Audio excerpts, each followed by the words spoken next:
In the spring of the 19th year of my 6-year-old, Yao Shiguang crouched in the shade of a tree outside the ninja school gate. He wore a patched, tattered old garment, leaned against the trunk, and unconsciously twirled a blade of grass between his fingers. The school gate was crowded with children registering, but a heavy air hung over the scene. The flames of the First Ninja World War had long since taken their families. Most of them, like Yao Shiguang, had come alone.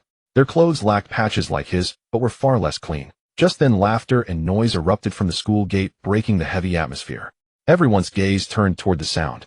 3 children, only slightly older than Yao Shiguang, walked out of the school with their arms around each other's shoulders. Each wore a brand new My Forehead protector. The white-haired boy among them laughed and said, "Orochimaru, who do you think our instructor will be? Could it be the Tsunade immediately punched Jiraiya on the head. "You idiot, there's no way second grandpa will teach you." Orochimaru smiled and replied, "I don't know, but it should be a Jonin since we've just passed the graduation exam and officially become Jinin." The 3 of them passed by Yao Shiguang while playfully jostling one another. Orochimaru seemed to sense something and glanced over, wanting to look closer. Just then Jiraiya came over and bumped into Orochimaru. "Hey Orochimaru, do you think our teacher will be really strong?" Orochimaru sighed helplessly. And so no one paid any more attention to this new orphanage kid. Yao Shiguang lowered his eyes. When the Sannin passed by, he sensed a fleeting glance and thought to himself, it must be Orochimaru. He quickly masked the complex emotions flashing in his eyes, but the speed of his fingers twirling the grass involuntarily increased. Before his transmigration, he had countless times gotten excited over the legendary Sannin on screen. But now Yao Shiguang understood clearly that this was not the time to indulge in the selfish desires of his past life. Having been transported to this world, he would have starved to death if not for the orphanage director taking him in. He was named Yao Shiguang. At this point, less than a year remained before the death of Qinsho Feijin and the most brutal end of the First Ninja World War. Once the time came, Yuanfei Risen would take power and Danzo's establishment of the route would become the orphanage's nightmare. So today he stepped into this school with only one goal: to obtain this ordinary people's ticket in the most low-key way possible, to protect himself and everyone in the orphanage. Yao Shiguang had waited too long for this day. Relying on the dimensional assistance system, he had spent a full 6 years doing tasks in the orphanage. He only took the most inconspicuous daily tasks to accumulate points. Finally, he saved up enough and exchanged for 3 passive skills suitable for his current stage: Fine Control, which automatically activates for 10 minutes at the right moment, guiding the body toward optimal adjustments, and Repeated Use enhances Control. Control Revitalize, that quickly restores stamina and heals wounds, but requires energy replenishment, and sense that can capture subtle fluctuations imperceptible to ordinary people or even ordinary ninja. With these 3 skills, he secretly honed his body in the orphanage. His physical strength had already surpassed all children of the same age and even rivaled that of newly graduated genin. Just then the bell rang and the children filed into the examination room, waiting for the test to begin. The examiner opened the door and walked in, scanning the room. "Today's test is chakra perception. I will now teach the basic chakra extraction method. Those who can successfully sense chakra within 1 hour will pass." After saying this, he paused. He said this every year during enrollment, but he knew better than anyone that since the school's founding, the number of children who could complete extraction within 1 hour of their first exposure could be counted on one hand. Even less so for these war orphans who had never even touched basic theory. According to regulations, he helplessly shook his head and added, "Those who can extract chakra will be considered excellent." When Yao Shiguang heard this, the corners of his mouth involuntarily lifted in thought. Relying on his sense skill, he could vaguely detect the examiner's final words carried a hint of disbelief. "Extract, huh?" Yao Shiguang muttered to himself. After the examiner finished explaining the extraction method, all the children immediately closed their eyes, trying to sense chakra. Some clenched their fists in anxiety, some broke out in cold sweat, others strained their faces red. Yao Shiguang, however, mixed in the corner, imitating the other children and closing his eyes. With the control skill honing his bodily mastery over the years, he was about 90% sure he could replicate an unremarkable state. He planned to wait until more than half of the children succeeded, then pretend to finally sense chakra. Time passed slowly: 30 minutes, 40 minutes, 50 minutes. With only 10 minutes left before the exam ended, Yao Shiguang finally sensed something was wrong with the atmosphere. He couldn't help but sneak a peek around. Good heavens, not a single one has extracted chakra, though a few who sensed. Yao Shiguang looked up at the clock on the wall. Only 10 minutes remained. After all, it's the first time sensing. If I wait any longer, I might fail. Thinking this, he began to operate the extraction method. Almost instantly, he sensed chakra. But before he could control it and barely hold back, the passive skill Control automatically triggered from his Bodhis instinct. It took him from sensing to extraction in one step, reaching the theoretical extreme in less than a second. All the examiners in the room instantly caught the newborn chakra. Their pupils contracted, and they exchanged glances of barely concealed delight. The chief examiner reacted almost instantly, whispering a brief order to his assistant beside him. Then the man turned into a blur and vanished from the examination room. The room fell into complete silence. The examiners who had been chatting, now bound by examination rules, could only suppress the excitement in their eyes and silently stare at Yao Shiguang in the corner. They even held their breath, afraid to disturb this monstrous genius. The surrounding children remained oblivious, still struggling with their chakra, completely unaware that a genius had emerged in the exam room who could shake the entire Mai. Yao Shiguang looked up and met the gazes of all the examiners. His mind buzzed, leaving only one word: miscalculation. He instinctively tried to suppress his chakra, pretending the earlier fluctuation was an accident. But the system's control skill had long been etched into his body. Absolute mastery over chakra had become a conditioned reflex. Under deliberate suppression, his chakra became even more stable and pure, impossible to fake even a hint of disorder. Faced with the increasingly pure chakra, Yao Shiguang felt like a clown. He began to seriously search for the reason, and finally a line on the panel shattered his confusion. Passive skills will be permanently solidified as the host's body instinct. When the trigger condition is met, they will automatically activate, not subject to subjective will suppression. After reading that line, Yao Shiguang stared blankly ahead. 6 years of preparation, 1 second of mistake, and he had thrust himself directly into the spotlight. He instantly broke down, inwardly cursing, damn it. But soon he took a deep breath to calm himself. A long-buried fire kindled in his eyes. Since the low-key path is blocked, then he'll cut through with strength. 3 minutes later, the examiner who had disappeared appeared in the Hokage's office. Shinsho Feijian, who was reviewing border war reports, stopped his pen abruptly upon hearing the report and stood up suddenly. His gaze uncontrollably drifted to the window. When it fell on the Hokage rock of Shinsho Jujian, a faint, barely visible trace of nostalgia flashed in his eyes. It's been 3 years since my brother left. The frontline reports are becoming more and more tragic. Mai has lost too many elites in this war. It's been too long since a genius like this appeared. 6 years old, first contact with extraction, completing perception and extraction in less than a second. What terrifying talent lies behind this? Shinsho Feijian looked down at the numbers on the death report. This orphanage kid has good talent. As long as we cultivate his character in time in the future, even if he can't match my brother, he can at least rival me. Shinsho Feijian quickly suppressed the nostalgia in his eyes, turned slowly, and said to the dark examiner, "You may leave now." "Yes, Lord Feijian." The examiner quickly closed the door and headed back toward the exam room. Shinsho Feijian's eyes gradually grew deep. Suddenly he spoke into the air. "Crow, keep an eye on him." He paused. "Sparrow, go summon monkeys and the others, tell them there's something to discuss." Inside the exam room, Yao Shiguang looked at his clenched fist. Since keeping a low profile won't work, he'll use strength to carve a path.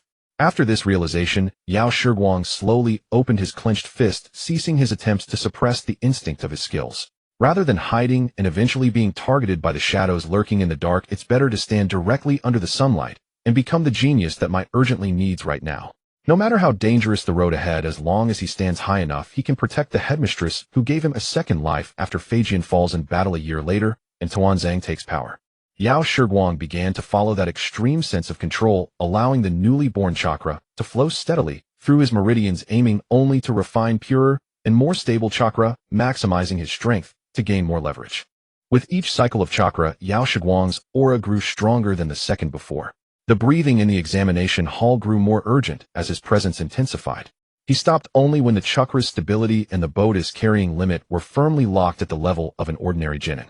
This was the limit he could safely bear after 6 years of honing his body through Huichun and control.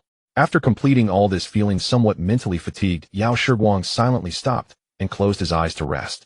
The examiners slightly relaxed upon seeing this. Having taught at the Ninja Academy for many years, they had seen many with large chakra reserves, some even rivaling Chunin or Jonin. They quickly grasped the key point, and the recording pens in their hands stopped instantly. But they had never seen anyone who, at the very moment of first extracting chakra, could control chakra to such a degree. This meant he had almost no learning barrier for high-level ninjutsu. As long as his chakra reserves steadily increased, even without combat experience, he could quickly rival a Jonin through ninjutsu alone. At that moment, the clock on the wall finally struck the hour. The piercing bell broke the stagnant silence of the examination hall. "Time's up," everyone stopped sensing. The chief examiner's voice rang out. Compared to the casual tone at the start, his voice now carried an unmistakable solemnity, and his gaze kept involuntarily drifting toward Yao Shiguang.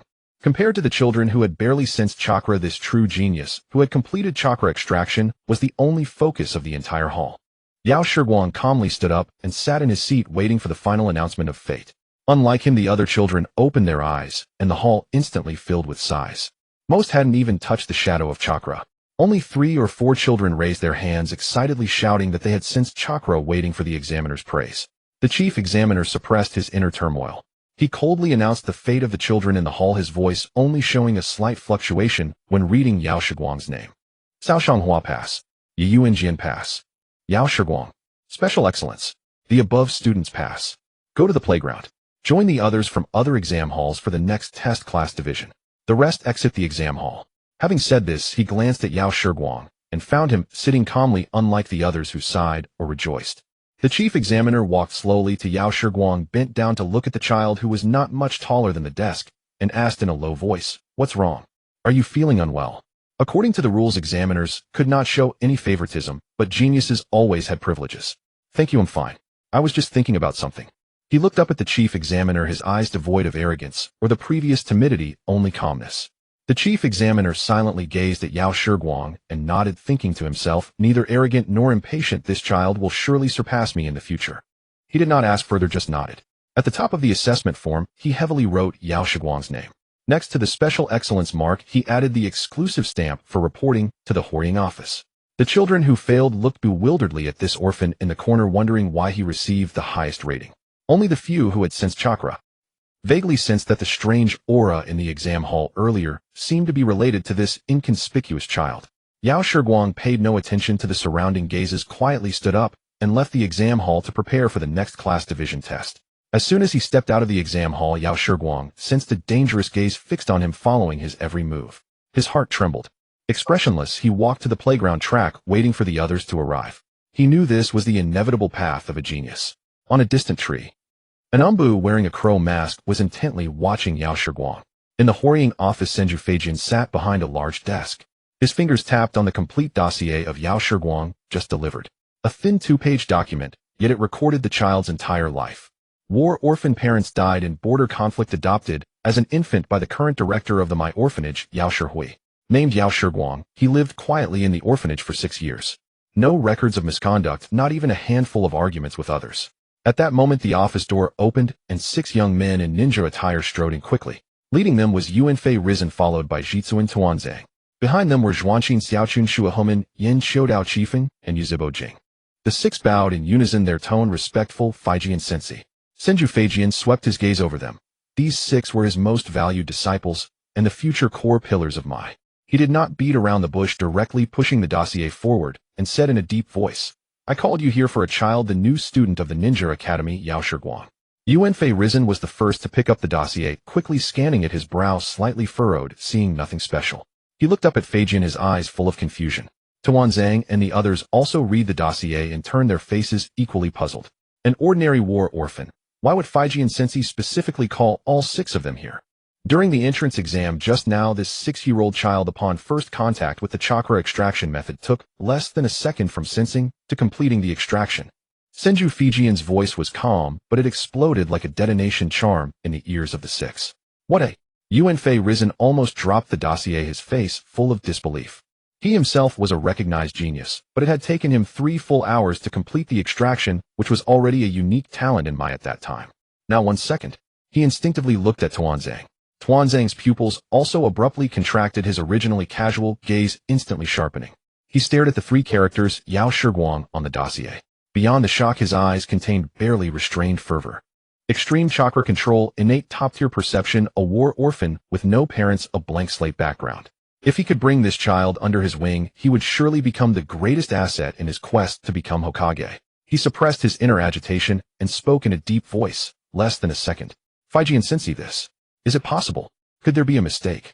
Senju Feijian silently gazed at Tuanzang. Instantly, the office fell into dead silence, and cold sweat broke out on Tuanzang's back. The 3 examiners in the hall witnessed it firsthand, and the chakra fluctuation record is also here. It cannot be false. Seeing this, Senju Feijian raised his hand and pushed another record sheet forward. A talent of this level has only been seen in 2 people before in the entire ninja world. He paused, looking at the 6 disciples who had instantly held their breath, and slowly uttered 2 names: "My elder brother Senju Hashirama and Uchiha Madara." The office instantly fell into dead silence. Not even a breath could be heard. when he heard Feijian mention Uchiha Madara. Yuzhibo Jing's pupils slightly contracted, and his fingertips unconsciously tightened on the ninja tool pouch at his waist. Xiaodao Kaifeng's honest face also lost its smile, his body instantly tensing, instinctively looking at Yuanfei Risen. Yuanfei Risen remained silent, his gaze fixed on the dossier, lost in thought. They all knew too well what those two names meant. They had all witnessed with their own eyes that it was these two who built Mai. Those were the two at the pinnacle of the ninja world, unprecedented geniuses in the entire history of the ninja world. No gods. Senju Feijian finally spoke slowly. Who do you think should train this child? Feijian's gaze slowly swept over the 6 disciples with varied expressions. It finally settled on Yuanfei Risen and Jitsuan Tuanzang, who were exchanging glances waiting for their decision. Meanwhile, Yao Shiguang had also begun his class division test. The whistle for the class division assessment sounded across the ninja school's playground.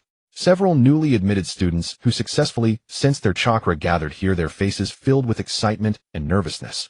Only the apothecary Guang at the edge of the crowd watched calmly, his gaze subtly inspecting the tall tree in the distance where a hidden pair of eyes lay. The moment he stepped out of the examination room, he was clearly captured by the sensing technique. Although the disparity in strength was significant, it instilled a sense of crisis in him, yet the gaze did not carry strong malice. At this moment, the roots had not yet formed. It seemed that the Hokage had heard about the events unfolding here and sent the umbu. From the distance, the crow observed Apothecary Guang's approach with a knowing glance, and through years of experience he realized he had been exposed. He couldn't help but marvel such powerful sensing abilities. Thus he simply stared in this direction, no longer making a deliberate effort to conceal himself. The rules for the new student class division assessment. The voice of the chief examiner resonated throughout the playground through the amplification technique. 1v1 physical combat practice ninjutsu is prohibited. The fight must be controlled and no malicious harm is allowed. Ultimately, classes would be divided based on the unified test scores. As the rules were announced, an uproar erupted throughout the crowd. For many children it was their first encounter with combat, their faces paled. Only Apothecary Guang raised his eyes to look at the excited signs of prominent clans in other testing arenas, a hint of understanding flashing in his eyes, and a slight smile curling at the corners of his mouth. Physical combat practice was a good opportunity to hone his 6 years of physical training. In the Hokage's office, the atmosphere had already become tense due to the arguments. Shimura Danzo was the first to speak, his tone unyielding and certain. An orphan of war, no parents, pure-hearted with no familial ties. He is most suited to follow me and undergo the most rigorous training, destined to become the blade that protects Konoha. His hand, which hung at his side, tightened slightly as the darkness in his heart was concealed beneath grandiloquent reasoning. This child, whose talent rivaled that of Hashirama and Madara, was his greatest bargaining chip to surpass Sarutobi and touch the position of Hokage. Danzo, that's not acceptable. Sarutobi Hiruzen immediately rebutted, his brows knitted tightly. He's only 6 years old, his character is not yet established, and it's easy to mislead him. He should receive the orthodox training of the ninja school, not be thrown directly into the umbu. If you trust me, I am willing to personally guide him and train him to become the pillar of Konoha's future. Tsunade and Mito's hands silently stood beside Sarutobi. Only Nara Shikaku and Uchiha Kagami stood silently in the middle. The factions' positions among the 6 were clearly defined at this moment. Senju Tobirama sat in the Hokage chair, tapping his fingers on the table, reviewing Apothecary Guang's information. He watched expressionlessly as his 6 beloved disciples argued. He was all too aware of the calculations in their hearts. One wanted to raise the child as his own heir. The other sought to forge the child into a weapon devoid of emotion. Yet this child's talent could not afford to be tarnished by the strife of factions. The commotion at the edge of the arena suddenly ceased, as it was Apothecary Guang's turn to compete.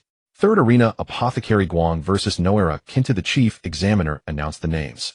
Noara Kinta stepped onto the stage, sizing up Apothecary Guang with a glance, curling his lip.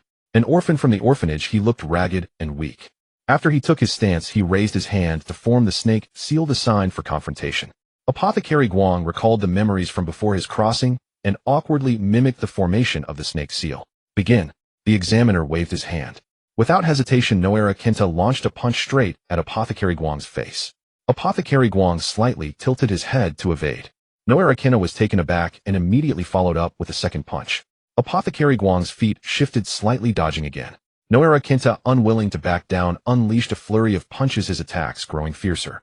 Yet no matter how fast he punched, Apothecary Guang could always evade ahead of time with his sensing and control abilities. Noara Kinta struck over 10 times, but not a single punch landed. Is that all you know how to do, is dodge? He panted, frustration evident on his face. Apothecary Guang remained silent calmly, watching him, sensing the flaws in his physical techniques. Noera Kinta gritted his teeth and charged again. This time he was fatigued, and his moment of retracting his fist was a beat too slow. Apothecary Guang had been waiting for this moment.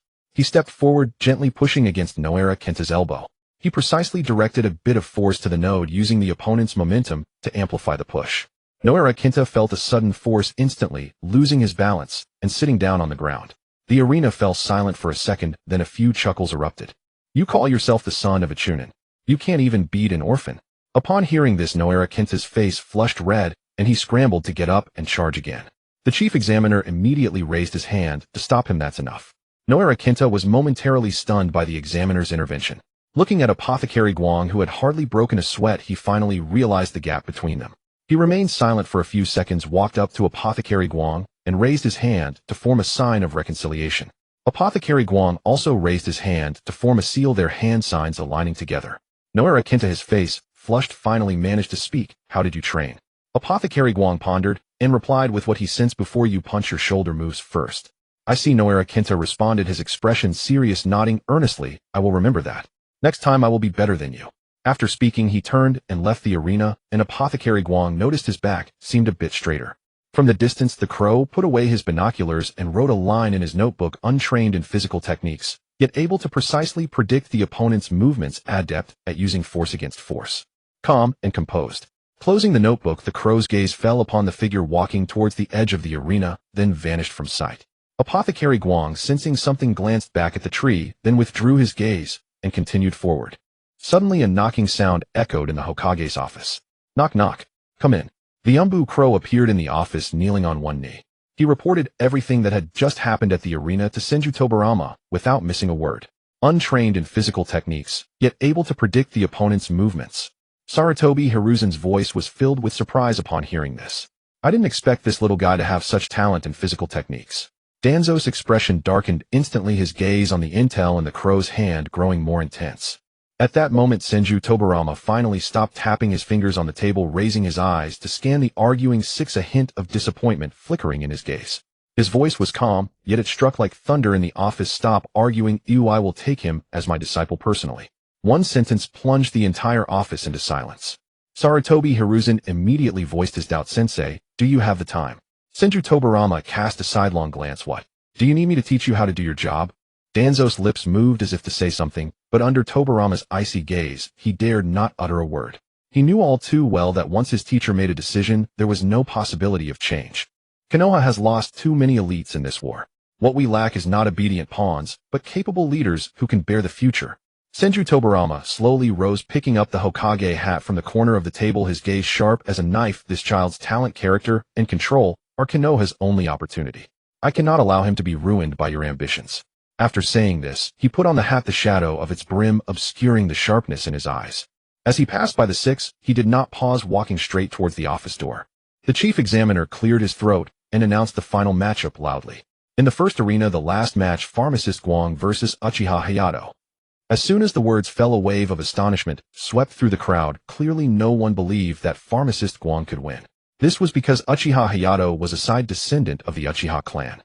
He was acknowledged as the #1 in martial arts among the new students this year. Since he learned to walk, he had been undergoing rigorous training in the clan's orthodox martial arts with a solid foundation that even the school teachers praised repeatedly. Even the descendants of the Sarutobi clan would be defeated in just a few moves against him. Uchiha Hayato walked onto the stage with his arms crossed, glancing at the patched-up old clothes of Pharmacist Guang, and let out a disdainful sneer. "A wild child from an orphanage dares to stand on this battlefield." He continued, "In such tattered rags, it's likely you can't even afford decent training gear, yet you dare claim to be exceptional. I think the examiner must be blind to consider this unwanted orphan as some kind of treasure." He took a couple of steps forward, looking down at Pharmacist Guang, his voice sharp and arrogant. "In the ninja world, it's about bloodlines, not just some luck in refining a bit of chakra that allows you to stand on equal ground with us Uchihas. Kneel down and bow your head now and get off the field, and I might let you avoid a beating." After hearing this, Pharmacist Guang's hand at his side slowly tightened. In the previous matches against others, he had been contemplating learning, thus only defending without attacking, defeating with one move. But looking at the arrogant Uchiha Hayato before him, he decided not to hold back any longer. During the over half an hour of waiting, he had passively sensed and observed every detail of the techniques and power dynamics in all the matches. Especially the sequence of Uchiha Hayato's martial arts in the first two matches. Every movement was firmly etched in his mind. And controlling his passive ability allowed him to perfectly replicate every detail of the power exertion, pushing these newly learned techniques to their theoretical extremes. He looked up at Uchiha Hayato, the indifference in his eyes replaced by a hint of coldness. Raising his hand, he skillfully formed a sealing hand sign. The match begins. As the examiner's voice fell before Uchiha Hayato could take the initiative, pharmacist Guang moved first, completely different from his previous evasive tactics. This time he pushed off the ground, charging straight at Uchiha Hayato without any intention of retreat.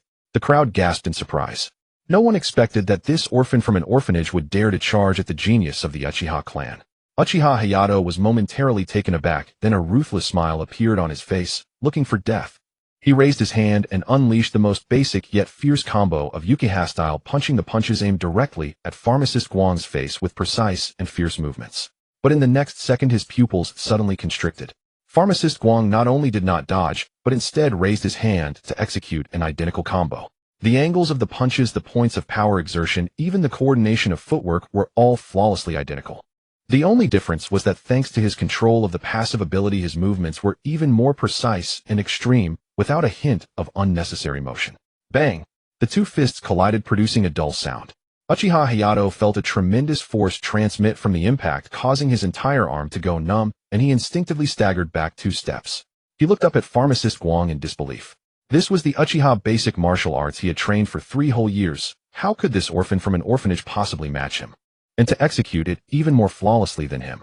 Before he could react, pharmacist Guang's second attack had already arrived. It was still the rapid knee strike combo he had used most frequently in his previous 2 matches, executed with fluidity and without any awkwardness. Uchiha Hayato hurriedly raised his hands to block, but the passive ability had already predicted his blocking trajectory. Pharmacist Guang slightly adjusted his knee, transforming the strike into a thrust, hitting precisely at the gap in his blocking arm. Another dull sound rang out, and Uchiha Hayato retreated again, cold sweat breaking out on his forehead. The family martial arts he prided himself on had now become a weapon for the opponent. This humiliation made the proud Uchiha see red instantly. You dare to steal our Uchiha martial arts? Uchiha Hayato roared, completely throwing caution to the wind. He unleashed all the martial arts techniques he had practiced, each strike aimed to kill, without holding back at all. Seeing this, pharmacist Guang's coldness deepened. He stood his ground, ready to take it heat in. Fist against fist, arm against arm, the sound of their bodies colliding echoed across the entire arena. After exchanging a dozen blows, Uchiha Hayato was panting heavily, his arms trembling uncontrollably, the skin on his fists scraped raw, breathing erratic like a broken windbag. But across from him, pharmacist Guang still stood in place, breathing steadily, his gaze calm, not having taken a single step back. Is this all you've got? Pharmacist Guang spoke lightly, his first words since entering the arena. This sentence completely ignited the last shred of rationality in Uchiha Hayato. He took a deep breath, channeling all the remaining chakra in his body into his fists. With a push off the ground, he leaped into the air like a cannonball, charging straight at pharmacist Guang's chest, throwing a punch with all his might. This was his ultimate move, the Uchiha basic punch, enhanced by chakra, powerful enough to shatter thick wood. He did not believe that pharmacist Guang could withstand this punch. Pharmacist Guang raised his eyes. His passive ability had already clearly observed the trajectory of the punch and its weak points. He did not dodge or block. In the split second before the opponent's fist was about to hit his chest, he stepped forward with a sudden lunge slightly to the side, just avoiding the straight punch. At the same time, his right hand rose, mirroring the opponent's technique, to transform the punch into a palm strike, accurately pressing against Uchiha Hayato's chest. Following the opponent's forward momentum and adding his own force, the two powers combined into one as he gently pushed forward with his palm. There was no earth-shattering roar, only a dense, yet irresistible force that suddenly erupted. Uchiha Hayato felt a pressure in his chest, and all his strength instantly dissipated. His whole body flew backward like a kite, with a broken string crashing heavily against the edge of the arena several meters away, stirring up a cloud of dust. He lay on the ground, his muscles trembling all over, his chakra in disarray, even lacking the strength to raise his hands. The arrogance and pride from before were gone, replaced by a pale face and utter disbelief.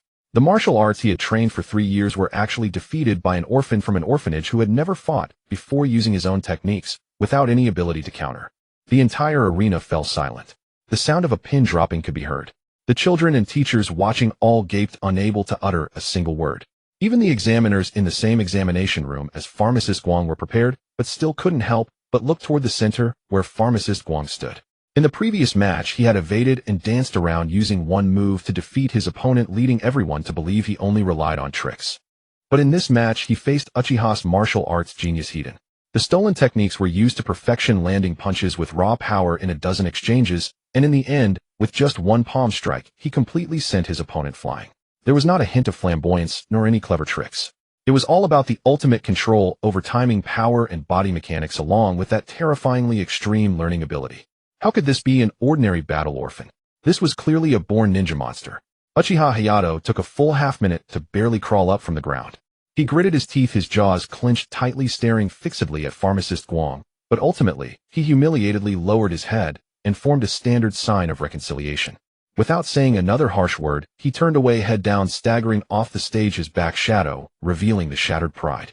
The chief examiner finally regained his senses, quickly walking into the arena, his voice trembling with barely concealed excitement. In this match, Pharmacist Guang wins. Overall rating exceptional. The top of this year's newcomers. The arena instantly fell silent, then erupted into deafening cheers. Amid the cheers, Pharmacist Guang turned his head in confusion towards the school gate. His passive ability caught something at the entrance to the arena. A figure wrapped in a chilling aura was slowly making its way through the bustling crowd toward him. The sudden clamor ceased abruptly, and the entire crowd froze in place, turning their eyes toward the school gate.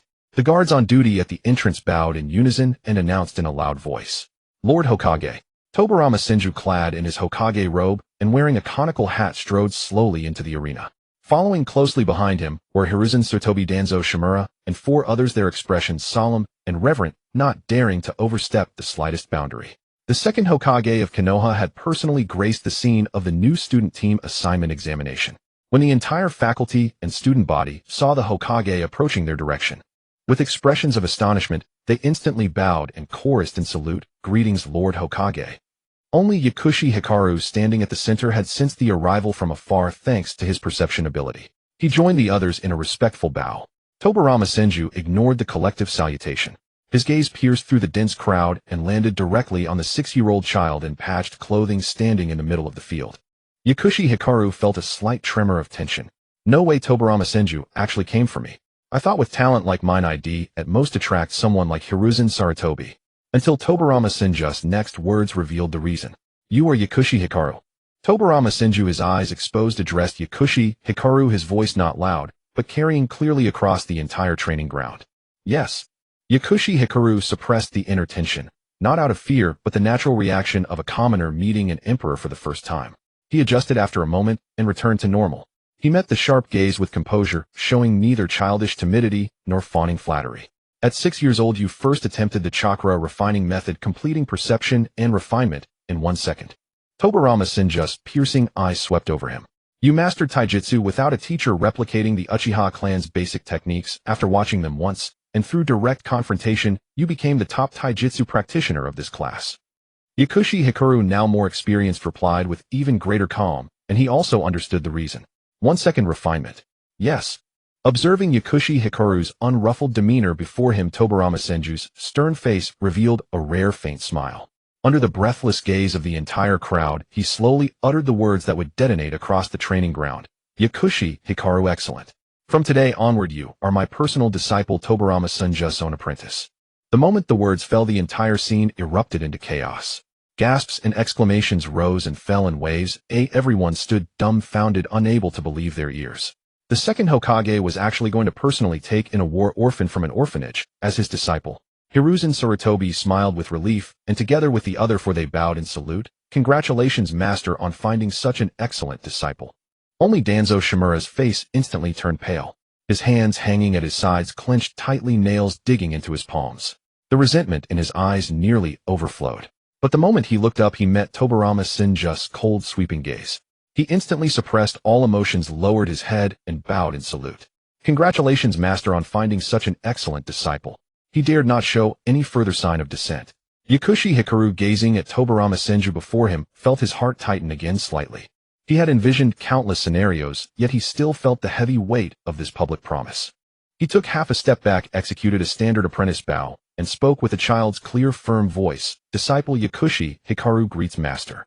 The moment the ceremony concluded, the entire field fell into dead silence. All eyes following the Hokage's words clung to Yakushi Hikaru. A wave of shock, envy, and jealousy spread instantly. No Arakinta whom Yakushi Hikaru had defeated muttered in a daze, "I actually fought a monster like that." Even the chief examiner, clutching the evaluation sheet, let it slip from his hand with a thud, his face a mixture of disbelief and ecstasy. Hayato Uchiha, who had just stepped off the field, clenched his fists fiercely, his face ashen. Amid the crowd, someone shouted first, and then a thunderous cheer swept through the entire training ground. Yakushi Hikaru. A commoner genius. Tobirama Senju gave a slight nod and casually dropped the words, "Come to the Hokage building with me." Then he turned to the six behind him, his tone carrying a chill. "You go attend to your duties.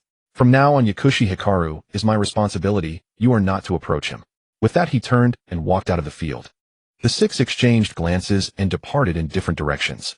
Only Danzo cast a look at Yakushi Hikaru before leaving, then quickly withdrew his gaze and went away. Yakushi Hikaru followed silently behind Tobirama Senju. He had sensed Danzo's gaze when they left, though it was brief. It still made his fingertips tighten slightly. In his heart, he knew clearly that this public apprenticeship was his protective talisman, yet it had also thrust him into the eye of the storm. If he were to openly ask for protection for the orphanage at this moment, it would be like handing over his own weakness to every covetous eye in the crowd, especially Danzo Shimura. And if that led to danger for the orphanage, he would never forgive himself. So this bottom line and plea, hidden for 6 years, could only be spoken to Tobirama Senju alone. Only this second Hokage could provide the guarantee he sought. And the Hokage's office was the opportunity. He must seize it. The moment of accepting the disciple, the longer he delayed, the greater the danger. The door to the Hokage's office was closed behind them, shutting out all prying eyes and noise. Yakushi Hikaru stood respectfully before the desk, his back straight as a rod. On the desk lay thick stacks of border war reports, the ink still wet, and the air carried a tense atmosphere of conflict. "You were more composed on the training ground than I expected." Tobirama Senju put down the writing brush in his hand and casually pushed a dark-bound record book from the corner of the desk toward him. The cover bore the crow emblem of the Umbu, and inside were recorded all of Yakushi Hikaru's movements over the past 6 years at the orphanage, along with the complete details of his 2 battles. He leaned forward slightly, his sharp eyes seeming to pierce through the soul. Any other child being taken as a disciple by the Hokage would have lost composure long ago. Also, in 2 of those battles, you clearly had the ability to end the fight in a single move, yet in one match you deliberately held back, only defending without attacking. In the other, you fought hard for over a dozen exchanges. Why? This time Yakushi Hikaru did not offer vague excuses. He glanced at the record book, understanding in his heart. He replied frankly, "To answer, Master, I am a war orphan without parents. I have survived to this day only thanks to the orphanage director and the aid of Konoha. The first war has not yet ended. Soldiers are dying on the front lines every day. Konoha lacks shinobi, and even more so young shinobi with talent. I have seen too many highly talented individuals who, once they stood out too much, were sent to the front lines and never returned. For someone like me, too conspicuous talent is not an opportunity, but a death sentence. I dare not push myself forward too much. Oh, I just want to survive steadily first and protect the place that gives me shelter." There was no sophistry, no feigned ignorance, and no hint of the secrets of the future. He simply laid out the cautiousness of a precocious genius completely before Tobirama Senju. Half true, half false. True was his clear understanding of war, false was the deep knowledge of the future hidden in his heart. Tobirama Senju was silent for a few seconds. His fingertips tapped lightly on the desk. In the office, only this sound remained, pressing Yakushi Hikaru's heart to tighten. Tobirama Senju had seen geniuses perish prematurely in the flames of war, and also too many orphans living cautiously just to survive. This child's thoughts he understood too well. When his own clan was at war, he himself had thought the same way. This was not cowardice, but a desperate struggle to find a way to survive for oneself or one's family in a devouring world. This bottom line of giving everything to protect family and knowing when to advance or retreat, that was precisely what he valued most. A blade without attachments may be sharp, but it is also prone to backlash. A genius with attachments and principles would truly regard Konoha as home. It was also an important mindset for becoming a Hokage rather than working for the sake of a clan. From the moment you perform the apprentice ceremony, you are no longer a helpless orphan. Tobirama's voice suddenly deepened, carrying an undeniable authority. You are Tobirama Senju's disciple. Konoha protects you, and I protect you. As long as I am here, no one can push you to the front lines to die, and no one dares to touch those you wish to protect. The moment these words fell, a storm rose in Yakushi Hikaru's heart. His heart, which had been suspended for 6 whole years, finally found its first solid foundation stone. He bowed again, and for the first time his voice carried unreserved sincerity. I beg Master to protect the Konoha orphanage and the director who adopted me, Yakushi Megumi. As he spoke the last words, Yakushi Hikaru's voice trembled slightly. That is the disciple's only home in this world. Granted, Tobirama Senju agreed without a moment's hesitation. From today onward, the Konoha orphanage will be under the direct protection of the Hokage. As long as I live, no one can touch it. Suddenly his tone turned sharply. Until the day you are capable enough to take over Konoha. Yakushi Hikaru had not yet processed the meaning of the last sentence. Tobirama Senju raised his hand and tossed a yellowed scroll, which landed steadily before Yakushi Hikaru. Looking at the seal on the cover, the exclusive fire mark of the Senju clan with worn edges indicating years of reading, he showed a puzzled expression. This is my personally revised manual on chakra cultivation, Konoha-style taijutsu, and shuriken techniques. I will give you 1 month. After 1 month, I want to see your full strength without reservation. As for the little schemes you keep hidden, I don't care, and I want to ask. His gaze suddenly turned sharp as a blade. But remember, once you are under my tutelage, you must never betray Konoha. Otherwise, I will personally take back everything I have given you. Yakushi Hikaru picked up the scroll. The moment his fingertips touched it, he felt its immense weight. He raised his head, meeting Tobirama Senju's murderous gaze with composure, and knelt on one knee. The disciple will never fail Master's trust. If Master does not betray me, I will never betray Konoha. Stepping out of the Hokage's office, the afternoon sunlight fell upon him. The cold sweat from his conversation with Tobirama Senju chilled Yakushi Hikaru's entire body. Lord Hikaru. The Umbu members on duty at the door bowed in unison as he emerged, their tones filled with respect, a stark contrast to their earlier indifference when he passed by. Yakushi Hikaru, still recovering from the shock, could only nod silently. He looked up at the 2 massive statues on the Hokage rock, clutched the scroll against his chest, and a flicker of complexity passed through his eyes. He knew more clearly than anyone that this promise of stability had less than a year left. 1 year from now, he must grow sharp enough fangs to withstand the coming storm and protect everything he wanted to safeguard. Inside the office, Tobirama Senju pressed the button to summon the Umbu. He stood by the window watching the small figure disappear at the end of the street. Dispatch several Umbu to protect the orphanage around the clock. Transfer the Crow unit to protect Yakushi Hikaru. Yes, Lord Hokage. The office fell silent again. Tobirama turned his head, looking at the recent activity report of Danzo on the desk, his eyes growing colder. Danzo, I hope you can. Afternoon sunlight fell on the streets of Konoha. The shops on both sides were far less bustling than before in the era of war.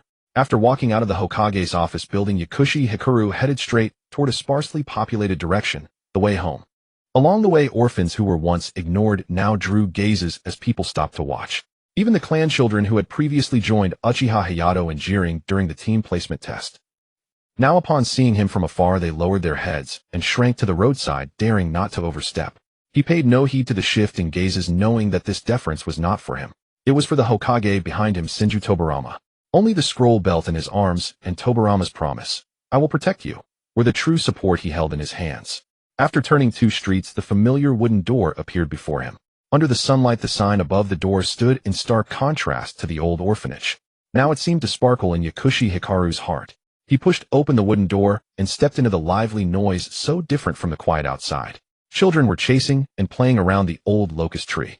Director Megumi, who was sitting under the porch mending clothes, looked up slightly at the sound. Seeing Yakushi Hikaru, she immediately put down her needlework and stood up, stepping forward to check if he was injured. Her face was full of tenderness mixed with worry.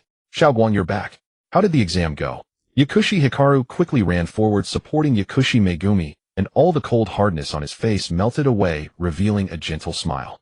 "I passed, Grandma Hui, and I ranked first." Yakushi Megumi was stunned for a moment, then her eyes reddened. Looking at his smile, she raised her hand and gently stroked his head. "Xiaoguang, you've worked hard. You've made something of yourself." "It wasn't hard. They were all weak. They didn't even touch me. Look, my clothes aren't even torn." As he spoke, he spun around twice. Seeing this, Yakushi Megumi couldn't help but laugh. Yes, our Xiaoguang is the best." Yakushi Hikaru, seeing her worry, turned to joy, secretly breathed a sigh of relief. He took the opportunity to help the old lady sit down under the porch. Then he sat beside his grandmother and began to recount the events at the exam venue. But he didn't mention the Hokage taking him as a disciple. He only spoke of light-hearted matters.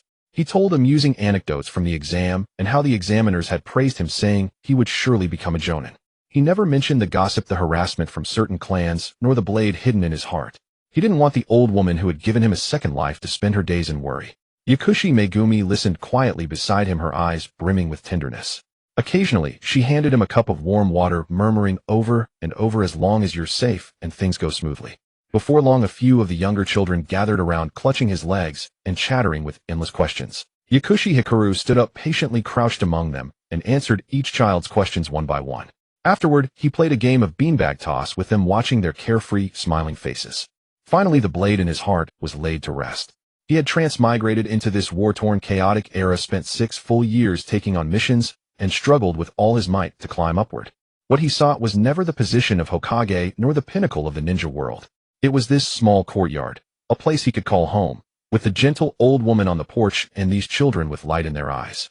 The sun gradually sank, casting an orange-red glow across the entire courtyard. The children were tired from playing. Called by Yakushi Megumi to eat inside, the yard gradually grew quiet. After everyone had gone inside, the gentle smile on Yakushi Hikaru's face instantly turned cold and hard, his eyes radiating a chilling aura. The hand hanging at his side tensed slightly as his passive perception silently activated. On the large tree outside the orphanage, 2 distinct chakra signatures appeared. Though they harbored no hostility, Yakushi Hikari did not relax. He could not afford any lapse at home. The crow, sensing the cold gaze and realizing he had been discovered, instantly appeared before Yakushi Hikari. Feeling the icy stare, he broke into a sweat and knelt on one knee. "Lord Hikari, by the Hokage's order, I am here to protect the orphanage." Upon hearing this, Yakushi Hikari recalled that when he left the Hokage building earlier, he had already sensed these 2 presences. Now, with confirmation, he felt somewhat more at ease, but his body remained alert. "It's fine. Thank you for your hard work. If there's anything I can help you with in the future, feel free to tell me." Hearing this, the crow lowered his head, further a flicker of excitement stirring in his heart. After all, this was a promise from the Hokage's disciple, who might even become Hokage himself one day.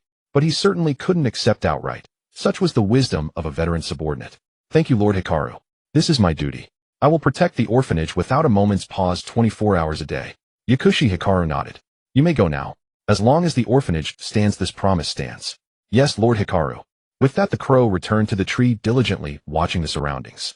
Seeing the crow leave, Yakushi Hikari's rigid body finally relaxed. His expression softened back to gentleness, and he entered the house to join the family meal. Night gradually fell over Konoha. The children had all fallen asleep, leaving the orphanage peaceful and quiet. Yakushi Hikari locked the door of his small room and sat on the tatami mat, carefully taking out the training outline that Tobirama had given him. Just then, a system voice sounded, and the scroll in his hand slipped quietly. Ding. Detected that the host has become a ninja student. Reward: cerebral overclocking. Study hard, host. Daily quests and points have been removed.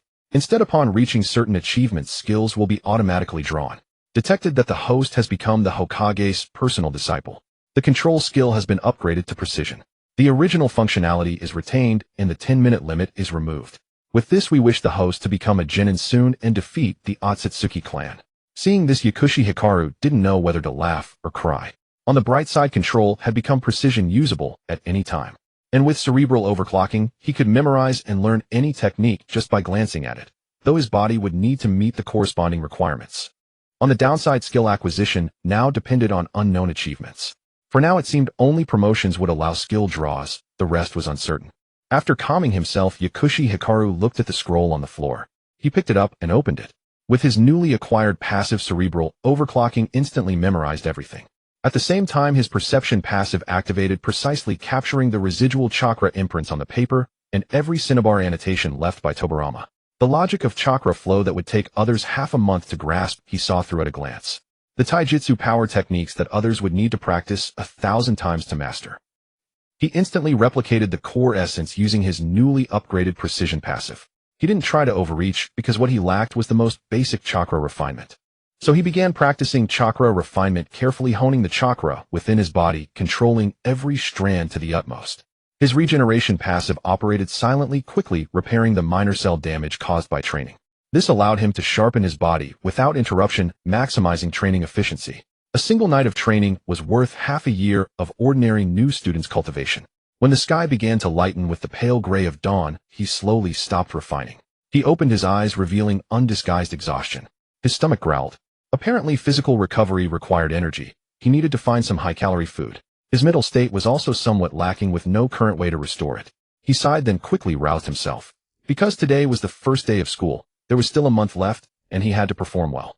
Yao Shiguang finished his breakfast, greeted his grandmother and the children, and stepped out with a cloth bag on his back.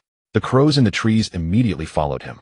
As Yao Shiguang walked forward, he glanced back slightly, but chose to ignore it. Today was the first day of school, and having someone from the dark department following him was a good precaution against potential conflicts. On the morning streets, many new students were walking with their parents carrying backpacks. Upon seeing Yao Shiguang arrive, memories of yesterday's test came flooding back. Unconsciously, everyone stopped in their tracks to let Yao Shiguang pass. "Thank you," he said politely, showing no extra expression, and walked steadily towards the ninja academy. Upon reaching the classroom door, he recalled the special note on the enrollment notice indicating that he was in the elite class for new students. It was clear this class was not meant for ordinary children. It was certainly filled with the direct descendants of various ninja clans from Konoha. As he pushed open the classroom door, the previously noisy classroom fell silent. The clan members who were chatting stopped their movements in unison. Dozens of gazes precisely locked onto Yao Shiguang, filled with awe, curiosity, envy, and unmistakable wariness. There was no sign of disdain, for the class placement test had already revealed the gap in strength. Observing the situation as he had guessed, Yao Shiguang silently prepared to find a seat. Suddenly, a boy dressed in the attire of the Surtobi clan stood up from the front row, wearing a flattering smile. "You are Yao Shiguang, the direct disciple of Lord Hokage, right?" Then he changed his tone, full of pride. "I am Sarutobi Kenta. I've heard about your achievement of being the top scorer in the class placement assessment. Would you like me to be your friend?" As Sarutobi Kenta finished speaking, the trio in the middle of the classroom also moved. The leading boy from the Nara clan with a spiky hairstyle did not try to flatter like the Sarutobi, but lazily raised his hand. His tone carried a hint of casual politeness. "Yao Shiguang, I am Nara Shikaku. My family asked me to say hello to you." The girl beside him from the Yamanaka clan raised an eyebrow and casually added, more like a formality, "Yamanaka, Aoi, we will be classmates, please take care of me." Only the boy from the Akimichi clan at the back, with a chubby face full of hesitation, fumbled in his pocket. Reluctantly, he pulled out a piece of meat jerky wrapped in oil paper and offered it forward, his eyes full of sincerity, with no hint of flattery. "This is for you, made by my mom. It's super delicious." This was not something taught by his elders. They only told him to build good relationships. He believed that building relationships meant making friends, and true friendship required sincerity. In his heart, jerky was the best offering. Yao Shiguang initially just nodded politely, intending to decline everyone. But looking at the genuine sincerity in the Akimichi boy's eyes, he hesitated for a moment. Having been in this world for 6 years, he had seen much flattery and mockery filled with disdain over the past few days. Yet he had rarely encountered such unpretentious sharing. He reached out to take the package of jerky, revealing the first genuine smile he had shown since the end of the class placement test, free of any sense of distance. "Thank you. What is your name?" The Akimichi boy grinned foolishly, rubbed his head shyly, and replied, "I am Akimichi Choda." Yao Shiguang, he smiled back. "Thank you for the jerky, though I was just hungry. I will treat you to a meal when I have the time." Akimichi Choda's shy demeanor instantly vanished, and he exclaimed happily, "Really? That's great." Yao Shiguang nodded seriously as he looked at him. "Really?" A few girls who had been secretly observing him from a distance were originally just watching from afar. Seeing his gentle smile at this moment was like a small piece of sunset falling into their eyes, instantly making them blush. He usually seemed so cold, polite, yet distant, as if wrapped in an invisible shell. But that smile earlier revealed the innocent charm that a boy of his age should possess. Although he wore patched old clothes, he stood there like someone who had just stepped out from under the sun. He was an entirely different class from the boys still rolling in the mud in the classroom, exuding a mature charm. He is so good looking," someone whispered. Immediately, several girls began to push and shove each other, surrounding him and chattering away. Some asked about his training secrets, while others inquired if he was really the direct disciple of the Hokage, instantly surrounding him completely. But in the next moment, the smile on Yao Shiguang's face vanished, returning to his previous cold and distant demeanor. He nodded slightly at the girls who had gathered around him and said nothing, walking straight through the crowd. He headed towards the empty seat at the back row by the window. The contrast was too stark, and the girls who had surrounded him stood there in a daze. The awkward atmosphere that could have arisen did not materialize. Instead, they saw Yao Shiguang's handsome appearance and felt even more attracted to him. Yao Shiguang was well aware that his previous sincere expression was directed at the earnest Akimichi boy. As for the sudden enthusiasm from these girls, it bore no difference from the flattery of the Surtobi clan. It was all directed at his identity as the Hokage's direct disciple. Once he lost that backing, the people surrounding him would turn into the most ruthless ones against him. As he set down his cloth bag and sat down, his perception quietly spread out, precisely capturing the corner of the front row. A chilling gaze, cold as ice, was fixed upon him. Looking up, he saw Uchiha Hayato sitting at the front of the classroom, surrounded by several direct descendants of the Uchiha clan, watching everything without standing up. His face was grim, taking in everything that had just occurred in the classroom. His fists were tightly clenched, filled with humiliation and unwillingness. During the class placement test, he had been thoroughly crushed by Yao Shiguang, using Uchiha's taijutsu all in front of the entire school staff and students. Watching this orphan whom he had mocked as a bastard become the direct disciple of the Hokage was a humiliation he must reclaim. Yao Shiguang merely cast a faint glance at him before returning his gaze. He took out the training syllabus from his pocket and began to read, supplementing the parts he lacked. He completely disregarded the hostility directed at him. He came to the Ninja Academy not to compete with others, but to fill in his foundational knowledge. He was there to complete the training tasks assigned to him by Tobirama Senju. Meaningless private fights would only bring unnecessary trouble to him and the orphanage. The first class was on ninja fundamentals taught by the school's senior chunin. Seeing Yao Shiguang sitting in the last row, the teacher's attitude softened a bit, and during the lecture, he would even specifically ask him if he understood. Yao Shiguang had no issues at all. In fact, the teacher's explanations were not as detailed as what he already knew. After casually asking a few questions, he secretly recalled the training syllabus, which he had memorized entirely, and had just also remembered Tobirama Senju's chakra imprint.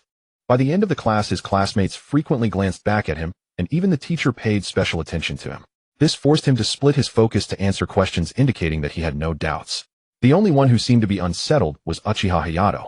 He had not turned around throughout the entire class, but Yao Shiguang could see that his back was tense and a low-pressure atmosphere surrounded him, causing him to frown slightly. As the class bell rang and the teacher stepped out, a loud bang on the desk resonated throughout the classroom. Uchiha Hayato suddenly stood up, turning around. In front of the entire class, his gaze locked firmly onto Yao Shiguang in the last row, and he coldly declared, "Yao Shiguang, I want to duel you." Several Uchiha clan members immediately stood up, positioning themselves behind Uchiha Hayato, wearing expressions of arrogance, supporting their clan member. "In the class placement test, you defeated me using our Uchiha taijutsu, which is an insult to the Uchiha clan." Uchiha Hayato took 2 steps forward, his eyes filled with the fierce determination of unwillingness. A week later, at the training ground behind the school, a unfair duel. The loser must apologize publicly. Do you dare to accept? After he finished speaking, several girls exchanged glances. Originally feeling a bit regretful due to Yao Shiguang's cold attitude, they were now ignited by Uchiha Hayato's provocation. They instantly burst forth like a lit firecracker.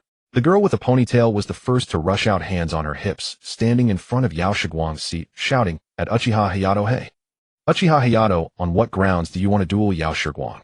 You want to cause trouble just because you lost. He won fairly." "Exactly." Another girl with short hair jumped out, her face flushed, but her voice loud.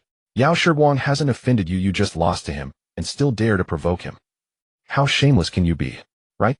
We girls can't stand this." In an instant, several girls crowded around, bombarding Uchiha Hayato with their voices, making his face alternate between green and white.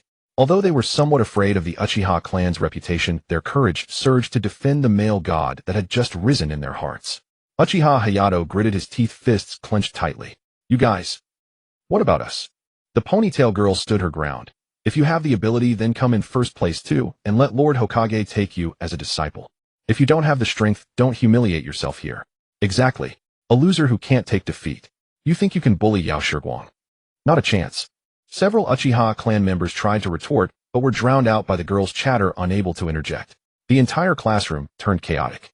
Uchiha Hayato's face turned a deep shade of anger as he glared at Yao Shiguang, who was shielded behind the girls, his teeth grinding. And what about the person being defended? Yao Shiguang remained seated in the last row, not lifting his head, continuing to browse through the scroll in his hands. It was as if the argument erupting before him had nothing to do with him. He merely tugged at the corner of his mouth, slightly unsure if it was out of helplessness or amusement. This was the first time in his life across 2 lifetimes combined that he had experienced being surrounded by girls in defense.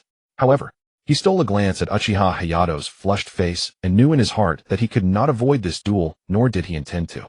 A week later, just in time to test the results of his training from last night. In the classroom, chaos ensued as the girls chattered and surrounded Uchiha Hayato. At this moment, his face was livid, his clenched fists turning white, unable to utter a single word in rebuttal. Under the stifling indignation, the fury in his eyes accumulated and grew on the verge of exploding. Just then, a clear, childlike voice rang out, instantly suppressing all the clamor and silencing the entire classroom. "Everyone quiet down." All eyes turned toward the source of the voice. Yakushi Hikari stopped reading the scroll, stood up, and walked toward the center of the commotion. Among the crowd, he was not particularly tall, nor short, dressed in clothes washed white with patches. Yet he appeared extraordinarily composed, though he was a child of the same age. The weariness in his eyes naturally commanded belief. The first to react was the ponytailed girl standing beside him, Yamanaka Aoi, a girl who had been perfunctory in attitude, but now felt a budding affection for him. She was momentarily stunned, then quickly sidestepped to make way. Her cheeks slightly flushed. Yakushi Hikari, classmate, please be careful. Yakushi Hikari looked at her, then swept his gaze around, slightly bowing and greeting, his face no longer bearing the previous coldness and distance. With genuine earnestness and gratitude, thank you everyone for your help. But please take better care of yourselves. I accept this kindness today. He was never one to be ungrateful. These girls stood up to defend him, no longer motivated by the identity of the Hokage's direct disciple. Though it was partly due to his appearance, this sincerity, much like the dried meat Akimichi Choda had handed him, deserved his earnest response. The girls instantly blushed, waving their hands and saying, "No need to thank us." Yet their eyes sparkled, clinging to him. Even the faint resentment from his earlier coldness completely dissipated.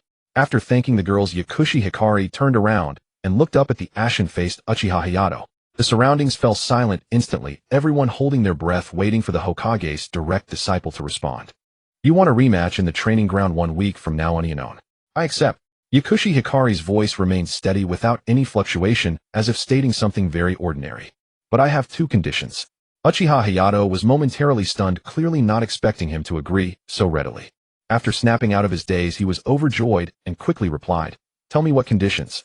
"He'll agree to them all." He wasn't afraid of Yakushi Hikari making demands, he was afraid of him dodging the fight. As long as he dared to accept, he was confident he could reclaim his lost honor before the clan. "First, this duel is between us 2. Victory or defeat stays between us. You must not involve any unrelated parties." Yakushi Hikari's gaze suddenly turned several degrees colder, piercing straight into Uchiha Hayato's face. "This is my bottom line. If you can't do it, this duel is unnecessary." He knew too well the conduct of some ninja clan children. If he lost, there was a chance they would vent their anger on the orphanage children and Granny Hui. Setting the rules beforehand was both a warning to Uchiha Hayato and a way to state the ugly truth in front of the whole class in case something happened. All the ninja clans in Konoha would know that Uchiha Hayato had broken the rules. The Uchiha valued their reputation most. If he reneged and damaged their honor, it would be like a knife twisting in his heart. They would never let him off. Sure enough, Uchiha Hayato's face stiffened, and he immediately snapped. "Are you insulting me, Uchiha? This is the Uchiha's bottom line. Victory earned by taking it out on others would only earn contempt." He took a deep breath. "I agree." But the fury in his eyes burned even brighter. Yakushi Hikari paid it no mind, even though he believed Uchiha Hayato had his own principles. But he absolutely could not believe that other Uchiha had any principles. He continued, "Second, the duel is only for victory or defeat. No lethal force is allowed." It wasn't that he was afraid of Uchiha Hayato, but he didn't want to cause a death in the first week of school trouble Tobirama, or attract unnecessary attention to himself and the orphanage. "No problem." Uchiha Hayato agreed without a second thought, the anger in his eyes not yet abated, now mixed with a hint of contempt as he looked at Yakushi Hikari. He puffed out his chest, carrying the unique pride of the Uchiha. "He'll make you admit defeat willingly. 1 week from now, the loser must apologize publicly and acknowledge that you're not worthy of using Uchiha Taijutsu." "Fine." Yakushi Hikari nodded lightly, not arguing another word. Being worthy or not wasn't decided by words, but by the skill in one's hands. With that single sentence, the whole class erupted again. No one had expected that this noisy provocation would actually become a settled matter. The Hokage's direct disciple was going to face off against the Uchiha's Taijutsu champion in the back mountain training ground 1 week from now. This news would probably spread through the entire ninja academy and even all of Konoha before the school day ended. Murmurs rippled around. Uchiha Hayato gave Yakushi Hikari a fierce glare, then turned with a snort and walked out of the classroom, followed by his Uchiha clansmen. He couldn't wait to go back and train extra hard.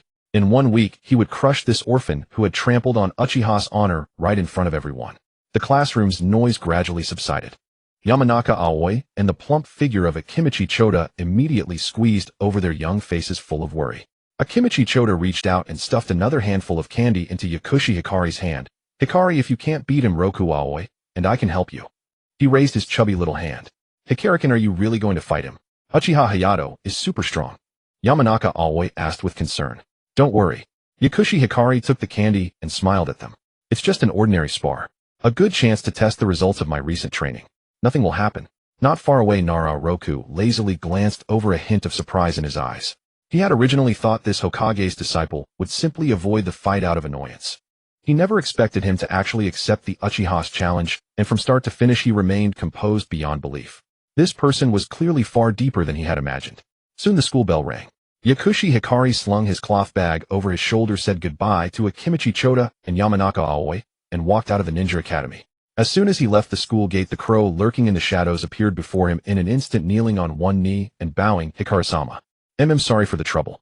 Yakushi Hikari nodded. He had just set the duel with Uchiha Hayato, and he might be hot-headed enough to send someone to watch the orphanage. With an umbu following, he felt more at ease. On the way back, passers-by who had heard the news stopped to bow, pointing and whispering about the duel in a week. Yakushi Hikari's face showed no extra expression as he walked steadily forward. These discussions were mostly drawn by the excitement of Hokage's disciple versus Uchiha genius, with no one truly caring about his victory or defeat. Only the little courtyard of the orphanage was the bottom line he would protect with all his might. When he returned to the orphanage, Granny Hui had already prepared dinner, and the children were gathered around the table waiting for him. Seeing him back, the children immediately swarmed around him, chattering about whether his first day of school was fun and if he had made new friends.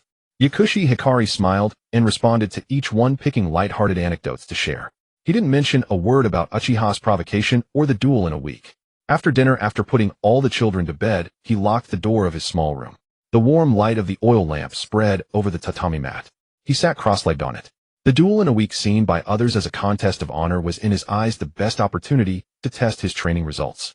What he wanted was never just to defeat Uchiha Hayato, but to thoroughly master Tobirama's training principles within this week and fully tap into the potential of the four passives: brain, overclocking, precision sensing, and rejuvenation. Yakushi Hikari took a deep breath. He no longer needed the scroll. Its contents and chakra annotations had been fully memorized during the morning's idle time. First, he silently extended sensing, covering the entire small courtyard, precisely locking onto the chakra signature of the umbu outside, confirming the orphanage's safety. Then he activated brain, overclocking, and every word and every force diagram on the scroll appeared clearly in his mind. Precision synchronized with it, and a miniature figure in his mind repeatedly rehearsed the details of Tobirama's taijutsu movements.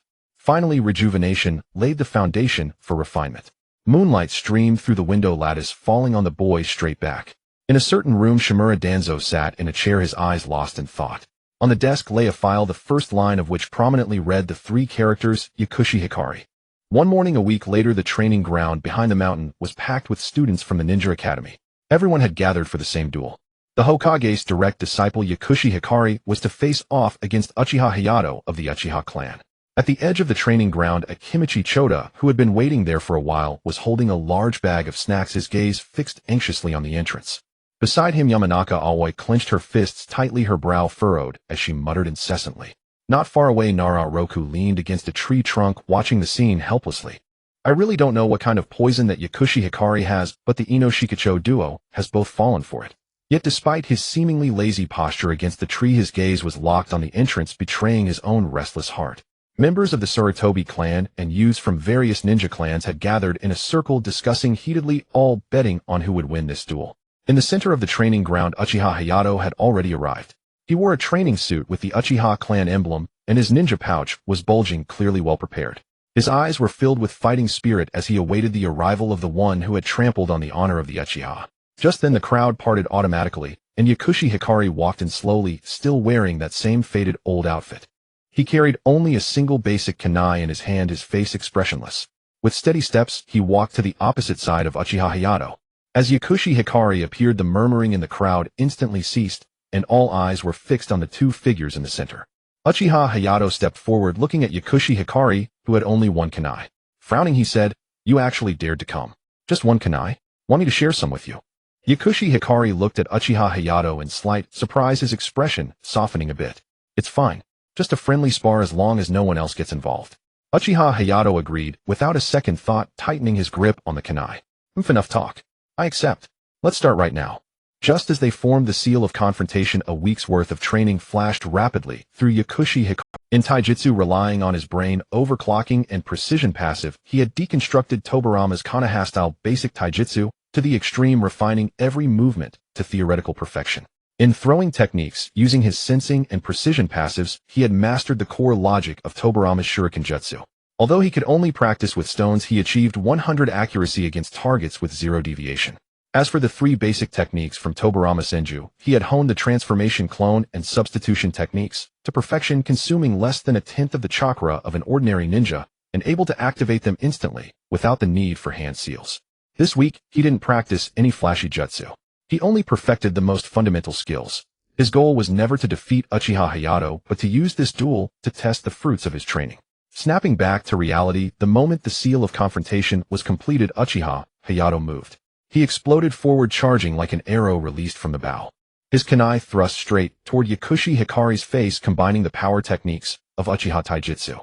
Yakushi Hikari stood still, perfectly parrying with his right kunai. Uchiha Hayato was startled, quickly retreating several steps. This was a thrust he had trained for a week, one that even Clan Shunin could barely block. Shaking his head to clear his mind, he pulled himself together, sheathed his kunai, and began taijutsu attacks. Every move was fierce, yet strictly within the rules of the spar. He was clearly holding a grudge. Since the thrust hadn't worked, he intended to defeat Yakushi Hikari fair and square in taijutsu, his strongest area. But Yakushi Hikari, still standing in place, had also put away his kunai. Using his sensing ability, he had already predicted every trajectory of Uchiha Hayato's movements. His precision passive activated simultaneously, perfectly deconstructing each of his opponent's attacks. He raised his hand, blocked, sidestepped, and redirected force. Every movement was accurate to the millimeter with no wasted energy whatsoever. He applied the force redirecting techniques from Tobirama's Konoha-style taijutsu, using minimal effort to counter greater force. After just over a dozen exchanges, Uchiha Hayato grew increasingly alarmed. Every one of his attacks was perfectly countered, as if all his moves had been seen through in advance. The onlooking crowd had already erupted into chaos. Though they had witnessed something similar before, most had assumed it was due to Uchiha Hayato's carelessness. But the scene before them completely refuted that assumption. They were now witnessing with their own eyes a prepared Uchiha being entirely suppressed by an orphan civilian. Realizing he couldn't gain an advantage in taijutsu, Uchiha Hayato immediately leaped back to create distance. At this point, it was no longer about honor. He simply couldn't afford to lose. He whipped out 3 shuriken and hurled them at 3 vital points of Yakushi Hikari.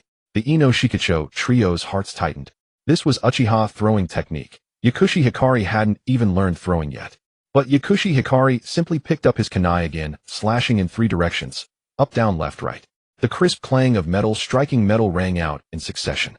All 3 of Uchiha Hayato's shuriken were precisely knocked away. Before Uchiha Hayato could react, Yakushi Hikari's body suddenly turned into a puff of smoke. By the time Uchiha Hayato came to his senses, the battle was already over. An ice-cold kunai was gently pressed against his neck, sending chills down his spine. The entire crowd was dead silent for 2 seconds, then a thunderous roar of cheers swept through the entire training ground.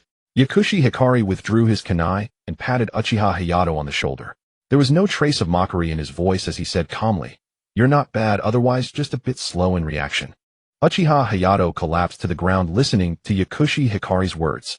His face was full of disbelief as he clenched his fists tightly, unable to utter a single word. He had lost fair and square with no room for excuses. Akimichi Choda and Yamanaka Aoi immediately rushed over, bombarding Yakushi Hikari with questions. Akimichi Choda shoved all the snacks he had into Yakushi Hikari's hands. "Are you okay?" Yamanaka Aoi meanwhile stood nearby, gazing at Yakushi Hikari with admiration. "I'm fine," Yakushi Hikari replied with a smile. Not far off, Nara Roku watched Yakushi Hikari's back, his wariness deepening. This man was strong. He hadn't even seen how Yakushi Hikari had moved. Just then, Yakushi Hikari's sensing ability precisely detected 2 chakra signatures in the woods at the edge of the training ground. One signature was steady and heavy, likely an umbu watching from the shadows. The other was cold and hidden, slightly stronger than Tobirama's men, unfamiliar. He didn't know who it was. Yakushi Hikari averted his gaze from the direction of the woods, a trace of coldness flashing in his eyes. Turning to the Ino Shikacho trio, he said with a smile, "Come on, let's go eat some grilled meat. I happened to hunt a wild boar a few days ago, and my family can't finish it all." Using his brain overclocking, he quickly recalled the grilling techniques from his past life and gathered some ingredients. Though the taste was slightly inferior, it was still far better than what this world had to offer. Akimichi Choda and Yamanaka Aoi agreed happily. Yakushi Hikari looked at Roku, who was still on the tree, and asked, "Aren't you coming?" "I promised Choda I'd treat him to a meal. The more the merrier." Roku turned back in surprise, looking at Yakushi Hikari. "Can I come too?" Yakushi Hikari smiled. "Of course you can. We're friends." Roku thought to himself, "Damn it, that smile." Then he glanced at the expectant eyes of Choda and Aoi, and his body honestly climbed down from the tree. He kept muttering, "I'm telling you, if the grilled meat isn't good, I'm not paying." Yakushi Hikari couldn't help but laugh, draped his arm over Roka's shoulder, and led them toward the orphanage. Come on, you kid. The afternoon sunlight filtered through the leaves of the old locust tree, casting dappled shadows on the ground. The lingering warmth of the roasted meat still hung in the air, mingled with a faint, tantalizing aroma. Under the locust tree, Yao Shiguang, along with the Ino Shikacho trio, sat cross-legged, each holding a skewer of freshly grilled meat. They ate with relish, one piece after another, while engaging in light-hearted chatter about trivial matters. Guang, you're amazing. This grilled meat is even better than what my family makes. Can I have some again next time? Xiao Dao Daitai mumbled, his mouth still stuffed with meat, but his eyes sparkled with undisguised admiration. Shanzhong Kuei, seated beside him, also kept stuffing herself, nodding vigorously. Yeah, Guangquan, with skills like yours, whoever marries you will be incredibly lucky. Speaking of which, what kind of girl do you like? She finished speaking and stole a glance at Yao Shiguang. Yao Shiguang's face flushed at the question, and a fleeting image of white and gold crossed his mind, but he quickly snapped back to reality. Ahaha, for now I'm focusing on my studies. I haven't thought about that, he said, his eyes involuntarily drifting. Nai Liang, looming listlessly nibbling on his meat, shot a disdainful look at Daitai and Kuei. He turned to Yao Shiguang with a serious expression. Setting everything else aside, in that taijutsu spar, who taught you that technique for deflecting force? Every move perfectly exploited the gaps in Hayato's power. He was doomed from the start. Yao Shiguang smiled faintly, neither confirming nor denying. Just a lot of practice.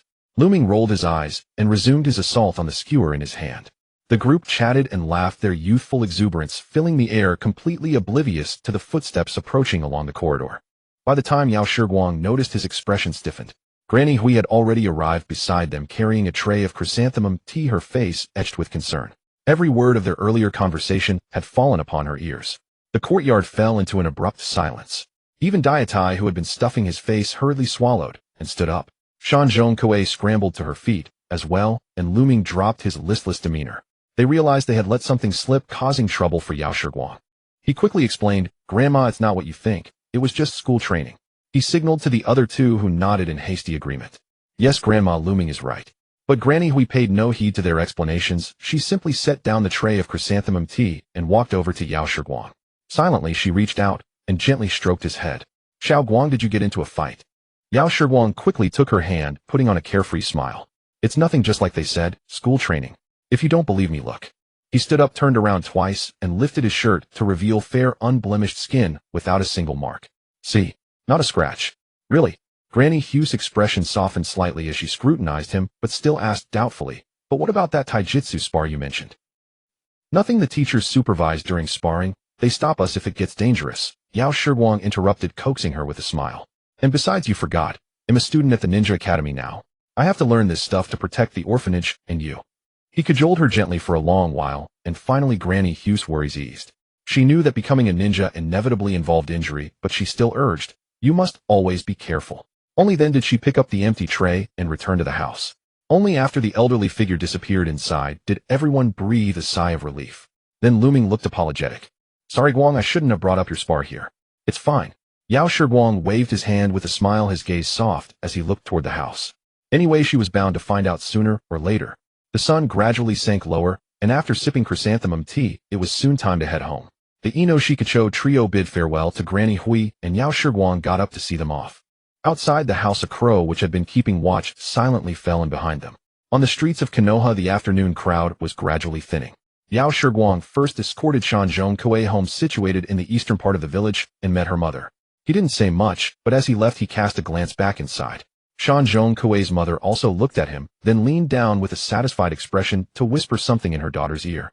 Kuei's face flushed as she noticed Yao Shiguang watching her, and quickly averted her gaze. This left Yao Shiguang slightly bewildered. He shook his head and set off to deliver Xiao Dao Daitai, who lived on the next street. Upon arriving, he learned the true meaning of hospitality. At parting, Daitai's family stuffed a large bundle of dried meat onto his back, causing his small frame to bend under the weight. Looming couldn't help but tease, maybe I should just go home by myself. If my family also gives you something, you'll have to crawl back. Yao Shiguang, carrying the dried meat, looked at Looming, then at the bundle on his back, and bit his lip. Who do you think I am? I could carry your entire house if I had to. With that, he strode past Looming. When he reached a crossroads, he looked around in confusion and awkwardly turned back to Looming. Looming finally burst out laughing, clutching his stomach. I never thought I'd see you like this, Guang. Yao Shiguang, noticing the strange looks from passers-by, lowered his head. Hurry up and lead the way. Don't just laugh at me, there are more and more people. Looming wiped the tears from his eyes and stopped teasing him, leading the way to his home. A while later, Yao Shiguang emerged from the Nara residence, his back even more bent as an additional bag of deer antler had been added to the pile. On the way home, the crow silently appeared, offering to help, but Yao Shiguang refused.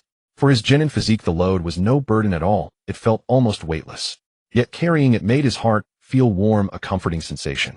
The crow could only watch the stubborn figure and silently follow behind.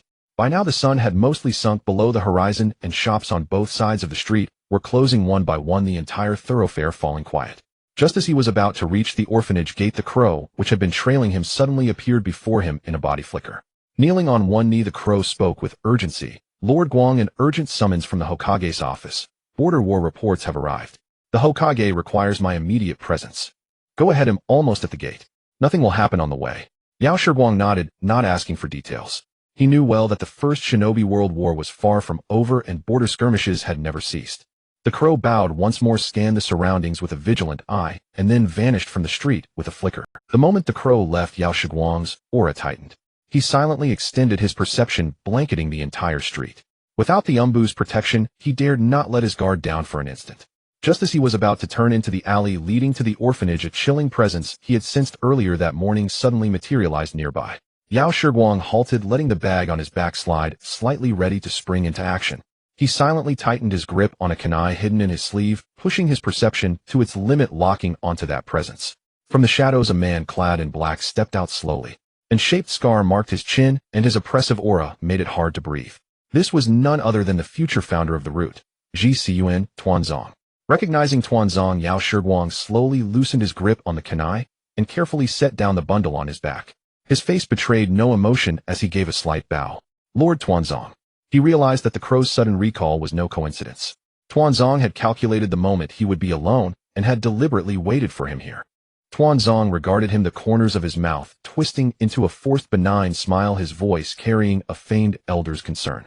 No need for formalities, Yao Shiguang. By seniority, you should call me senior brother. Yao Shiguang looked up, his eyes betraying a hint of calm inevitability. He knew, of course, that Tuanzong, like Yuan Fei Rizhan and Shui Dun Men Yin, was a direct disciple personally trained by Fei Jian, his rightful fellow disciple. However, this senior brother was most skilled at using the guise of brotherhood to pave the way for his own ambitions. In the future, he would vie for the Hokage position against Yuan Fei Rizhan for a lifetime, and he had never hesitated to betray his peers or scheme against the village. Though he didn't know the exact details beforehand, the signs of betrayal were already beginning to show. Yao Shiguang silently activated his brain's hyperfrequency mode to avoid slipping up. Both I and Ryzen were personally trained by Fei Jian Sensei. I know his temperament better than anyone, Tuanzong said, taking 2 slow steps forward before stopping, his tone taking on a persuasive edge. I know that Fei Jian Sensei accepted you as his direct disciple because he saw your talent. In all of Konoha, you are the only one, an orphan from the orphanage, whom he has ever made an exception for. But you must understand, he is the Hokage of the village, responsible for the entire village. He cannot watch over you every moment, nor can he waste time teaching you alone. His words only amused Yao Shiguang, but he showed no emotion. He kept his eyes lowered, maintaining an innocent, attentive expression, and even nodded slightly, as if persuaded. Seeing the nod, Tuanzang's eyes gleamed with satisfaction, and his tone grew even more syrupy, causing Yao Shiguang to barely suppress a shiver of disgust. Fei Jian Sensei expects a shinobi who can sacrifice for Konoha and consider the bigger picture. He always sees the entire village. But I am different. I can give you what he cannot. He paused. I currently oversee Konoha's Umbu. At this point, Yao Shiguang could clearly sense the falseness in Tuanzang's words. In reality, he shared control of the Umbu with Yuan Fei Rizhan. I have the most elite practical training grounds in all of Konoha. I can teach you everything I know, and I can ensure the safety of your orphanage. No one would dare bully Granny Hui or the children. Tuanzong grew more excited, painting an increasingly grandiose picture. Yao Shiguang couldn't help but wonder if the man had lost his mind. If anyone at the school gives you trouble, I'll handle it. If you hit a bottleneck in your training, I'll guide you personally. If you want to rise in the future, I'll pave the way. Tuanzong suddenly turned and extended a hand toward Yao Shiguang. As long as you acknowledge me as your senior brother and stand by my side, not only Konoha, but the entire shinobi world will have a place for you. He had calculated that a 6-year-old orphan cared about 2 things above all: a powerful backer to teach him and the warm orphanage that sheltered him. Grip these 2 points, and he could firmly hold this prodigy in his grasp. When Fei Jian Sensei stepped down in the future, this direct disciple of the current Hokage would be his greatest asset to surpass Yuan Fei Rizhan and claim the Hokage seat. The ambition in his eyes was almost overflowing. The alley fell into complete silence. The last rays of the setting sun fell between them, casting long shadows. Yao Shiguang kept his head down, afraid to look at Tuanzang's expression. Only he knew how much he was inwardly amused by this clumsy attempt at persuasion. He dared not look at Tuanzang's face, fearing he might burst out laughing. Protect his orphanage. Tuanzang seemed to have forgotten that in the original story, the first person to use orphans from Konoha's orphanage for human experiments was none other than his kind-hearted senior brother. Paved the way for him. He was merely a pawn to be used in the power struggle against Yuan Fei Rijan. Once he lost his usefulness, he would be the first to be discarded. But he couldn't expose this now, nor could he flatly refuse. Tuanzang was a high-ranking official of Konoha, a direct disciple of Fei Jian Sensei, and a ruthless figure with real control over the Umbu. Openly clashing now would only push Tuanzang into opposition, benefiting neither himself nor the orphanage. The best course was to act like a 6-year-old who couldn't make up his mind, giving a vague answer to get through this ordeal. After a long silence, he raised his head. With the help of his precise skill, his face perfectly displayed a hint of appropriate hesitation as he bowed once more to Tuanzang. Thank you for your kindness, senior brother. This matter is of great importance. I am still young and cannot decide. I need to think it over carefully before giving you an answer. Hearing the hesitation in his voice, Tuanzang stepped closer and patted his shoulder.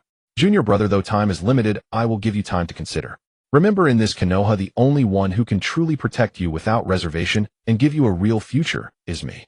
With that, he turned and walked into the shadows, vanishing in an instant, as if he had never been there. Yao Shiguang dared not gamble that Tuanzang had truly left. He maintained his hesitant expression, picked up the bag beside him, and headed toward the orphanage. When Yakushi Hikari finally arrived at the orphanage gate with the bag slung over his back, he heaved a sigh of relief. The deliberately hesitant expression on his face vanished, replaced by a genuine smile. He looked up and saw the lights still on inside the courtyard. Granny Hui was waiting for him there with the children. The moment they spotted him, the kids rushed over joyfully, their small eyes fixed intently on the bulging bag on his back. Their eyes brimmed with curiosity. Granny Hui, with a worried expression, wanted to take the bag from him, but Hikari dodged her with a smile. He hopped a few times with the bag on his back and said cheerfully, "It's nothing, Granny. I'm already a ninja student. This little thing is like air to me."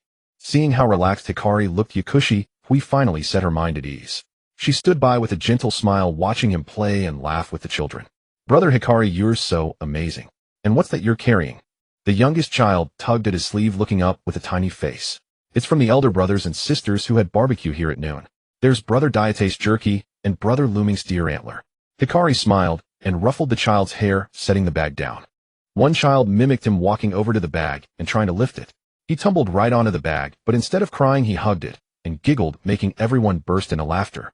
Hikari laughed too, picked the child up and set him aside, then grabbed the bag and carried it to the corridor. He opened it, took out oil paper wrappers, and handed out pieces of jerky to the children one by one. After distributing the jerky, he opened another bag, separately took out the deer antler, and handed it to Granny. "Granny, here. Drink some deer antler soaked in water on an empty stomach in the morning. It's good for your health." Yakushi Hu's eyes reddened. She took a few slices and pushed the rest back to Hikari. "You need to grow, child. If you don't drink it, I won't either." Hikari looked at his grandmother's resolute gaze and nodded helplessly. All right. We'll drink it together in the morning." After sharing everything, he coaxed all the children to wash up and go to bed. Only then did Hikari take the warm porridge Granny had just reheated, sit down on the corridor steps, and slowly eat it with the jerky. The evening breeze rustled the locust leaves, and he took a sip of porridge and a bite of jerky. Yet in his mind, he replayed the scene in the alley over and over. Danzo's empty promises. He couldn't help but chuckle softly. Protect the orphanage. Impart all knowledge. Pave the way for him. Every word was a lie. What Danzo wanted was never a junior brother, but a blade to contend with Sarutobi Hiruzen for power. But he couldn't openly break with him, nor could he tell teacher Tobirama about this. It wasn't that he didn't trust the teacher. It was just that so far it was only verbal. Saying it would do nothing, at most a verbal warning. Instead, it would incur Danzo's undying hatred, which simply wasn't worth it. Most importantly, he couldn't live under Senju Tobirama's protection forever. He had to learn how to face Danzo on his own, how to lay his own plans, and how to protect his own home. For now, pretending to be a hesitant, indecisive 6-year-old would make Danzo relax his guard and not target the orphanage. That bought him more time. As long as he could graduate and advance, he was confident he could reach Jonin within a year. The only problem now was early graduation. He had only mastered the basic 3-body techniques. But if his strength far surpassed that of a genin, even with only basic techniques, he could still qualify for an exceptional graduation. Once he figured that out, Hikari ate the last piece of jerky and downed the porridge in one gulp. The confusion in his eyes vanished, completely replaced by a cold, clear-headed calm. Whether Danzo's courtship or the Uchiha's discontent, all the scheming and hostility would ultimately be broken by the power in his hands. Back in his small room, he locked the door. The warm light of the oil lamp spread across the tatami. He slowly sat cross-legged on the tatami and instantly activated his brain overclocking. The three passive abilities of perception, precision, and renewal synchronized in operation. That night the light in the orphanage's small room stayed on very late. In the shadow of the corridor, someone watched with a worried gaze, staying awake just as late. Only when the person inside reacted and turned off the light did she slowly leave. Time passed, and during those 3 weeks the flames of war at the border did not disturb the peace inside Konoha in the slightest. Hikari went to class and trained as usual. Occasionally he chatted and ate with the 3 heirs of the Ino-Shikacho clans who had become his closest friends. Uchiha Hayato was still stubbornly competing with him, seizing every chance to spar, and each time he lost, which annoyed Hikari to no end. As for Danzo, he hadn't shown his face since that recruitment attempt. Only that chilling aura would occasionally flash across the school paths. Hikari always pretended to know nothing, but secretly trained with even more intensity. Just yesterday his chakra capacity finally broke through to Chunin level, and his taijutsu had also reached the Chunin standard. This gave Hikari the confidence to pass teacher Tobirama's assessment. On the morning of the last weekend of the month, the crow that always waited outside his house woke him up for the first time, conveying the Hokage's order. He was to report to the Hokage's private training ground immediately. This training ground was a forbidden area in Konoha. No one could enter without the Hokage's command. In the center of the empty grounds, Senju Tobirama stood wearing a simple black training outfit. Stripped of his Hokage robe, his aura remained steady but became even sharper. At the entrance of the training ground, Hikari spotted Senju Tobirama, quickly walked over and bowed respectfully. Master. Tobirama glanced at him, perceiving no trace of chakra, as if he were an ordinary person. He nodded slightly, a hint of approval flickering in his tone. Your chakra control is excellent. Even a Jonin couldn't achieve this level of control. But he changed his tone, turned, and walked slowly backward to create distance. Hikari watched the increasingly distant figure of Senju Tobirama, knowing the real test was about to begin. When they were sufficiently apart, Tobirama turned and formed hand seals. A shadow clone of Chunin strength materialized, holding a kunai. True strength can only be seen in combat. Don't hold back. We're the only two here. Show me the full extent of your month's training. The moment the words fell, the shadow clone stomped the ground and charged at Hikari, using Konoha's taijutsu style. No probing. The opening strike was a fierce assault. Hikari dared not relax his vigilance. The move seemed full of openings, but every gap was a trap. One misstep, and he would be locked in a chain of attacks. Perception instantly expanded, imprinting the shadow clone's movements in his mind. Brain overclocking deconstructed the techniques, and precision controlled his Boda's counterattacks. But the shadow clone's offense was far more cunning than he had imagined. While launching fierce taijutsu, it could instantly use a clone technique to feint, a substitution technique to reposition, each move seamless and flawless. Even in the midst of close-quarters combat, it could flick a shuriken from its hand, grazing past his cheek, precisely blocking all his escape routes. Hikari managed to avoid it only by twisting his body in an inhuman motion with extreme control, but his footing nearly faltered, and he almost lost the rhythm. This combo opened his eyes. His mind raced, engraving Tobirama's battle logic and the essence of technique transitions into his memory without missing a single detail. In the first 2 minutes, he was on the defensive, relying on his precision ability to gauge every blocking angle. Renewal constantly repaired minor muscle strains, barely allowing him to withstand the shadow clone's relentless assault. But as his analysis of the techniques became more thorough, he gradually turned from passive defense to composed ease. He fully integrated the taijutsu details he had practiced over the month and the transition skills he had just learned from the shadow clone. Just as the shadow clone again used a clone technique to feint and the real body circled behind for a surprise attack, Hikari finally seized the opportunity to counter. He flicked 2 small pebbles he had prepared earlier, and the 2 stones collided midair, changing direction.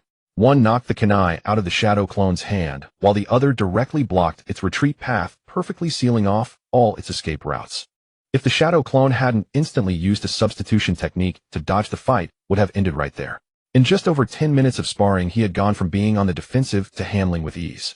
He even found opportunities to counter precisely, honing his taijutsu 3 body techniques and shuriken skills to a higher level.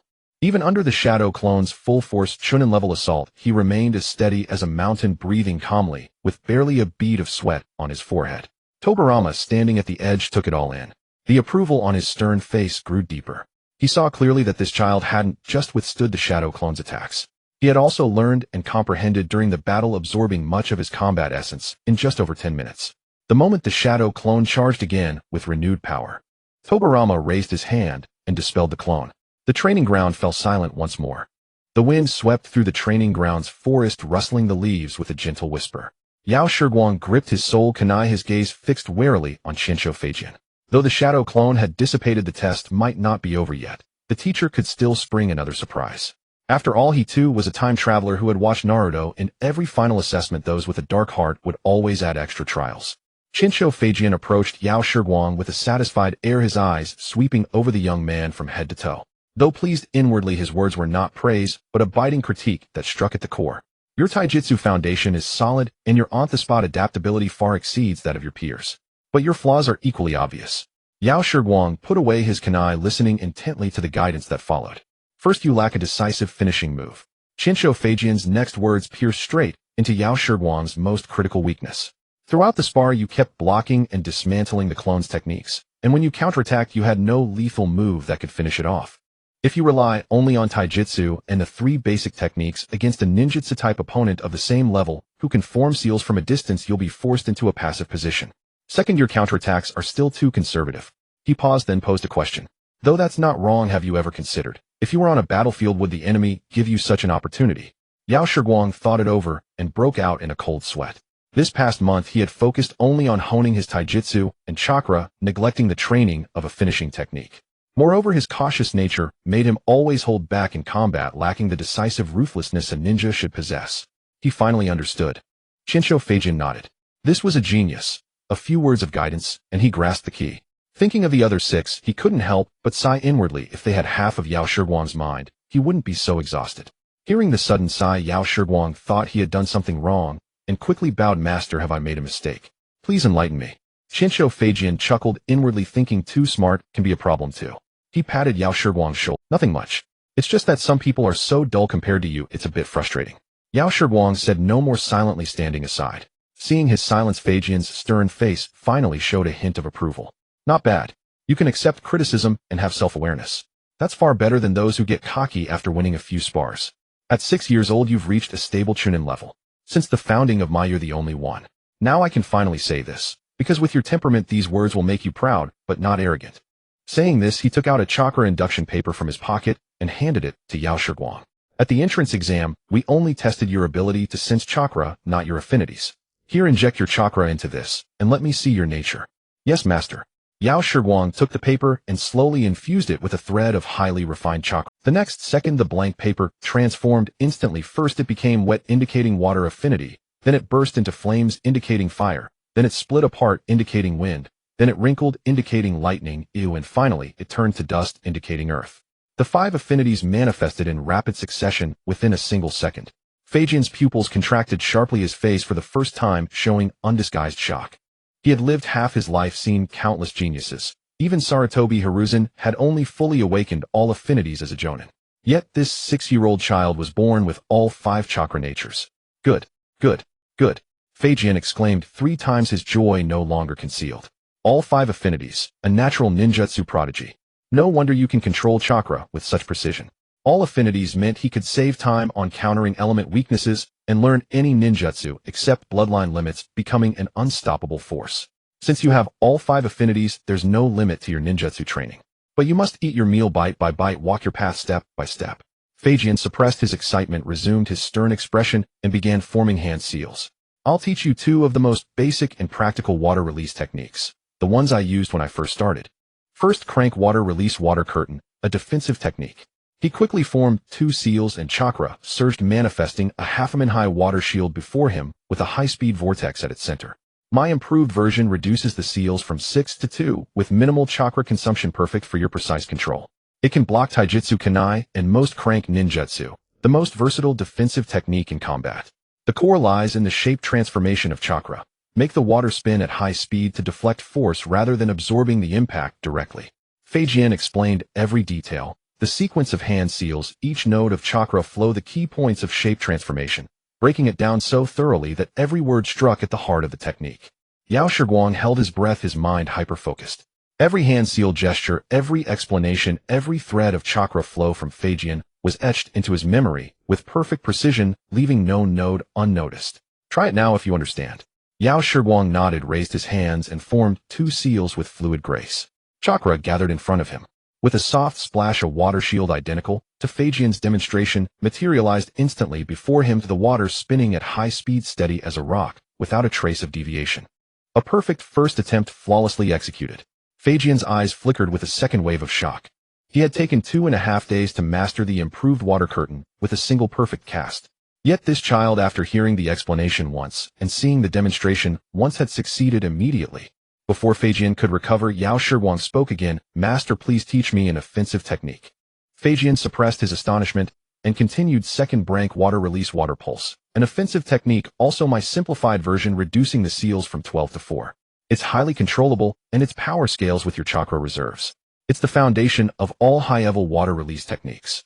He demonstrated again, completing 4 seals. A high-pressure water surge erupted from his center, charging forward like a galloping horse, crashing violently into the training ground's rock wall, exploding into a spray of water and leaving a deep gash on the stone. Once more he explained every detail, from the rhythm of the seals to the nature transformation of chakra, holding nothing back. And Yao Shiguang executed it perfectly on his first try. He completed the 4 seals with fluid grace, but this time a miniature high-pressure water surge pushed against the rock wall, its power far less than Qinshu Feijian's. Yao Shiguang felt a hint of disappointment as he sensed his depleted body. "A genius, a true genius." Feijian looked at him, his tone full of approval. "Though the power is lacking, it's only due to insufficient chakra. In a place with abundant water, you could use it effectively." Sensing Yao Shiguang's disappointment, he continued, "With such precise chakra control and such instinctive understanding of ninjutsu, even Hiruzen at your age was far behind you." He took out 2 thick sealed scrolls from his ninja tool pouch and handed them to Yao Shiguang. "These are the complete crank and brank all affinity ninjutsu compendiums of mine, including my annotations and improvements for each technique. Master this." Yao Shiguang accepted the scrolls, his heart filled with surprise. He knew full well what these 2 scrolls meant. They were the core heritage of my something even the direct heirs of ninja clans might not be able to obtain in such completeness.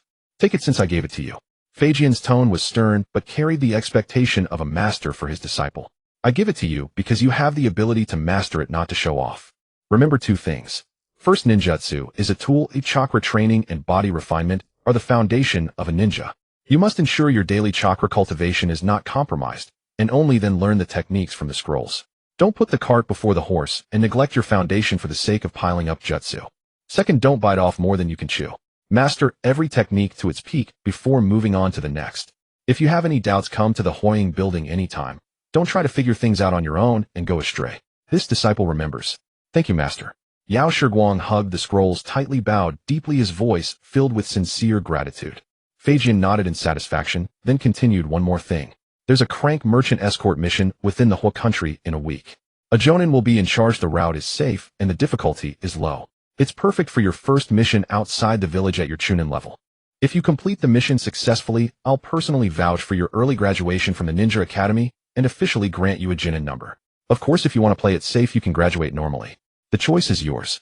Yao Shiguang didn't hesitate for a second, raising his eyes to meet Feijian's, his gaze firm. "Master, I choose to take the mission and graduate early." He had been waiting for this day for too long. Only by becoming a full-fledged ninja and taking on missions for experience could he improve his strength more quickly, and in the chaos to come truly protect the small courtyard of the orphanage. Feijian looked at the resolve in his eyes and smiled, nodding. "Good. Then this week familiarize yourself with the crank technique I taught you. The brank is still too advanced for you now, but you can look at the crank techniques in the scrolls to expand your repertoire." "Yes, Master." Only after Yao Shiguang bowed and withdrew from the training ground holding the scrolls did Feijian return to the Hoying building with a contented heart. In the following week, Yakushi Ko devoted all his energy to honing his ninjutsu and addressing his weaknesses. With his exceptional control over chakra, he simplified the clever ninjutsu taught by his teacher Tobirama to a single hand sign in just one afternoon. He thoroughly grasped the core logic of level ninjutsu, but was temporarily unable to exert his full power due to the limited amount of chakra in his 6-year-old body, so he decisively set it aside. He remembered his teacher's advice to avoid being greedy and to master one technique thoroughly. Each day, he focused on mastering just one ninjutsu, selecting a few highly adaptable low-level techniques from the comprehensive ninjutsu manual to supplement his combat capabilities. The rest of his time was spent refining his chakra and solidifying his foundation in taijutsu. By the end of the week, his total chakra had risen to a new level. Although he had not yet reached the chakra threshold of an elite Chunin, his overall strength had firmly entered the ranks of elite Chunin. On the eve of departure, Yakushi Ko meticulously wiped clean his new ninja tools, which were the stones his teacher had seen him throw a few days prior. Deliberately sent over by crows, there was a set of specially crafted kunai and shuriken polished to a shine, as well as a set of customized lower ninja protective gear that was both lightweight and capable of safeguarding vital areas. After cleaning, he carefully stored the ninja tools in his bag, placing it out of reach of the children. Watching the kids playing under the locust tree, he hesitated for a long time before walking up to his grandmother, who was mending clothes. "Grandma, I have something to tell you." He crouched beside the elderly woman, his tone slightly ingratiating.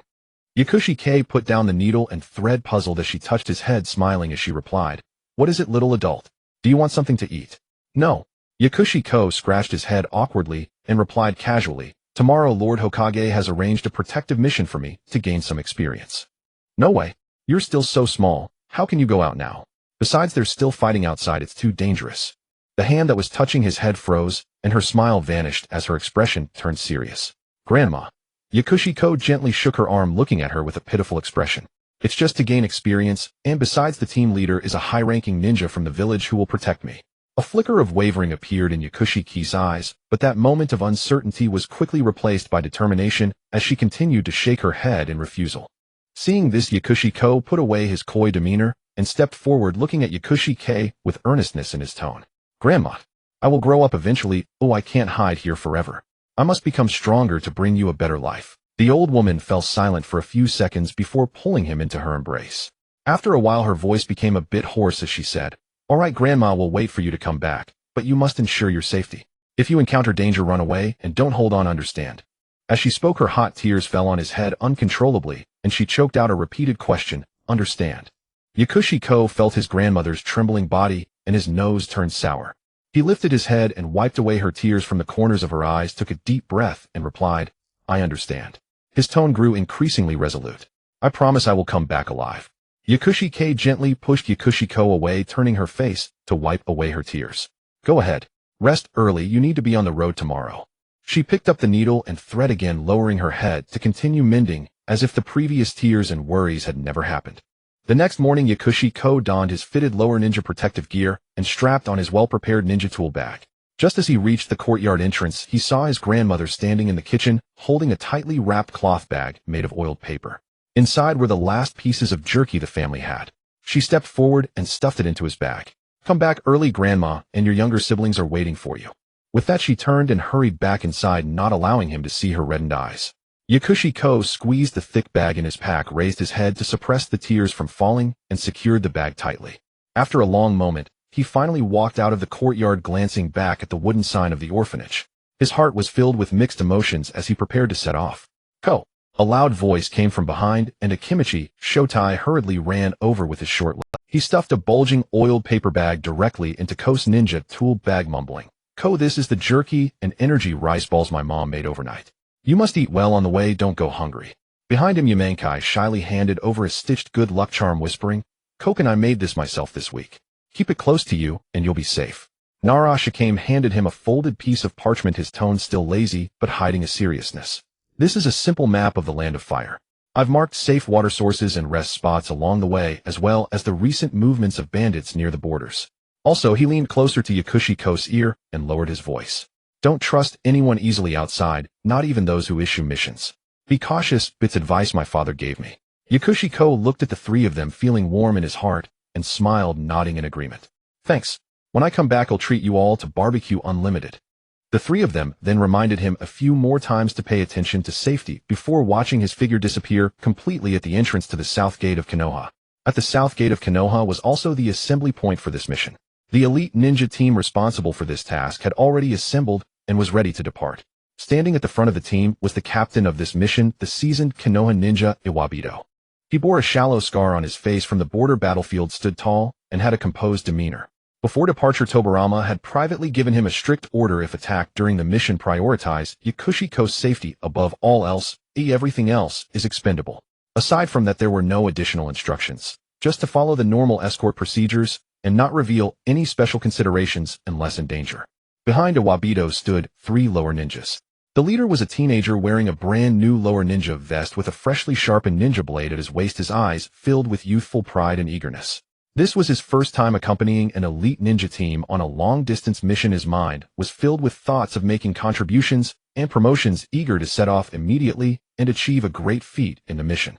Iwabata-sensei, when is that little brat going to arrive? The whole team is waiting for him. He's only riding on the Hokage's reputation, acting so high and mighty. He impatiently kicked a stone by his feet, full of disdain in his tone. Marahoshi Kokai, be quiet. Iwabito interrupted him coldly, his gaze carrying an undeniable authority. During the mission, mind your words and do your part. If you dare to speak out again, I'll immediately revoke your mission eligibility and send you back to the village. Kokai pouted, reluctantly falling silent, but the defiance on his face did not lessen at all. The two other lower ninjas who had just graduated from the Ninja Academy did not dare to say much either. They looked towards the entrance with clear signs of dissatisfaction.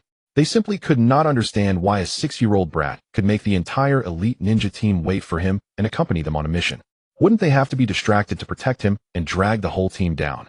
Just then footsteps echoed from the Yakushi Ko hurried over his fitted lower ninja gear, accentuating his tall posture. Despite being only 6 years old, there was no hint of childishness on his face. His gaze was steady and his steps were calm. Upon seeing him approach, Iwabito nodded slightly and formally stated, Yakushi Ko, I am the captain of this mission. Iwabito. Lord Hokage has instructed me not to show you any favoritism. From now on you are just an ordinary. Even so, Marahoshi Kokai couldn't help but snicker, whispering to his companion, what a pretentious little brat. Even with a lower ninja outfit, he's still just a kid. Does he really think he's a ninja? His voice wasn't loud, but it was just enough for everyone present to hear. Iwabito's expression darkened immediately, and just as he was about to scold him, Yakushi Ko spoke up to intervene. Excuse me. Yakushi Ko didn't even glance at Marahoshi Kokai, continuing to address Iwabito. Thank you for your patience, Captain Iwabito. Can you explain the mission details to me on the way? How long until we depart? All personnel and goods have been accounted for, and we can leave at any time, Iwabito replied, returning his gaze from Kokai to Ko. In his heart, he found himself granting more acknowledgement to this 6-year-old child, as this level of composure and restraint was stronger than many ninjas. Iwabito turned around, his gaze sweeping over the entire team as he issued a command in a deep voice. Everyone in position, check your ninja tools and head to the merchant team assembly point. Depart immediately. Yes. The two lower ninjas immediately responded, and Marahoshi Kokai reluctantly echoed, gripping the ninja blade at his waist, eager to be at the front of the line. Yakushi Ko followed closely beside Iwabito, his fingertips lightly resting on his ninja tool bag. His sensing ability had already captured a hint of chakra fluctuations within the merchant team. That aura was deliberately suppressed to the extreme. If not for his keen perception, he would have never noticed. A glimmer of coldness flashed in Yakushi Ko's eyes, yet his pace did not falter. The convoy traveled west along the official road of the Fire Nation. The wheels rolled over the gravel, producing a rhythmic clatter. The medicine master Guang followed alongside the carriage, feeling quite bored. The group had been on the road from Konoha for almost an entire day. The early spring wind brought a chill, yet a hint of gunpowder lingered in the air, emanating from the figure at the front of the group, Maru Hashikuki. His eagerness for quick results was almost written on his face. Captain Iwabuchi had originally ordered him to scout the surrounding forest, but he turned and left the group to run into the woods. Upon returning, he carried 2 wild rabbits he had just caught, completely disregarding the angry expression on the captain's face. Proudly, he reported to the captain that he had checked a 2-kilometer radius, and that the only movement he detected was from the 2 rabbits in his hands. He had no awareness that the real issue was never whether he had discovered enemy activity, but rather that he had strayed too far from the group. Seeing this, Iwabuchi could only warn him with a dark expression. I warn you for the last time, if you dare to leave the group on your own during the mission again, I will send you back to the Hokage's office after the mission ends, canceling all your mission qualifications for the next 3 months. After saying this, he ordered him to stay by the carriage and not to leave. This guy, however, soon moved to the front again to chat with 2 teammates. His words were filled with disdain for Guang. You all watch, after this mission ends I will definitely be promoted for my contributions.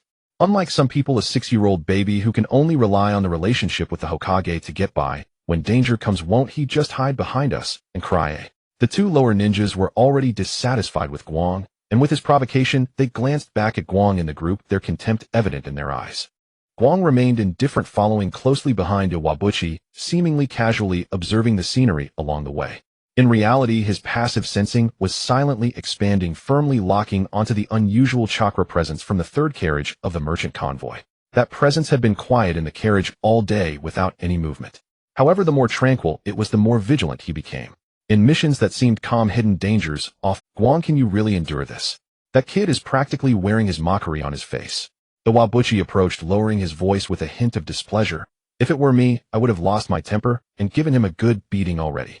I just think it's childish behavior. As long as it doesn't affect the mission, it's fine, Guang replied, calmly shaking his head slightly as he glanced at the captain. He understood that the captain wanted to reprimand Hashikuki, but in his eyes Hashikuki was merely a child eager to prove himself. Even if his words were harsh, there was no malice behind them. Compared to the hidden plots lurking in the shadows, this verbal dispute was truly trivial. Iwabuchi glanced at him, but said nothing further. Yet he thought, this kid is steadier than he seems.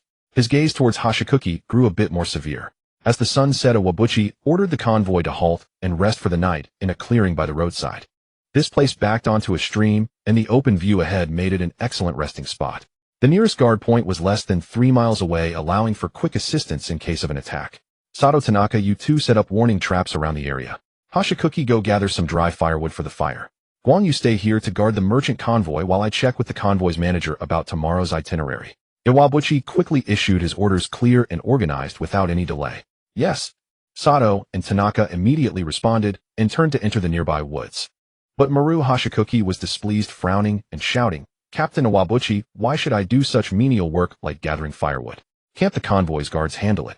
I'm a ninja. I should be scouting for enemy activity around or hunting some game to improve our meals. His mind was entirely focused on making achievements, unwilling to do such trivial tasks, especially in front of Guang, whom he looked down upon, feeling it was a slight from Iwabuchi. This is an order. Iwabuchi's expression darkened instantly. Follow the order without further discussion. Hashikuki bit his lip, turning away in discontent as he stormed into the woods. Before leaving, he shot Guang a fierce glare, as if blaming him for taking the position that should have belonged to him. Guang helplessly shook his head, not taking it to heart, and turned to help the convoy's guards set up a temporary tent. Half an hour later, the warning traps were set up and the bonfire was lit with the orange flames illuminating the entire clearing. Hashikuki returned empty-handed from the woods, his face long. Though he had said he was going to gather firewood, he had actually sneaked into the woods to try to catch some game to impress others. After working hard for half a day, he hadn't caught a single rabbit and was forced to grab a few pieces of dry wood, his face flushed with embarrassment. Sato and Tanaka took out their rations to cook while the convoy's guards set up a pot to boil meat soup, and soon the aroma wafted through the clearing. Iwabuchi returned after checking the itinerary, looking at Hashikuki squatting by the bonfire with a twisted expression, and helplessly shook his head. He spoke. Maru Hashikuki, come here. Let me see your ninja sword. I noticed your drawing posture was incorrect earlier, and I want to correct it for you. It was this clear call of Maru Hashikuki that abruptly halted Guang's hand as he unwrapped an oil paper package. In that moment, like a thunderbolt, all memories of the Hokage in his mind were cleaved apart. He finally recalled who this arrogant and rebellious youth, whom he found so irritating, truly was. He was the future hero of Konoha, a lower ninja acknowledged as a strong warrior by the 2nd, 3rd, and 4th Hokages. Moreover, he was the one who vowed to remain a lower ninja for life to atone for his youthful mistakes, and he finally understood why Captain Iwabuchi would take a team of freshly graduated lower ninjas on a mission. Why this young man, despite his arrogance, was treated so leniently by the captain.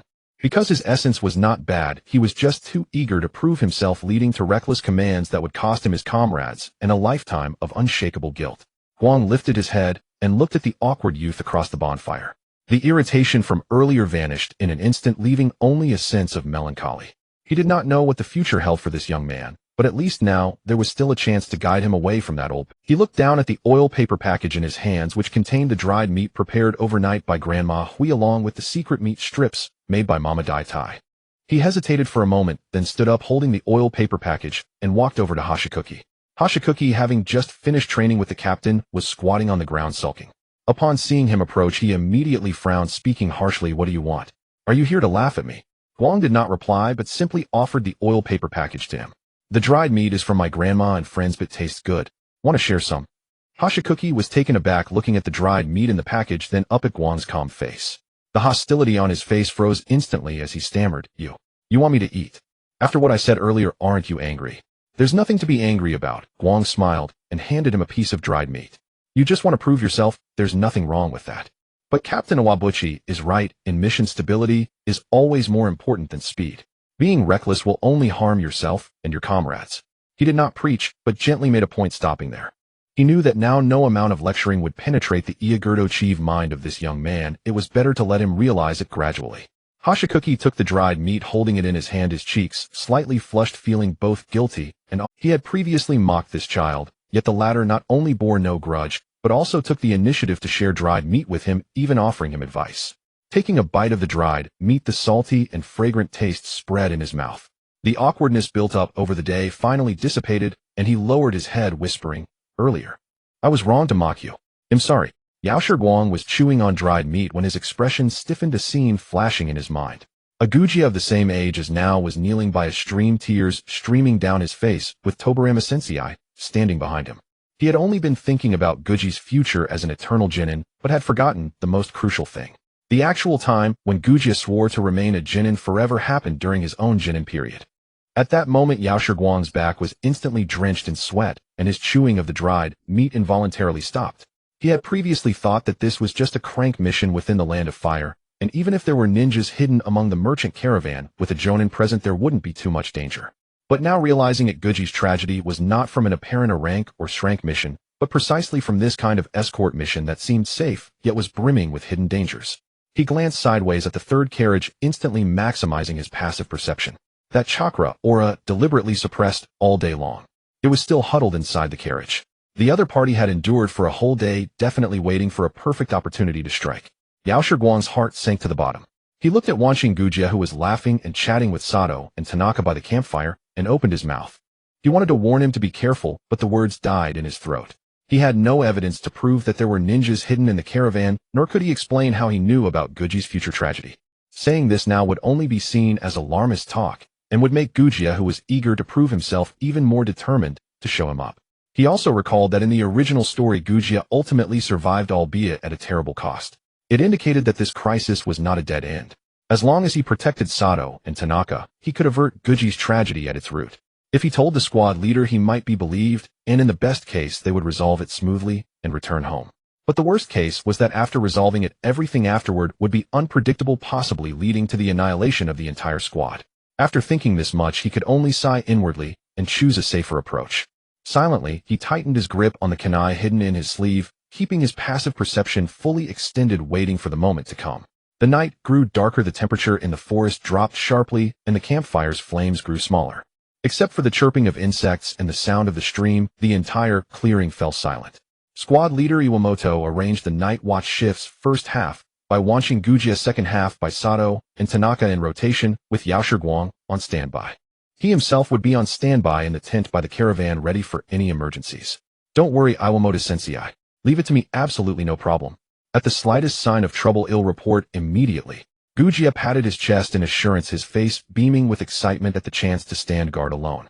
Gripping his ninja sword, he walked to the edge of the clearing. But after Iwamoto entered the tent and Sato and Tanaka had crawled into their sleeping bags and fallen asleep, the excitement on his face turned to boredom. He crouched behind a tree, his gaze fixed intently on the pitch-black depths of the forest. During the day, he had been publicly warned by Iwamoto-sensei and had his unsheathing posture corrected. He had also lost face in front of that brat Yao Shiguang. He had to seize the opportunity to catch a few spies or bandits. To prove his skill and show everyone that he, Wanshin Guji, was not a useless braggart. Just as he was dozing off, a dark figure suddenly flashed through the depths of the forest. It seemed to deliberately appear for a few seconds before instantly vanishing behind a tree. Guji tensed his body, tightened his grip on the ninja sword at his waist, and his heart pounded wildly. He wasn't mistaken. That was definitely a suspicious person. Perhaps it was a bandit eyeing the caravan, or even a spy from a hostile ninja village. His chance to make a merit had come. His eyes instantly lit up. His first reaction was not to wake Iwamoto-sensei and report, but to turn his head and look at the sleeping Sato and Tanaka. If he woke the squad leader, the credit would certainly be shared with him. But if he took his two companions and silently crept over to capture those spies, it would be a huge achievement.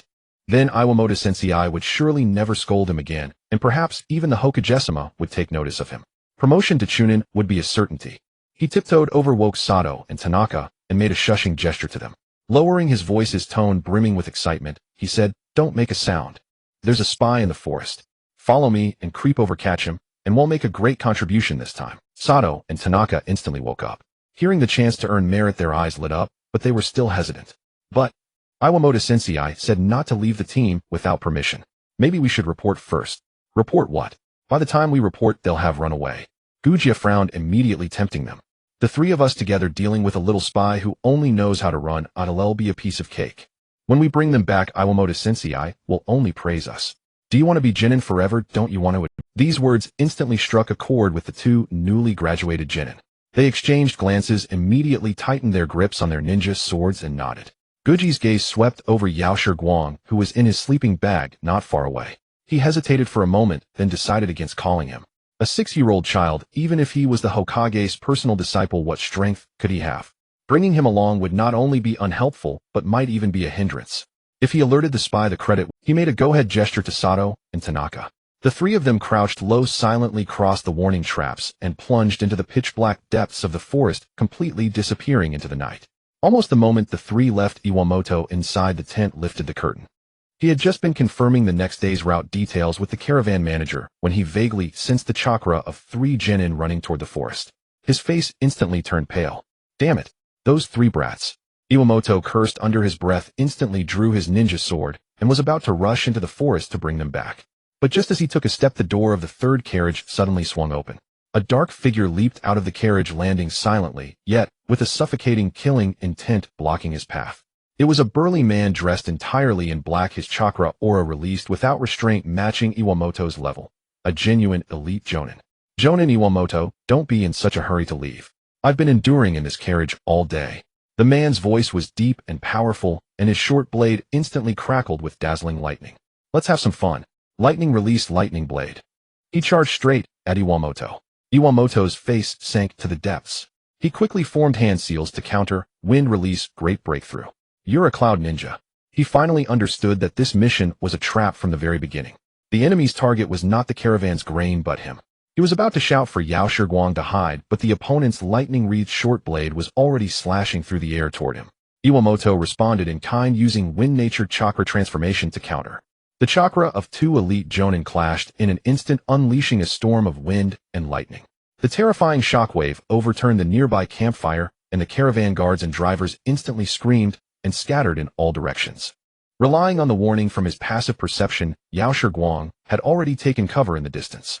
Watching the wind blades and lightning blades flying chaotically around his back was instantly soaked with cold sweat. He stared intently at the 2 figures locked in combat nearby. That was a battle at the elite jonin level. Even the shockwaves could easily kill him. If he recklessly approached and got caught in any jutsu, he would be instantly killed without even a chance to fight. In the forest, the chakra signatures of the 3 genin were rapidly moving away. They had already entered the enemy's ambush zone and could meet with disaster at any moment. Before him, 2 elite jonin were locked in a deadly fight, currently evenly matched. If the ones in the forest were dealt with, they would come to reinforce. The situation was on the verge of collapse at any moment. 2 choices instantly lay before Yao Shiguang. Either turn around and charge into the forest, find Wanshin Gujia and the other 2 and rescue them from the ambush to help the squad leader. Or stay put, find a way to assist Iwamoto and kill this terrifyingly powerful elite jonin before. The night soon engulfed the entire clearing in the forest. The thunderous sounds of 2 colliding chakras along with the faint clashing of shuriken from deep within the thicket reached the ears of Yao Shiguang. In the fleeting moment of thought, he made his decision. He could not stay here to assist the captain. The fierce battle between the 2 elite jonin had already fallen into a stalemate. The captain was evenly matched with the cloud ninja, and each exchange allowed no room for distraction. Should he rashly intervene, he would not only fail to aid the captain, but also become a breakthrough point for the enemy. At that moment, Yanban would inevitably expose a flaw in his attempt to protect him, leading to serious injury at best or death at worst. In the end, he would be left alone facing the fully powered elite jonin destined to be swiftly defeated. On the contrary, the situation in the forest had reached a critical point. Through his senses, he discerned that the chakra signatures of 3 lower ninjas were rapidly weakening, with only 1 person remaining behind. The chakra level was between a chunin and a jonin, likely a special jonin. More importantly, as long as he protected Sato and Tanaka, he could fundamentally alter the tragic fate of Gujia. Moreover, this location was only 3 kilometers from the guard post. If he could obtain the distress signal fireworks from their ninja gear, once launched, the guards would arrive for support within 10 minutes at most. With his resolve firm, he hesitated not a moment, concealing his presence while using the trees for cover, and hurried toward the 3 individuals. With his passive senses fully engaged, he captured every movement within 100 meters, precisely locking onto the positions of Gujia and the others. He deftly avoided the traps set by the enemies along the way, his footsteps light and soundless, swift as a breeze through the forest. The deeper he ventured into the thicket, the clearer the clash of chakra became, accompanied by the mocking taunts of the cloud. Is this the extent of the skills of the Leaf's lower ninjas? What a waste of such good resources. Yao Shiguang halted silently, hiding behind a nearby tree, peering out with slightly furrowed brows. In the clearing, Gu Jia was covered in countless wounds, his hand trembling uncontrollably while gripping a ninja blade, shielding the equally injured Sato and Tanaka. Opposite stood a man clad in a cloud ninja vest, casually toying with two shurikens, occasionally tossing them just enough to graze Gu Jia without causing fatal harm. The chakra aura surrounding him fluctuated between that of a jonin and a special jonin, his eyes filled with the mockery of a cat playing with a mouse. He was not even serious about his attacks. From start to finish, he had been toying with the three freshly graduated lower ninjas, injuring them without killing, delighting in their desperate attempts to evade. Yao Shiguang instantly understood. No wonder in the original story, while teammates died, Gu Jia, who had committed such a grave mistake, could survive. It wasn't luck. This cloud ninja had never intended to kill them immediately. His task was to use these three lower ninjas to draw Yanbin away from the mountain path, creating an opportunity for the elite jonin in the carriage to eliminate Yanbin. Because he was here, the teacher likely ordered protection for him, and the captain dared not stray too far. He could only fight desperately against the elite jonin, who otherwise, given the captain's strength, he could have escaped alone. Don't get too cocky. Gu Jia, bloodied and gritting his teeth, charged at the cloud ninja with his blade. But as he got close, a kick sent him crashing to the ground, coughing up blood. Sato and Tanaka rushed to cover him, only to be wounded by the shuriken casually thrown by the opponent, hitting the ground heavily and losing all ability to resist. Gu Jia, we can't hold on. Wait for the right moment to escape. Sato weakly shouted, his hand stealthily reaching for the ninja gear. Don't signal anything. Gu Jia yelled, his eyes reddened, but as the words escaped his lips, he saw the cloud ninja's gaze turn icy, pulling out a shuriken aimed directly at the fallen Sato. No! Gu Jia cried out in pain, pressing himself to the ground. He was finally scared. A wave of regret engulfed him. It was he who had recklessly left the team, who had incited his teammates to charge into the thicket, dragging them into this deadly situation. He wanted to prove himself, to achieve merit and rise in rank, but in the end he could only watch helplessly as his companions died before him. Just as the cloud ninja's shuriken was about to strike down, Sato summoned the last of his strength to pull the distress signal fireworks from his ninja gear. Whoosh! The red signal flare instantly pierced the pitch-black sky, exploding above the thicket, its blinding red light illuminating the entire clearing. Damn it! The cloud ninja's expression darkened, losing all trace of mockery. The guard post was 3 miles away, the signal had already gone up and reinforcements would arrive soon. He had no time to toy with them any longer. He quickly formed hand seals, lightning surging between the shurikens, preparing for a swift resolution, intending to eliminate all three at once. Lightning released piercing shuriken. The shurikens wrapped in lightning shot towards Gu Jia and the others at incredible speed. If they were hit, they would be instantly pierced by the lightning and killed on the spot. In a critical moment, a cold voice suddenly came from the side. Water release, water barrier. A rotating water barrier rose up out of nowhere, perfectly blocking the shurikens from reaching the three. The strikes lost all their force in an instant, the sizzling electricity spreading across the water's surface, ultimately dissipating on the ground, failing to harm the three in the slightest. Who? The cloud ninja abruptly turned his head, eyes filled with vigilance, looking in the direction of the voice. Yao Shiguang deliberately stepped out from behind the tree, drawing attention, his fingers still poised in hand seals, his face showing no signs of panic. He did not glance at the stunned Gu Jia and the others, but instead focused intently on the special jonin across from him. His passive senses firmly locked onto the flow of the opponent's chakra, predicting his every move. A 6-year-old brat. The cloud ninja was taken aback at first, then sneered, his vigilance instantly turning into disdain. Is there no one left in the Leaf to send? Sending a child to do a job. He completely disregarded Yao Shiguang, raising his hand to throw another lightning shuriken, aiming to eliminate this pesky little brat first. But at that moment, he formed the hand seals. Yao Shiguang's eyes sharpened, his hands rapidly completing the seal's chakra, surging wildly within him. He unleashed the Blevel ninjutsu that he had previously understood the core logic of, but could not fully execute due to insufficient chakra, releasing it without holding back. Water release, water surge. A massive wave surged forth as if a rampaging beast was charging towards the cloud ninja. The cloud ninja's expression changed drastically. He never expected a 6-year-old child could unleash a Blevel water release in an instant. In a rush, he formed seals to defend, but was still violently thrown away by the impact of the wave. He was launched several meters away, completely distanced from Gu Jia and the others. In the distance, the cloud ninja twisted in midair to land, his previously mocking expression now replaced with a vicious glare. He had initially thought this brat was someone he could easily crush, yet unexpectedly dared to provoke him. This was exactly the effect Yao Shiguang desired. He was well aware that engaging Hiden with a special Jonin afforded him a slight chance of victory. However, with Gu Jie and the others who had already lost their ability to resist, if the opponent reacted it would all be over. This wave of water not only interrupted the opponent's attack, but also entirely opened up the battlefield, forcing the enemy deeper into the thicket away from his companions. With the ensuing battle, he had no more worries. Without waiting for the Cloud Ninja to land and react, Yao Shiguang had already slipped into the depths of the thicket using the cover of trees, beginning to pull away with Clevel Ninjutsu. As long as he did not use Blevel Ninjutsu, he could unleash dozens of Clevel techniques with the chakra of an elite Chunin. The intertwined trees of the thicket became his best cover as he continuously darted between the shadows, never confronting the Cloud Ninja, directly relying solely on the fast-casting basic ninjutsu to disrupt. Water release sealed off movement, earth release raised barriers to block attacks, wind release stirred fallen leaves to disturb visibility, lightning release struck unexpectedly, using the earlier water release for conduction, and fire release pushed back the close-range assaults with the winds. Though all these were the most basic Clevel ninjutsu, under his extreme chakra control they produced an effect that was utterly difficult to counter. Every attack from the Cloud Ninja was preemptively dodged by him. Every time he formed seals it was interrupted by Yao Shiguang's precise, instant ninjutsu. Even as a special Jonin facing this slippery tactic he became increasingly enraged, yet could not even touch the hem of Yao Shiguang's garment. Damn it, brat is hiding all you can do. The Cloud Ninja was thoroughly enraged, his chakra surging violently, no longer caring about chakra consumption. A large-scale lightning release ninjutsu instantly spread out, shattering the surrounding trees and forcing Yao Shiguang to reveal himself from behind the trees. Now was the moment. A cold light flashed in Yao Shiguang's eyes. He had been waiting for this moment, when the opponent unleashed their full power without a chance to defend.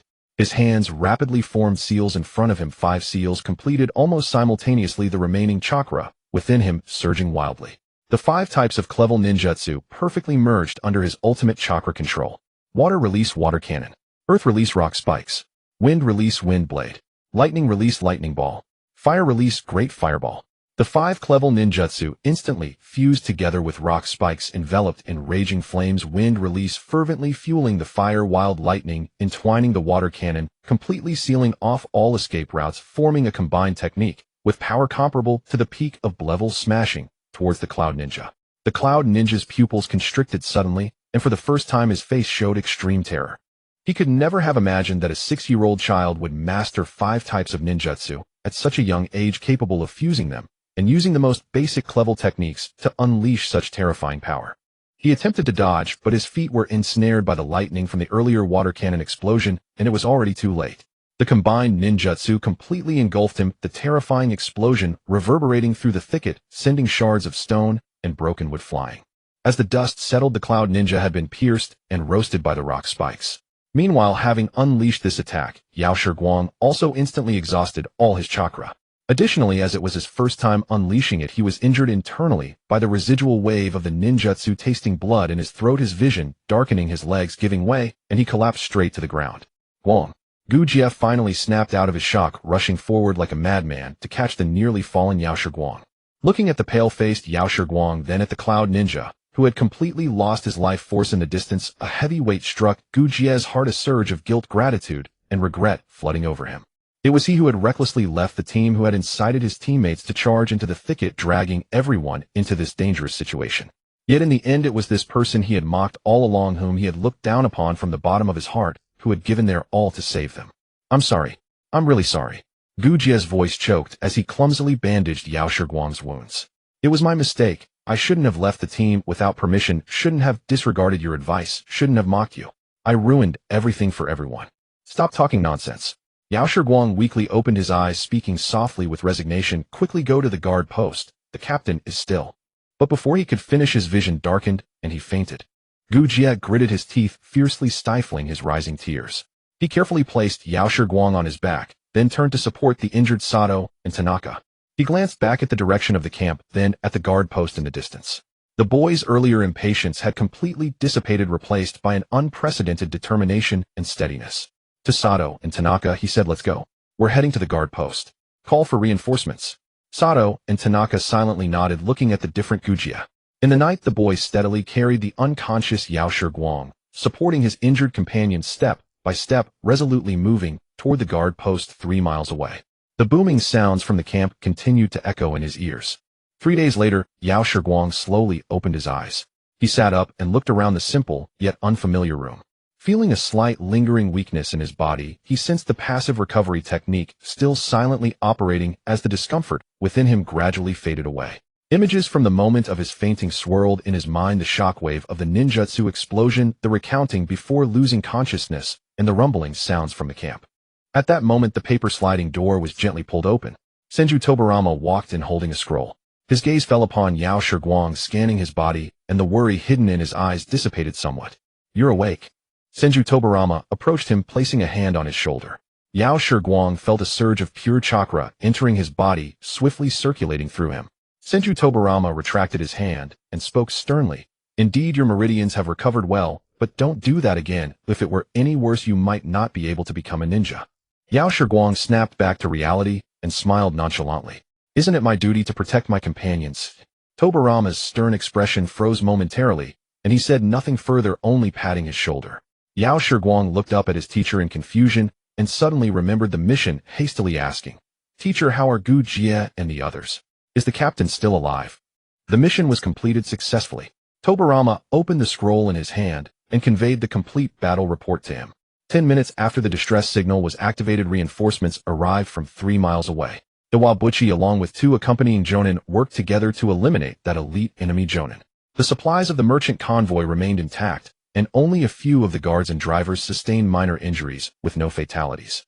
Tobirama cast a complex glance at Yao Shiguang and added, "Maru Hoshigu Jiesato and Tanaka all suffered superficial wounds. They will recover in half a month without any lasting effects. Iwabuchi has explained the entire sequence of events and understands that it was you who saved their lives." Yao Shiguang felt relieved upon hearing that they were all still alive. The tragedy of Gu Jie, which he cared about most, had ultimately been rewritten by him. This also somewhat compensated for the regret he felt when witnessing that scene initially. At 6 years old, being able to fuse 5 types of clever ninjutsu and defeat a specially designated jonin, no one in Konoha can achieve such a level at your age. Senju Tobirama observed him, his tone carrying a hint of barely perceivable admiration. Yao Shiguang shyly touched his head. "In this mission, your contribution was the greatest." Tobirama looked at him, his tone serious. "A special approval document from the Hokage Tower came down yesterday. Starting today, you will officially graduate early from the Konoha Ninja Academy, obtaining the qualifications of a Konoha Genin. I placed your forehead protector by your pillow." Yao Shiguang turned his head and indeed saw a brand new Konoha forehead protector placed beside his pillow with the clear Konoha emblem engraved on the silver metal plate. He reached out to pick up the forehead protector, his fingertips gliding over the cold metal surface, and felt a slight stirring in his heart. Since crossing over to this world, he had struggled for survival in an orphanage. From joining under the Second Hokage to now becoming a Konoha ninja, he had officially stepped into this war-torn ninja world. There is one more thing. Tobirama's words snapped him back to attention. Currently, in wartime, Konoha has a pathway for exceptional promotions for ninjas who have made achievements in battle. Yao Shiguang's expression shifted slightly upon hearing this. "Promotion?" Tobirama took out a document from his pocket and said slowly, "Yes, promotion. Your elimination of the enemy's specially designated jonin already meets the criteria for Chunin promotion. 4 days later, Konoha will hold an internal Chunin exam during wartime exclusively for genin who have achieved merit in this war. The process will be somewhat simpler than the regular Chunin exam, focusing mainly on practical cooperation and task handling." Looking at Yao Shiguang, he inquired, "If you wish to participate?" Before he could finish his sentence, Yao Shiguang, without hesitation, immediately expressed his intention. "I want to participate." With the first step firmly taken, the footsteps of war drew ever closer. Only by obtaining a higher ninja rank and acquiring more passive skills and rights could he better advance to the next step.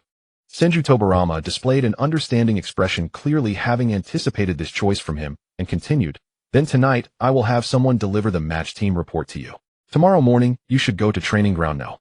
3 on the west side of the Hokage Tower to meet your teammates and practice basic cooperation." Yao Shiguang nodded silently in agreement. Tobirama was not inclined to linger, giving him a couple of reminders to rest well before heading toward the door. At the angle where Yao Shiguang could not see, he couldn't help but smile faintly. He reminded him, "Check your ninja account later. There's a surprise waiting for you." After saying this, Tobirama's footsteps gradually faded away and the paper sliding door was closed. Yao Shiguang tilted his head, squinted his eyes, and looked at the door in confusion. "What? When did I get a ninja account?" He looked down at his palm, feeling that his chakra had already recovered by 70 to 80%.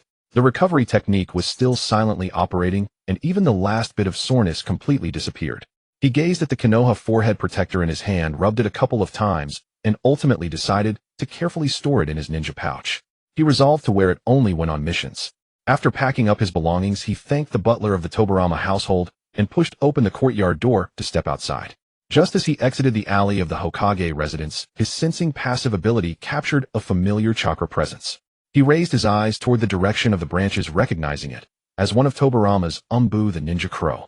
It seemed his teacher was worried that he might be unwell after waking up and specifically arranged for someone to follow and protect him. He paid it no mind and continued walking straight toward the ninja registration office at the center of Konoha. Upon seeing him, the staff at the ninja registration office quickly verified his identity and handed him the activated ninja savings book and identity nameplate. At the moment Yao Shiguang opened the savings book, he was momentarily stunned. The surprise his teacher mentioned was far more exaggerated than he had expected. First, the originally clever mission had been upgraded to an 11 mission. Due to his significant contributions, the team unanimously agreed that 80% of the reward belonged to him, totaling a staggering 800,000 Ryo. Additionally, there was a special wartime merit reward from the Hokage of 200,000 Ryo, leaving exactly 1 million Ryo in his account. To put this into perspective, a typical Konoha genin receives only 10,000 Ryo for completing a clever mission. This amount was sufficient for him to renovate the orphanage, ensuring Grandma Hui and his younger siblings could live comfortably for several years. This windfall instantly made Yao Shiguang contemplate taking it easy. He shook his head. Yao Shiguang, do not be deceived by the false front before you. Remember, in the ninja world, strength is paramount. After hypnotizing himself for a while, he suppressed the thought of taking it easy. Coming back to his senses, he tucked the savings book away, placing it close to his heart. This money was earned with his life, and was the most tangible backing for improving his life. Leaving the ninja registration office, he took the opportunity to enter a clothing shop by the street. He picked out a plain dark-colored outfit. The fabric was durable, and the collar and cuffs were designed to be snug, making it very suitable for ninja movements. It also conveniently covered the faint scars on his arms and abdomen that had not fully faded, sparing Grandma Hui from worrying. After changing into the new clothes and stowing the old ones away in his bag, he stood by the street, pondered for a moment, then turned and took a different path from the orphanage. This road led to the village's only grocery store, and Yao Shiguang glanced at the sign before walking straight in. When he came out, the cloth bag was noticeably fuller. He took a deep breath and continued walking toward the orphanage. The sun was setting, casting orange hues across the streets of Konoha. The Hokage Tower in the distance remained brightly lit, and the familiar sounds of bustling streets filled his ears. There was no clashing of battles in the dense forest, no booming of chakra collisions, only a calming atmosphere of everyday life. Yao Shiguang halted and looked up. The familiar wooden door of the orphanage was right before him. He nervously touched the bulging bag filled with gifts for his family. Thinking about the scene that would occur later, a smile involuntarily crept onto Yao Shiguang's lips. He lifted the bag and hurried home. Yao Shiguang lightly raised his hand to knock on the door, about to push it open. The youngest child had already opened the door, staring with round eyes, and upon recognizing him, rushed over excitedly. "Brother Guang, you're back." Yao Shiguang caught him with a smile, gently patting his head, his voice carrying a tenderness even he hadn't noticed. "I'm back. Did you make Grandma angry while I was away?" "Not at all." The child quickly shook his head in denial, then puffed out his chest proudly. "I was super good. I even helped Grandma carry plates." Just as he finished, the children playing in the yard immediately crowded around, shouting, "Brother Guang! Brother Guang!" In the kitchen, Yao Shihui heard the noise and thought the children were quarreling. She hastily wiped her hands on her faded apron and rushed out. Just as she reached the kitchen door, she saw Yao Shiguang surrounded by children. Her hurried steps froze, and she stood there staring blankly. The setting sun's glow fell upon Yao Shiguang. He was wearing a brand new dark, close-fitting outfit, and his figure appeared somewhat taller than before he left. A gentle smile graced his face as he bent down to talk to the children. His already mature demeanor had grown even more composed. Yao Shihui's eyes instantly reddened. She had guarded this orphanage for over a decade, watching Yao Shiguang grow from a swaddled infant into this. She had seen him transform from a child who could barely walk into a Konoha ninja capable of standing on his own. She knew that ninja missions were fraught with peril. During the nights he was away, she had nightmares, every night seeing him die in various ways. She feared hearing bad news until this very moment, seeing him standing safe and sound before her. The worry that had gripped her for days finally subsided. "Grandma."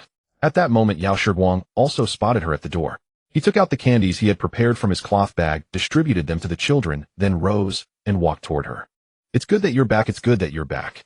Grandma Hui hurried over, reached out to grab his arm, and scrutinized him thoroughly from head to toe. Only after confirming that he had no visible injuries did she breathe a sigh of relief. She mockingly tapped his arm. "Why didn't you let me know you were coming back? I would have cooked your favorite dishes. I wanted to surprise you and the little ones," Yao Shiguang said with a smile, shaking the cloth bag in his hand. "I also brought you a gift." He took out a pair of thick knee pads from the bag and handed them to his grandmother. Grandma had chronic knee pain as she thought the children were asleep, but she secretly rubbed her knees at night. Yao Shiguang had seen it all when he went to the bathroom at night. Grandma took the knee pads, muttering, "You child, why waste money?" But the smile at the corners of her eyes was impossible to hide. Suddenly remembering that she was cooking, she hurried back to the kitchen. At night, under the warm glow of the light, the children quietly ate their rice. Grandma Hui sat beside him, constantly putting food into his bowl, not once asking about the mission. She knew that ninjas had their rules. Never ask about what shouldn't be asked. She only repeatedly urged him to eat more and replenish his strength. Yao Shiguang ate the warm home-cooked meal, listening to the children's soft laughter. Looking at Grandma Hu's gentle smile, his heart was filled with peace. The bloodshed in the dense forest was washed away by the warmth of the household at this moment. Striving to become stronger, risking his life to complete missions, all he sought was nothing more than a stable home. After dinner, Grandma led the children to clear the table. Yao Shiguang felt his hands itching, so he helped sweep the yard. No sooner had he rested than a cautious knock came from outside the courtyard gate. "Excuse me, is Yao Shiguang home? We won't disturb you, just want to say a few words." It was Wanqing Guji's voice, lowered, as if afraid to disturb the people in the yard. Yao Shiguang quickly walked over and pulled open the gate. Outside stood Captain Iwamoto, followed by Wanqing Guji, Sato, and Tanaka. The three of them still had bandages wrapped around them. Their faces were still pale, and each carried gift-wrapped condolences. Seeing him open the door, the captain stepped forward. Gujiya and the others instinctively straightened up, not intending to enter, standing on the steps outside the gate. Yao Shiguang stepped aside to let them in, and said quickly, "Captain Iwamoto, why are you here? Come in and sit for a while." No, we just came specifically to thank you. We won't disturb your rest." Iwamoto quickly waved his hand, looked at him with utmost seriousness, and bowed deeply. "Guang, without you on this mission, not only would the mission have failed completely, but my 3 students might not have come back. Though this is a ninja's fate, I will remember this debt of gratitude for the rest of my life." The 3 behind him immediately bowed deeply as well. Wanqing Gujiya in particular lowered his head extremely low, his cheeks flushed red, his voice filled with guilt and respect. "Guang, I was immature before talking tough and mocking you. I even left the team on my own and caused a disaster. You saved the 3 of us. I'm truly sorry and truly grateful." "Guang, thank you." Sato and Tanaka also chimed in with thanks, their eyes filled with genuine gratitude. "Please get up, don't be so polite." Yao Shiguang quickly stepped forward to help them up, smiling and waving his hand. "We are a team, and we should look out for each other. Your wounds aren't fully healed, yet you didn't need to make a special trip. We had to come," Gujiya said immediately, then scratched his head a bit, sheepishly lowering his voice. "And I remember what you said before. From now on, when I go on missions, I'll prioritize stability and never gamble with my own or my comrades' lives." Yao Shiguang nodded in acknowledgement. He knew that the tragedy that had trapped Gujiya for a lifetime in the original story had finally been rewritten by him. Without further ado, they solemnly thanked him again, placed the gifts on the steps at the gate, turned, and quickly left, never once mentioning entering the house for fear of disturbing the peace in the yard. After seeing off Iwamoto and the others, the night had deepened completely. Grandma had just put the younger siblings to bed, and the yard was quiet with only the occasional chirping of insects. Yao Shiguang carried the gifts into the kitchen. Just as he returned to his small room, he heard a soft sound from the windowsill. He looked up and saw a crow standing on a tree outside the window, holding a scroll sealed with the Hokage stamp. The crow nodded at him, placed the scroll on the windowsill, and disappeared into the night. Yao Shiguang picked up the scroll and unrolled it. Inside was the information about his teammates for the Chunin exam, as Tobirama had said. The scroll listed 2 people. One was Hyuga Tenko, 10 years old, a member of the Hyuga branch family, proficient in the basics of Gentle Fist, with outstanding Byakugan reconnaissance abilities, a top-tier talent among his peers. The other was Uchiha Shurin, 12 years old, a member of the Uchiha clan, who had awakened the Tudamo Sharingan, proficient in fire-release ninjutsu, with rich combat experience. Yao Shiguang frowned slightly as he looked at the information on the scroll. This arrangement, though more suitable than any other teammates, pairing him with the Hyuga and Uchiha, likely meant his teacher had some special plan. It couldn't be that he was paving the way for me to become Hokage, could it? Yao Shiguang couldn't help but chuckle, then his face stiffened. No way. Is teacher really thinking that? He tried to recall his interactions with Senju Tobirama. Finally, he remembered the words that had slipped out that morning. To protect comrades, isn't that what we should do? When he said that, his teacher's stern expression froze. Then he looked at him with a complex emotion that Yao Shiguang couldn't fathom. Then came the special approval for early graduation, the unprecedented qualification for the Chunin exam, and now arranging members from the two major clans Hyuga and Uchiha as his teammates. Thinking back, Yao Shiguang felt so annoyed he wanted to slap himself. Why did I have to show off? He finally resigned himself to lying down on the tatami, staring blankly at the ceiling. Suddenly a ding sounded. Detected host becoming a genin. Beginning automatic skill extraction. Congratulations, you have drawn conversion. We wish the host an early promotion to Chunin and the ability to defeat the Otsutsuki clan. Yao Shiguang couldn't help but complain, I've never seen such a simple system. The last sentence is obviously the same as last time, only one word changed. After complaining, his mood improved considerably. He then looked at the skill details in his mind. Passive skill conversion. Core effect achieves a 100 lossless bidirectional automatic conversion between chakra and physical energy, requiring no active extraction by the host. The conversion efficiency increases synchronously with the host's physical strength. Yao Shiguang's pupils contracted slightly as he read the skill description, a light instantly shining in his eyes. What was his biggest weakness now? It was this 6-year-old body. Even though his chakra control was already at the pinnacle, allowing him to simultaneously unleash and combine all 5 elemental ninjutsu, the amount of chakra his body could store was ultimately limited by his age. Last time, forcibly releasing a combined ninjutsu had completely drained his chakra, leaving him unable to stand.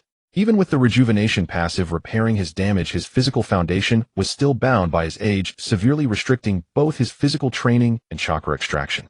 But this conversion passive completely shattered both fatal weaknesses. The 100 lossless bidirectional conversion meant he no longer had to worry about chakra limits. As long as his body had sufficient energy reserves, he could continuously convert it into chakra. By finding some high-energy medicines or food, he would have nearly infinite chakra endurance, never again facing the predicament of exhausting himself after a single fight. Not to mention, chakra could also nourish the body, reversely enhancing cell activity. This meant he no longer had to be restricted by the growth limits of a 6-year-old body. With surplus chakra, the rejuvenation passive would activate and repair steadily, improving his physical strength. The efficiency of physical training would undergo a qualitative leap, fully catching up with the growth pace of this ninja world. But such energy-rich medicines were highly valuable and not always available. Yao Shiguang's excitement instantly cooled.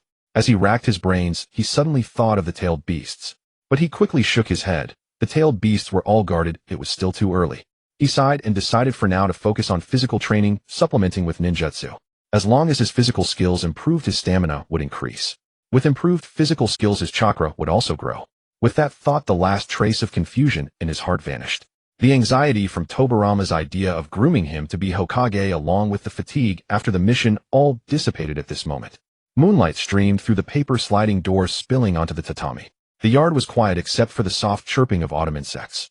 An extreme sense of relaxation washed over him, and a thick drowsiness instantly swept through his mind. Yao Shiguang yawned, lay down on the tatami, and pulled the blanket over himself. Whether Tobirama really wanted to groom him as Hokage, or simply wanted him to balance the clans of Konoha, no longer mattered. What mattered most now was to steadily secure the Chunin exam, first step by step, gaining a firm foothold in this war-torn ninja world. His consciousness gradually sank, his breathing slowly steadied, and he fell into a deep sleep. The drowsiness from the previous night came crashing down, and Yao Shiguang slept particularly deeply. So much so that when the early morning light filtered through the window and landed on his face, he merely turned over and continued sleeping. It was the newly acquired passive transformation that operated automatically, depleting the reserves in his stomach. Soon his stomach began to growl incessantly, forcing him to get up and search for food. As soon as he dressed and stepped out of his room, he smelled the familiar aroma of kanji wafting from the courtyard, and his mouth began to water. His grandmother had already risen and was bustling at the stove. Seeing him come out, she immediately smiled and greeted him. "Shiguang, you're awake. Come over and have breakfast. Since you mentioned yesterday that you were going to the training ground, I specially made meat kanji and your favorite salt-grilled rice balls.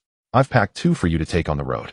The morning sunlight fell on the table where steaming meat kanji, grilled rice balls, and a small dish of crispy pickled vegetables were laid out.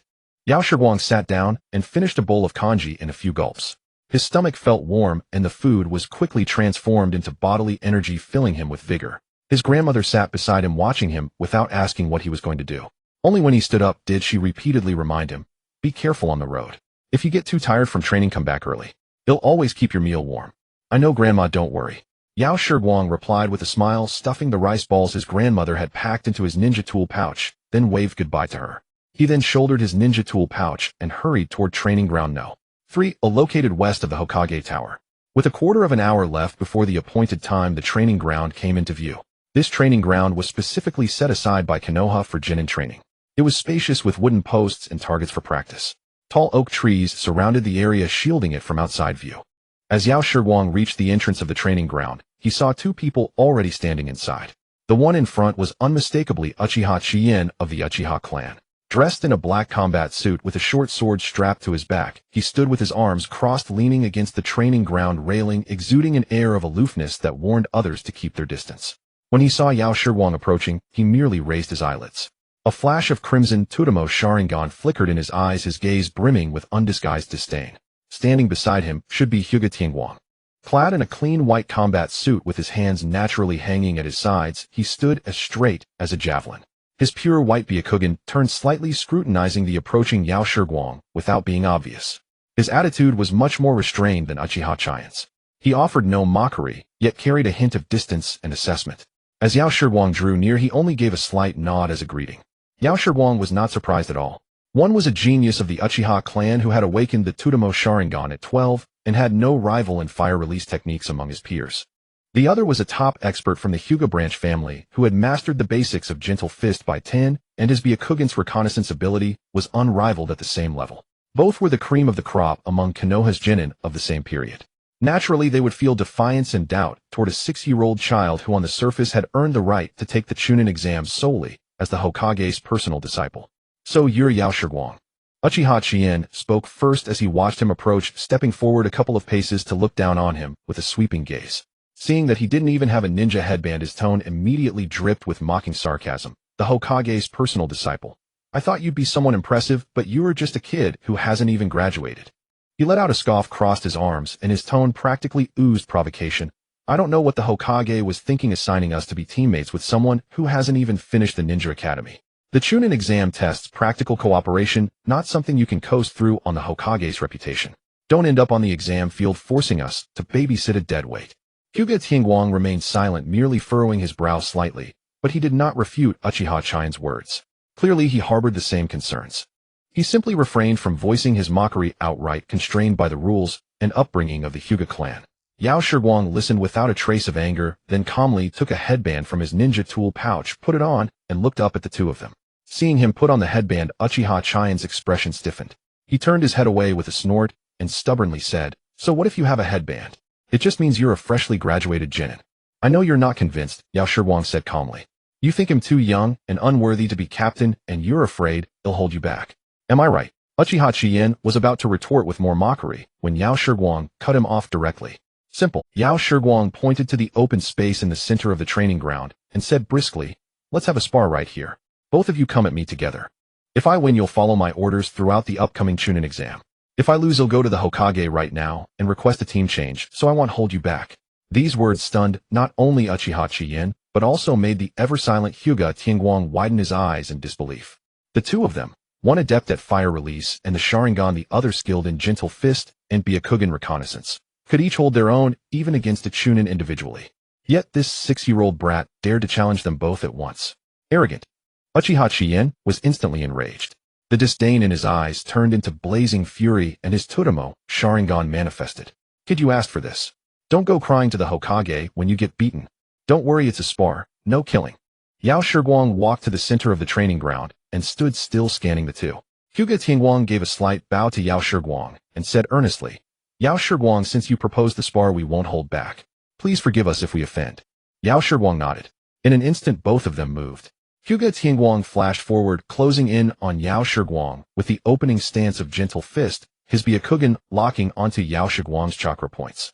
His tactic was clear: use Gentle Fist to seal Yao Shiguang's chakra flow, preventing him from forming hand signs and releasing ninjutsu, and finish the fight quickly. Meanwhile, Uchiha Chien took a half-step back, still standing with arms crossed, showing no intention of joining. In his mind, Hyuga Tianguang handling this 6-year-old kid alone was more than enough. He could just wait for Tianguang to finish and then go home. But they were up against Yao Shiguang, who had killed a special jounin from Kumogakure despite being a lower rank. The moment the Gentle Fist was about to land, Yao Shiguang moved.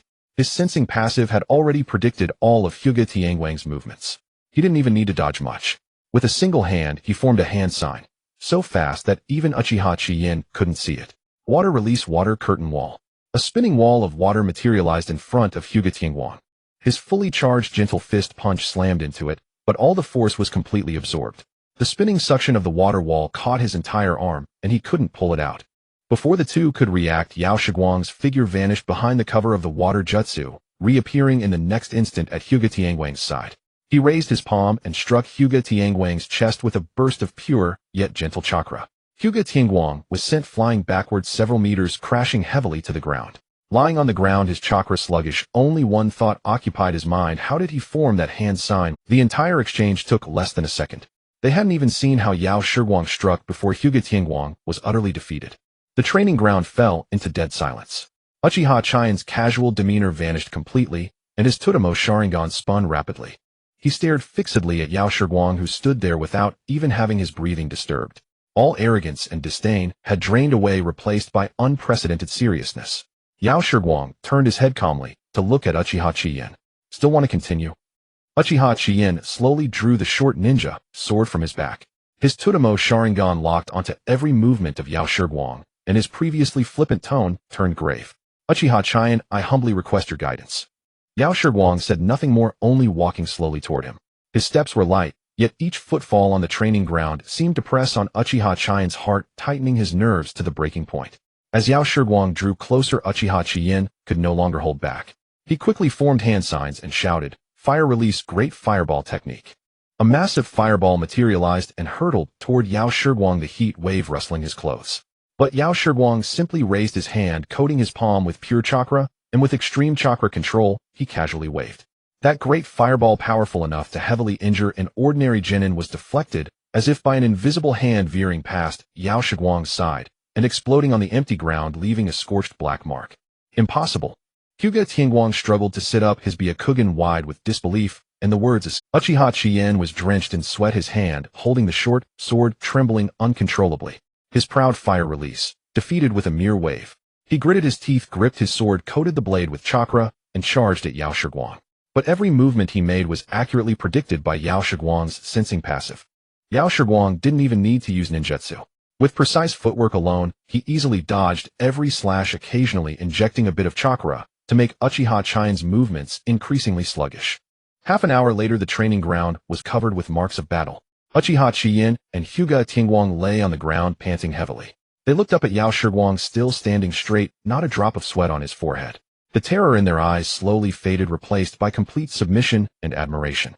In the world of shinobi, strength always reigns supreme. This 6-year-old boy with absolute, overwhelming power had shattered all their defiance and doubt. Yao Shiguang withdrew his chakra and reached out to help them up. The two exchanged a glance and bowed in apology. Captain, we were rude earlier. We shouldn't have mocked you. For the rest of the Chunin exam, well, follow your orders completely. Uchiha Chiyin looked at Yao Shiguang with respect and said seriously, Captain, I specialize in fire release ninjutsu and close quarters taijutsu. My Sharingan can see through opponents' movements and basic jinjutsu. My weaknesses are reconnaissance and trap handling, and I tend to rush in rashly. Hyuga Tianguang immediately added, I am skilled in Hyuga Gentle Fist. My Byakugan's reconnaissance range covers 500 meters, allowing me to see through traps and chakra flow. My weakness is insufficient long-range attack power and poor explosive capability. Both of them clearly stated their strengths and weaknesses without any concealment. They knew that having a captain with such unfathomable strength for the Chunin exam was their good fortune. Yao Shiguang nodded slightly, committing their words to memory, and briefly explained his own role. I am proficient in the 5 basic elemental ninjutsu, have exceptional perception, can predict opponents' movements, and will be responsible for tactical planning and on-the-spot response. My current weakness is direct, close-quarters combat. Over the next few days, we'll come here every day to practice coordination and get familiar with each other's rhythm. The two immediately agreed without any objection. For the next half hour, they briefly practiced basic offensive and defensive coordination and agreed to gather at Training Ground No. 3 early on the morning of the Chunin exam 4 days later to head to the exam venue together. After finalizing everything, the sun had risen to mid-sky. Uchiha Chiyin and Hyuga Tianguang bid farewell to Yao Shiguang and left the training ground first. Yao Shiguang stood there, feeling the still abundant chakra in his body, a slight smile curling at the corners of his mouth. The problem with his teammates had been resolved. Now the only thing left was the Chunin exam in 4 days. He turned and walked out of the training ground, heading toward the orphanage. His grandmother's rice balls were still unfinished, perfect as a pre-lunch snack. The 3-day preparation period passed in the blink of an eye. Yao Shiguang had filled every moment of his own schedule. On the first day back, just as dawn broke, he set out with a large sum of money.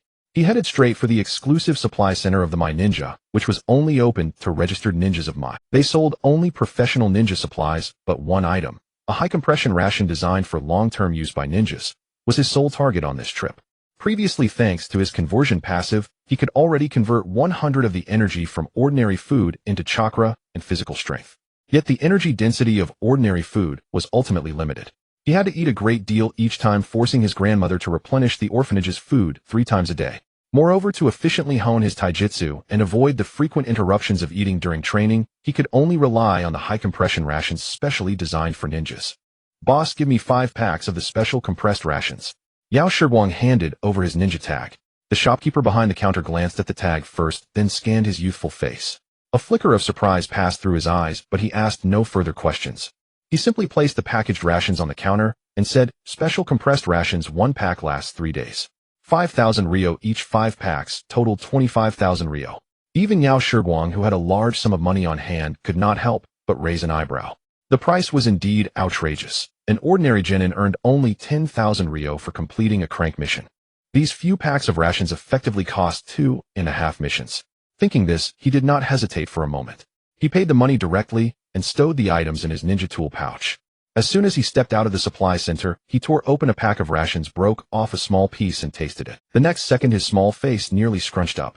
It was dry and hard with a lingering, astringent taste of wheat bran. Swallowing it scraped his throat. It was 10 times worse than the coarsest grain meal at the orphanage. No wonder few ninjas ate it regularly. For a ninja, this stuff was useless except for emergency rations during missions to stave off hunger. But as soon as he forced it down with saliva, his conversion passive activated automatically.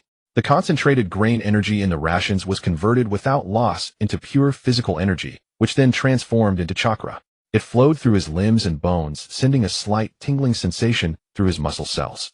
The fatigue from travel was instantly swept away. Yao Shiguang's eyes lit up. He silently sensed the energy within. If he remained still, he wouldn't need to eat for half a day. But with training and repair, 1 pack might be far from enough. He would have to test it in practice. After thinking this, he re-examined the rations in his hand. To ordinary ninjas, they were just emergency rations. But to him, thanks to his conversion passive, they were the most stable source of energy. He clutched the ration bag and hurried toward training ground No. 3. By the time he arrived, Yuzibo Qiyin and Rishang Tianguang were already waiting there. After their last sparring session, the two had become completely convinced of his superiority, shedding all their previous arrogance and disdain. "Captain," they greeted in unison, bowing respectfully.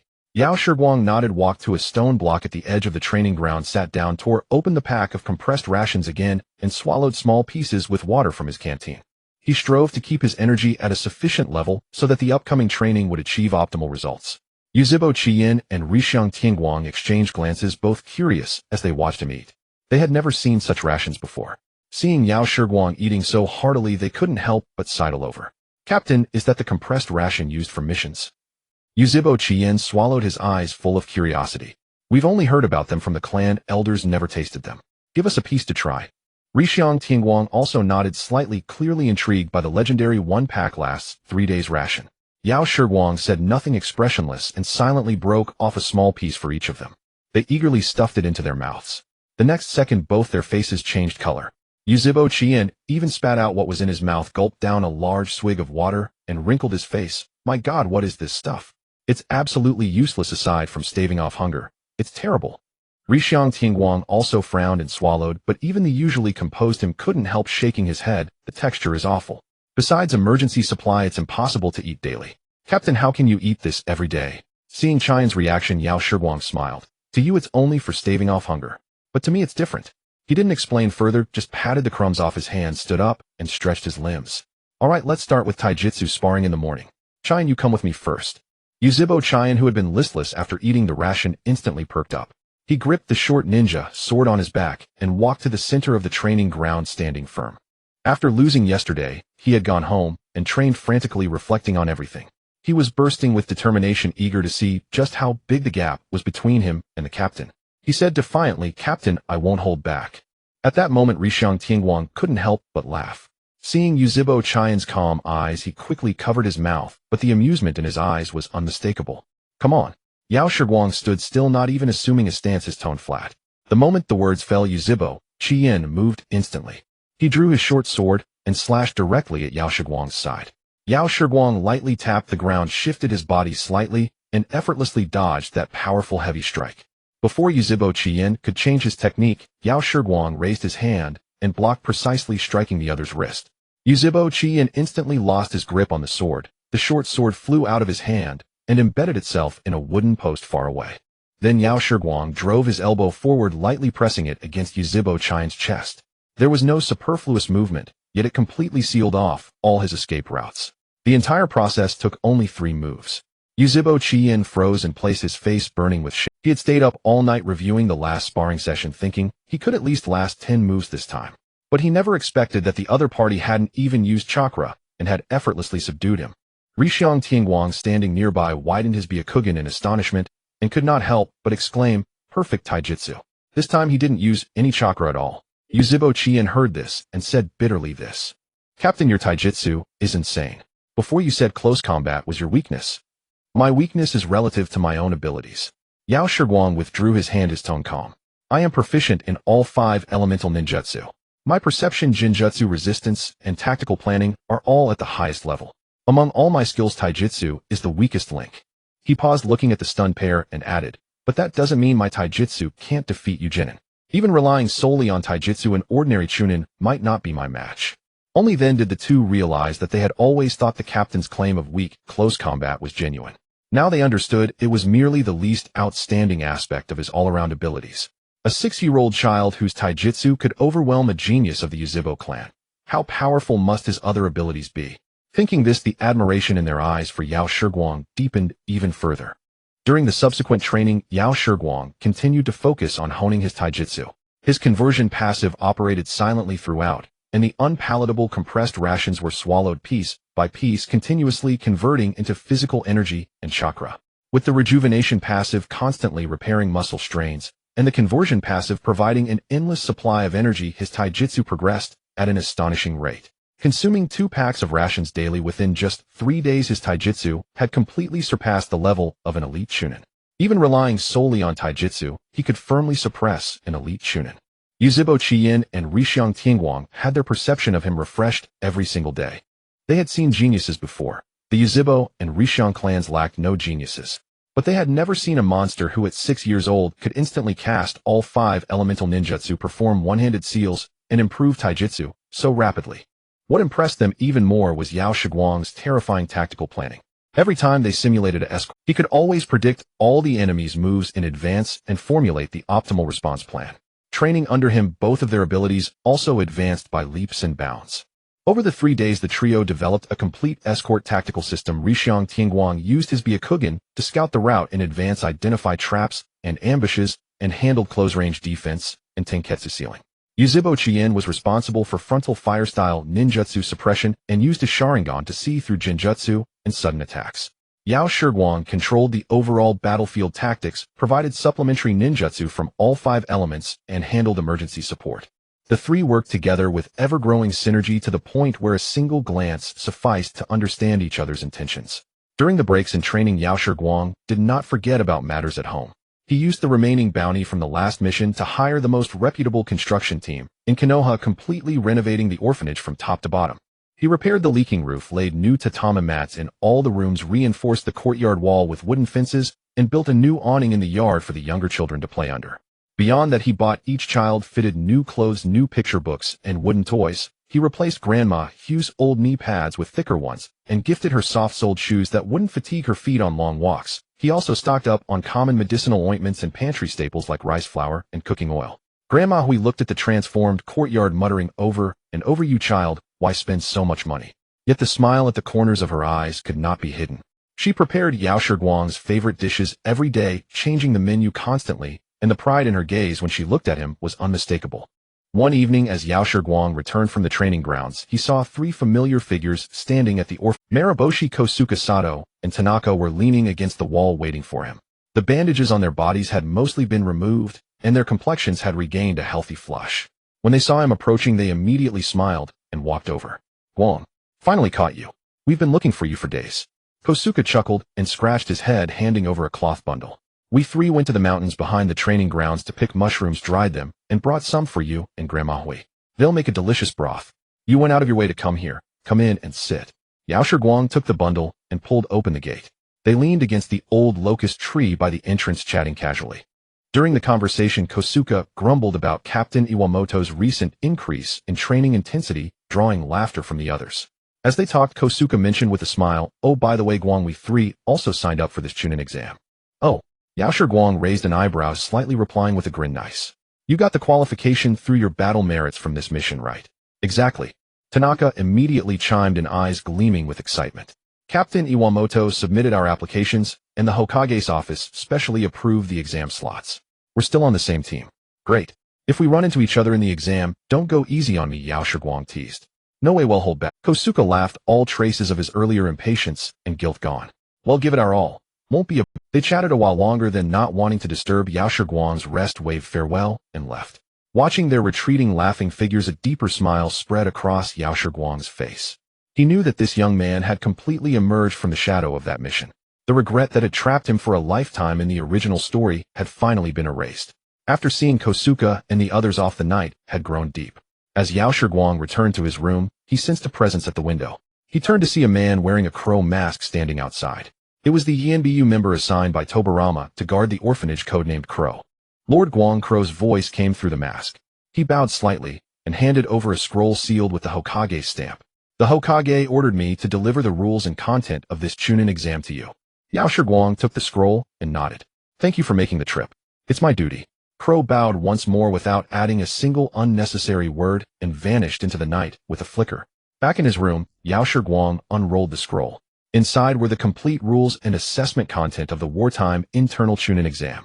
As his master had mentioned earlier, this exam was a special invalid promotion test for Konoha's own genin who had earned battle merits. No ninja from other villages participated. The process was much simpler than a regular Chunin exam, consisting of only 2 rounds. The first round was a team-based simulated escort mission. The team had to transport target supplies from Konoha's East Gate to a designated outpost in the western suburbs within a time limit. Along the way, experienced Chunin and Jonin would ambush them as rogue ninja, and the route was filled with traps, jinjutsu, and unexpected events. A full simulation of real border combat. The second round was a solo combat test. All members of teams that passed the first round would face a Chunin examiner unknown. If they could hold out long enough under the examiner's assault or demonstrate combat ability worthy of a Chunin, they would pass and be formally promoted to Chunin. At the end of the scroll was a handwritten note from Tobirama containing only a short sentence: "Look carefully and think about what you would face if you were taking the exam." Yao Shiguang stared at the note, his expression stiffening. The absurd thought that his master might be grooming him to become Hokage flashed through his mind again. Regardless of what his master's true intentions were for him, the most important thing now was to secure his promotion in this Chunin exam. Only by obtaining the rank of Chunin could he gain more authority in this war-torn shinobi world and better protect the people he wanted to protect. Over the next 2 days, he continued working with the Uchiha and Hyuga clans to refine their tactics. He prepared every contingency for the escort route, and before he knew it, the night before the exam arrived. Grandma Hui specially prepared a full table of Yao Shiguang's favorite dishes. She also packed a backpack full of rice balls and pickled vegetables, and tucked in a hand-sewn cloth charm, repeatedly urging him, "Don't worry about ranks. Just come back safely. They'll keep your dinner warm." "I know, Grandma. Don't worry." Yao Shiguang placed the charm close to his chest and smiled in agreement. The night deepened. All the children in the orphanage were fast asleep. The courtyard was quiet, broken only by the occasional chirping of insects. Yao Shiguang sat cross-legged on the tatami and slowly closed his eyes. The dual passive abilities, conversion and rejuvenation, circulated silently within him, steadily converting the energy from dinner into pure chakra. The chakra flowed through his limbs and meridians, reaching its peak fullness. Moonlight streamed through the paper sliding door, draping over the young man. He slowly opened his eyes, his gaze filled with unwavering determination. The 3 days of preparation were over. The Chunin exam was about to begin. On the day of the Chunin exam, as dawn broke, Yao Shiguang was still lost in dreams, vaguely catching the fragrant scent of porridge wafting in from the window. He rubbed his eyes and got up to the window. He saw his grandmother, just like on the day of his entrance exam, had cooked a large pot of meat porridge and fried his favorite soft-boiled eggs. "Are you awake? Go wash your face and come eat." Grandma Hui turned around just in time to see him, immediately smiling and waving, holding a rice ball mold in her hand. I was going to make you extra rice balls for the road, but since you specifically said yesterday that food isn't allowed in the exam hall, I didn't make any more.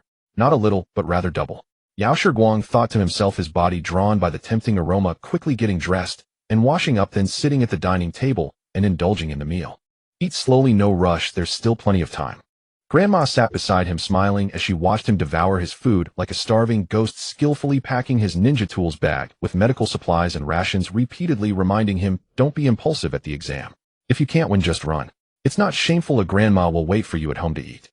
Got it, grandma, you can rest assured. Yao Shiguang swallowed the last mouthful of porridge and smiling took the bulging ninja tools bag from his grandmother's hands. He opened his clothes slightly to show his grandmother the two protective amulets he wore close to his body. One was sewn neatly while the other was a bit crooked. With your amulets I won't die. Grandma's admonition instantly turned into a smile as she reached out to pat his head, escorting him all the way to the door. Standing on the street, Yao Shiguang turned back and waved to his younger siblings and grandmother, who were just waking up in the courtyard, then headed towards the agreed meeting point. On the streets of Konoha, many hurried lower ninjas could be seen, all heading to the same place, their faces revealing varying degrees of nervousness and excitement. Yao Shiguang walked at a leisurely pace, turning into Training Ground No. 3, as previously agreed upon with his teammates to gather there before heading to the exam site together. As he reached the training ground entrance, he saw two people waiting for him, just like their first meeting. However, this time their faces lacked the initial arrogance and distance, replaced instead by a hint of barely contained anticipation, glancing towards the entrance from time to time. Upon seeing Yao Shiguang at the entrance, the two instantly greeted him joyfully. Captain, you finally made it. Are you all ready? Yao Shiguang calmly nodded, his gaze sweeping over the two. Uchiha Chien was dressed in a brand new black combat outfit, and his short ninja blade gleamed brightly on his back. Hinata Tenkai wore a neat white combat uniform, and both of their ninja tools bags were stuffed full, indicating they were well prepared. We've been ready for a while, just waiting for you, Captain, Uchiha Chien quickly said, but upon seeing Yao Shiguang's calm demeanor, the excitement in his eyes slowly faded, replaced by a hint of shyness and competitive eagerness. There's something I want to discuss with you. During the exam, can you hold back and let Tenkai and me try first? If you intervene, we won't have a chance to fight. Hinata Tenkai immediately nodded slightly, speaking steadily. Indeed, Captain, your pressure on me is stronger than that of my family's elite Chunin. You likely already possess Jonin level strength. If you intervene during this exam, it would just be a formality for us. He continued. So Captain. Tenkai suddenly bowed deeply. Please let us try based on our own. Seeing this, Uchiha Chien also bowed, clearly having privately discussed this with Tenkai. Yao Shiguang sighed, helplessly lifted the two up, and without answering turned towards the exam site. The two were momentarily stunned, their excitement fading, leaving only disappointment, thinking that the captain had not, until they saw Yao Shiguang with his hands behind his back suddenly stop, a familiar voice coming from the front. Aren't you going to catch up? Don't you want to participate in the exam? Of course, just to set the record straight, if you want to practice on your own, you can. But if you get injured or encounter problems you can't solve, I will intervene immediately. Don't complain about not having fun then. The two immediately reacted, unable to control their joy as they jumped up, the youthful exuberance fully displayed. Oh, long live the captain. The two hurriedly followed, one on the left and one on the right, walking behind Yao Shiguang, their steps much lighter. As they got closer to the comprehensive training ground on the west side of the Hokage building, the number of lower ninjas on the road increased, almost all organized in teams of 3, and the atmosphere shifted from the initial light-hearted excitement to a gradually intensifying seriousness. Yao Shiguang kept walking, his passive sensing quietly expanding, instantly capturing several strong chakra signatures among the crowd, and even a few that had touched the threshold of Chunin. He turned his head and quietly reminded his overly excited companions, tone it down, there are quite a few tough opponents around, and some have already reached Chunin level. Don't let your guard down. Uchiha Chien and Hinata Tenkai instantly suppressed their smiles, their expressions becoming serious. The Scarlet Tsutomu Sharingan and the pure white Byakugan activated simultaneously, sweeping in the direction Yao Shiguang had indicated, indeed capturing a few presences far stronger than ordinary lower ninjas, and some even seemed to be a few notches stronger than the two of them. The two exchanged glances, seeing the seriousness in each other's eyes, no longer daring to be complacent, closely following Yao Shiguang's side, vigilantly observing their surroundings. After a few minutes, the comprehensive training ground came into view. At the entrance of the massive training ground stood several guards dressed in Chunin vests, along with UMBU members wearing masks on either side, allowing only ninjas with examination qualification plates to enter. On the high platforms surrounding the training ground, many senior jonin from Konoha and the clan heads of various families had already taken their seats, including the heads of the Uchiha and Hyuga clans, all watching the young successors below with serious expressions. Even beside the special viewing platform for the Hokage, two close Umbu members stood, clearly indicating that even the second Hokage was personally observing this wartime Chunin exam. Yao Shiguang and his teammates presented their ninja plates and examination qualification letters, smoothly passing the inspection and entering the training ground. In the center of the field stood more than 20 small teams, nearly 80 lower ninjas, all elite members from Konoha who had achieved success in previous border missions. Looking around, many younger members from the Uchiha, Hyuga, Sarutobi, and Akimichi clans were present. In the crowd, there was a clear distinction. On one side were veteran lower ninjas who had participated in 2 or 3 Chunin exams, most of whom had crawled out of the battlefield, their faces lacking any superfluous expressions, their gazes steady and sharp, radiating the aggression honed through real combat. On the other side were new teams similar to Yao Shiguang's, mostly young geniuses from various clans, their faces betraying their tension, gripping their ninja tool bags tightly, yet unable to hide the youthful passion and competitive spirit. In the entire training ground, only scattered whispers could be heard. The atmosphere was serious to the point of being oppressive. Guang. A familiar shout came from the corner of the crowd, and Yao Shiguang looked up to see Marahoshi Gujia waving vigorously at him. Sato and Watanabe stood beside him. The three had all donned brand new ninja gear, still wearing the protective gear prepared for them by Captain Iwamoto, their faces showing tension, but also a hint of determination. Yao Shiguang walked over to Chien and Tenkai, cheerfully greeting them. "Good morning, you all look in good shape."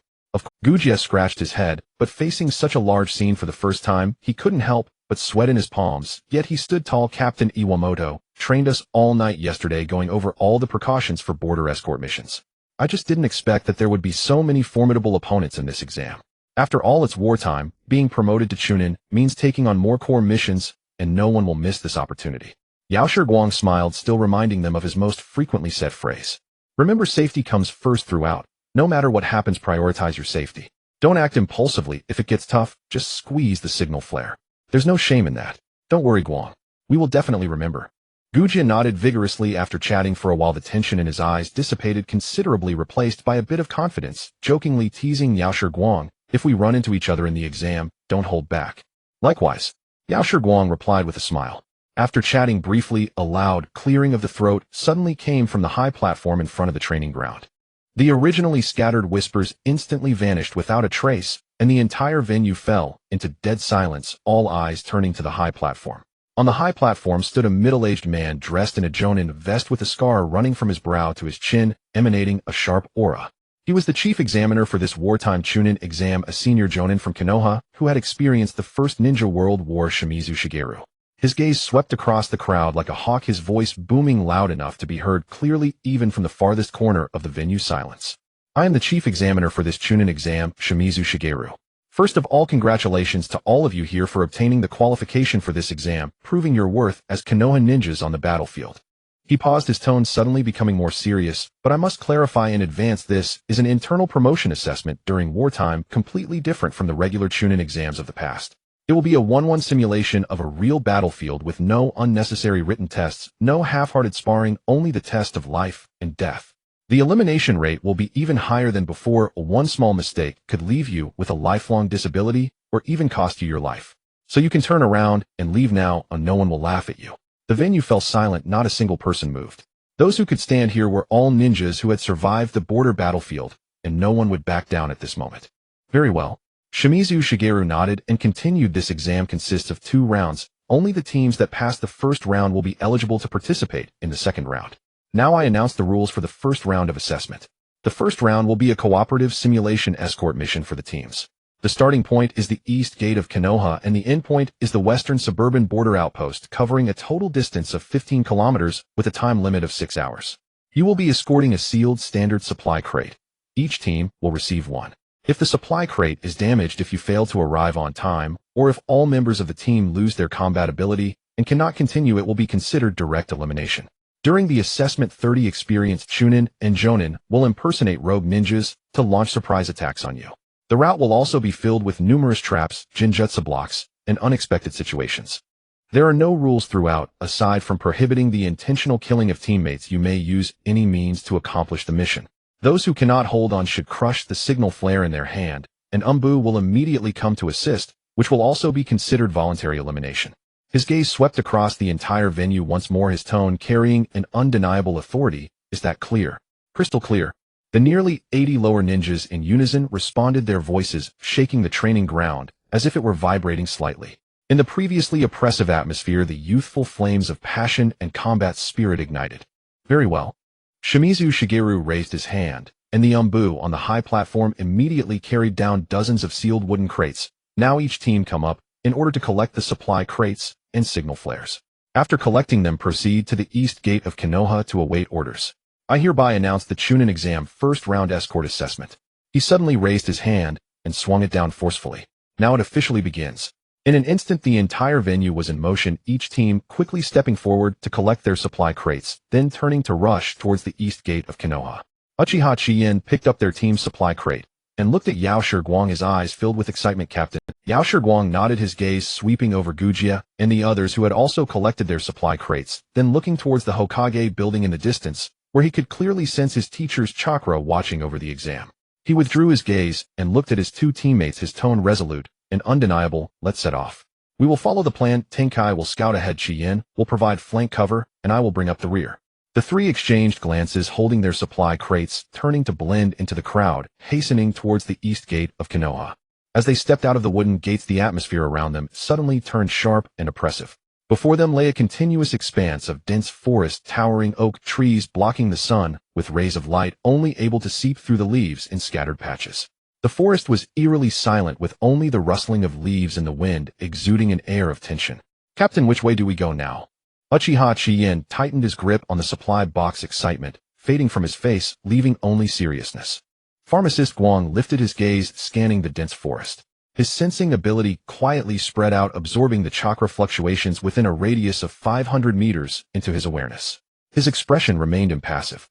Follow the plan. We will proceed with stealth, avoid any contact with other teams, and trigger no unnecessary conflicts. We will reach the destination using the safest route.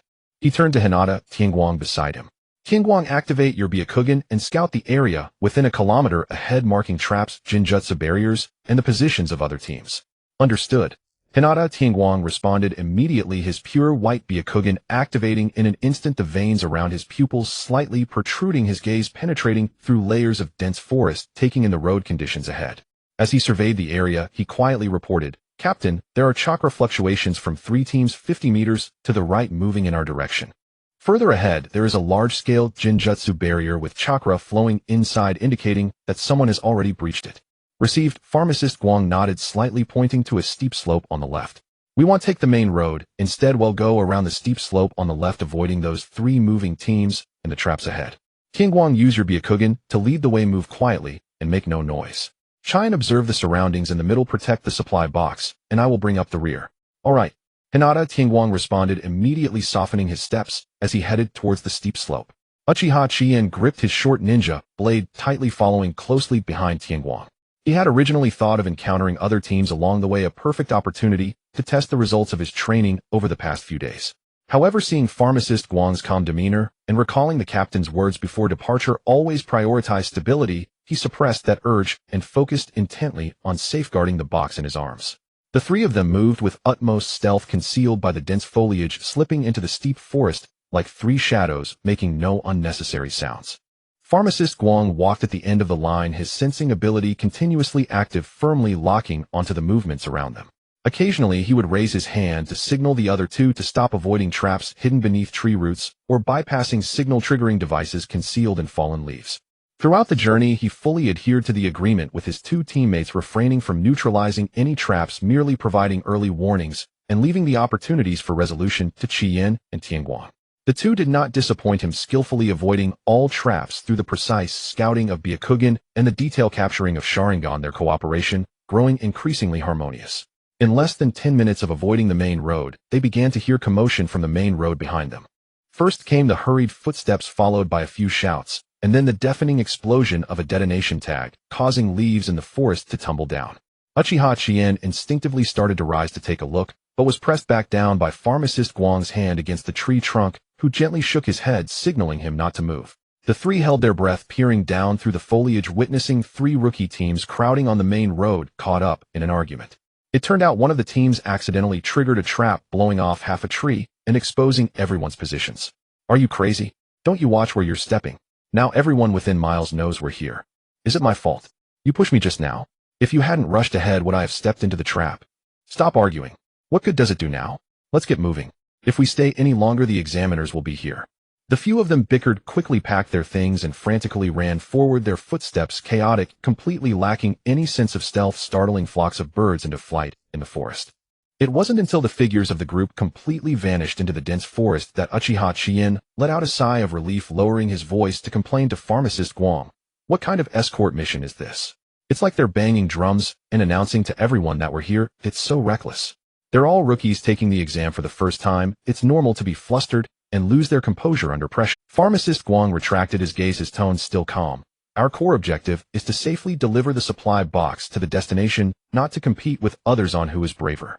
If we can avoid trouble, there's no need to engage. Even with 100% certainty of victory, any action carries the risk of exposure. This is the most basic principle of escort missions. Right, let's keep our distance from them and continue along the edge. Hinata Tianguang nodded slightly, adding, Captain is right, the explosions just now have drawn all the attention from the surrounding area. We need to leave here quickly to avoid getting caught up in unnecessary trouble. Exactly, stay away from them and keep moving along the perimeter. Pharmacist Guang calmly issued the order, signaling the two to proceed. For the next hour, the three maintained their stealthy pace, perfectly avoiding all traps and other teams along the way with the dual scouting of Pharmacist Guang's sensing ability and Byakugan.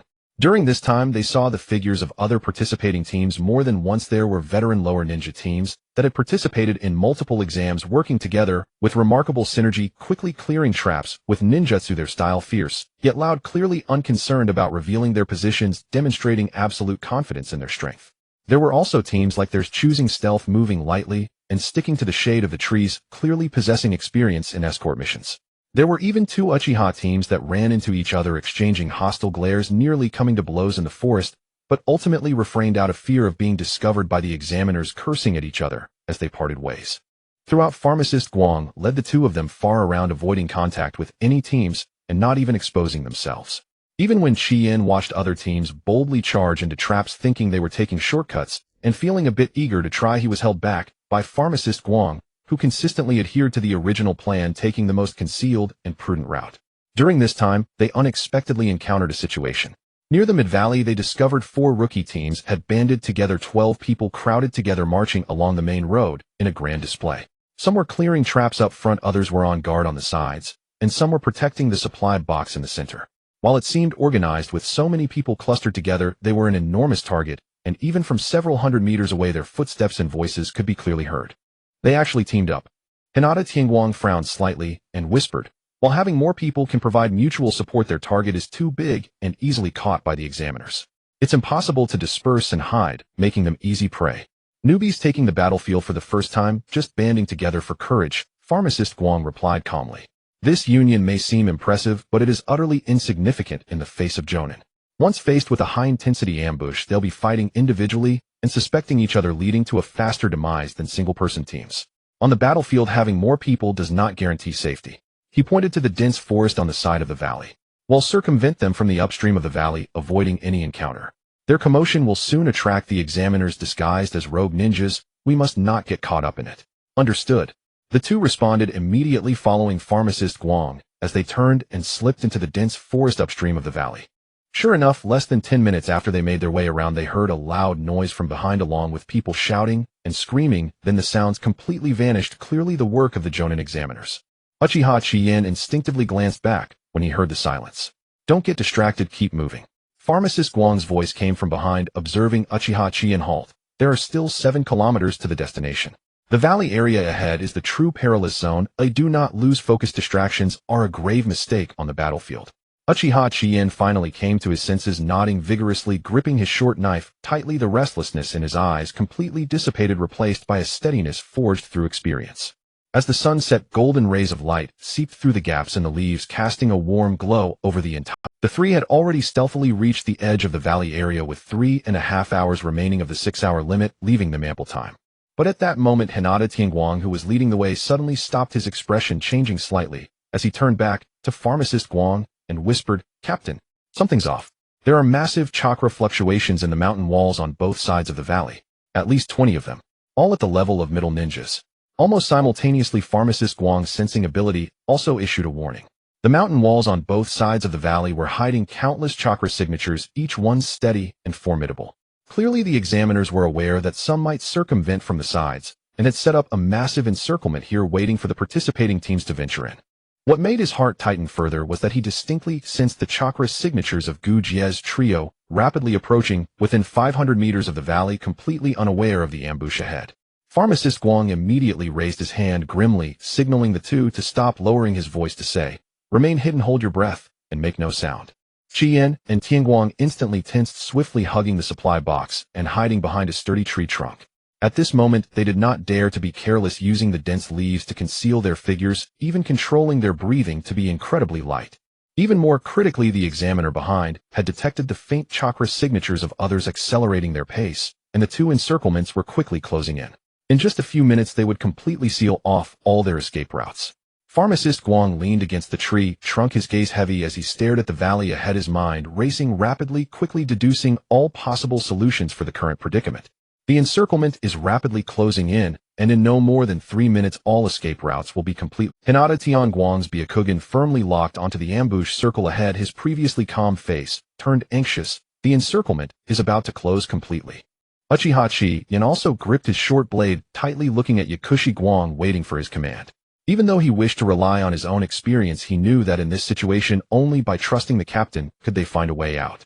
Yakushi Guang leaned against the tree trunk, passively sensing all the chakra points, terrain trends, and trap distributions within a kilometer radius, storing them in his mind. Using his brain's hyper-frequency passive skill to rapidly deduce all possible plans, countless tactical routes were quickly filtered and eliminated in his mind, ultimately settling on the only optimal solution.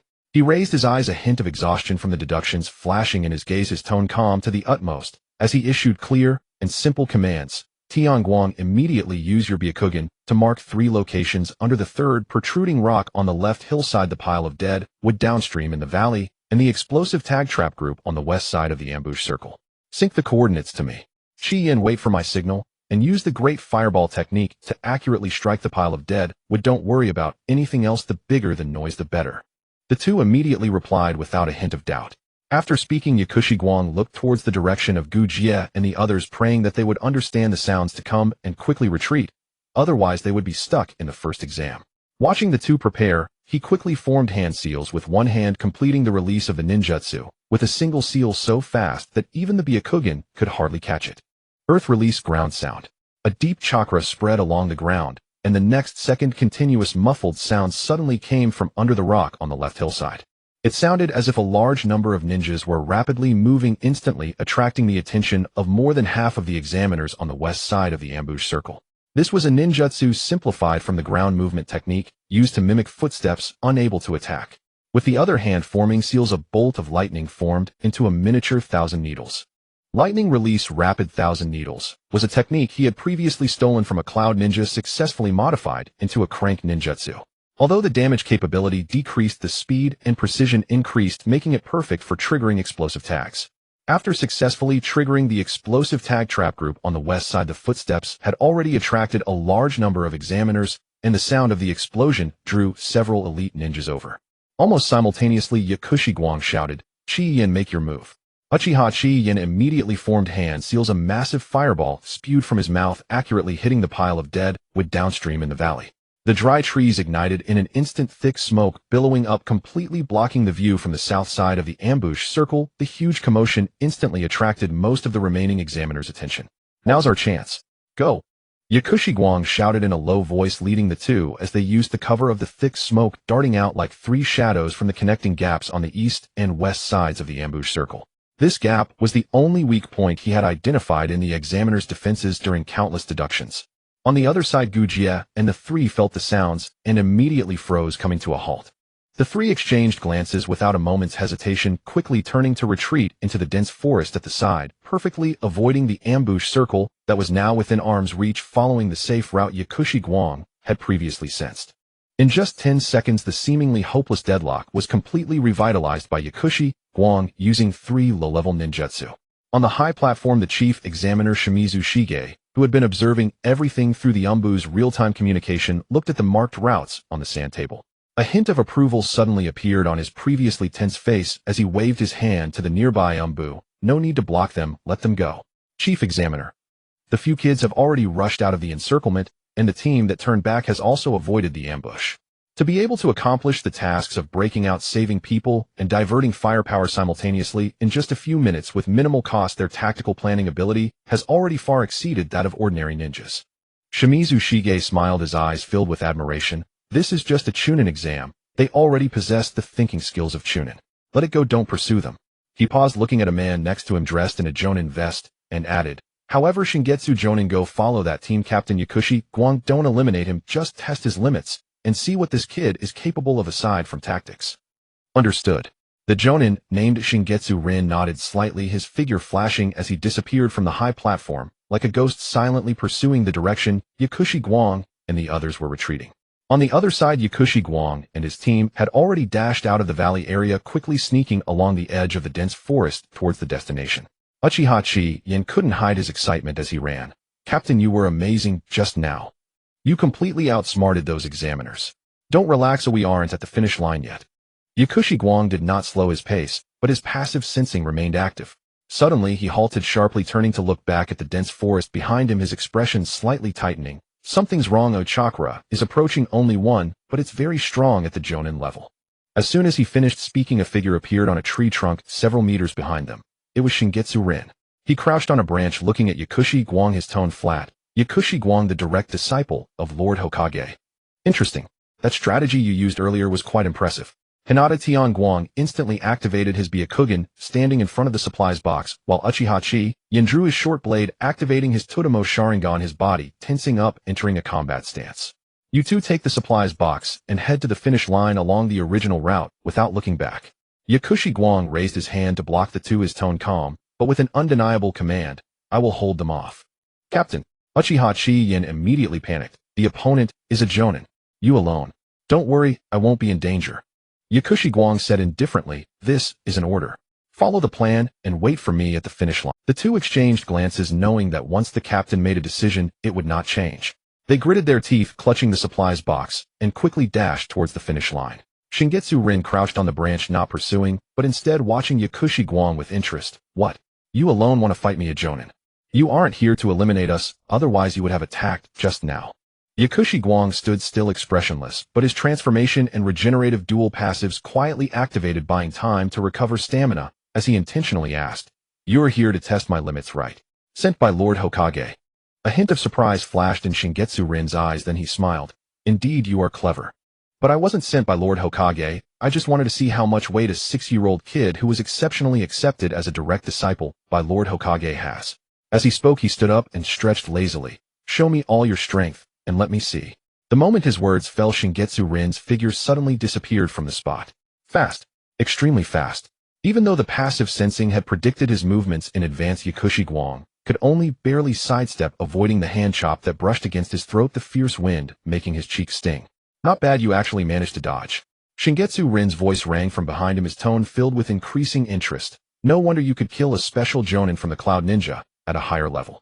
Yakushi Guang did not waste words, quickly forming hand seals with one hand, then turning to unleash a powerful ninjutsu. Water release, water surge wave. A high-intensity stream of water surged outwards from him like a giant wave. But Shingetsu Rin merely flashed his figure and easily avoided the range of the giant wave, throwing a kunai that directly threatened Yakushi Guang's face.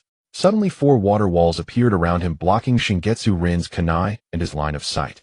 Yakushi Guang, hidden within the center of the water walls, quickly filled the compressed food with chakra. Shingetsu Rin stood still without attacking, only to praise. The chakra amount has reached the special Jonin level. If it weren't for the age limit. Suddenly Yakushi Guang emerged from the other side with a kunai for a sneak attack, but was easily caught by Shingetsu Rin, the original water walls disappearing in place. After failing the sneak attack, he quickly distanced himself, vigilantly watching Shingetsu Rin. The subsequent exchanges turned into a high-intensity offense and defense battle. As a seasoned Jonin who had experienced the First Ninja World War, Shingetsu Rin far surpassed ordinary Jonins in physical techniques, ninjutsu, and combat experience. He did not use lethal force, but gradually increased pressure, forcing Yakushi Guang to use all his strength, from single-handedly forming seals and 5 elements ninjutsu to precise chakra control, and then to the predictive ability of his passive sensing, drawing it all out bit by bit. The more they fought, the more shocked Shingetsu Rin became. He had originally thought this kid was merely talented in tactics, at most possessing the combat level of a special jonin. But once the battle truly began, he realized that this 6-year-old child could effortlessly use 5 elements ninjutsu, his chakra control, even stronger than many jonins, and his predictive ability was outrageous, as if each of his movements had been foreseen. Interesting. So interesting. Shingetsu Rin was thoroughly intrigued and finally stopped holding back. His chakra surged explosively, and the pressure of a seasoned jonin was fully released, blowing Yakushi Guang several meters away. Kid, show me your last trump card. Let me see your limits. In the distance, under the intense battle, the chakra within Yakushi Guang was rapidly depleting. He could only raise his hand and directly pull out a piece of compressed food from his ninja tool pouch, swallowing it whole.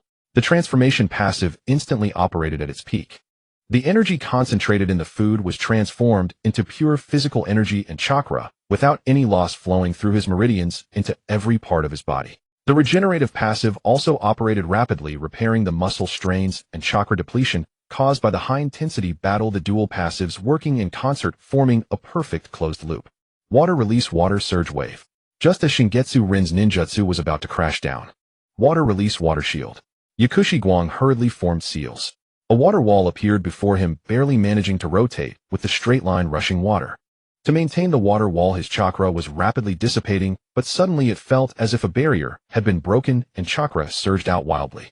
The chakra, originally at the elite Chunin level, surged explosively, filling his meridians like a rock. At the same time, under the continuous nourishment of the transformation passive, his muscles, bones, and reaction speed all underwent a qualitative leap.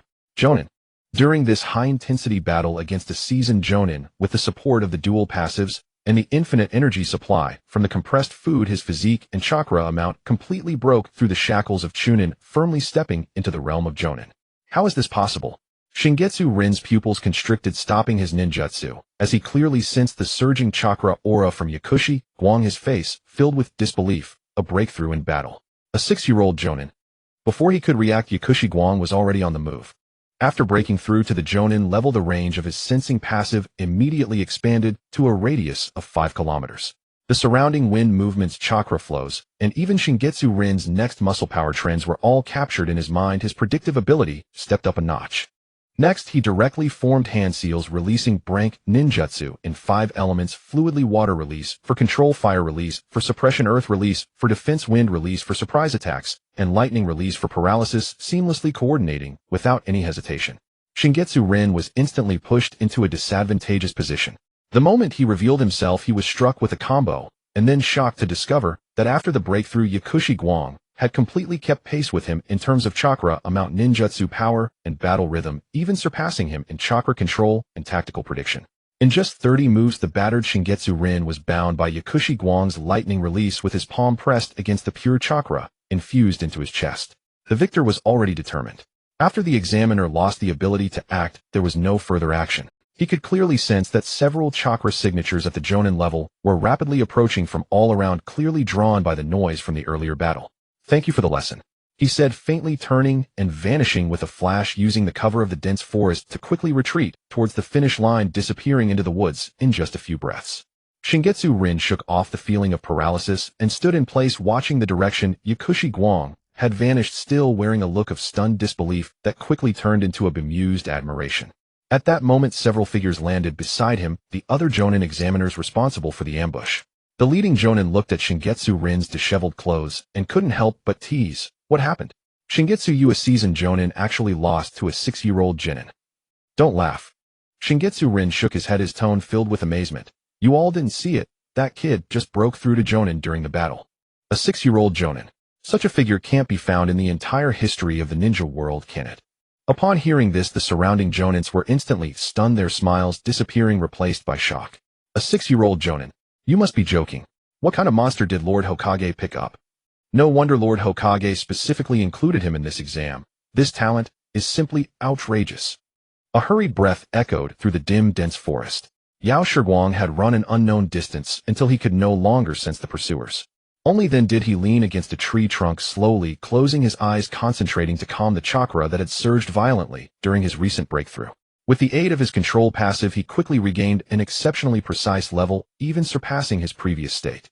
Only after the chakra within him had fully stabilized did he slowly open his eyes, a faint trace of relief flickering in his gaze that was hard to conceal. Jonin. He had finally firmly stepped into the realm of a Jonin in this war-torn world of shinobi. A 6-year-old Jonin was an unprecedented existence even in the entire history of the shinobi world. Yet Yao Shiguang's heart harbored no arrogance, for he knew that in the era of Boruto, everyone would be comparable to a super shadow level. This current strength was nothing. He raised his hand and gently pinched the 2 talismans tucked against his body, feeling the soft touch of fabric through his fingertips. This reminded him of the time he had eaten grilled meat with Jetta and the other 2 half a month ago, and an involuntary faint smile curled at the corner of his mouth. His sensing passive quietly spread out, capturing every movement within a 5-kilometer radius into his mind, a range more than double that before his breakthrough. He could even clearly detect the faint vibration of an ant crawling across a tree trunk 100 meters away. He could even distinctly sense the chakra signatures at the destination, along with the 2 familiar auras of Qi Yin and Tian Guang, both steadily present in the stronghold. After fully calming the chakra within him, Yao Shiguang wasted no more time. With a flicker of his form, he leaped from the treetops like a fallen leaf and sped swiftly toward the border outpost on the western outskirts. After more than 10 minutes, the border outpost on the western outskirts of Konoha appeared before him. Several Chunin guards stood at the entrance, while Umbu members lurked in the shadows to prevent any incidents. All who had passed the first round of the assessment were here to submit their supply crates and undergo inspection. At this moment, several experienced squads had already submitted their crates and were standing around in small groups on the open ground of the outpost. Most of them had disheveled clothes bearing several wounds of varying depth, with faces full of relief at surviving the ordeal and excitement at passing the assessment. Just as Yao Shiguang reached the entrance of the outpost, 2 figures immediately rushed up. "Captain, you're finally here," Uchiha Chien exclaimed excitedly, looking him up and down. Seeing that he was unharmed, he finally let out a sigh of relief. "Word spread through the outpost that you were in a Jonin-level battle. We thought something had happened to you, and we're about to rush out to find you." Hyuga Tianguang followed behind. His usually composed face now showed a hint of relaxation. "Captain, it's good that you're safe. We were waiting for you to submit the supply crate together since we're a squad." "It's fine. Let's go submit it together." Yao Shiguang nodded, stood on tiptoe, and smiled as he patted both of their shoulders. "Did you encounter any trouble on the way?" "Just small stuff." Uchiha Chien thumped his chest proudly.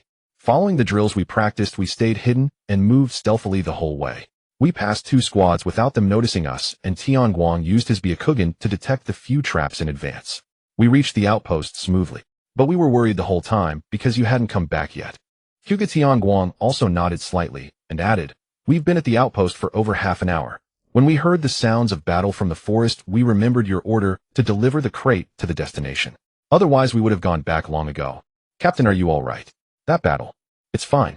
I encountered an examiner who tested me, and it's all—" Yao Shiguang dismissed it lightly without further elaboration. "As long as we completed the mission smoothly, let's submit the supply crate first." With that, he took the lead and walked toward the inspection point. The 2 exchanged a glance, both seeing shock in each other's eyes. A Jonin examiner had personally tested him, and the captain had returned and scathed, his tone as calm as if he had just taken a stroll. Just how strong had the captain become?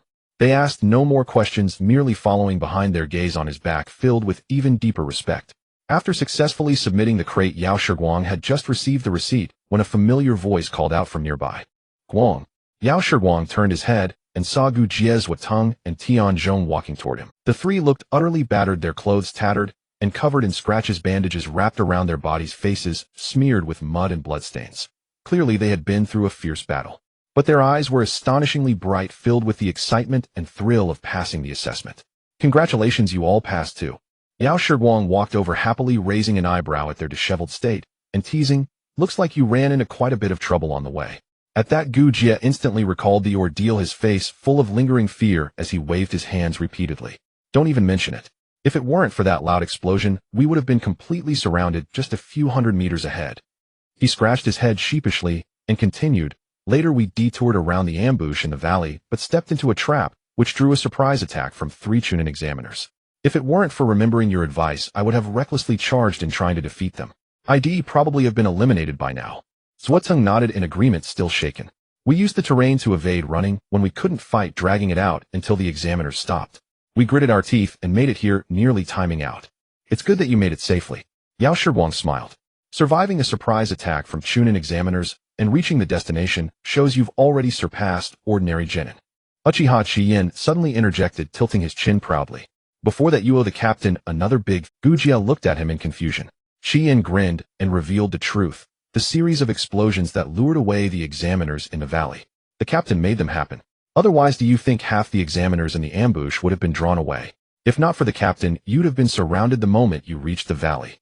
At these words, Gu Jie's Watang and Tianzhong froze on the spot, their expressions shifting from confusion to shock, then from shock to deep gratitude. They had thought it was another squad that triggered the trap, drawing away the examiners and giving them a chance to detour. They never imagined that Yao Shiguang had orchestrated the plan, not only helping his own squad break through, but also indirectly saving their lives. Guang. Gu Jie opened his mouth, but couldn't find words. Finally, he bowed deeply to Yao Shiguang, with Swateng and Tianzhong also bending at the waist, their voices filled with sincere gratitude. Thank you. Thank you so much. All right, it's nothing. Yao Shiguang quickly reached out to help them up, smiling and waving his hand. We're all Konoha shinobi, we should look out for each other. Besides, passing the assessment was your own skill. I just lent a small hand. But deep down, the three knew this was no small favor.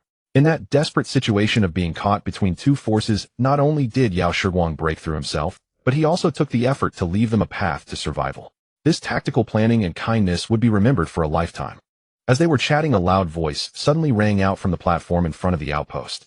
The bustling open ground instantly fell silent. All the squads that had passed stopped talking and turned their attention to the platform. Chief Examiner Ji Cun Mao stood on the platform, his Jonin flak jacket dusted with a bit of dirt, the scar running from his brow to his jaw appearing even more fierce under the setting sun. His gaze swept across the crowd like a hawk, his voice clear to everyone's ears. Silence. First, congratulations to all squads that reached the outpost and submitted their crates. You have passed the first round of the assessment. He paused, his tone growing noticeably more severe. A total of 27 squads participated in this first round. Only 10 squads successfully passed, an elimination rate of over 60%.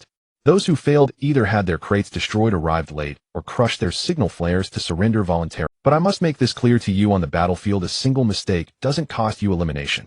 It costs your life, and even the lives of your squad mates. The entire crowd was dead silent.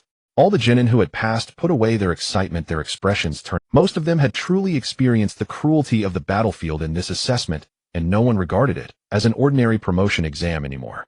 But the fact that you broke through ambushes, traps, and surprise attacks to complete the escort mission proves that you are qualified to become Konoha Chunin, capable of leading a squad on missions. Ji Cun Mao's tone softened slightly as he picked up the roster beside him. Next, I will announce the list of squads that passed the first round. He cleared his throat and read out the squad numbers and leaders' names one by one. 10th Squad Leader Saratobi Kaze. 3rd Squad Leader Mariboshi Gu Jie. 7th Squad Leader Yao Shiguang. At each squad name, a suppressed cheer rose from the group. When the name Yao Shiguang was called, many Jonin examiners on the platform carefully scrutinized the 6-year-old boy, especially Xin Yulin, who stood beside Ji Cun Mao. Looking at the calm expression on Yao Shiguang's face in the crowd, she couldn't help but smile, her admiration barely concealed. After the list was read, Ji Cun Mao spoke again. All squads that passed return home and rest. Gather here in 3 days for the second round, individual combat assessment. The specific rules of the assessment will be announced on that day. Now dismissed. As his voice fell, the entire area erupted in enthusiastic cheers. The tension that had gripped them for most of the day finally released completely. The young shinobi patted each other on the shoulders, celebrating their hard-earned success.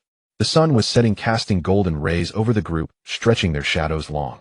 Chai and Tianguang and Gu Jie were still excitedly recounting the thrilling moments from their journey, occasionally bursting into laughter. The youthful spirit of the young shinobi shone brightly under the setting sun. Yao Shiguang walked beside them, listening to their laughter, a faint smile on his lips. Through his sensing passive, he could clearly feel several Jonin gazes fixed on him from the platform, not far away, one of which belonged to Xin Yulin. He did not turn back, only continuing his steps. After more than half an hour, the gates of Konoha village appeared before them. They parted ways at the village entrance, agreeing to meet at the exam site in 3 days, and each returned home. Yao Shiguang turned and walked toward the orphanage. Within the top-floor office of the Hokage's building, Senju Tobirama slowly set down the scroll, documenting Yakushi Hikari's entire performance during the examination. A trace of astonishment still lingered in his eyes upon learning of the boy's breakthrough to Jonin. Standing beside him, Xin Yulin and the chief examiner, Ji Cun Mao, remained silent, their heads bowed, awaiting the Hokage's orders. After a moment, Tobirama emerged from his shock, his tone tinged with disbelief. Has he truly reached Jonin? Ji Cun Mao stepped forward hastily and bowed. Yes, Hokage-sama. The child's battlefield analysis and combat prowess have far surpassed that of a Chunin, even exceeding some ordinary Jonin. He paused, then continued the second round, which consists of individual combat, would be utterly meaningless for someone of his caliber. Shin Yulin nodded quickly, her voice filled with admiration. Hokage-sama, during the exam I personally engaged him in combat. Even if I were to unleash my full power. She hesitated, shifted her gaze awkwardly. Even at full strength, I couldn't suppress him. Having him participate in the next Jinin match would be a complete waste of time. Tobirama nodded slightly, suppressing the astonishment within his mind, swiftly weighing the pros and cons. Konoha was currently in a state of war. Though the situation was temporarily calm, it could erupt into full-scale conflict at any moment. If he were to take part in the exam, enemy spies might obtain intelligence about him. A 6-year-old jonin was too staggering. Once made public, he would likely become a target. During the war era, many brilliant prodigies had perished in such a manner. Since he had accepted this child as his personal disciple, he would never allow that to happen. With this thought, he finally made up his mind. A dignified authority befitting a Hokage settled on his face, and his tone carried a trace of pride barely perceptible. Cun, Mao, convey my orders. Due to the exceptional command demonstrated by Yakushi Hikari, captain of Team 7, during the previous round, surpassing Chunin level, by special approval of the Hokage, he is hereby promoted to Chunin without needing to participate in the second round. Should anyone object, they may come to the Hokage's office to discuss it with me personally. As he spoke, a chilling gleam appeared in his eyes, and an oppressive chakra pressure emanated from him, bearing down on the two like a mountain. And let no third party hear what was said today. Cun Mao and Shin Yulin gritted their teeth, bracing against the pressure, and bowed in acknowledgement. Yes, Hokage-sama. Tobirama then withdrew his pressure and sat back in his office chair. The two understood that the Hokage's action was the safest protection for the child. Publicly granting him the rank of Chunin while concealing his Jonin-level strength, both acknowledged his ability and shielded him from the spotlight. The most prudent arrangement under the current wartime circumstances. One more thing, Tobirama added. The second round will proceed as scheduled. The other teams that pass the first round will be examined according to the original plan. Shinue, you will continue to monitor the examination grounds. Report any unexpected developments to me immediately. Understood. The two responded in unison, bowed, and slowly withdrew. The office returned to its usual tranquility. Tobirama rose and walked to the window, gazing at the scattered rooftops in the distance. The stern authority in his eyes softened into a rare smile.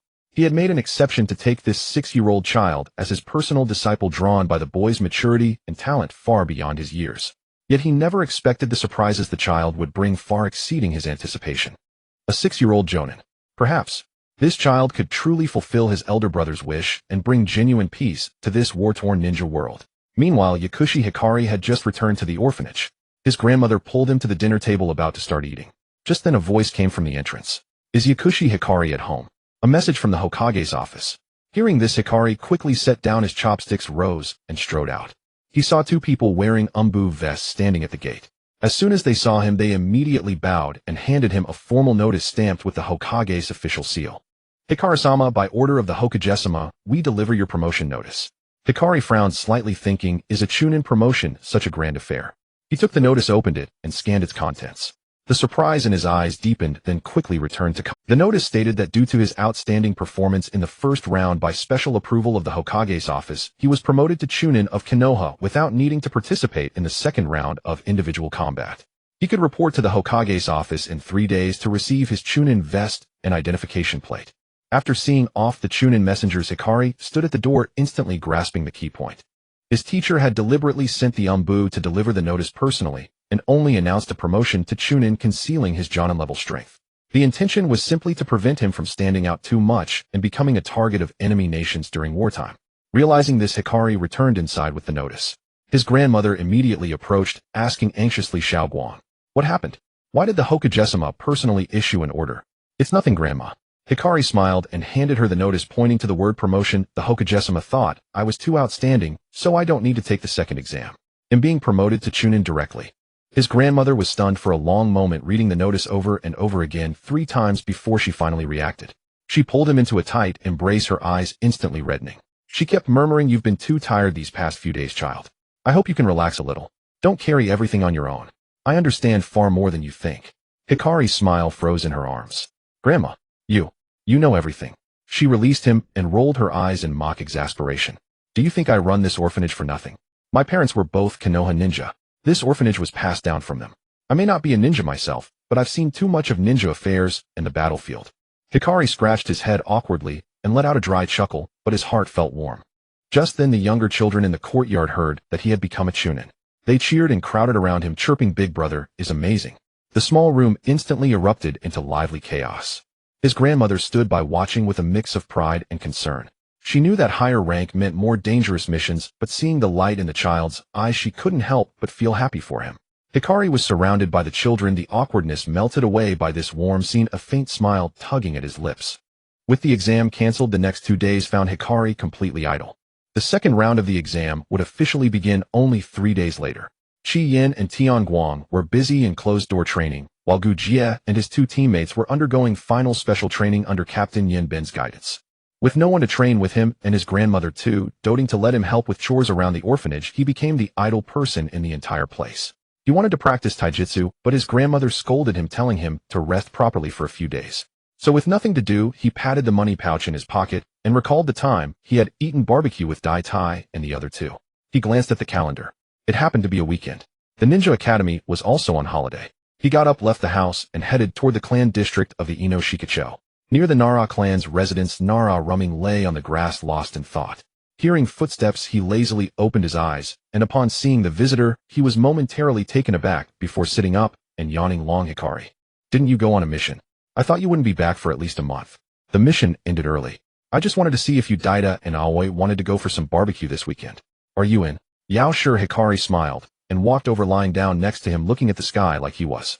"Barbecue?" Rumming mumbled, "What a hassle," but his body honestly stood up, brushing off the grass from his clothes. "All right then, my dad won't care about me this weekend anyway. But you finished your mission pretty quickly." "Oh, it only took a few days." "Did you encounter any danger?" "It went smoothly, and I even had some unexpected gains." Yao sure. Hikari lay on the grass, opened one eye with a smile, teasingly, saying, "I'll tell you more when we see Daida and Aoi together." After saying that, he stood up and brushed off his backside. "Honestly, lying here is really comfortable. You know how to find a good spot." Rumming rolled his eyes. The 2 chatted as they walked toward the Autumn Path clan's residence. As he called out Daida's name, a round little figure rushed out, enthusiastically hugging Yao sure. "Hikari. Hikari, you're finally back." Daida's round eyes sparkled with excitement. "When are we going to your house for barbecue again?" "Right now? I'm planning to invite you all for barbecue as soon as I get the chance, but this time we're going to a barbecue restaurant." Yao sure. Hikari said with a smile, leaning on Rumming. "Ah, the restaurant's barbecue isn't as good as yours." Daida initially looked disappointed, but then turned and ran into the yard. Yao sure. Hikari and Rumming exchanged puzzled glances. A moment later, Daida ran out holding his small piggy bank, pounding his chest proudly. "Today, it's my treat. I've been saving my allowance for a long time." Rumming lazily chimed in, "I bet it's because your mother won't let you eat. You're just looking for an excuse to eat barbecue openly, right?" "That's not true," Daida retorted, pouting, which made the 2 burst into laughter. The 3 then headed to the Mountain Clan's residence to call on Yamashita Aoi. The young girl saw the more cheerful Yao sure. Hikari and instantly blushed, gripping the hem of her clothes. She greeted softly, "Yao sure. Hikari, long time no see. During this time at school, I couldn't help but think of him. After he took on an escort mission, I was always worried. Now that I see him back safe, my heart finally feels at ease."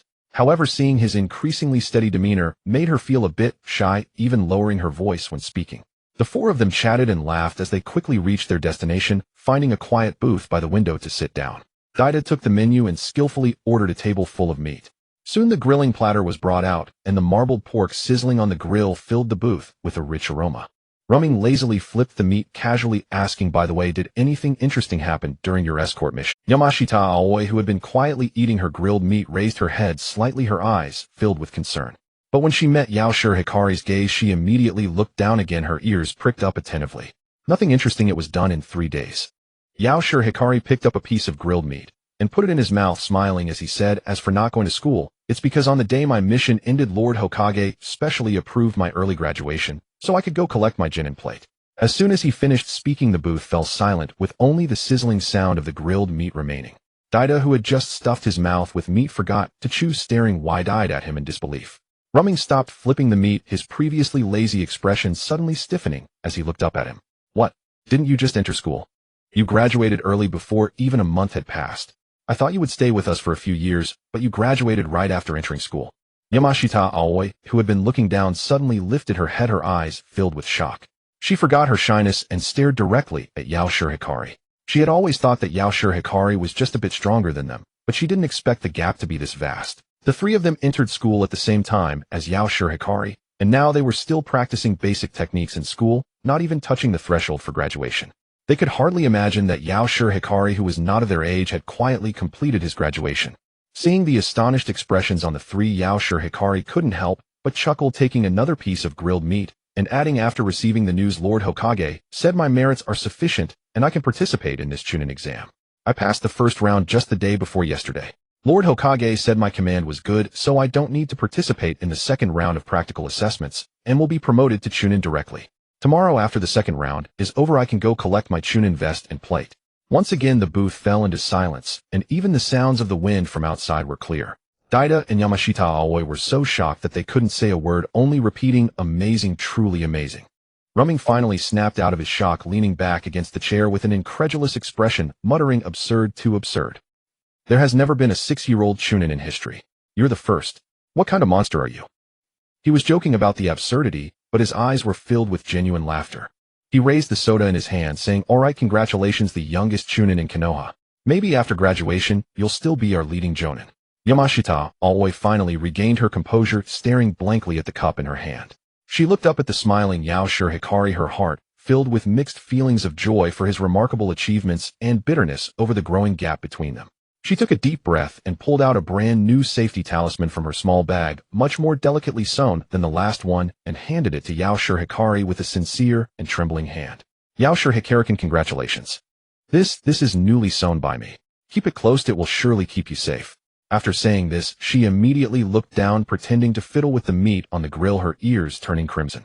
Yakushi Hikari smiled as he accepted the talisman, solemnly placing it in his pocket and thanking her. At that moment the meat on the grill sizzled, and as Daida picked up a piece, a lowered voice came from next door. In this Chunin exam, the elimination rate for the first round soared to over 60%. Many teams didn't even get close to the valley and were eliminated. The four exchanged glances, silently continuing to eat meat. 60%. What does that count for? Another voice was slightly lower, but couldn't hide the excitement. I heard that Lord Hokage personally approved a young kid who doesn't even need to take the second round and will be promoted to Chunin directly. Who is it? That takes quite an honor. Daida's chopsticks paused midair. Who else could it be? It's Yakushi Hikari, Lord Hokage's direct disciple at 6 years old. I heard that in the first round, he single-handedly turned the entire deadlock around. The voice next door suddenly lowered even more, as if sharing some remarkable secret. But this deliberate lowering made every word crystal clear in their ears. I heard. Even Jonin Kamizuki fell to him. No way. They all thought he was joking. Only the three in the booth were stunned again, turning to look at Yakushi. Daida lost interest in the barbecue, swallowing hard, and asked quietly, Hikari, the Jonin Kamizuki you're talking about, is that the seasoned Jonin Kamizuki Rin who participated in the Great Wars? You actually fought against him. Rumming frowned, looking at him. I knew something was off. Even with outstanding tactics, it wouldn't warrant Lord Hokage's direct approval for Chunin. Kid, how much strength have you been hiding? Yakushi Hikari chuckled, not responding, just raising his soda to clink glasses with the three of them. Let's not talk about that, let's eat meat. I promise today that it's my treat, so don't feel sorry for my allowance. He didn't mention his breakthrough to Jonin, but the three looked at his calm demeanor, and in their hearts they vaguely understood that this boy, who was the same age as them, had already far surpassed Chunin, someone they could never catch up to. Yet even so, looking at the smiling Yakushi Hikari before them, they felt no jealousy, only an overwhelming sense of pride and joy. He is their friend, the youngest Chunin in Konoha, the one who would smile and invite them to eat barbecue together. The meat continued to sizzle on the grill, and the laughter of the boys occasionally echoed from the booth. The setting sun poured through the glass, landing on the table. Just as the group was enjoying their meal, there was a gentle knock on the booth door. A ninja in an umbu vest bowed at the door, seeing Yakushi Hikari, and immediately bowing, Lord Hikari, Lord Hokage has sent for you. Please go at once. Daida and the others instantly fell silent, even their breathing became lighter. Yakushi Hikari paused, slightly nodding to the umbu. Gotta go back and tell Lord Hokage that he'll be there shortly. The umbu bowed and disappeared silently down the hallway. A glint of confusion flashed in Yakushi Hikari's eyes. He came back to himself, looking at the three, who were tense, smiling as he waved his hand. It's nothing, the Lord Hokage just wants me to stop by the Hokage building for a bit. It's nothing serious. Rumming sighed, lazily leaning back against his chair. I knew it, once you became a Chunin, you wouldn't be idle. Alright, go ahead and handle your business. I'll cover the barbecue bill for now, but remember to treat us next time. Daida quickly nodded yes. Hikari, you go handle your important matters first. We'll have barbecue together another time. Yamashita Aoi also looked up softly, reminding Yakushi Hikari, please be safe. Yakushi Hikari smiled and acknowledged, picking up his ninja tool bag from the side, waving goodbye to the three of them, and briskly leaving the barbecue shop. Under the sunset, his figure hurried toward the Hokage building. The afterglow of the setting sun cast upon the stone walls of the Huang Lu, coating the highest authority building of Mai with a warm and majestic hue. Yao Shiguang strode briskly into the Huang Lu. The Umbu at the entrance immediately stepped aside without a word of obstruction, directly guiding him toward the top floor. Along the way, his perception had already silently unfurled, capturing the entire flow of chakra within the building into his mind. In the top-floor office, aside from the profound and weighty chakra of his master like the depths of the ocean, there were 4 other unfamiliar presences. 1 steady and robust elite-level chakra, and 3 youthful presences, 2 strong and 1 weak, all around the level of a chunin. A flicker of doubt arose in his heart, but he did not slow his pace. Soon the Umbu stopped before the wooden door of the Hokage's office, turned, and said, "Lord Guang, the Hokage is inside." Yao Shiguang nodded, raised his hand, and gently knocked. "Come in." Tobirama's steady and authoritative voice came from within. He pushed open the door and stepped inside. The scene within the office instantly unfolded before his eyes. Shinsho Feijian sat behind the spacious desk, clad in the Hokage's ceremonial robe, holding a document. Seeing him enter, he lifted his eyes, signaling him to approach. Before the desk stood a young man in a jonin vest with a gentle countenance, a sharp jawline, and eyes that exuded steadiness and acumen beneath the stray locks of hair on his forehead. He was Feijian's eldest disciple, the future 3rd Hokage Yuanfei Risen. Behind him stood 3 half-grown youths, his disciples who would later become the legendary Sannin, renowned throughout the ninja world. On the left stood the girl Gangsho, clad in a sharp ninja outfit, hands on her hips, her golden ponytail tied behind her back. Her almond-shaped eyes curiously surveyed him from head to toe, her gaze and the confidence in her chest both brimming with pride and defiance. Beside her, Zilai, with his wild white hair, cocked his head and glanced at him sideways, exuding an air of reckless fearlessness, much like Naruto in the future. On the far right, Dashawan, with long black hair cascading over his shoulders, his skin pale, and a pair of snake-like pupils calmly swept over him. He said nothing, but his eyes could not conceal a hint of probing and scrutiny. Yao Shiguang paused for a moment, then resumed his composure, walked to the desk, and bowed respectfully to Feijian. "Master, you summoned me." Feijian nodded slightly, put down the document, and pointed to Yuanfei Risen beside him. "This is Yuanfei Risen, my eldest disciple. By seniority, he is your senior brother." Yao Shiguang immediately turned and bowed to Yuanfei Risen, his tone respectful, yet not servile. "Greetings, senior brother. I am Yao Shiguang." Yuanfei Risen quickly stepped forward to support him, a warm smile spreading across his face as he looked him over, his eyes filled with admiration and wonder. "Junior brother, no need for such formalities. I was present at your apprenticeship. At 6 years old, possessing such strength and tactical talent. There is no other like you in the entire ninja world. Truly a hero emerges in youth." Zilai and Gang's Ho pouted on the side, while Deshuin's gaze grew more intense with curiosity. Yuanfei Risen was genuinely intrigued by this new junior brother his master had taken on. He had seen him once during the apprenticeship ceremony, and afterward their master forbade them from privately meeting Yao. Later they could only hear occasional mentions from their master. It was not until this Chunin exam that they heard he had broken through to Jonin in actual combat, and even Xinhua Lin could not suppress him.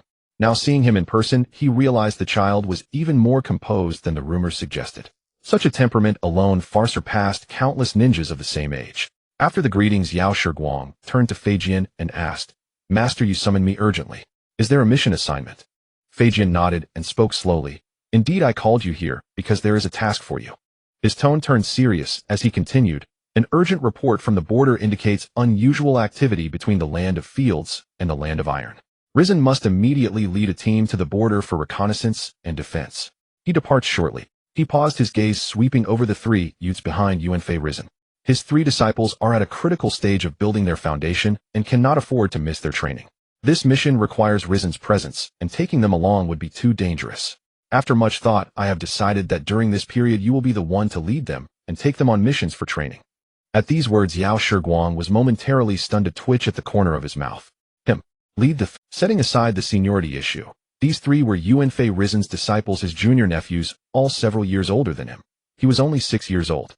Even with Jonin-level strength, he had never led a team before, let alone guide 3 future legends of the ninja world. This was utterly absurd. He quickly collected himself and tried to refuse.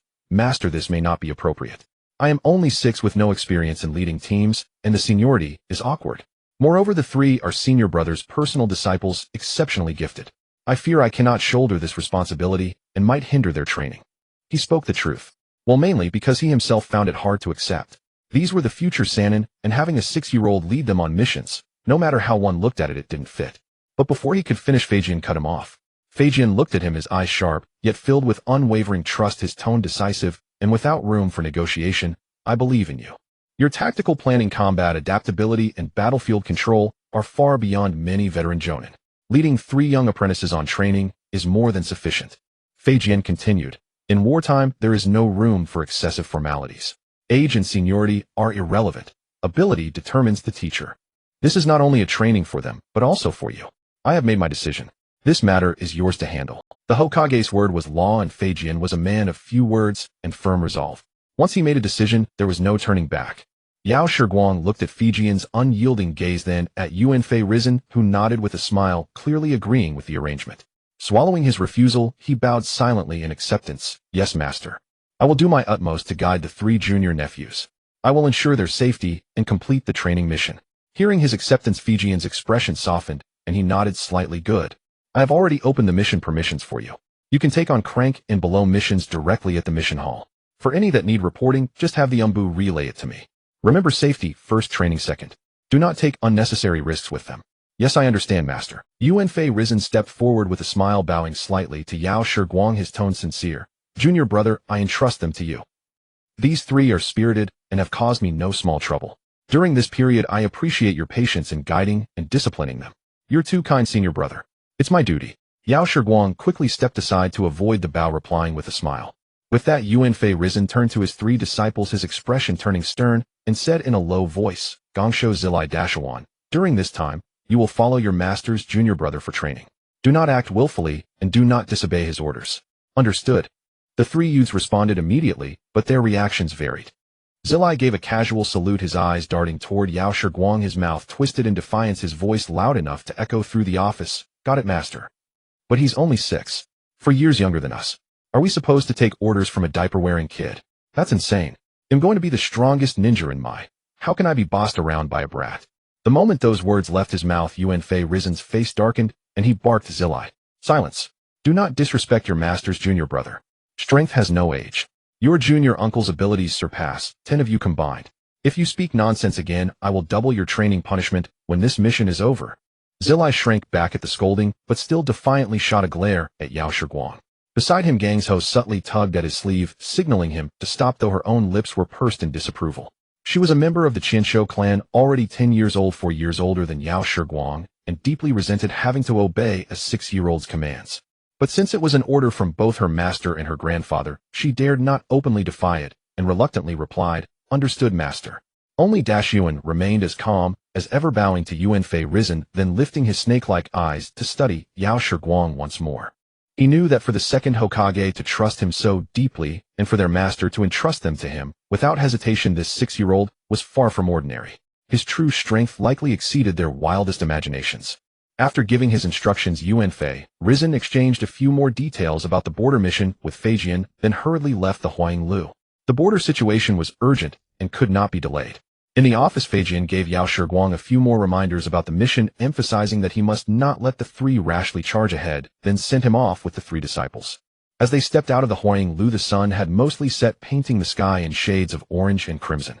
No sooner had they exited the main gate than Zilai immediately sidled up to Yao Shiguang, circling him twice, sizing him up with a look of provocation, all traces of the earlier reprimand gone. Hey, brat. Oh, sorry, I mean junior uncle. Let me tell you, just because the Hokage and our master back you doesn't mean, well, actually listen to you. If you want us to obey, you'll have to prove your mettle. He thrust out his chin, puffed out his chest, and declared arrogantly, I'm the man who's going to become Hokage. If you don't have real skills, don't expect me to follow your orders. I won't even step foot on the training ground with you. Gangsho stood by, arms crossed, nodding in agreement, raising an eyebrow at Yao Shiguang. Zilai's right. We only respect those stronger than us. So if you want us to listen, you'll have to prove yourself first. Dashawan, standing at the back, spoke up in a faint, hoarse voice, each word hitting the mark. Junior uncle is the Hokage's personal disciple. Surely you have exceptional skills in ninjutsu and combat. We would like to witness that firsthand. Yao Shiguang looked at the 3 future legends before him, especially Zilai, who was a spitting image of Naruto, and a strange feeling stirred within him. He was not angered by Zilai's provocation, nor did he grow furious at their defiance. No, he was not angry, but sorry. I don't eat beef. With an enigmatic smile, he said, I know you're unconvinced, thinking him too young to lead you. But none of that mattered. He paused, his sharp gaze sweeping over the 3, and continued, If you want to test my strength, there will be plenty of opportunities. Today go back and pack your gear. Tomorrow morning assemble at my training ground. His tone was calm, yet carried an inexplicable pressure. Zilai opened his mouth to retort, but meeting Yao Shiguang's steady, piercing eyes, the words died in his throat. He simply grunted and said nothing more. Let me be clear from the start. Yao Shiguang added. Anyone who is late or dares not show up can go straight back to Senior Brother Risen. I don't take in cowards who can't even face a test. With that he turned and walked toward the orphanage, his silhouette stretching long in the evening glow. Zilai stared after him, bristling. Hey, he called us cowards. So arrogant. Tomorrow I'll show him what I'm made of. They'll beat him down with my ninjutsu until he yields. Gang's-ho pursed her lips, a fire kindling within her. Humph, a 6-year-old brat, so full of himself. Tomorrow we'll see what he's really capable of. Only Dashawan, watching the direction Yao Shiguang had disappeared, let a flicker of intense interest pass through his snake-like eyes. He had a feeling that tomorrow on the training ground this 6-year-old junior uncle would give them a tremendous surprise. Meanwhile, walking back to the orphanage, a slight smile curled at the corner of Yao Shiguang's mouth. The future Sannin. Perfect. Tomorrow on the training ground, it'll show you what true ninja combat really means. He pondered for a moment, already formulating a complete plan for tomorrow's welcome ceremony.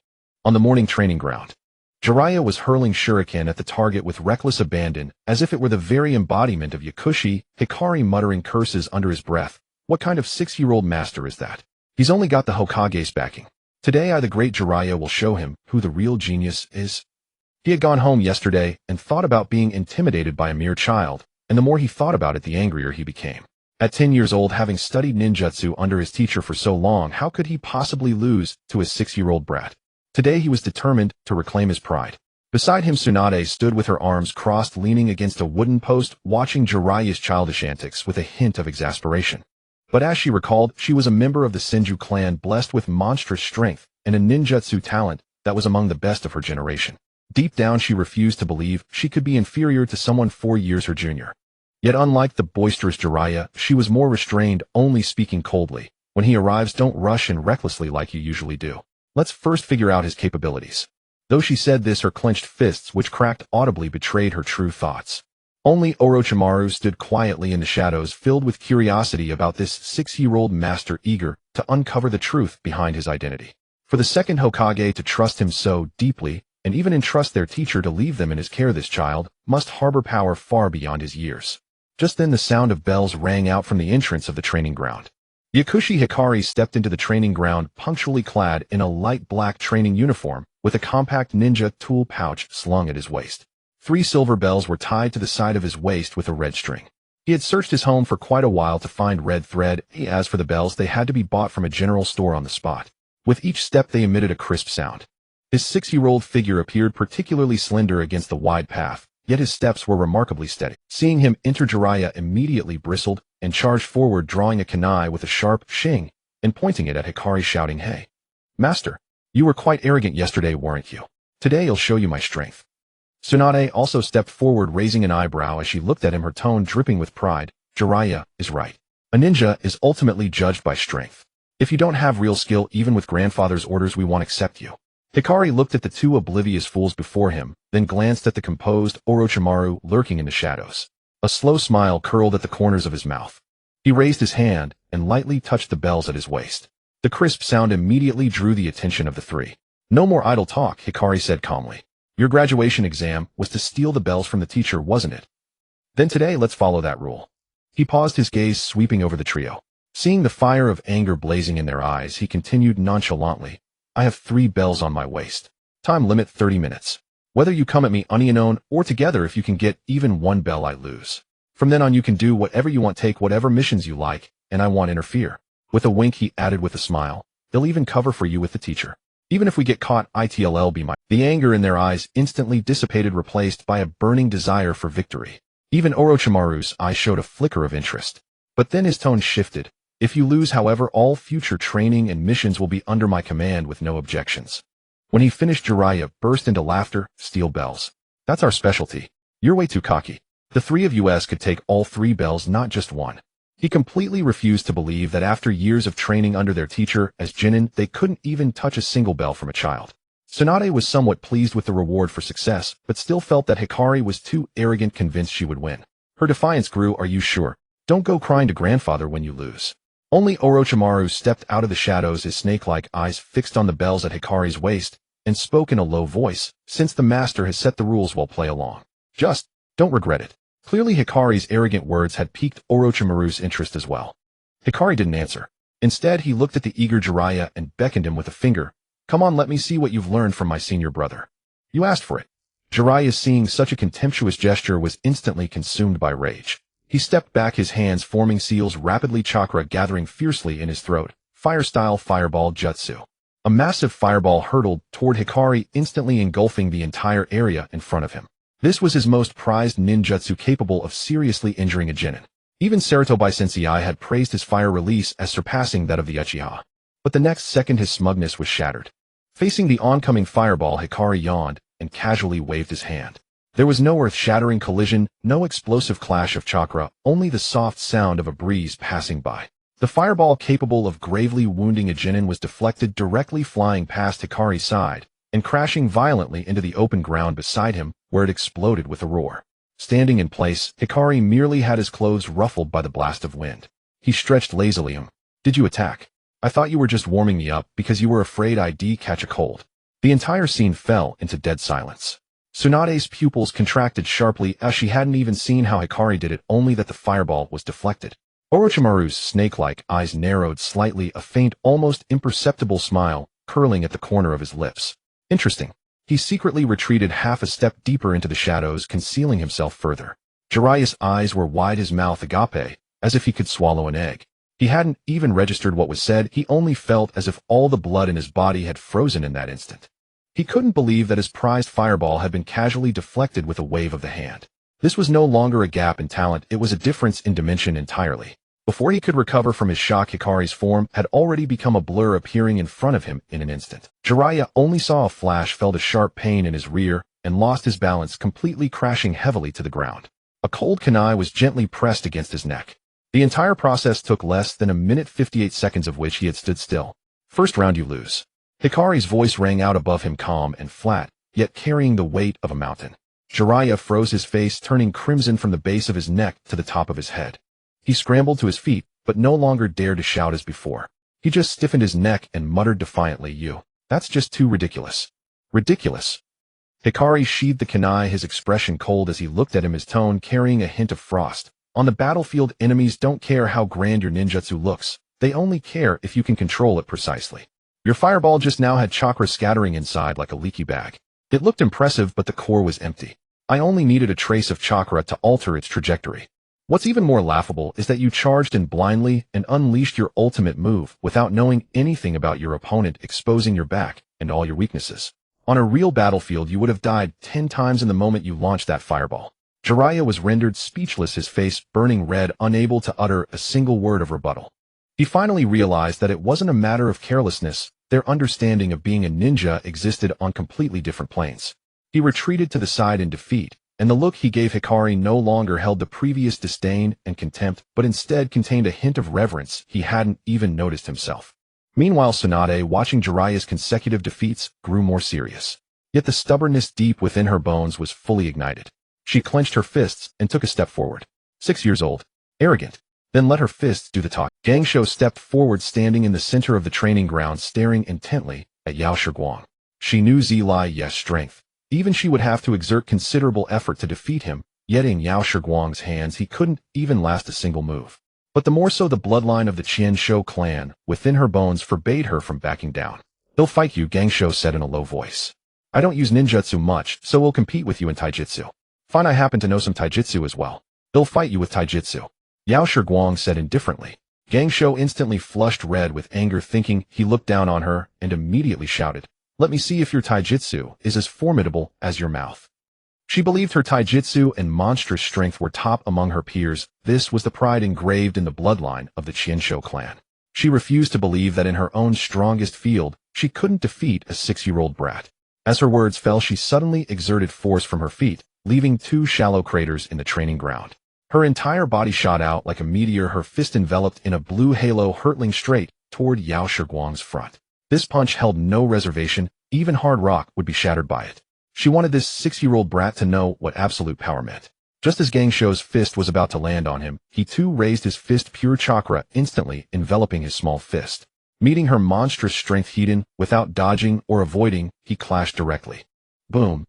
A dull thunderous sound erupted as the two forces collided, the shockwave instantly scattering the surrounding gravel. Gang Shou felt a terrifying force far beyond her imagination transmit from his fist, as if she had collided with an immovable mountain.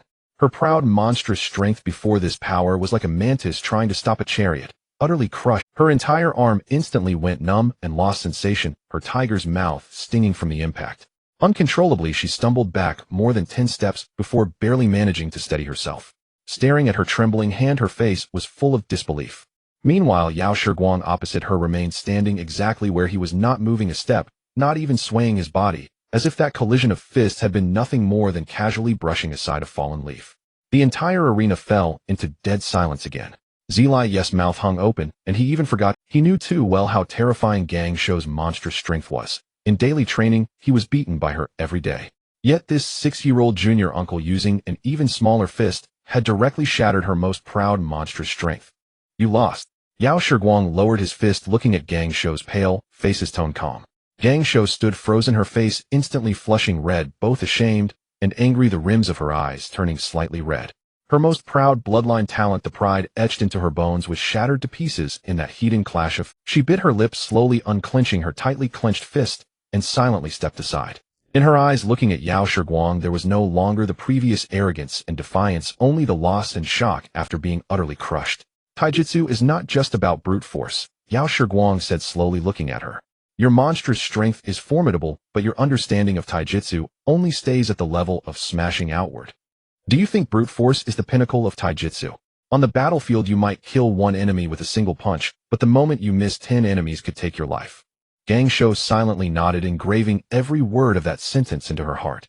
She finally understood how childish her previously proud strength was in the face of a true powerhouse. Deshiwan, standing in the shadows, took in everything, the inquisitive look in his snake-like eyes growing deeper. Zilai's great fireball was casually dispelled. Gang Shou's monstrous strength was crushed. Hiden. These two top geniuses of their generation had no power to fight back before this 6-year-old junior uncle. He finally understood where the Second Hokage's trust lay. At that moment, Shiwan walked out slowly, slightly bowing to Yao Shiguang. His long black hair hung over his shoulders, his voice carrying the unique hoarseness of a youth. Junior uncle, for the third match, I seek your guidance. He did not recklessly charge like Zilai, nor did he clash with arrogance like Gang Shou. He simply observed his movements. Finally, when he blinked, his hands quickly formed hand seals. Hidden shadow snake hands. As his low shout fell, several venomous snakes shot out from his sleeves, whistling through the air, coiling toward Yao Shiguang from all directions. They not only sealed off all his escape routes, but their fangs were also coated with a paralytic toxin. A single scratch would instantly render him immobile.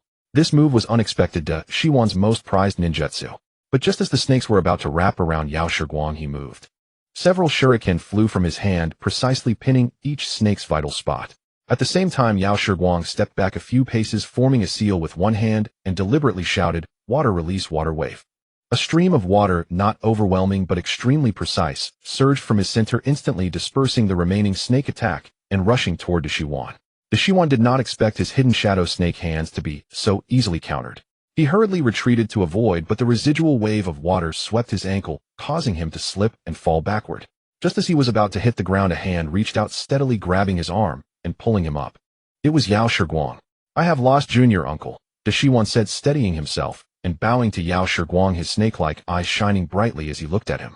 He hadn't expected to be so utterly vulnerable before him. "You are very composed, and your ninjutsu is quite cunning with strong concealment." Yao Shiguang released his hand, patted his shoulder, and looked at him appreciatively, saying slowly, "Not bad, but you are too fixated on defeating an enemy with a single move with no backup plan. On the battlefield, always leave yourself a way out. The result of a desperate gamble is often utter ruin." Deshiwan bowed again, his voice deep. "Your disciple remembers, junior uncle." He was the first among the three to recognize the gap in their strength. Yao Shiguang raised his hand and touched the bell at his waist, its crisp sound exceptionally clear in the silent training ground. His gaze swept over the three with lowered heads before him, and he spoke calmly. "There are still 20 minutes left. You still have a chance. Will you continue unknown or join forces as three to snatch the bell together?" Zilai and Gang Shou exchanged a glance, both seeing shock and helplessness in each other's eyes. They had been crushed in one move in single combat, yet neither was willing to admit defeat so easily. Finally, they gritted their teeth and stepped together to stand beside Shiwan, forming a triangular formation tightly surrounding Yao Shiguang in the center. They would join forces using every skill they had, even if there was only a slim chance to snatch the bell. The three of them stood in a triangular formation tightly encircling Yao Shiguang. Jiraiya gripped his kunai tightly, his chakra already surging within him, and his eyes, once reckless, now held a note of solemnity. Tsunade clenched her fist again, the monstrous strength gathering in it ready to strike. Unlike before, the glow emanating from her fist was slightly dimmer. Orochimaru kept his hands at his waist, his gaze locked unwaveringly on every movement of Yao Shiguang. This time they did not fight individually. Jiraiya secretly exchanged a glance with Tsunade, who gave a slight nod while Orochimaru silently gestured a signal. In an instant they set the rhythm of their assault. Fire-style Great Fireball technique. Jiraiya struck first, a defute fireball roaring in from the front, sealing off Yao Shiguang's forward escape route. Almost simultaneously, Tsunade pushed off the ground with a slight force, charging from the side like a cannonball. She evaded the blast radius of the fireball and rammed into him with full force. Meanwhile, Orochimaru had silently slipped to the side, his hands weaving hand seals at lightning speed. Hidden shadow snake hands. Several venomous snakes shot out from his sleeves, silently winding toward Yao Shiguang's ankles, sealing off all space for him to retreat. A frontal fire-style blockade, a side physical assault, and a rear ninjutsu sneak attack. Their assault seemed seamlessly coordinated, sealing off every possible escape route for Yao Shiguang. Compared to their earlier solo efforts, their momentum was more than doubled. A triumphant smile had already crept onto Jiraiya's face.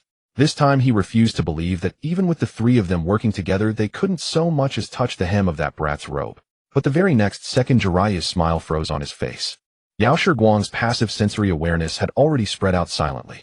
Every movement, every fluctuation of chakra, and even every hand seal of the three were predicted by him with perfect clarity well in advance.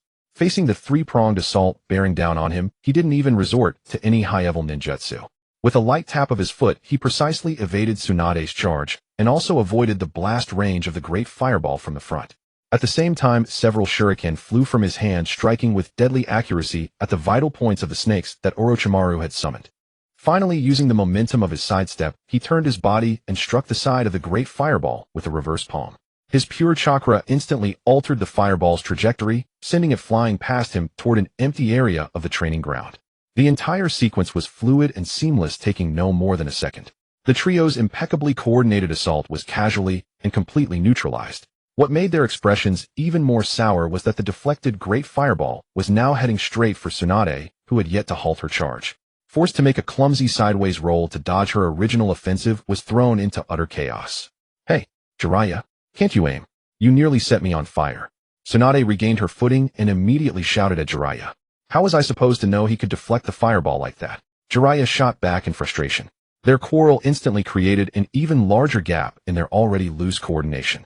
Orochimaru had already launched a second wave of hidden shadow snake hands, but due to the two arguing, he couldn't follow up the attack.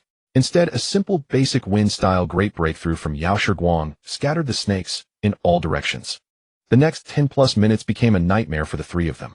They launched wave after wave of combined attacks, but each time Yao Shiguang effortlessly dismantled them. More critically, they never formed a true synergy from beginning to end. Jiraiya's fire style often interfered with Tsunade's. Tsunade's physical assault would disrupt the rhythm of Orochimaru's sneak attacks, and Orochimaru's hidden shadow snake hands nearly entangled Jiraiya several times. They were all top-tier geniuses of their generation, each with their own strengths in solo combat. Yet when they fought together, they only hindered one another, exposing countless weaknesses, failing to bring out even half of their true potential. The half-hour time limit finally arrived. The morning sun hung high in the sky, casting golden light across the entire training ground. Jiraiya, Tsunade, and Orochimaru were panting heavily, leaning on their knees and gasping for air. Their bodies were drenched in sweat, and their chakra reserves were nearly depleted. But across from them, Yao Shiguang remained calm and composed. The three silver bells at his waist hung securely untouched. Not even the red strings had been brushed by the trio. The three of them looked at the scene before them and finally admitted defeat wholeheartedly, any lingering resentment extinguished. "Time's up. You lost." Yao Shiguang lowered his defensive stance and looked at the trio with their heads bowed. His tone was calm without a hint of mockery. Jiraiya slumped his head, stuck his kunai into the ground, and flopped down in defeat. "All right, I give up completely. The three of us together couldn't even touch your clothes. That's just insane." Tsunade bit her lip and unclenched her fists. The arrogance she had worn earlier was gone, replaced by genuine respect. You're a monster. Orochimaru bowed deeply to Yao Shiguang. I will follow uncle's instructions. Seeing the two had set aside their pride, Yao Shiguang's expression softened slightly. He spoke slowly. The three of you, in terms of talent, in terms of the foundation of ninjutsu and taijutsu, are the finest among your peers in Konoha. Jiraiya's talent and fire style, his outstanding Tsunade's monstrous strength and taijutsu, are in a league of their own, and Orochimaru's ninjutsu are cunning and subtle with a steady mind. He paused, then shifted his tone, pointing out the core issue. But your teamwork is abysmal. Your combined attack just now couldn't even match the basic rhythm of an assault. Instead of forming a cohesive force, you interfered with each other, held each other back. Jiraiya and Tsunade exchanged a glance, then lowered their heads in embarrassment. They had indeed bickered more than once over their mutual interference. I know.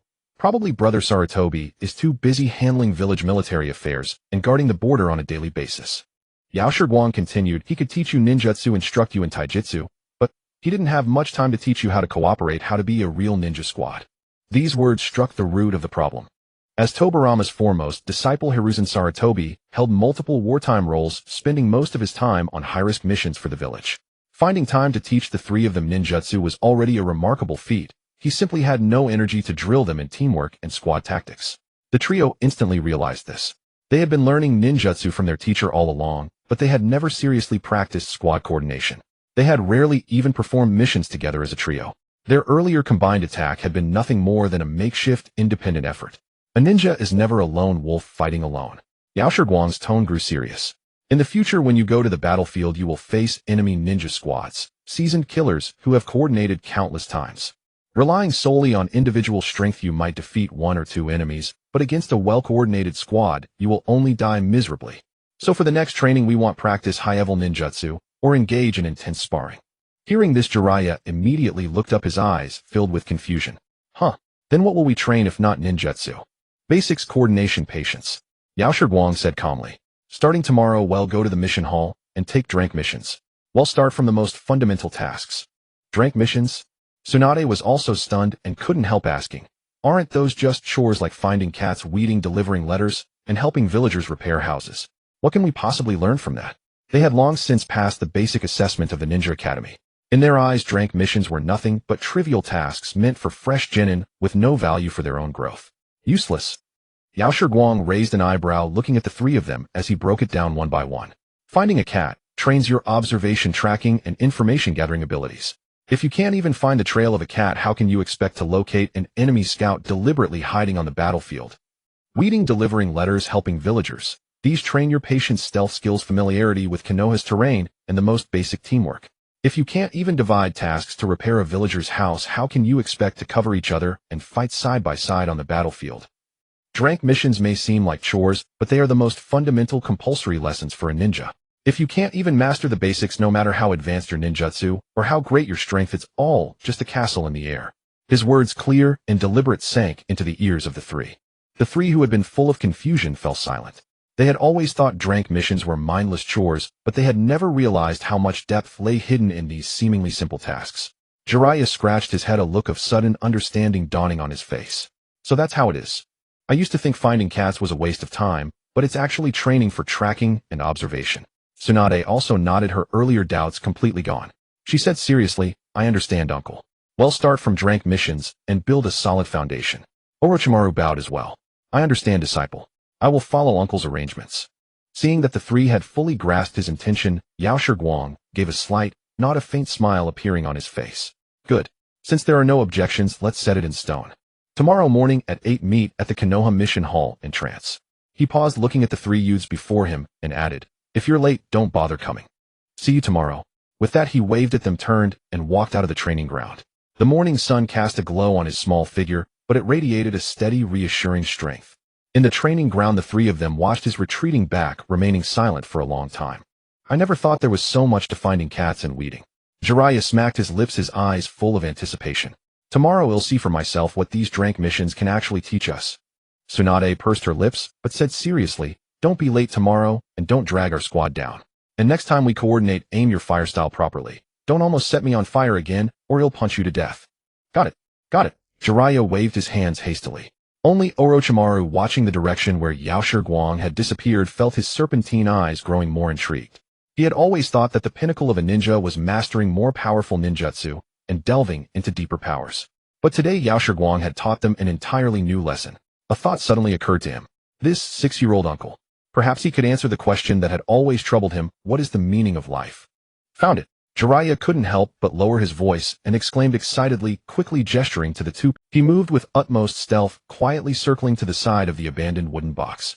Inside the gap of the box, a calico cat with a blue ribbon was curled up vigilantly, watching the mouth of the alley, cradling several kittens that had just opened their eyes. If it were more than half a month ago, he would have rushed in without hesitation. But in the end he realized that such an approach would only frighten the mother cat, causing her to flee to the roof, and after a long time he still wouldn't be able to catch her. But now he merely stood still, exchanging a glance with Tsunade and Orochimaru. Tsunade silently maneuvered to the back of the box, blocking the only escape route of the mother cat. Orochimaru then tossed some dried catnip in front of the box, silently enticing the frightened mother cat to relax her guard. After a moment, Jiraiya seized the opportunity when the calico cat lowered its head to sniff the catnip, gently scooping up the mother cat and her kittens, ensuring that the mother cat was not startled in the slightest. Got it. Jiraiya turned around, holding the cat, his face filled with a proud smile. How about that? This time I didn't rush in blindly. I found it in less than 10 minutes, right? Well, it was just okay. If I hadn't blocked the escape route, you would have scared it off long ago, Tsunade replied, crossing her arms with a smirk, though her eyes held a trace of amusement. In the past half-month of following her master on drank missions, she had already shed her previous impulsiveness, and her control over chakra and brute strength had improved significantly. Orochimaru lowered his gaze and calmly stated the truth. It was the catnip that played a crucial role. You merely tied up the loose ends at the end. Hey, you two. Jiraiya instantly flared up, but wasn't truly angry. He walked towards the client's house with the cat in his arms, unable to suppress his grumbling. Speaking of which, I can't believe Master didn't come with us today and left the task of finding the cat to the three of us. What do you think Master is doing right now, eh? Upon hearing this, Tsunade became intrigued, raising an eyebrow and saying, what else could he be doing? Master is the direct apprentice of the Hokage. He might be at the Hokage's office dealing with important village affairs with the Second Hokage. After all, he is now the youngest chunin in Konoha. Surely, he has a lot to keep him busy. No. Jiraiya immediately shook his head, confidently imagining. Master is so powerful he must be secretly practicing some super strong forbidden techniques. Just like the ninjutsu developed by the Hokage. Otherwise, how could he be so extraordinary at 6 years old? By the time we finish our mission and return, he might have developed some new tricks. Only Orochimaru stood in place, pondering for a moment before slowly speaking. I think he should be at the training ground. His chakra control has already reached its peak, and he can master ninjutsu in no time. The only things he can spend time honing are his physical techniques and his body itself. Deep within Konoha, at the exclusive training ground surrounded by a barrier that blocked external prying, Yao Shiguang stood barefoot in the center of the training ground, sweat trickling down his youthful face, soaking his black training attire. His chest rose and fell slightly, yet his breath remained steady. He had just completed a rigorous training of 300 sets of basic physical techniques, from kicks to blocks and dodges, with each movement executed with utmost precision, showing no excess motion. Yet as he paused, looking at his small hands, his brow furrowed slightly. His passive sensing had long been activated, and the flow of chakra within his body was clearly reflected in his mind, circulating smoothly through his meridians. His control had reached 100%, but the total amount of chakra remained stuck at its current bottleneck, making it impossible to advance even a fraction. The reason was simple: his body. He was only 6 years old. Even with extreme chakra control and a far superior intellect compared to others his age, the growth of his body follows objective laws. The width of his meridians and the capacity of his body were completely restricted by his age. Chakra is formed by the fusion of physical energy and spiritual energy, possessing the ability to transform. As long as the body meets certain standards, there is no bottleneck in chakra refining. However, after reaching the level of a jonin in physical energy, his 6-year-old child's body could not break through further. In terms of ninjutsu, he had no bottlenecks at all. Whether it was the fundamental 5 elemental ninjutsu, or the water style passed down by Tobirama, or even the various ninjutsu he had seen in his past life in Naruto, as long as he watched the hand seals once and grasped the flow of chakra, he could instantly learn it, and even optimize the hand seals to enhance its power. For him, there was no longer a threshold for learning ninjutsu. It was merely a matter of whether his chakra reserves were sufficient to support the release of high-level ninjutsu. His only real shortcoming remained in physical techniques. Tobirama had only provided him with the most standard framework of basic physical techniques in Konoha. This set of physical techniques was stable and reliable, suitable for building a foundation, but for him, now the training effect had become almost negligible. It was the time of the First Shinobi World War, and the entire physical technique system in the shinobi world was still in its infancy. In the later years, Konoha's 8 gates of opening were still being explored by Might Guy, and no one knew about them. The gentle fist of the Hyuga clan was a family secret that outsiders couldn't access. Even the secret physical techniques of various ninja villages were tightly held by their respective clans, especially during wartime, making it nearly impossible to find any advanced physical technique manuals. What could be found on the market were all the same basic physical techniques he already had, providing him with almost zero improvement. Since I can't find any, I'll have to create my own. Yao Shiguang shook his head, casting off his distracting thoughts, and a glimmer of light reignited in his eye. He possessed the ability to hyper-frequency his brain domain extreme chakra control knowledge of the future physical technique system in the shinobi world and countless battlefield experiences accumulated from actual combat. Just because others couldn't create physical techniques didn't mean he couldn't. He didn't need to replicate the physical techniques of the future. He could combine his own advantages to create a set of physical techniques that suited him best. He didn't need extreme brute force. He only required extreme precision and extreme speed, utilizing the least amount of chakra to deliver the most lethal attacks, perfectly matching his sensing and prediction abilities. With this in mind, he re-established his stance, closed his eyes, and rapidly simulated every movement of the physical techniques, every exertion, and every inch of chakra flow in his mind. His feet moved again as the originally standard basic physical technique movements were gradually dismantled, reconstructed, and optimized in his hands. Each kick was precisely timed to hit the optimal force point, and each dodge perfectly timed to avoid exhaustion, entirely fitting his 6-year-old body, wasting not a single ounce of unnecessary energy. As the sun set, the golden afterglow blanketed the entire training ground. It wasn't until the evening glow lit up the horizon that Yao Shiguang finally stopped his movements. He wiped the sweat from his forehead, picked up the ninja tool bag beside him, and draped it over his shoulders. Feeling his body slightly warm, he frowned. The training effect had not increased even a bit. While the framework of his self-created physical technique had taken shape, the control he possessed rendered this set of techniques essentially useless. His strength hadn't increased at all. Only those with poor control would see results from this set of techniques.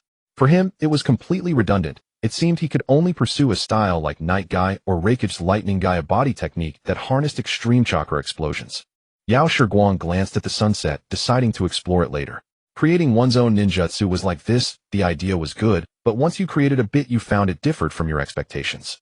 Having come to this conclusion, he turned and walked out of the training ground, heading towards the Konoha mission building. He had assigned the 3 of them a drank mission to find a cat in the morning, and calculating the time, it should be completed by now. Just as he arrived at the corner by the mission building, he heard familiar voices. It was Jiraiya and the others. I still think Master must be practicing new ninjutsu. Otherwise, why would he trust us 3 to handle the mission alone? He must have gone into seclusion.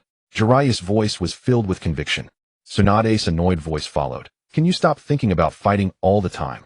Master might be dealing with a secret mission assigned by Hokage. He is a chunin and should be handling such matters. What you both said is wrong. Orochimaru's calm voice cut in. Master's chakra control has reached a point we cannot comprehend. Ninjutsu holds no significance for him anymore. The only thing he needs to refine is his own body. I guess he has been practicing physical techniques at the training ground all day. TCH Orochimaru, you're just guessing.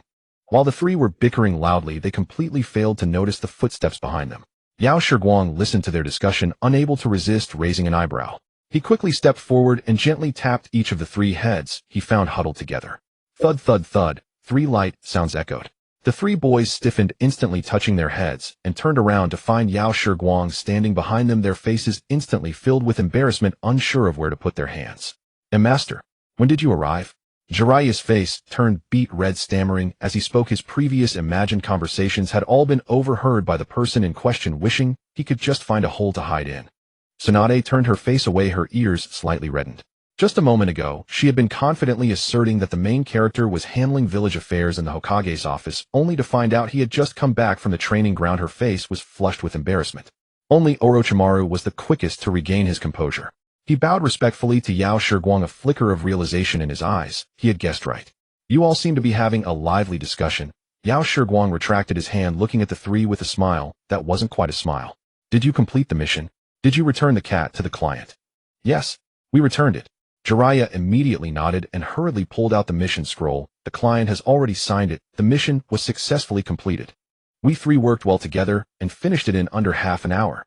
He said, his face beaming with pride, unable to hide his delight, completely forgetting that just a moment ago, he had been speculating about Yao Shiguang's whereabouts. Yao Shiguang took the mission scroll, glanced at it, and nodded slightly, a hint of approval in his eyes. The changes in the three were evident after half a month of drank missions. Jiraiya had shed his previous impulsiveness, learning to observe and be patient. Tsunade had tempered her arrogance, gaining an understanding of cooperation and strength control. Orochimaru was no longer a lone wolf, having learned to collaborate and divide tasks with his teammates. The three, once a scattered group, had formed the beginnings of a ninja team. Not bad, you didn't embarrass me. Yao Shiguang smiled, putting away the scroll. But don't think that completing one cat-finding mission is enough. The training isn't over yet. He raised his chin, signaling for the three to follow him into the mission building. Come on, let's pick out 2 more drank missions. When you're done, I'll treat you to barbecue. Yes, master. The three's eyes lit up in unison, responding in chorus. Jiraiya even jumped up, completely forgetting the earlier embarrassment of having been overheard by Master shouting that he wanted to eat the most expensive pork belly. Tsunade teased Jiraiya for being so useless, but the corners of her mouth couldn't help but curve upwards. Even Orochimaru, who was usually indifferent, showed a glimmer of amusement in his eyes. The three excitedly followed Yao Shiguang into the mission building. The last ray of sunlight fell on the backs of the 4, stretching long into the distance. In the exclusive training ground deep within the leaves, the originally smooth surface was now covered in fine cracks. Yao Shiguang stood at the center of the training ground, his eyes tightly shut, his chakra flowing with an extraordinarily precise rhythm. After the last failure in developing a precision-based body technique, he completely immersed himself, spending an entire month reassessing his strengths and weaknesses. He possessed the ultimate deductive ability, brought by brain frequency, overclocking the transformation that allowed for seamless adaptation of all attributes of chakra, passive coverage for battlefield predictions, and the powerful body recovery ability that came with rejuvenation. What he lacked was never technique or control, but rather the limitations imposed by his 6-year-old body, which firmly constrained his bodis energy cap, as well as a fighting style that could maximize all of his advantages. Since precision techniques were merely superfluous for him, he decided to do the opposite. He abandoned all redundant defenses, pouring all chakra and abilities into ultimate speed and explosive power. Using the foundation of lightning release nature transformation combined with physical technique refinement, he created a growth-type ninjutsu that belonged entirely to him. During this month, he memorized all of the human bodis meridians through extreme deduction, casually learned some medical ninjutsu, and repeatedly simulated the stimulation effects of lightning chakra on the human nervous system and muscles. Finally, combining the core principles of the 2 generations of Raikage's lightning armor and the body activation logic of the 8 gates, he engaged in countless trials and errors, polishing and reconstructing. At last today, he completed the basic framework of this ninjutsu. Boom! The originally attributeless chakra transformed into lightning chakra, and the sound of electric currents suddenly erupted, becoming dense and piercing. Yao Shiguang suddenly opened his eyes, and a brilliant blue lightning burst forth from within him, seamlessly enveloping his entire body like flowing water. The fine electric currents crackled around him, yet not a hint of it leaked out, precisely attaching to his skin, muscle fibers, and neural pathways. The lightning release chakra's thunder mode was completed. Rated at basic level B, it was a growth-type ninjutsu with limitless potential. At the moment the lightning enveloped his body, Yao Shiguang felt his entire bodis nerve conduction speed skyrocketing. The world before him seemed to be pressed into slow motion, and every ounce of strength within his muscles could be precisely mobilized for an instant burst. With a light push of his foot, a crack suddenly appeared in the ground, and his figure transformed into a streak of blue lightning flashing across the training ground. There was no earth-shattering roar, only the crisp sound of a sonic boom. When he reappeared, he was already at the other end of the training ground. He glanced down at the cracked ground beneath his feet, feeling the still steady flow of chakra. Within him, a hint of satisfaction gleamed in Yao Shiguang's eyes. The moment he activated thunder mode, his base speed tripled, and even the elite jonin of Konoha would struggle to keep up with his current movements. Moreover, the power of a single explosion had doubled, and combined with his ultimate chakra control and the borrowed strength he had learned even at 6 years old, he could deliver a blow capable of severely injuring an elite jonin. This was the core of thunder mode, specializing in extreme speed and power. It enveloped the body with lightning release chakra, stimulating nerve conduction and muscle fibers through electric currents, significantly enhancing explosive speed and instantaneous power in a short time. As proficiency increased, the upper limits of speed and power could continuously be surpassed. However, the corresponding cost was extreme. From the very beginning of this mode's development, all defense was completely abandoned. All lightning release chakra was entirely used to enhance the nerves and muscles, leaving only a thin layer of lightning film on the surface of his body, just enough to barely insulate against the ongoing damage from electricity, unable to defend against any substantial attacks. Forget high-level ninjutsu. Even an ordinary kunai could easily cut through his skin. Any brush with ninjutsu would result in serious injury. However, this was hardly a flaw for Yao Shiguang. With his passive sensing ability, he could predict all of his opponent's attack trajectories in advance, dodging all damage without the need for redundant defenses. For him, extreme speed and the initiative were the best forms of defense. More importantly, this thunder mode completely broke the shackles of age on his body. When the mode was activated, the lightning currents enveloping his body continuously stimulated all of his muscle fibers and body cells, causing controllable microdamage. His rejuvenation ability could significantly enhance the efficiency of body damage repair. To heal the damage caused by the electric currents, his body would instinctively strengthen muscle tissue and increase cell vitality. Damage repair enhancement. A perfect cultivation cycle was thus formed. Even though he was only 6 years old, and despite the objective laws governing physical growth that could not be defied, he could steadily break through the energy limits of his body, using this mode solidifying his foundational physique and completely jumping out of the growth restrictions imposed by age. Yao Shiguang concentrated, and the lightning surrounding him slowly dissipated, returning to his body. He clenched his fist, feeling the nearly 30% increase in physical energy compared to a month ago, and a faint smile crept onto his lips. This month of secluded training not only created a ninjutsu perfectly suited to him, but also completely resolved the growth bottleneck that had troubled him for a long time. Next, he only needed to continuously polish his proficiency in thunder mode and steadily increase his. Just then, familiar footsteps were heard outside the training grounds barrier, followed by Jiraiya's noisy voice, clear even through the barrier. "Uncle should be done practicing by now, right? We've finished our delivery tasks for today. He promised to take us out for barbecue once the tasks were done. Keep your voice down. Don't disturb Uncle's training." Tsunade's impatient voice followed, though it couldn't hide the expectation in her tone. Yao Shiguang chuckled and shook his head, raising his hand to remove the barrier that enveloped the training ground. The moment the barrier dissipated, the three boys rushed in. Leading the group, Jiraiya's wild white hair was tousled by the wind, yet his face was full of excitement. Upon seeing Yao Shiguang, he immediately approached. Tsunade followed closely behind, her golden ponytail tied back, clad in a pristine ninja outfit, holding the signed mission scroll. Orochimaru brought up the rear, his long black hair cascading over his shoulders, his snake-like eyes fixated on the cracks in the training ground, filled with curiosity. Over the past month, the four of them had nearly completed all drank missions in Konoha. Finding cats, weeding, delivering messages, repairing houses, helping villagers with planting and harvesting. These seemingly trivial and tedious tasks were diligently accomplished by them, without any hint of carelessness. Originally a loose group of 3 boys, they underwent a complete transformation through the daily grind of tasks and collaboration. "Have all the tasks been completed?" Yao Shiguang looked at the 3 of them and smiled. "All done. 20 letters delivered to surrounding villages, not a single one missed, all delivered." Jiraiya stepped forward, puffing out his chest with pride. "We encountered a landslide at a mountain gorge on the way, and the 3 of us worked together to clear the obstacles, even helping villagers collect the fallen supplies. The village chief specifically wrote us a thank you letter." Tsunade also stepped forward, handing over the mission scroll in her hand, nodding as she added, "The client has signed off, and the mission was satisfactorily completed. In this month of drank missions, we didn't make a single mistake, nor were we ever late."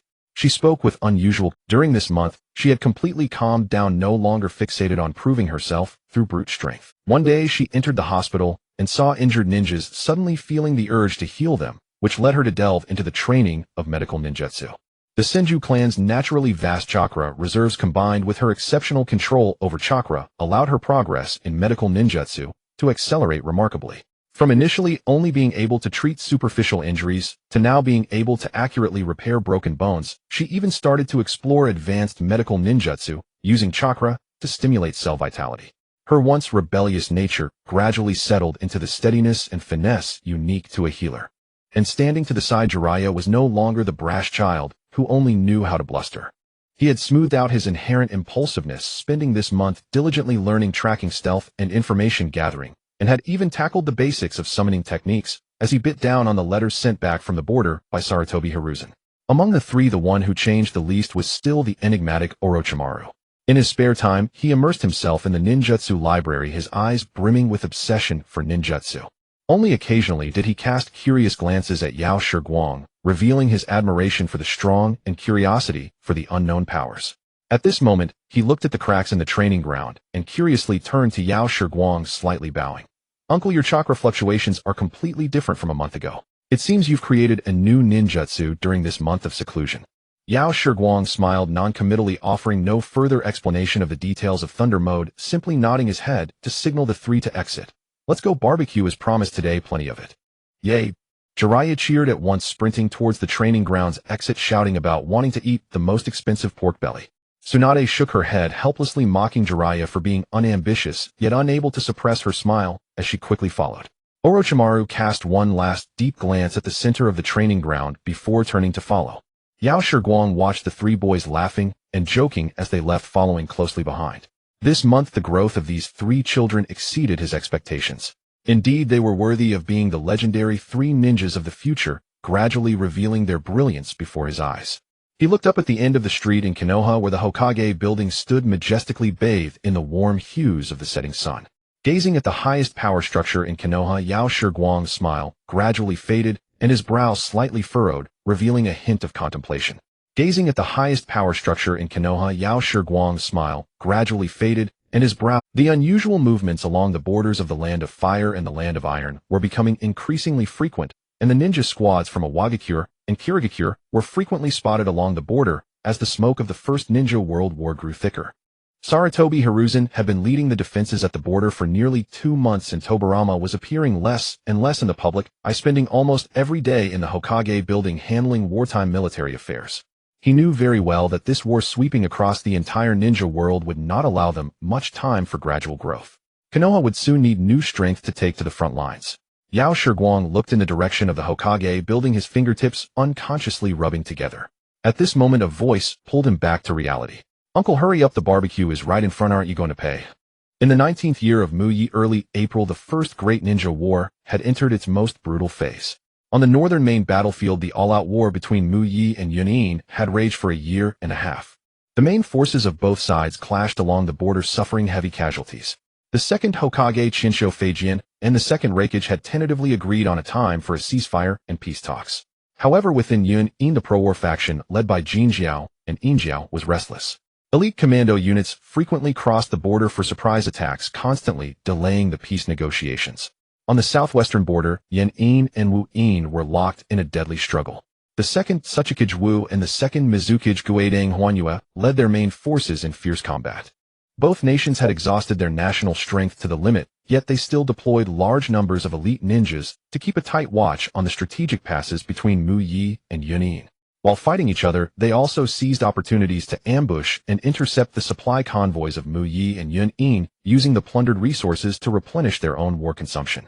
Mu Yi was caught in a pincer, facing the military pressure of 2 major ninja villages almost simultaneously. The village's high-level combat power had already been fully deployed. All jonin were pinned down on the front lines of the northern and western borders. Even the young ninjas who had just graduated from the Ninja Academy had been incorporated into the village patrol. The entire Mu Yi was taut with the string of war. The Haifeng Mountains bordering Hua country and Tai country were perpetually shrouded in thick clouds and dense forests, with steep cliffs nearly perpendicular to the ground. Beneath their feet lay a bottomless canyon, and the slippery moss covering the rocks made a single misstep lead to certain death. Even the most experienced reconnaissance ninjas from Mu Yi rarely ventured into this treacherous mountain path. At this moment 4 figures moved like apparitions through the cliffs, their steps as light as wind passing over fallen leaves, making no unnecessary sound. Leading the way was Yao Shiguang, clad in a dark gray stealth suit that blended perfectly with the mountain rocks, concealing his 6-year-old form flawlessly in the shadows. His fingers touched the ground, and his passive perception spread out silently, covering every movement within 500 meters. Even the rustling of snakes and insects in the crevices of the cliffs were clearly reflected in his mind, leaving no blind spots. The 3 following him formed a triangular formation to protect his rear, their movements swift and steady. Their strength had already reached the Chunin level, making them the most outstanding prodigies of the younger generation in Mu Yi. Dashuin walked on the far left side of the formation, a black hood covering most of his face. He crouched down from time to time, observing the marks on the rocks, and reported in a voice only the group could hear. 300 meters ahead, fresh footprints, 3-man team, standard, Yunin ninja boots. The traces are no more than half an hour old. It's a border patrol. On the left cliff there are chakra remnants of 3 earth release traps, likely set yesterday. Zilai guarded the right side of the formation, a kunai in hand, his gaze warily scanning the dense forests on both sides. Even the slightest movement of wind or grass could instantly pinpoint the source of any anomaly. Gangsho walked at the rear, her back firmly secured with 2 supply boxes wrapped in multiple layers of waterproof oilcloth. Yesterday afternoon, after finishing his barbecue and returning home, he was summoned alone to the Hokage's office by Fijian's guard. He had been assigned in a ranked secret escort mission, the most critical covert move laid by Mu Yi in the desperate situation of fighting on 2 fronts. A day earlier in the Hokage's office, only Fijian and Yao Shiguang were present. The candles in the office had burned all night, and the window glass reflected Fijian's bloodshot eyes. The desk was piled with urgent battle reports from the front lines. The movements of the pro-war faction in Yun'in on the northern front grew more frequent each day, and the sneak attacks from Yun'in on the western front became increasingly dense. Even the second Hokage, known for his iron-blooded demeanor, now appeared haggard and exhausted. On the surface, I have arranged 2 teams to take the land and water routes, openly carrying regular medical supplies, to draw the ambush units of Yun'in and Yun'in that are targeting the supply lines to the main routes. Fijian walked to the map, pointing to the dashed line marking the Haifeng Mountains, and said seriously, "You will take Zilai Gangsho and Deshuan along this hidden route through the Haifeng Mountains to personally deliver this batch of core supplies to Yuanfei Risen on the northern front line." The supply boxes on Gang's house back did not contain ordinary supplies. They were paralysis antidote potions hastily prepared by Mu Ye's medical team to counter Yun'in's lightning release, as well as sealing technique scrolls developed against Yun'in's earth release encirclement tactics. Other wartime supplies were also sealed in expensively made sealing scrolls. Yao Shiguang initially wanted to refuse. He could brave the dangers himself, but leading 3 10-year-old children into such perilous territory would be impossible to explain to his teacher if anything went wrong. However, Fijian gave him a reason that was simple and irrefutable. Throughout Mu Yi, there is no team better suited for this covert route than the 4 of you. Your extraordinary perception combined with my spatial perception secret technique can definitely avoid all hidden sentries and ambushes in advance. Those 3 children have been training together for over 2 months. Their coordination is seamless, and their Chunin level strength is enough to handle emergencies, yet they won't be as conspicuous as a large unit avoiding exposure. After a moment of silence, he stated the real reason. More importantly, Mu Yi has no more ninjas to deploy. All available jonin are pinned down on the northern and western battlefields. Apart from myself, who is stationed at the village center, there is no other high-level combat power capable of carrying out this mission alone while protecting the 3 children. Yao Shiguang listened and silently nodded in agreement. Thus the 2 teams on the surface set off in a grand manner, becoming the obvious decoys to attract the ambush forces of Yun'in and Yun'in. Meanwhile, Yao Shiguang with the 3 young ninjas silently entered this deadly mountain path that was only marked as a dashed line on the map, becoming the covert line unknown to Mu Yi. Now they had been traveling through the Haifeng Mountains for a full day and night. Relying on Yao Shiguang's spatial sensing ninjutsu for early warnings, they had already evaded 3 waves of Yun'in patrols without leaving any trace. Even the earth release traps laid by Yun'in on the mountain path were discovered by Dashuan in advance and silently dismantled. "Uncle, the patrol is moving downstream into the canyon. Should we move now?"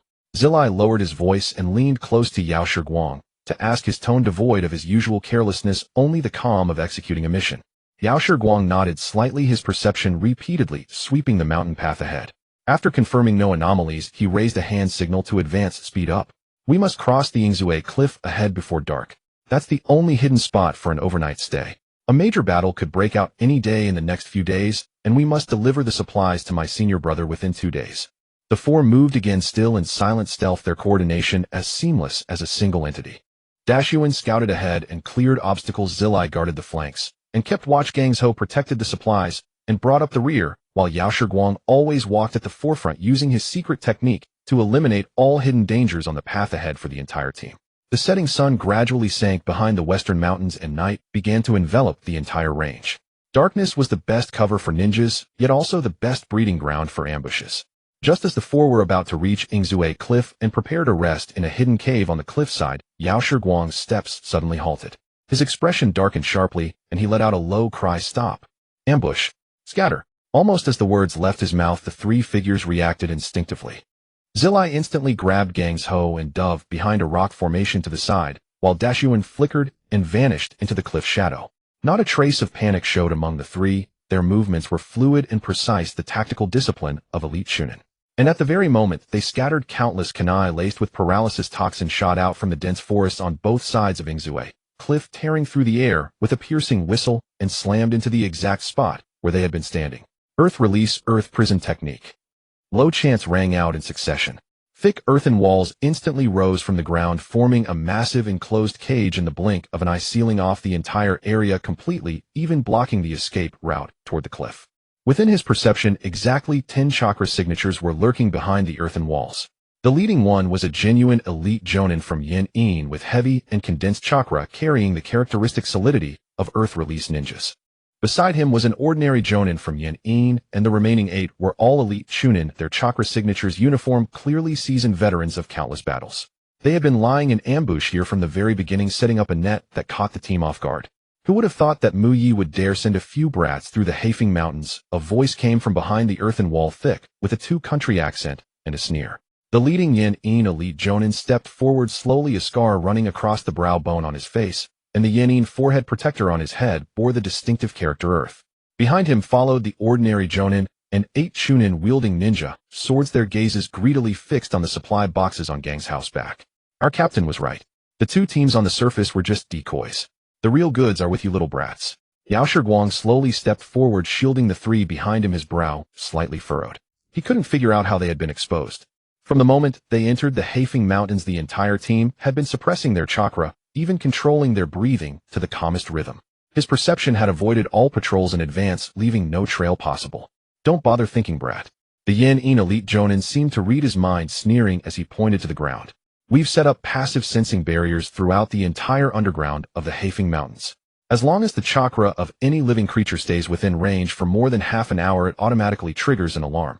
No matter how well you hide, you can't erase the chakra on your own bodies. He paused, his sneer widening. We've been locked in a deadly fight with those water rats from Wu Yin, and we're desperately short of medical supplies and sealing scrolls. Mu Yi and Yin are kind enough to deliver them right to our doorstep. So that was it. Yin, while locked in a life-or-death struggle with Wu Yin on the southwestern border, had dispatched elites to set up a deadly net in the Haifeng Mountains specifically to intercept the supply convoys of Mu Yi and Yin. This weakened the frontline combat power of both villages while replenishing their own war consumption, a two-for-one strike. Has Mu Yi run out of men, sending a 6-year-old milk baby with 3 half-grown children to die? The Yin elite jonin scoffed, his gaze sweeping over the 4 with disdain. He'll give you a chance. Hand over the supplies on your backs and cut off your own arms, and he'll grant you a quick death. No sooner had he spoken than the ordinary jonin beside him and the 8 chunin immediately spread out, forming an encirclement with earth-release chakra flowing through their ninja swords, their killing intent locking firmly onto the 4. Ahead, encirclement behind a 10,000-foot cliff. A dead end. But there was no trace of panic on Yao Shiguang's face. He turned his head slightly and gave calm orders to the 3 behind him, his tone steady. Zilai left flank. Use fire release to block their escape routes.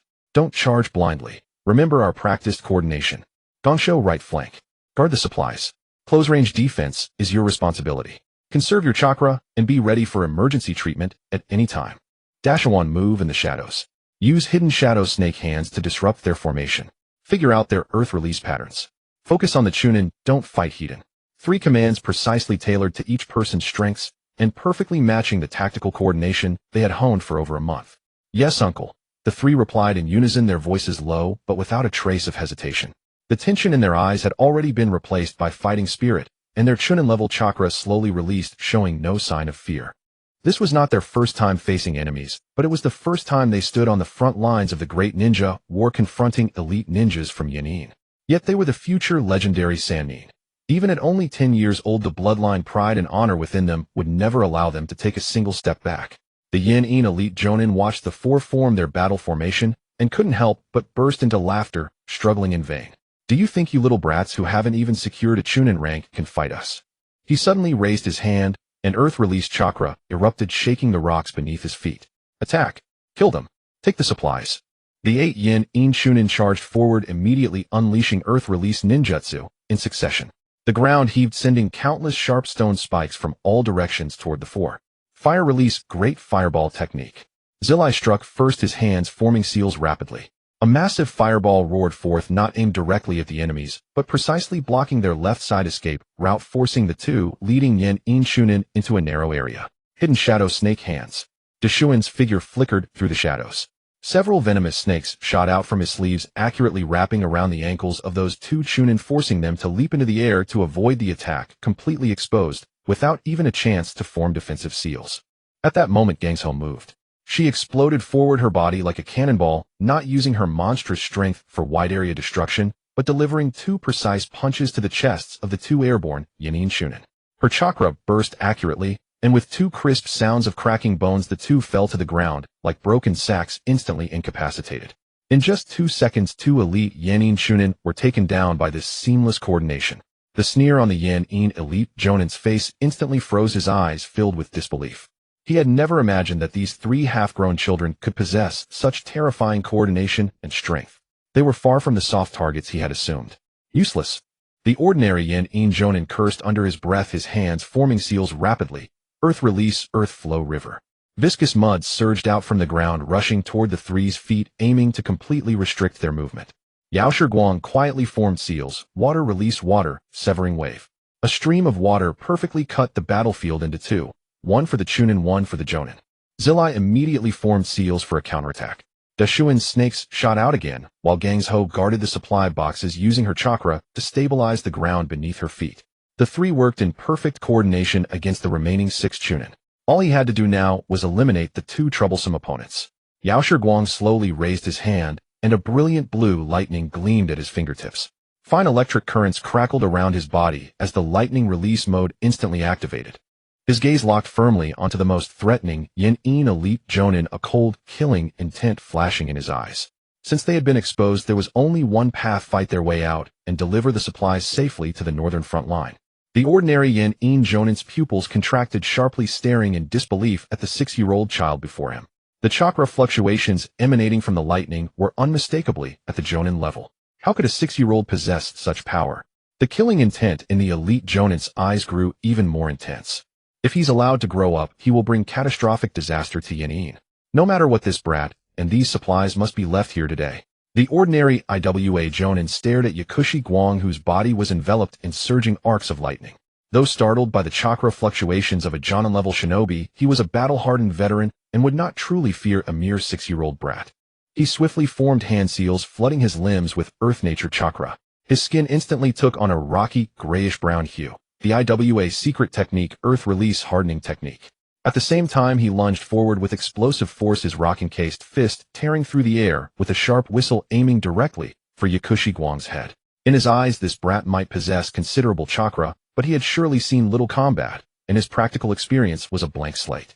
A 6-year-old child, no matter how gifted, could grasp little of the true essence of life and death combat. Seeing Yakushi Guang standing motionless, his sneer twisted into a more vicious grin, believing the boy was frozen in fear.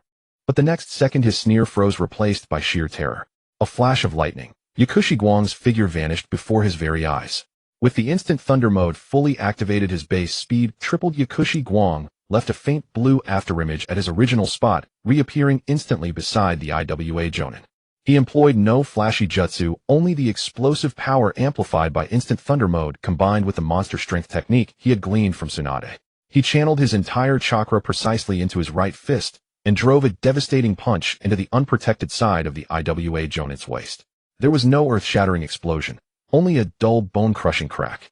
The punch was so fast that the Iwa Jonin had no time to react. The hardening technique, sturdy enough to deflect sword strikes, crumpled like paper before this blow. His lumbar spine shattered completely, his body flying sideways like a broken kite, crashing into the earthen prison wall behind him. A spray of blood mixed with internal organs burst from his mouth, and he was dead in an instant. In the blink of an eye, a battle-hardened Iwa Jonin was instantly slain. The 3 Sannin locked in combat with 6 Iwa Chunin couldn't help but pause, their eyes filled with awe. They knew their master's junior was formidable, but not to this extent. That was a Jonin, not some stray cat or dog, and he had been killed with a single punch. The Iwa elite Jonin watched his fallen comrade, pupils constricting, his icy expression giving way to blazing fury and murderous intent. Clearly he had never imagined a 6-year-old brat could kill his second-in-command with one blow. "Brat, you're dead," he roared, forming hand seals with blinding speed before his chest. Earth-nature chakra erupted like a tsunami, the ground beneath him surging upward. Several dozen-meter-high rock walls rose from all sides, converging on Yakushi Guang to form a sealed stone prison. Earth release, earth prison, dome kill.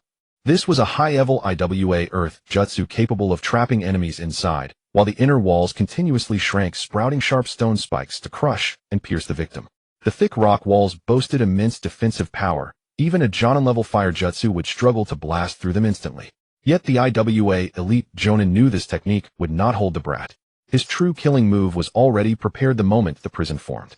He formed seals again, slammed his palms onto the ground, and growled, "Earth release Earth Dragon Projectile Jutsu." A rock dragon several dozen meters long burst from the earth, its gaping maw lined with stone fangs, charging with world-shattering force toward Yakushi Guang, who had just slipped through a gap in the stone prison. This combo was a killing move he had used countless times on the battlefield, claiming the lives of many Konoha shinobi. But just as the Earth Dragon was about to collide with Yakushi Guang, lightning flickered at his feet, and his form transformed into a blue bolt, narrowly evading the dragon's charge. Simultaneously, he hurled several kunai imbued with lightning chakra, aiming precisely at the elite Jonin's hands, forming seals. The IWA elite Jonin's expression changed, and he had to abort his next set of seals, rolling sideways to dodge the kunai. The stone ground was blasted into several craters by the lightning-infused projectiles. Upon landing, the IWA elite Jonin felt a cold sweat break out on his back. He finally realized the most terrifying aspect of this brat. It was not merely an ordinary speed boost, but a movement technique that completely exceeded the reaction limits of a standard Jonin. Heat-in assaults and conventional combos would never touch the boy's clothes. He would only be led around by the nose. To kill him, he must first neutralize that ghostly speed. Brat, think you're clever with your speed, huh? The IWA elite Jonin glared at Yakushi Guang, his hands once again forming seals at lightning speed, pouring earth-nature chakra into the ground beneath. Let's see how you run without a place to stand. Earth release quicksand hell. As the low shout faded, the ground within a 20-meter radius around Yakushi Guang instantly collapsed. Solid rock turned into churning viscous quicksand, like the maw of a giant beast closing in from all sides. Anyone trapped would be swallowed instantly, with even chakra flow hindered by the sticky sand. This was a forbidden technique of IWA specifically designed to counter high-speed shinobi. By drastically altering the terrain, it eliminated all footholds for evasion. No matter how fast one was, continuous running on shifting quicksand was impossible. But the IWA elite Jonin still underestimated Yakushi Guang's predictive ability. His passive sensing had already detected the chakra flow underground. In the instant before the quicksand formed, lightning erupted at Yakushi Guang's feet, propelling him vertically upward like an arrow from a bowstring, perfectly evading the quicksand's radius. Midair, he lightly tapped the rock wall, using the instant thunder mode's burst power to leap and skip across the vertical surface like a dragonfly skimming water. In a few breaths, he had escaped the quicksand hell and landed firmly on solid rock. Useless. The IWA elite Jonin's killing intent surged, refusing to give the brat any respite. He formed seals again. Earth release 1,000 rock pillar confinement. A rumbling roar echoed as countless rock pillars as thick as buckets erupted from the ground, the cliffs on both sides, and even the ceiling above. They grew like a dense forest, instantly filling the entire area. The gaps between the pillars were so narrow that only a single person could sidle through, sealing off all long-distance dashing routes and transforming the open battlefield into a labyrinth of rock. High-speed shinobi relied on open terrain. Once the evasion space was compressed to the extreme, even the fastest speed became useless, forcing close-quarters combat, the very domain IWA Earth shinobi excelled in. The IWA elite Jonin's figure instantly vanished into the shadows of the rock pillars, his voice echoing from all directions. "Brat, where can you run now?" Suddenly, several Earth-release Earth-stream bullets shot out from the gaps between pillars, converging on Yakushi Guang from all angles, sealing off every possible dodge. But just as the bullets were about to strike, Yakushi Guang moved again. Activating his brain's hyper mode to its maximum, he instantly calculated the positions of every rock pillar, the trajectories of the bullets, and even every sliver of foothold between them. Yakushi Guang transformed into a cerulean flash of lightning darting between the pillars. All the earth bullets struck only his afterimages, not even grazing his clothes. What made the IWA elite Jonin's scalp crawl was that this brat, even at high speed, found time to hurl lightning-infused kunai, each aimed at the pillar where the elite Jonin was hiding. He was forced to constantly relocate, unable to complete the seals for any high-level jutsu. Damn it! What kind of monster is this brat? The IWA elite Jonin cursed through gritted teeth, emerging from behind a pillar. He stared at Yakushi Guang standing unharmed among the rock pillars, his eyes filled with terror. Large-scale terrain restrictions couldn't trap him, and compressed evasion space couldn't contain him. This brat's speed and reactions had exceeded his understanding of shinobi. He took a deep breath, formed seals again, and abandoned wide-area jutsu for a precise binding technique. Earth Release Earth Binding Chains. Several chains formed from rock shot out from the ground beneath Yakushi Guang's feet, winding like serpents toward his ankles, wrists, and waist. This technique would not alter the terrain, but could precisely bind limbs. If entangled for even a moment, high-speed movement would be completely halted. But Yakushi Guang merely tapped the ground lightly. With a flash of lightning, his figure shifted sideways by several meters. The earth chain struck empty air, smashing against rock pillars and sending fragments flying. Having unleashed several high-level earth techniques in succession, his patience and chakra were nearly spent. He knew well that if this continued, he would be worn down and killed by this brat. Since he couldn't limit the brat's speed, he would rely on absolute defense and power to force a direct confrontation. Earth Release Hardening Technique. Earth Release Rock Fist Jutsu. He roared, his entire body encased in a thick layer of rock armor, even his fists turning into solid rock fists. Like a moving fortress of stone, he charged straight at Yakushi Guang. He had realized that this brat's taijutsu relied entirely on speed and explosive power, sacrificing all defense. As long as he could withstand the brat's attacks with his Earth Release Hardening Technique and land just one hit, he could crush this 6-year-old into pulp. Meanwhile, the battle between the 3 Sannin and the 6 Iwa Chunin had reached its most intense. The 6 Iwa Chunin were battle-hardened veterans working in seamless coordination. Earth Jutsu came in relentless waves, stone spikes, mud bullets, falling rocks from all directions, giving the trio no time to catch their breath. Jiraiya's Fireball Jutsu repeatedly shattered incoming earth techniques, but his chakra was mostly depleted. A deep gash from a stone spike ran along his arm, nearly exposing bone, blood streaming down. Yet he grit his teeth and held the front line, his fire jutsu still precise, showing no sign of retreat. Tsunade, while smashing incoming rocks with her monster strength simultaneously, used medical ninjutsu to treat the wounds of both Jiraiya and herself. Green chakra flickered at her fingertips. Her chakra reserves were also heavily drained, beads of sweat dotting her forehead. But she steadfastly guarded the supply crates behind her, preventing any Iwa Chunin from approaching. Orochimaru remained in the shadows of the battlefield, using hidden snake hands to entangle enemies' ankles and disrupt their seal rhythms. He occasionally employed wind jutsu to disperse the earth smoke, creating openings for Jiraiya and Tsunade to attack. His arm was also grazed by a mud bullet, his face slightly pale, yet he remained chillingly calm, his snake-like eyes always scanning the battlefield for any opening. Relying on the synergy forged over 2 months, the three managed to withstand the siege of 6 Iwa Chunin. Despite their wounds and dwindling chakra, they showed no signs of defeat. In fact, they had begun to discern the enemy's coordination flaws, and an opportunity for a counterattack was emerging. At that moment, the elite jonin of the rock shinobi rushed toward Yakushi Hikari, his fists wrapped in the fierce wind of Rock Fist. His entire body was encased in an impenetrable rock armor, and each punch carried the force to shatter stones, sealing off all paths for Yakushi Hikari to dodge left or right, forcing him to confront the attack head-on. Yet on Yakushi Hikari's face, there was not a trace of fear. He knew the weakness of the lightning flash mode. All chakra was used to boost speed and power, leaving only a thin layer of lightning membrane on his body, utterly unable to withstand the full-force strike of the rock elite jonin. His brain overclocked to the maximum, revealing every weak point in the rock armor of the elite jonin before him with crystal clarity. Lightning flashed beneath his feet, allowing him to ghost along the edge of the elite jonin's attack range, always brushing past the rock fist just a second before it landed. At the same time, he occasionally flung shuriken infused with lightning release chakra, striking precisely into the gaps of the rock armor to loosen it, forcing the elite jonin to scramble and adjust his defense. Lightning release inherently countered earth release. Even a mere strand of lightning chakra could seep through the rock's crevices, numbing the opponent's muscles and disrupting their rhythm. After a dozen exchanges, the rock elite jonin hadn't even touched a corner of Yakushi Hikari's clothes, but instead was left numb from the lightning shuriken, his rock armor covered in fine cracks, and his breathing grew heavier. He was both shocked and enraged, finally realizing that the gap between him and this brat could not be bridged by age or experience. This kid's battle awareness, predictive ability, and control over chakra were more terrifying than any ninja he had ever encountered. On the other side of the battlefield, the tide of battle had already turned. Now, Jiraiya seized the moment when Orochimaru entangled 2 Chunin with venomous snakes, rapidly forming hand seals and unleashing the great fireball technique at full power. The massive fireball instantly engulfed the 2 rock Chunin, who had no way to evade. Tsunade seized the opportunity, blurring forward as her monstrous strength erupted 2 punches, sending 2 rock Chunin flying with the sound of cracking bones. The remaining 2 Chunin panicked and tried to retreat, but Orochimaru's hidden snake hands ensnared their ankles, and Jiraiya's kunai followed instantly, ending their lives. When the last rock Chunin fell to the ground, the three of them collapsed from exhaustion, gasping for breath, while leaning on their knees soaked in sweat and blood, their chakra nearly depleted.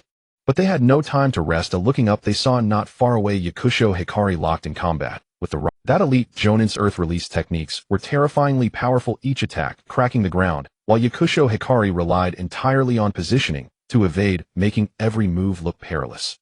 Jiraiya's eyes reddened, instantly gripping his kunai tightly as he prepared to charge forward. "I'm going to help, Master."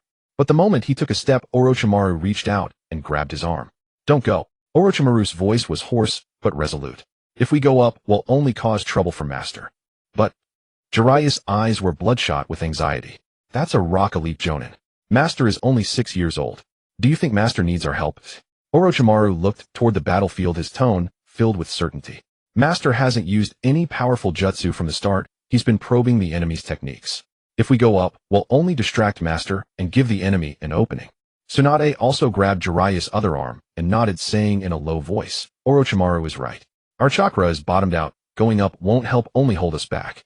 Trust Master, he will definitely win." Jiraiya looked at their determined eyes, then at Yakushi Hikari, still calmly evading on the battlefield, and finally gritted his teeth, stopping in his tracks. But he gripped his kunai even tighter, his eyes locked on the battlefield, ready to charge in with all his might if Master. In the center of the battlefield, the rock elite Jonin's patience was completely exhausted. He knew that dragging it out any longer would only let this monster wear him down to death. He abruptly stepped back, madness flashing in his eyes, his hands forming seals, furiously pouring all his chakra into the technique. The ground began to tremble violently as countless rocks rose from the earth, converging before him into a 10-meters-long rock spear. This was his ultimate trump card, Earth Release Rock Spear Massacre. It could pierce the fortress walls of Konoha, and even an elite Jonin would surely die if struck hidden. "Monster, let's die together," he roared, hurling the rock spear with world-shattering force straight at Yakushi Hikari, simultaneously sealing off all his escape routes. He had staked his life on this strike, convinced that even this monster couldn't dodge. But just as the rock spear was about to pierce Yakushi Hikari, his figure vanished again. It wasn't a lateral dodge, but a straight upward leap propelled by a burst of lightning, perfectly avoiding the rock elite Jonin's pupils contracted sharply as he looked up to see Yakushi Hikari in midair, the lightning around him suddenly flaring several times brighter than before. He had pushed the lightning flash mode to its limit, channeling all his lightning release chakra into his right fist. Using the momentum of his descent, he punched down fiercely onto the tip of the rock spear. The dual burst of lightning release and monstrous strength tore through the air. Boom! A deafening explosion rang out, and the 10-meters-long rock spear was shattered into pieces by that single punch. Fragments of rock scattered like a torrential rain, and the violent shockwave swept across the entire field. The rock elite Jonin was sent staggering back by the shockwave, spitting out a mouthful of blood. His chakra was completely depleted, and he could no longer maintain his hardening technique. Before he could recover from his shock, a flash of lightning appeared before him. Yakushi Hikari's figure had already materialized in front of him. A cold kunai was gently pressed against his neck. Lightning release chakra spread along the kunai, instantly numbing his entire nervous system, leaving him unable to move even a finger. Game over. Yakushi Hikari's voice was calm and flat, yet carried the weight of a mountain. The rock elite Jonin stared at this monster before him, his eyes filled with despair and disbelief. He had roamed the battlefield for over a decade, never imagining he would meet his end at the hands of such a monster. He opened his mouth to say something, but Yakushi Hikari gave him no chance. With a slight twist of his wrist, the kunai sliced through his throat. Blood gushed out, and the rock elite Jonin collapsed rigidly to the ground, lifeless. The entire scene fell into absolute silence, broken only by the howling wind through the canyon. Yakushi Hikari flicked the kunai casually, a streak of blood staining the ground, as the lightning around him gradually faded, deactivating the lightning flash mode. He took a short breath, stuffed a few pieces of dry food into his mouth, and quickly began to recover his chakra. Operating the lightning flash mode at full power placed a considerable burden on his 6-year-old body, but fortunately, with the passive regeneration, the fatigue and minor injuries were rapidly healing. "Master!" Jiraiya, Tsunade, and Orochimaru rushed over, their eyes filled with admiration as they looked at the fallen rock shinobi scattered across the ground, and then at Yakushi Hikari, who was completely unharmed. They had clearly witnessed everything. Master not only defeated a regular Jonin with a single punch, but had also shattered the elite Jonin's ultimate trump card with one blow. "Are you all alright?" Yakushi Hikari frowned slightly at the wounds on the three of them, raising his hand to release a faint green chakra. The healing power of the mystical palm technique spread through the chakra, rapidly mending their injuries. "We're fine. Just minor scratches." Jiraiya grinned, his eyes blazing with excitement. Master, you're incredible. That was an elite Jonin. You took him down so easily. You're even stronger than the teacher. Tsunade nodded as well, her gaze at Yakushi Hikari filled with even deeper admiration, and a hint of complex, barely perceptible emotion flickered in the depths of her eyes. Orochimaru's eyes burned with fervor. He was becoming more and more unable to understand this 6-year-old master and more curious about where the limits of this master truly lay. Yakushi Hikari smiled slightly, saying nothing more. He swept his gaze over the corpses, then said in a low voice, "This place is compromised, we can't stay long. Tsunade, seal the Jonin's body. Jiraiya and Orochimaru, clean up the battlefield. Gather the supplies, and we'll travel through the night. We must cross the Black Edge Mountains and reach the frontline camp before noon tomorrow." "Yes, master." The three responded with excitement, immediately springing into action. The sun had completely sunk behind the western mountains, and nightfall fully enveloped the Black Edge Mountains. Four figures once again stepped onto the mountain path, heading swiftly toward the northern front. In the northern border of the Fire Nation, within the main base of Konoha, the wind swept across the barren land, slamming the sand against the tents, while the air was thick with lingering smoke and the scent of blood. The torches in the camp burned throughout the night, and patrolling ninjas hurried by while distant explosions of ninjutsu occasionally echoed along the border, a constant reminder to everyone in the camp that the war was far from over. Inside the central command tent, the flickering candlelight illuminated the scene. Sarutobi Hiruzen stood before an unfolded military map, his brow furrowed into a deep frown, his eyes betraying a profound weariness and anxiety. His black ninja attire was still dusted with the grime and dried blood from the front lines, clearly just returned from the forward outpost, without even a moment to rest, diving straight into the command tent. At the corner of the table lay a thick stack of urgent battle reports, the topmost one prominently displaying a request for medical supplies that had just arrived from the medical camp half an hour ago, the handwriting on the page reflecting a sense of urgency. The comprehensive war between Konoha and the Hidden Cloud had lasted for a year and a half, with both sides suffering immensely painful casualties along the border. Initially, as the supplies of food and medicine dwindled, the conflicts at the border began to subside, and there were faint signs of the higher-ups from both nations contemplating peace talks. However, in the past week, the Hidden Cloud had inexplicably escalated their attacks, launching relentless assaults on Konoha's outposts without regard for casualties. In just 7 days, the two sides had erupted into 6 large-scale conflicts, with Konoha's casualty figures rising daily, having lost 3 Chunin and dozens of Jinin, while the Hidden Cloud suffered even worse, losing 2 Jonin and several Chunin, yet they continued to press forward. What worried Sarutobi Hiruzen even more was the supply crisis at the front. The first 2 supply teams, led by Jonin, had encountered ambushes by Iwagakure's hidden forces midway, and only the leading Jonin managed to break through while all supplies were intercepted, and the escort team was nearly wiped out. He had sent 3 urgent requests for assistance to the village, but the responses only stated a secret supply team has been dispatched without disclosing any details about the route personnel or expected arrival time, merely instructing him to hold the line. This was completely illogical. Sarutobi Hiruzen's fingers struck the map heavily at the marked location of the Hidden Cloud's camp, his frown tightening further.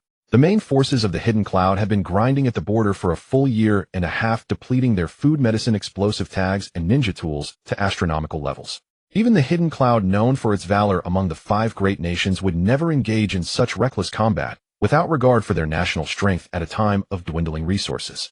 Unless they had a reason they could not afford to back down. But what could that reason be? Just as he pondered this, the tent flap was suddenly thrust open. A Chunin responsible for guarding the camp rushed in, bowing to report, "Lord Hiruzen, good news. The West Gate sent word that a Konoha team had broken through the blockade, bringing a large supply of core medical materials and provisions to the camp." "What?" Sarutobi Hiruzen spun around abruptly, disbelief filling his eyes as if he thought he had misheard. The supply lines at the front had long been shattered by the forces of Iwagakure and Kirigakure. The previous 2 Jonin teams were nearly annihilated. How could this suddenly appearing team have broken through the layers of blockade and delivered the supplies intact? "Are you certain it was a Konoha team? Who was leading them?" Sarutobi Hiruzen stepped forward, gripping the man's arm tightly, his voice trembling slightly. "Yes, my lord. The guard has repeatedly confirmed the Konoha 4 head protectors and the A-level secret escort mission document personally approved by Lord Hokage. The team was led by Chunin Yakushi Kabuto. Accompanying him were Jinin Jiraiya Tsunade and Orochimaru, my junior brother." Sarutobi Hiruzen's shock instantly magnified, his grip on the Chunin's arm loosening as he stood frozen in place. He never expected that the secret supply team mentioned by the village would be led by his 6-year-old junior brother Yakushi Kabuto, accompanied by his 3 disciples who had just graduated from the ninja academy not long ago. He was well aware of the route through the Black Blade Mountain Range, a deadly path that even experienced reconnaissance ninjas dared not tread lightly, where a Wagakure had laid traps along the entire route. How could Master Tobirama entrust such a perilous task to a 6-year-old child and 3 young boys? After the shock, a wave of immense joy washed over him. Without a second thought, Sarutobi Hiruzen turned and ran out of the tent towards the camp entrance. At the west gate of the camp, Yakushi Kabuto stood before the personnel in charge of the handover, his dark gray infiltration suit still covered in dust and a few dried bloodstains, his 6-year-old stature standing out prominently among the adult ninjas. Beside him, Jiraiya Tsunade and Orochimaru stood in a row, their ninja outfits somewhat tattered, bearing unhealed light injuries, their faces etched with the weariness of a night spent traveling, yet their eyes shone with the sharpness that came after experiencing the brutality of battle, no longer resembling the mischievous boy from the village. Junior brother. Sarutobi Hiruzen hurried over, looking at the unscathed Yakushi Kabuto, then glancing at the intact supply crates, his tone filled with an undeniable relief. It was you who led the team. I never imagined that Master would entrust such a dangerous task to you. You must have endured hardships on the way. Senior brother, you overestimate me. It was merely my duty. Yakushi Kabuto nodded slightly. The A-level secret escort mission has been completed. Core medical supplies, anti-lightning paralysis potions, sealing scrolls against earth techniques, and food supplies. All intact without any losses. Jiraiya and the other 2 stepped forward, bowing to Sarutobi Hiruzen in unison, calling teacher. Sarutobi Hiruzen quickly gestured for the 3 to rise, patting each of their shoulders, his eyes filled with hidden pride as he observed their injuries and the fierceness in their gazes. Good kids, you have not brought me shame. Having completed this treacherous route with your uncle, you have already become capable ninjas. He then turned and solemnly instructed his guards, immediately arrange for someone to account for all the supplies. Medical supplies must be prioritized for the medical camp without any delay. Additionally, prepare tents for their rest and ensure hot water and food are ready quickly. Yes, Lord Hiruzen. The guard immediately accepted the orders and turned to arrange things swiftly. Come, junior brother, let's talk in the tent. Sarutobi Hiruzen led Yakushi Kabuto towards the command tent. Upon entering the command tent, Yakushi Kabuto's gaze fell upon the military map at the center, scanning the densely packed battle marks, then catching sight of the urgent battle reports piled at the corner. Before Sarutobi Hiruzen could speak, he asked curiously, the Hidden Cloud has been launching fierce attacks recently. Sarutobi Hiruzen was taken aback, then smiled wryly and nodded, pouring Yakushi Kabuto a cup of hot water. You truly see things clearly, junior brother. Originally, a week ago, both Konoha and the Hidden Cloud were waiting for reinforcements, and the border conflicts were nearly halted. But the Hidden Cloud has suddenly launched aggressive assaults, recklessly attacking our forward outposts, which is completely illogical. He pointed at the border line on the map, his brow tightening once more. I cannot understand what they are after. If this continues, even if they win in the end, the Hidden Cloud will be severely weakened, resulting in a loss for them. I even suspect something has gone awry within the Hidden Cloud. Have you considered, senior brother, that their reinforcements may not be coming? Yakushi Kabuto lifted his cup and took a sip of hot water calmly. Continuing on our way here, we encountered an ambush team from a Wagakure. Sarutobi Hiruzen's expression changed as he stepped forward anxiously. Junior brother, are you a... How many were in the ambush team? It's nothing, just 2 Jonin and 8 Chunin, all dealt with. Yakushi Kabuto waved his hand, setting down the cup, his fingers lightly tapping on the map where the Hidden Cloud supply route was marked. While a Wagakure is engaged in a fierce battle with Kirigakure at the southwestern border, they also dispatched a large number of elite forces to intercept our and the Hidden Cloud supply lines, relying on plundering resources to sustain their own war efforts. Upon hearing this, everyone looked at Yakushi Kabuto with astonished eyes. Having dealt with 2 Jonin unscathed, he was clearly exhibiting the strength of an elite Jonin. I am aware of that. Sarutobi Hiruzen snapped back to reality, immediately nodding, his fists clenched tightly. Our first 2 supply teams were indeed targeted by Iwagakure's main ambush team, leading to their complete annihilation. Exactly. Yakushi Kabuto looked at him, each word clear. We took the most remote, dark route through the Black Blade Mountain Range, and despite our best efforts, we almost couldn't deliver the supplies. But the Hidden Cloud, they have no second preparations, and their supply line has likely been completely severed by Iwagakure and Kirigakure. As these words fell, the tent fell silent, with several Chunin advisors nearby staring blankly, their expressions reflecting a dawning realization. Sarutobi Hiruzen's pupils contracted sharply, as if a thunderclap had exploded in his mind. All the previously puzzling doubts suddenly interconnected in that moment. Their so-called wait for reinforcements is merely a facade, a show for us. Yakushi Kabuto continued, his tone still calm, but each word striking at the heart of the matter. With reinforcements imminent, the Hidden Cloud recklessly charges forward, not to force us into submission, but because they themselves are on the brink of collapse. With the front lines facing a shortage of food and medicine, if this drags on, they will collapse before we even make a move. They can only rely on aggressive attacks, either to disrupt our deployment, find an opportunity to raid our supply depot, and seize food to sustain themselves, or to use this frenzied momentum to force us to make greater concessions in subsequent negotiations, buying them some breathing space. He paused, providing his final assessment. We need not do anything. We only need to hold our ground and wait for 3 to 5 days. Once they exhaust their last reserves without us having to strike, they will retreat and cease fire, for an army without supplies cannot hold out no matter what. This statement instantly unraveled all of Sarutobi Hiruzen's doubts accumulated over the past several days. He looked at Yakushi Kabuto with a completely different gaze. Previously, he only knew that this direct disciple of Master Tobirama was a 6-year-old prodigy who possessed the strength of a jonin. But now this 6-year-old child not only reached the level of an elite jonin, but his grasp of battlefield situations and strategic predictions were disturbingly accurate. Sarutobi Hiruzen stood still for a good 10 seconds, finally coming to his senses. He now understood why Master Tobirama would entrust such a critical dark escort mission concerning the lives and deaths at the front lines to his 6-year-old junior brother. This was no child needing protection, but a top-tier strategist capable of seeing through the tides of war. Yakushi Kabuto calmly sipped his water, completely unfazed by the astonished gazes of those around him. He had yet to divulge the internal rifts within the hidden cloud, nor had he mentioned the shocking coup that would soon shake the ninja world. He simply provided the most relevant analysis based on the visible intelligence at hand. After all, the interception of the supply line by Iwagakure was a known fact, and the hidden cloud's food crisis was a certainty. Sarutobi Hiruzen straightened up, taking a deep breath to quell the storm within, looking at Yakushi Kabuto with an exceedingly serious expression. Junior brother, you've been on the move and just endured a fierce battle. You must be utterly exhausted.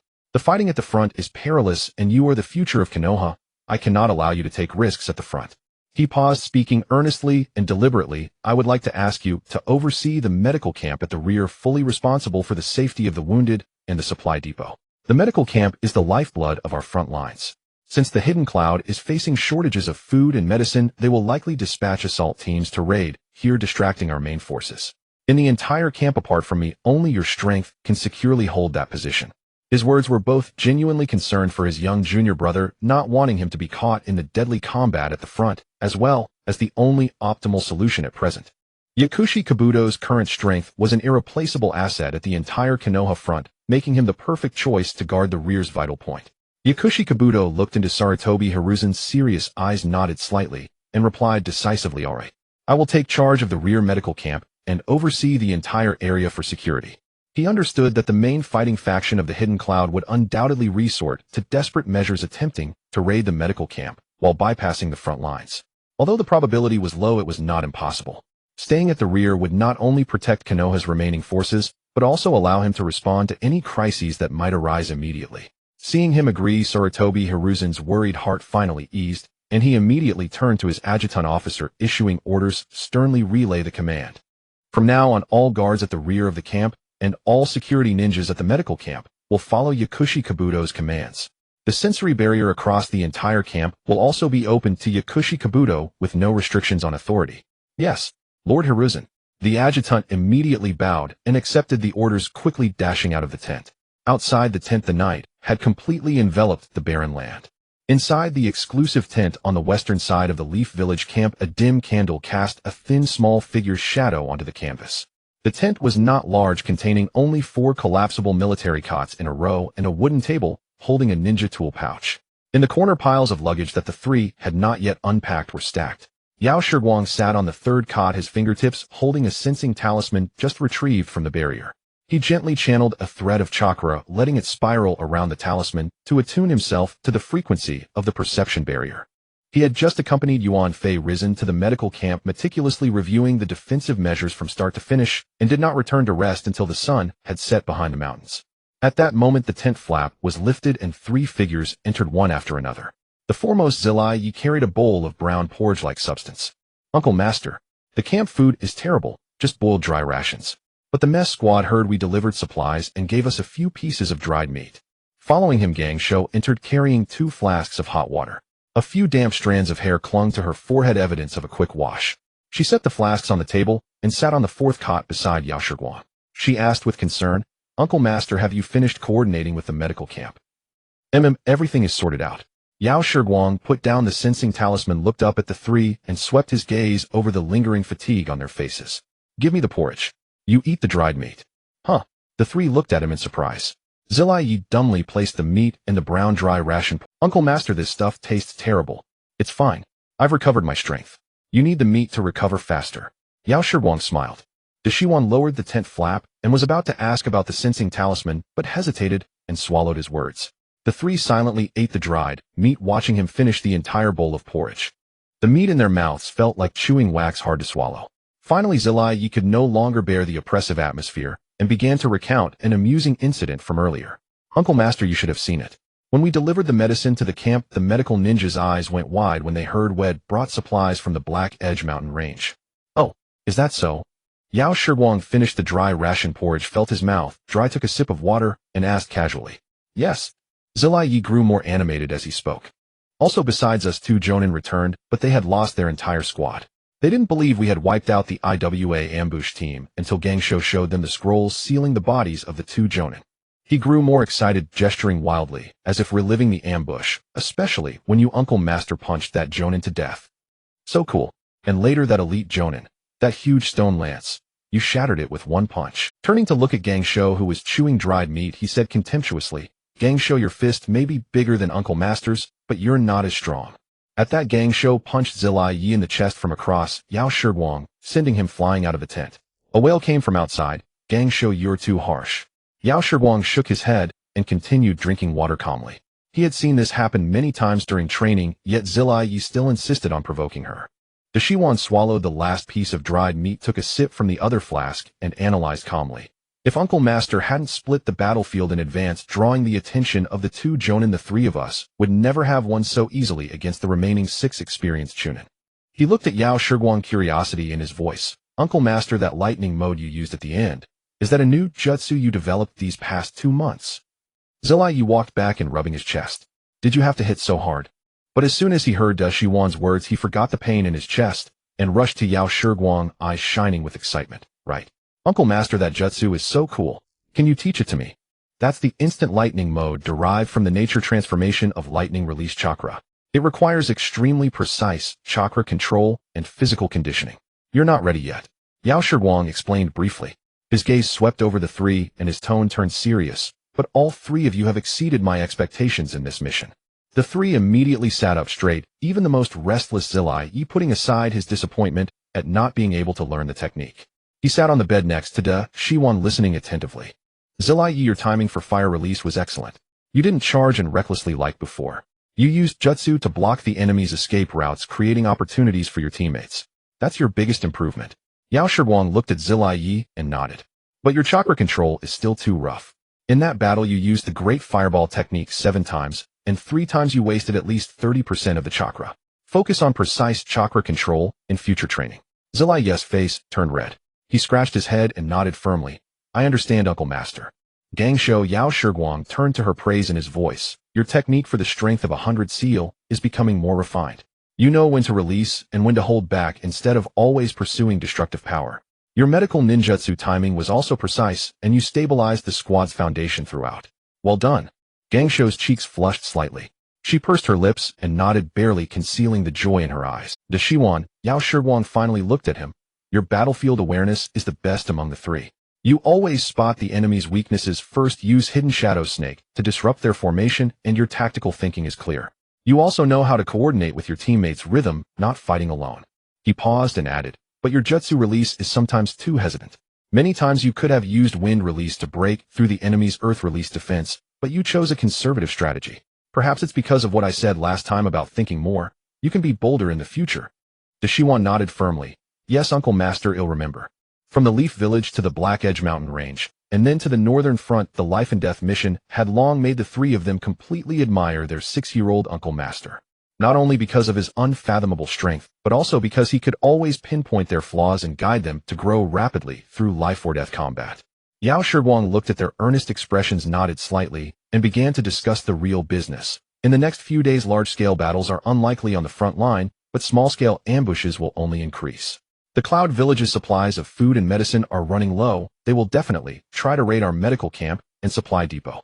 He tapped his fingers on the table and assigned tasks tailored to each person's strengths. Zilai, you'll be responsible for patrolling and guarding the perimeter of the medical camp. Lead the guard squad to inspect the dense forests around the camp, focusing on areas where cloud ninjas might be hiding. Your fire release can best counter their stealth techniques. Gangsho, you'll work with the medical ninja team to provide emergency treatment for the wounded and also guard the core area of the supply depot. Your strength of 100 seal and medical ninjutsu are the camp's last line of defense. Dashiwan, you'll inspect the traps and barrier gaps around the medical camp, repair the defensive fortifications, and monitor the underground area to prevent IWA or cloud ninjas from infiltrating using earth release. Your perception and trap setting skills are the best among the three. Yes, Uncle Master. The three responded in unison without hesitation. Even though the front line was the true battlefield of the shinobi world, and they faced enemy ninjas with extensive combat experience, they showed no fear. This life-or-death escort mission had truly transformed them from village youth ninjas into warriors capable of standing on their own. Zilai Yi looked at Yao Shiguang excitedly. Uncle Master, if the cloud ninjas really dare to attack, will we get to join the real battle? What's the rush? Yao Shiguang narrowed his eyes at him, his tone stern. Your primary task now is to fulfill your duties, conserve your energy, and restore your chakra. The battlefield never lacks opportunities for combat. What it lacks are those who survive to the end. Zilai Yi immediately shrank his neck, chuckled sheepishly, and dared not speak further. The atmosphere in the tent gradually relaxed. The dim candlelight cast the shadows of the four figures. Zilai Yi began to vividly recount the dangers they had encountered on the road. The Shiwan occasionally added a few calm details, while Gangsho teased him, pointing out how he had almost dropped his kunai in fright. Bursts of laughter occasionally rang out in the tent, easing some of the tension and grimness of the battlefield.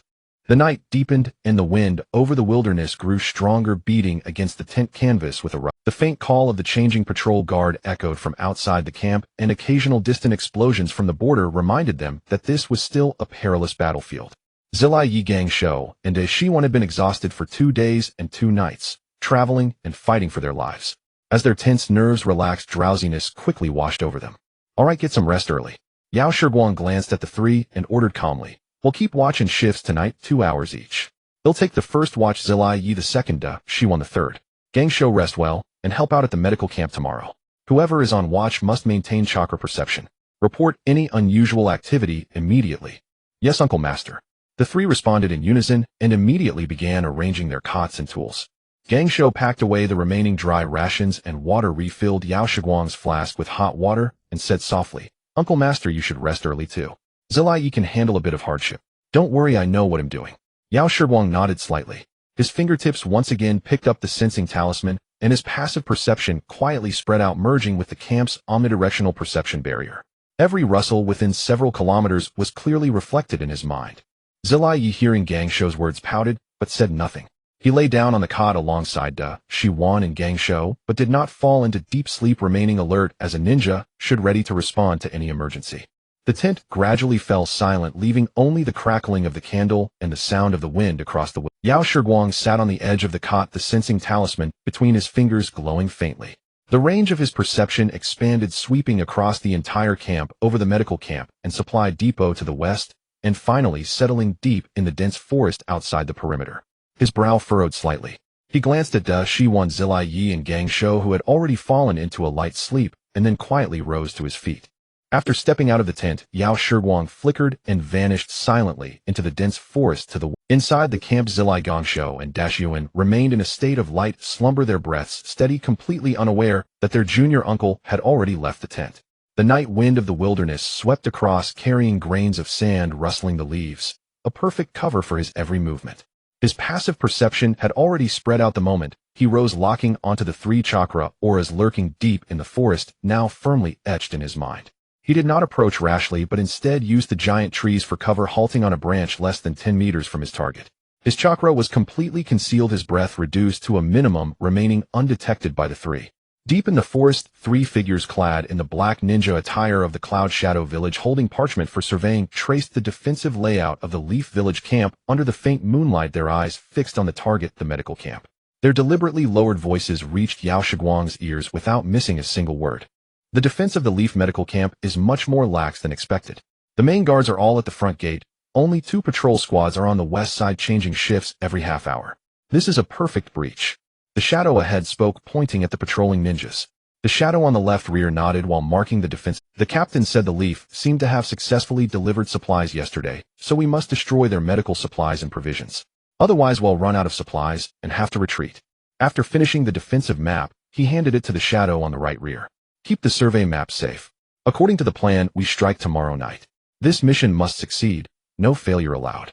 The three chatted eagerly, utterly unaware that just 10 meters away someone had overheard their entire plan. Yao Shiguang touched the handle of his kunai, his eyes devoid of any ripple. Killing these three reconnaissance ninjas would be nothing but a flick of the wrist.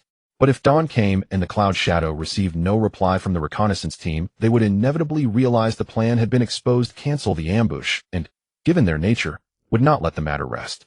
They might even change the route and timing, making it all the more unpredictable. Rather than alerting the enemy, it was better to stay put, feign ignorance, and use their predetermined plan to set a trap waiting for their assault unit to charge headlong into the net. With his mind made up, he withdrew his hand from the kunai and continued to observe their every move. Only after the three reconnaissance ninjas carefully rolled up the parchment, released a messenger hawk, and confirmed no anomalies, did they silently retreat from the forest, heading back toward the cloud shadow camp. He then touched the ground with his toes, making no sound, and retraced his steps to his private tent on the west side. Inside it was still quiet. Zilai and the others remained in light sleep, utterly unaware of his departure and return. Yao Shiguang sat back on the edge of the bed, once again pinching the sensing talisman between his fingers. His perception range spread out again, repeatedly confirming that no second reconnaissance squad had infiltrated the camp's perimeter and that the three Cloud Shadow ninjas had completely left the alert zone. Only then did he breathe a slight sigh of relief. He leaned against the headboard, his fingers lightly tapping his knee, his mind already deducing the trap's layout and counter-ambush tactics. The Cloud Shadow's assault squad would definitely be led by a Jonin or elite Jonin. A direct fight would only cause unnecessary casualties. The best approach was to exploit their unfamiliarity with the terrain and their misjudgment of the medical camp's lax defense, setting up layers of ambushes, splitting and encircling them, and annihilating the entire assault squad within this forest at minimal cost. The night gradually faded, and a pale glimmer of dawn appeared on the eastern horizon. The patrol squad had just completed their shift change. A smoke rose from the cooking unit, and the distant outpost sent signals for the new day. Everything was as usual, with no sign of abnormality.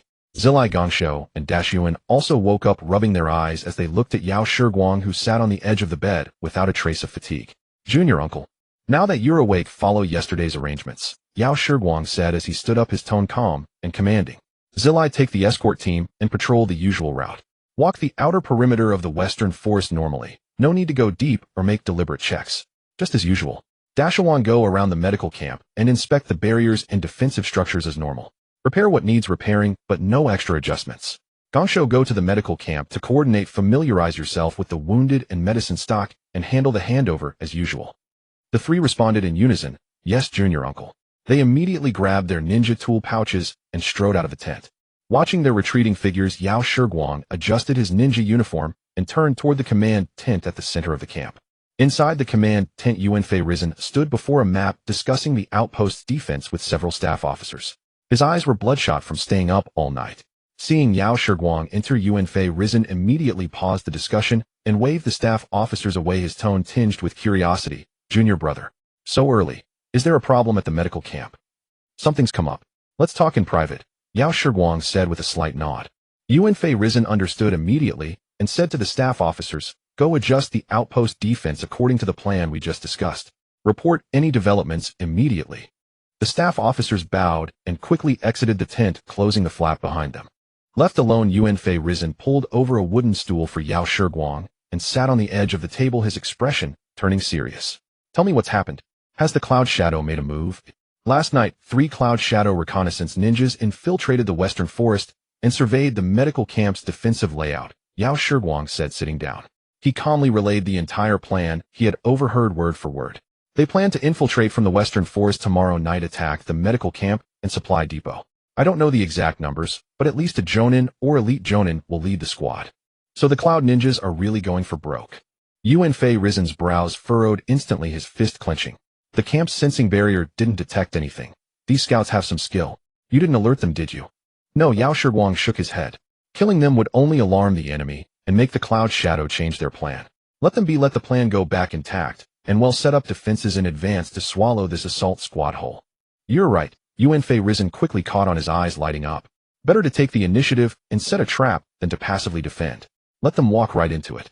I've sketched out a rough layout. Yao Shiguang said, his fingertip landing on the military map at the location of the medical camp and the western forest, speaking clearly. The core is to turn their plan against them. Outwardly lax, inwardly tight. First, maintain the surface as is. Keep the medical camp's defense deployment patrol shift times and escort numbers exactly the same. No adjustments. In fact, we can even make the western forest patrol appear a bit more slack, giving them the illusion that we're completely unprepared, so they'll confidently proceed with their original plan. Second, lay an ambush in the forest. Set up 3 layers of traps along the infiltration route in the western forest, the outermost layer with explosive tags, the middle with an Earth-style ground collapse barrier, and the inner layer with a binding seal array. The goal isn't a one-hit kill. It's to split their formation, restrict their movement, trap them in the forest, and prevent them from getting anywhere near the medical camp. Third, execute a pincer assault. Once they've all stepped into the trap zone, we launch a surprise attack immediately. Station 2 squads at the forest entrance to seal off the retreat route. Place 1 Jonanold squad on each side of the forest to split and encircle them. Keep an elite squad guarding the medical camp's main gate in case they try a desperate frontal breakout. Fight fast and decisive. No chance for reinforcements or escape. Yao Shiguang spoke at a measured pace, and Yuanfei Risen nodded more and more as he listened. His serious expression gradually turned into a smile. When Yao Shiguang finished, he immediately slapped the table. Perfect. Let's go with this plan. They'll have the camp's trap squad work with you on the setup. It must be fully completed before nightfall tomorrow and absolutely concealed. No hint of a flaw for the Cloud Shadow's advanced scouts to detect. He'll personally arrange the ambush force, all battle-hardened elites from the front lines. He'll also assign a few Jonin to accompany you. To guard against a frontal assault, he'll personally take command at the camp's main gate. He paused and added with a hint of ruthlessness, these bastards have been wearing us down on the border for 1.5 years with their constant sneak attacks and harassment. Now's the chance to swallow their elite assault squad whole. Not only that, Yao Shiguang looked up at him and added calmly, taking out this squad cuts off one of the Cloud Shadow's claws. The pressure from sneak attacks on the front line will ease significantly. More importantly, only when we hurt them will they seriously consider a ceasefire. Right now both sides are locked in battle, and neither is willing to give ground. Only when we seize the initiative on the battlefield will the bargaining chips be in our hands for subsequent negotiations. Right. Yuanfei Risen nodded deeply in agreement. Those Cloud Shadow folks never shed tears until they see the coffin. If we don't hurt them, they'll never sit down and talk properly. This is the perfect chance to teach them a harsh lesson. The two of them pored over the map, refining every detail of the trap arrangement, the exact positions of the ambush troops, the signal and timing of the assault, and even the contingency plans, double-checking everything to ensure the entire operation was foolproof. Outside the tent, the camp gradually came to life. Patrol squad, supply units, and medical teams each went about their duties, everything as calm and ordinary as ever. On the other side of the border, inside the Cloud Shadow camp, the elite Jonin leading the force stared at the reconnaissance map sent back by the scouts. A vicious grin spread across his face as he made the final deployment to his elite ninjas. In the deep night of the northern wasteland, the pitch-black darkness has completely swallowed the azure sky, with only the torches at the camp entrance serving as the solitary beacon of light in the night. At this moment, deep within the silent western forest, 3 layers of traps have long been set, with explosive talismans and venomous kunai hidden beneath fallen leaves and vines. The earth-shattering barrier melded into the soil, not a hint of chakra fluctuation escaping. As the last black figure emerged from the body of Yao Shiguang, pale-faced, he retrieved compressed rations from his ninja tool pouch for the 4th time, quickly swallowing them down with water. Looking at the 4 black shadows before him, he estimated that the jutsu of the upper ninja-level shadow clones should be sufficient to sustain the chakra consumption of that technique. With a casual wave, the 4 shadow clones under the cover of night swiftly dispersed in the 4 cardinal. In the shadows under the tree, 3 ninjas and elite members sent by Sarutobi Hiruzen lay in wait, oblivious to his movements as they awaited the agreed signal. Time ticked away and the night grew ever darker. At this moment, Yao Shiguang paused in his action of swallowing rations, a glint of cold light flashing in his eyes. They're coming. Within his sensing range, 21 chakra signatures were rapidly approaching his direction, their auras steady footsteps light, clearly seasoned ninjas. Especially the leading aura, which was exceptionally strong, unmistakably that of an elite upper ninja. Just a few moments ago, 21 black figures had appeared. The leader was none other than the core strength of the Yuan family's elite assault team, Yao Liao. With a scar running horizontally across his brow surrounded by azure lightning chakra, his eyes swept over the eerily quiet forest ahead. Raising his hand to signal the sensing ninjas behind him to scout the surroundings, he only lowered his voice after confirming no abnormal chakra fluctuations were detected. Act according to plan. Disregard any risks after entering. Prioritize attacking the supply depot, then clear the medical camp. Strike swiftly and do not linger in battle. Yes, Captain. The elite Yuin ninjas behind him responded in unison, their movements, synchronized military discipline evident. Yao Liao took the lead, stepping into the forest first, followed closely by the Yuin ninjas. They advanced in a combat formation towards the camp. Little did they realize they were stepping into the death traps that had already been prepared for them. When the last Yuin ninja fully stepped into the trap area, Yao Shiguang flicked his fingertip and a kunai wrapped in lightning chakra silently shot out, accurately triggering the outermost explosive talisman array. Boom! The deafening explosion instantaneously resonated through the forest as countless explosive talismans detonated simultaneously, the violent shockwave sweeping across the entire clearing. Flames soared into the sky, illuminating the pitch-black forest as if it were day, with leaves and debris scattering in the shockwave. The outermost explosive talismans were instantly detonated, sending venomous kunai flying in all directions. The shockwave from the explosive talismans instantly killed 2 Yuin ninjas in the back row, and the splattered venomous kunai struck 3 others nearby, paralyzing their nerves and rendering them motionless, losing their combat effectiveness on the spot. Not good. We're ambushed. Yao Liao's pupils contracted sharply as he realized, roaring in anger, his lightning chakra surging fiercely, blocking the shockwave of the explosion. But his reaction was still a step too slow. The mid-layer earth escape barrier was instantly triggered, and the ground beneath his feet collapsed with a thunderous roar, forming a pit several meters deep, filled with sharp stone spikes, causing 3 Yuin ninjas, who failed to dodge, to plummet down, losing their breath on the spot. Simultaneously, the innermost binding seal array lit up, dense seal runes emerged from the ground, wrapping around the remaining Yuin ninjas, like chains, instantly trapping 2 more.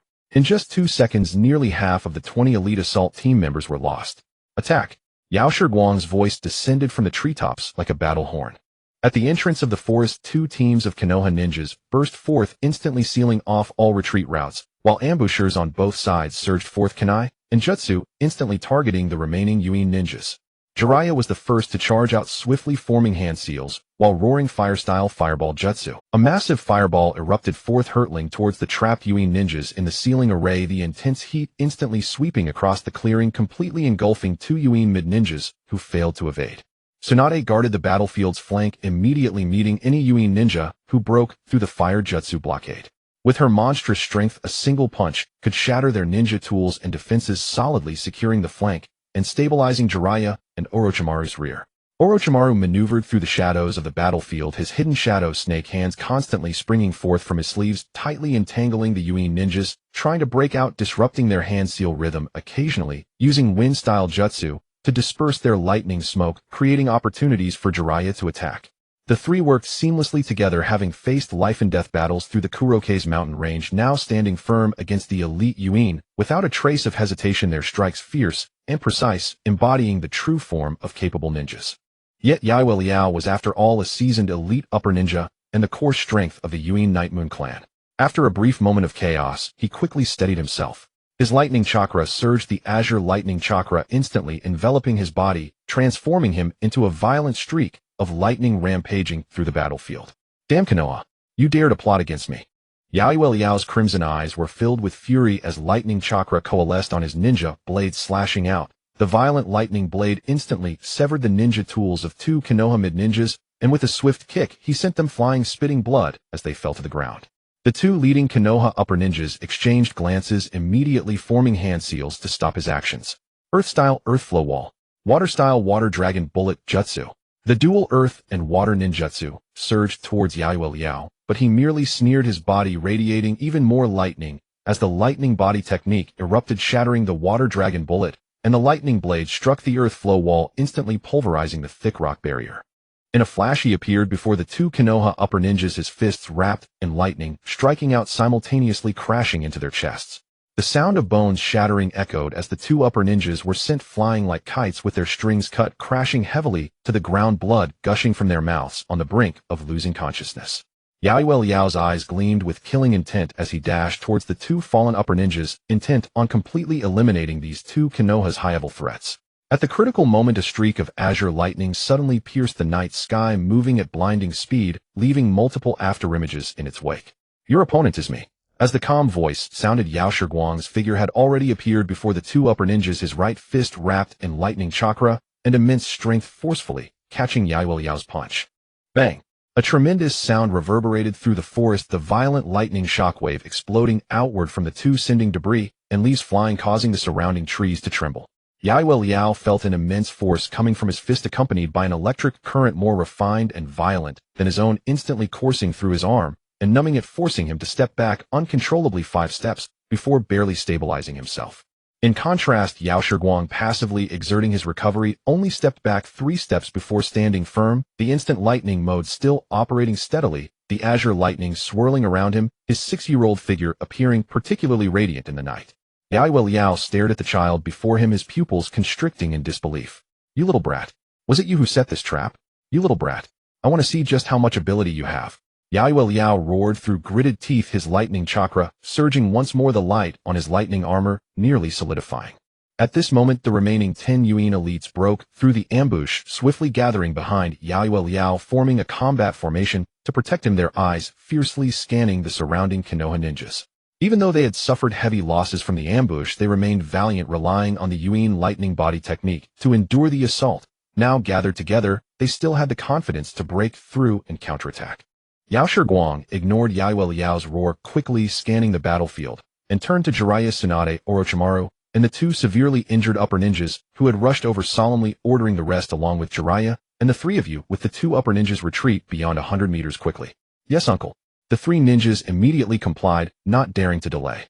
Jiraiya and Tsunade each supported an injured upper ninja, leading all Konoha ambushers to retreat at full speed, while Orochimaru unleashed several hidden shadow snake hands to repel the 2 advancing Yuan ninjas, confirming that everyone began to evacuate before swiftly exiting the 100-meter range. Seeing this, Yao Liao's killing intent intensified. Thinking the child was afraid, he roared, "Kill him. Level this place." Upon finishing his words, he was the first to charge forward with 10 elite Yuan ninjas, 11 figures, simultaneously forming seals, unleashing a fierce lightning ninjutsu towards Yao Shiguang, lightning-style lightning bomb. 11 explosive pellets infused with lightning chakra rained down upon Yao Shiguang, the air crackling with electricity as they passed. Just as the lightning bombs were about to strike him, a cold smile appeared on Yao Shiguang's lips, activating the instant lightning mode. In a flash of azure lightning, his figure vanished from where he stood, reappearing 10 meters away. His hands, previously forming seals, suddenly rose. The shadow clones he had split off completed their final seals from 100 meters away in the 4 cardinal directions. The movements of the 5 figures were flawlessly synchronized, like perfect reflections. In an instant, the space within 100 meters abruptly stagnated as fire, wind, lightning, earth, and water chakras erupted simultaneously from 5 directions, their 5-colored brilliance tearing apart the pitch-black night. A destructive pressure descended from the heavens, making it difficult for the Yuan ninjas within the array even to breathe. Yao Liao initially furrowed his brow in confusion, sensing the overwhelming pressure that made his scalp tingle. In the next second, he seemed to realize something. His expression changed, and he screamed hysterically, "It's in class ninjutsu. Run!" After saying this, he turned to flee, but found that the retreat route had been sealed off by the barrier formed by the 5 elemental chakras. A jutsu struck the barrier, only to be completely absorbed without causing even a ripple. Pale color spread across Yao Liao's face as he finally understood that the little brat had never intended for any of them to leave alive. The voices of his main body and 4 shadow clones overlapped, resonating like thunder from all directions, echoing violently through the forest. Ninjutsu 5 elements collapse the realm. Ninjutsu 5 elements collapse. As the words fell, the brilliance of 5-colored chakra illuminated the entire dense forest. Centered around the body of Yao Shiguang, shadow clones in 4 directions simultaneously infused 5 types of chakra into the ground. Fire, wind, lightning, earth, and water chakra erupted from the ground, in an instant forming 5 giant walls of chakra, each a different color. The moment the giant chakra walls lit up, the flow of chakra within a 100-meter radius was completely destroyed. The Yuan ninjas within the formation had initially intended to attempt releasing ninjutsu to break through the giant wall, but to their astonishment, the moment their jutsu was unleashed, it dissipated midair. Yao Liao's expression turned grim as he perceived clearly that the space surrounding him had been completely locked down by the 5-colored chakra. The lightning chakra within him moved sluggishly, as if he were mired in a quagmire. At that moment, the red barrier emitted a fierce red light, igniting the fire chakra first. A raging inferno instantly engulfed the entire space within the formation, the intense heat melting the sand and stones on the ground as it surged towards the Yuan ninjas. As the five elements nourished each other, the ground scorched by the flames trembled violently, and countless lava-like stone pillars erupted from the ground, bearing the might to destroy the heavens and earth, crashing down upon the Yui ninjas, with flames and lightning patterns adorning the pillars. The azure lightning chakra leaped between the numerous stone pillars, forming a web of lightning that covered the entire space of the formation.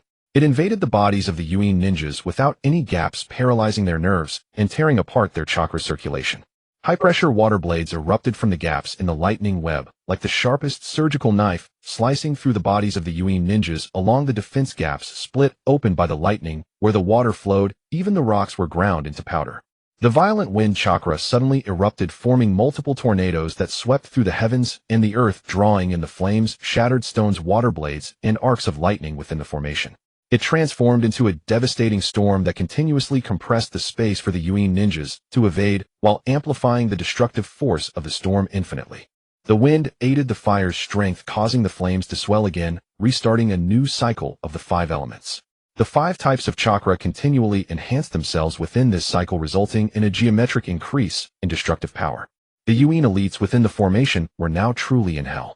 The lightning chakra paralyzed their limbs, the flames scorched their skin, the high-pressure water blades sliced through their defenses, the wind smashed the stones that broke their bones, and the rising rock pillars sealed off all their escape routes. Screams of agony echoed through the storm, but were instantly drowned out by the thunderous roar of the five-element ninjutsu.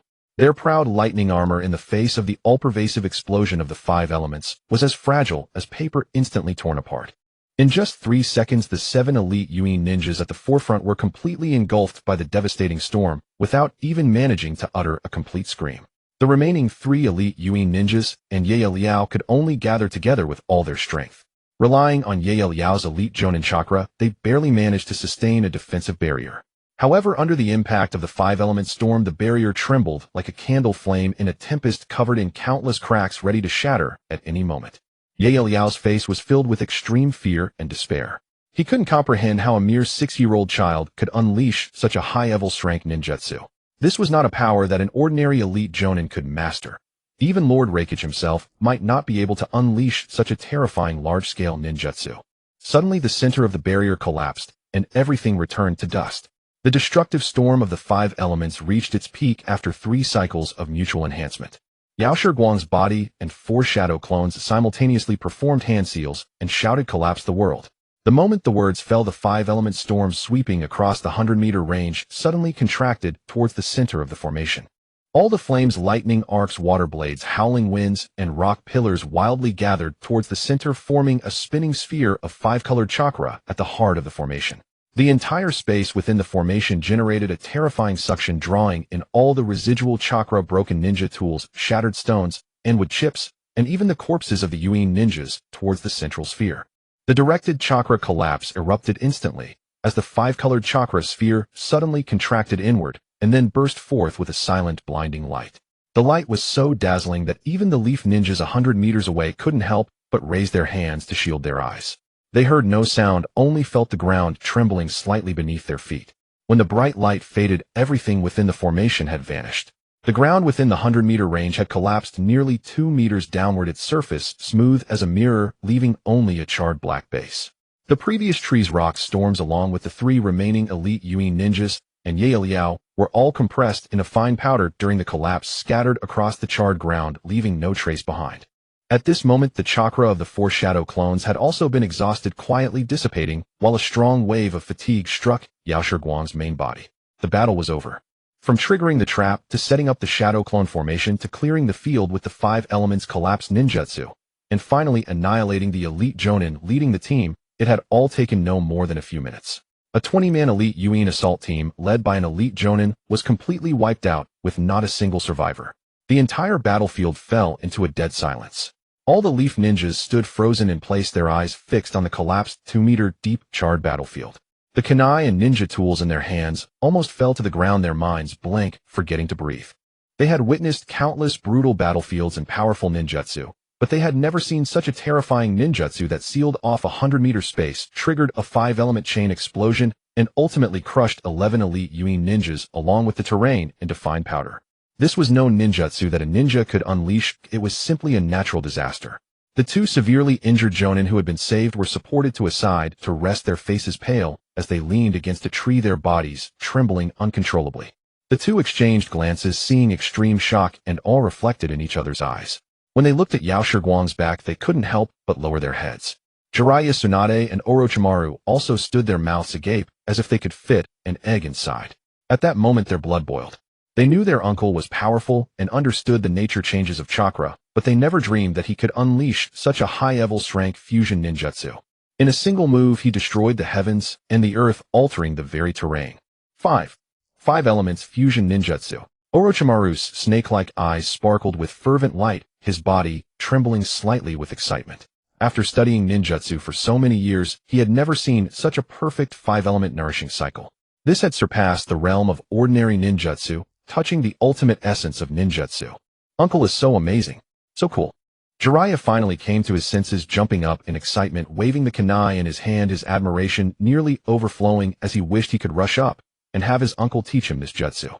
Tsunade stood still, her small hands clenched tightly, gazing at the slight figure standing in the center of the charred battlefield, her cheeks flushed with emotion, her eyes shining brightly, her heart pounding uncontrollably. That figure seemed like a towering mountain to her at this moment, firmly etched in her heart.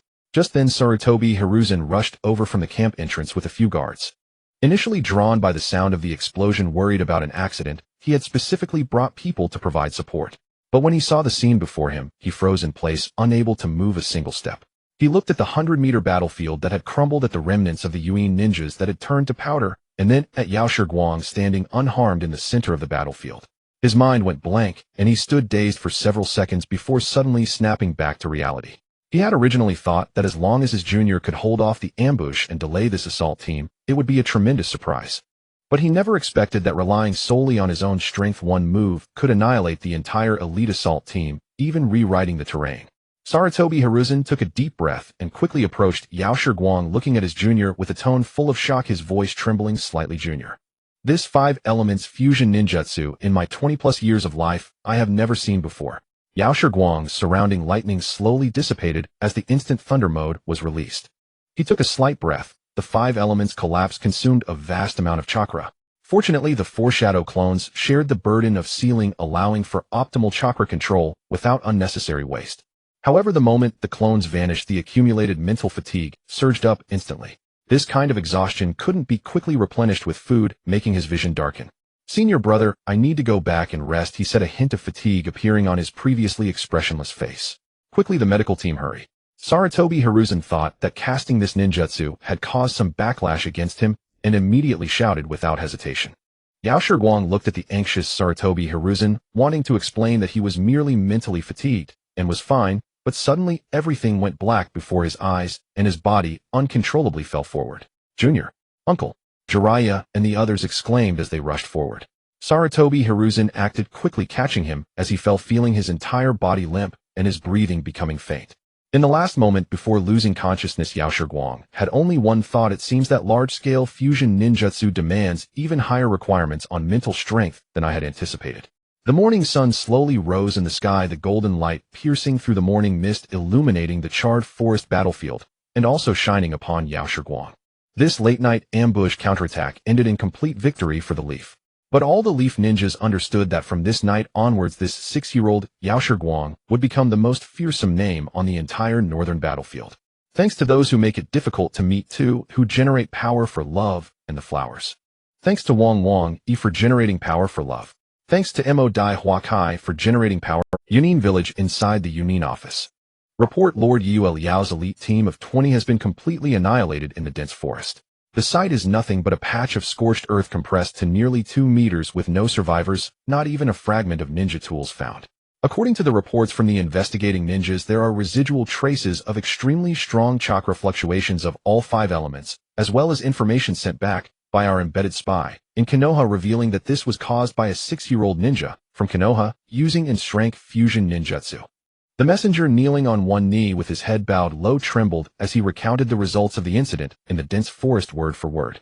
At that moment, the second Raikage clenched his fists tightly, uncontrollably unleashing a burst of lightning chakra. Boom! A punch shattered the wooden table in front of him. Yayue Liao was not only an elite jonin, but also a core member of the Yayue clan, his sharpest weapon.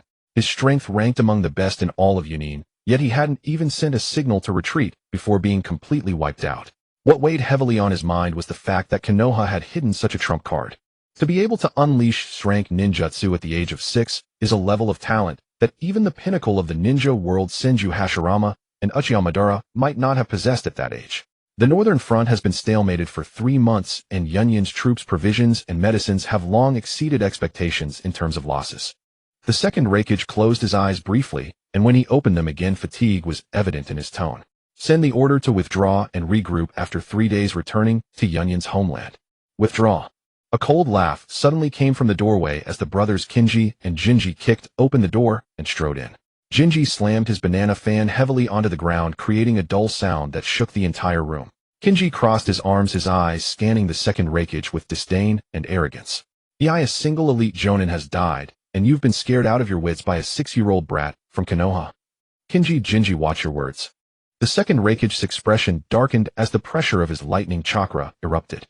This war has already exhausted more than half of Yunyin's resources. Continuing to stalemate will only lead to the village's utter ruin. Resources? Kinji stepped forward, the malice of the Nine-Tails chakra instantly spreading, suffocating the messenger in the office. We brothers possess the 6 Paths ninja tools and wield the Nine-Tails chakra. As long as we act, not even a 6-year-old brat, let alone Senju Tobirama himself, could stop us. If we retreat now, how will you explain it to the clansmen who died fighting for Yunin? How will you account to those brothers who fought alongside us? Jinji shook the red gourd in his hand, his gaze sinister. The main battle faction stands with us, brothers. If you dare to order a forced retreat, don't blame us for forgetting our village ties. The room fell into dead silence instantly as the second Hokage fixed a fierce glare at the arrogant brothers, his nails digging deep into his palm. He was keenly aware of Kinji and Jinji's influence in Yunin. With the brothers wielding the 6 Paths ninja tools and the Nine-Tails chakra, the Kinji unit was the most elite fighting force in Yunin. If he were to order a forced retreat at this moment, they might very well revolt on the spot. In the end, he could only grit his teeth, suppressing the fury in his heart. Send the order to withdraw and consolidate positions, remain stationed in place, and suspend all offensive plans until further supplies arrive to make a decision. Kinji and Jinji exchanged glances, both revealing a smug smile.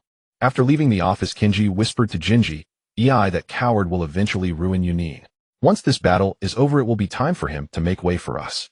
At the border of the land of Earth, at the front lines of Iwagakure, the second Tsuchikage, wrapped in bandages, floated in midair, holding the intelligence of Yunyin's assault team, being completely annihilated. Below him, the young Inoki stood beside, shock written all over his face as he looked at the intelligence, his voice filled with disbelief. A 6-year-old ninja. One rank ninjutsu wiped out an entire elite Jonin assault team. How is that even possible? Nothing is impossible. Mu's voice was calm and devoid of emotion. Senju Tobirama is indeed a rare ninjutsu master in the ninja world, and it is not surprising that one of his students has such a trump card hidden away. He slowly descended to the ground, his tone calm as he analyzed. We originally planned to ambush the Konoha supply line, but now that plan is cancelled. With this trump card stationed on the northern front, and Senju Tobirama coordinating from behind, making a rash move would only lead to disaster. But Lord Tsuchikage, Inoki furrowed his brows. We have been lying in wait at the border for half a month. If we just withdraw like this, won't it? War is not about showing off for a moment.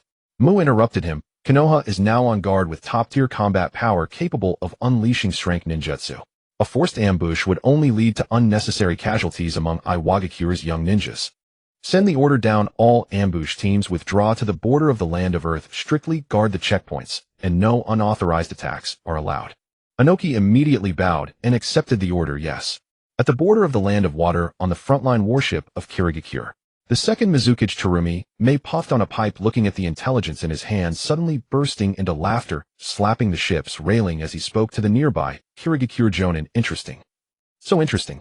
Konoha has produced such a little monster, being able to unleash strength ninjutsu at 6 years old, and even Yue Liao from Yunin was taken out in one move.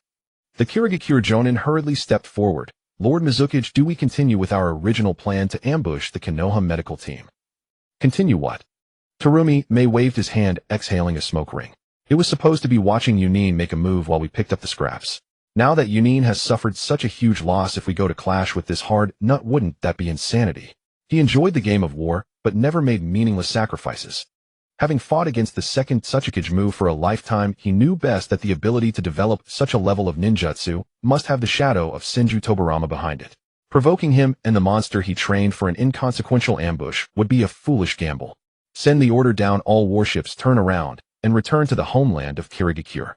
Terumi may knock the ashes from his pipe, a hint of amusement in his eyes.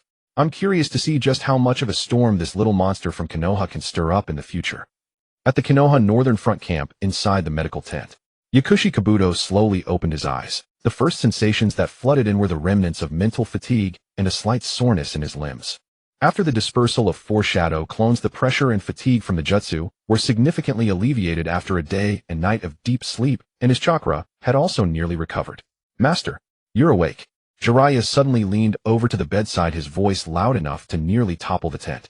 His face was filled with uncontainable joy. You've been unconscious for a whole day and night, and we were all terrified.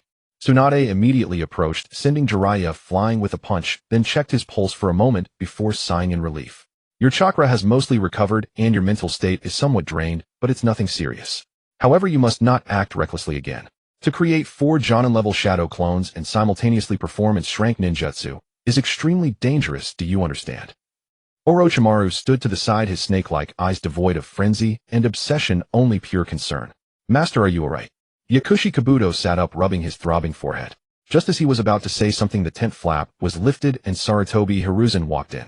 Upon seeing him awake, a smile of relief immediately spread across his face. Junior brother, you're finally awake. Sarutobi Hiruzen approached the bedside, his tone filled with emotion. Your battle has shaken the entire ninja world. He recounted the news from the front lines. After the news of Yue Liao's assault team being wiped out spread, there was chaos within Yunin.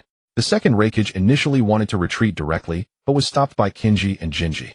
Now they can only withdraw and regroup in the northern front with no offensive actions for the time being. Mu from Iwagakure and Terumi May from Kirigakure have also received the intelligence.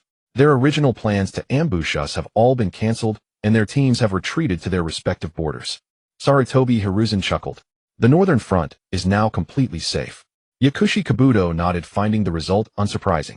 And strength ninjutsu that annihilates a complete assault team led by elite jonin is enough for the 3 great ninja villages to recognize the weight of this trump card. No one would dare to act recklessly before understanding his true capabilities. By the way, the teacher has sent orders from the Konoha headquarters. Sarutobi Hiruzen produced the message from the Second Hokage, his tone serious. The teacher says that there are currently no battles on the front lines, and there are too many seriously injured staying in the camp. Continuing to remain on the front lines is too risky.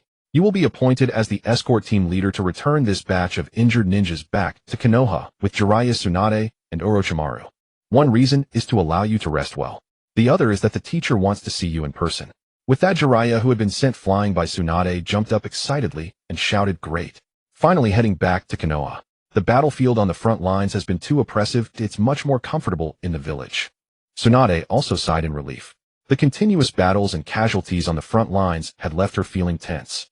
Returning to Konoha was undoubtedly the best outcome. Orochimaru nodded slightly, a flicker of anticipation in his snake-like eyes.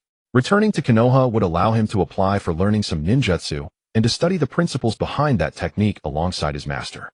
Yakushi Kabuto took the message, his fingers tracing the paper lightly as he spoke softly. All right, when do we depart? In a few days, once you've recovered from your injuries. Sarutobi Hiruzen replied immediately. The injured and the escort team have already been arranged along with a supply point along the way. With you leading both the teacher and I can rest easy. The escort journey back to Konoha from the northern region took a full half-month. Along the way, every place the team passed bore the brutal scars of the First Shinobi World War. Occasionally, they could see villages burned by war and nameless tombstones standing by the roadside. When the wind blew, the lingering scent of blood and charred remains filled the air. This was something the supply escort had not witnessed before. The 3 Sannin witnessing this scene felt their joy of returning home dissipate, sitting expressionlessly in the carriage, reluctant to come out.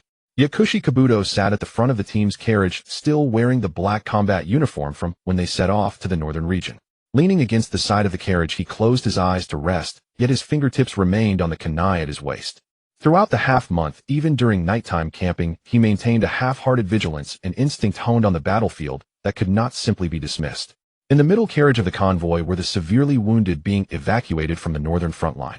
The curtains of the carriage were tightly drawn, leaving only a breathable gap. Occasionally, muffled groans of pain could be heard from inside, while the accompanying medical ninjas stood guard beside the carriage, their brows constantly furrowed, not daring to slacken, even slightly, before reaching Konoha.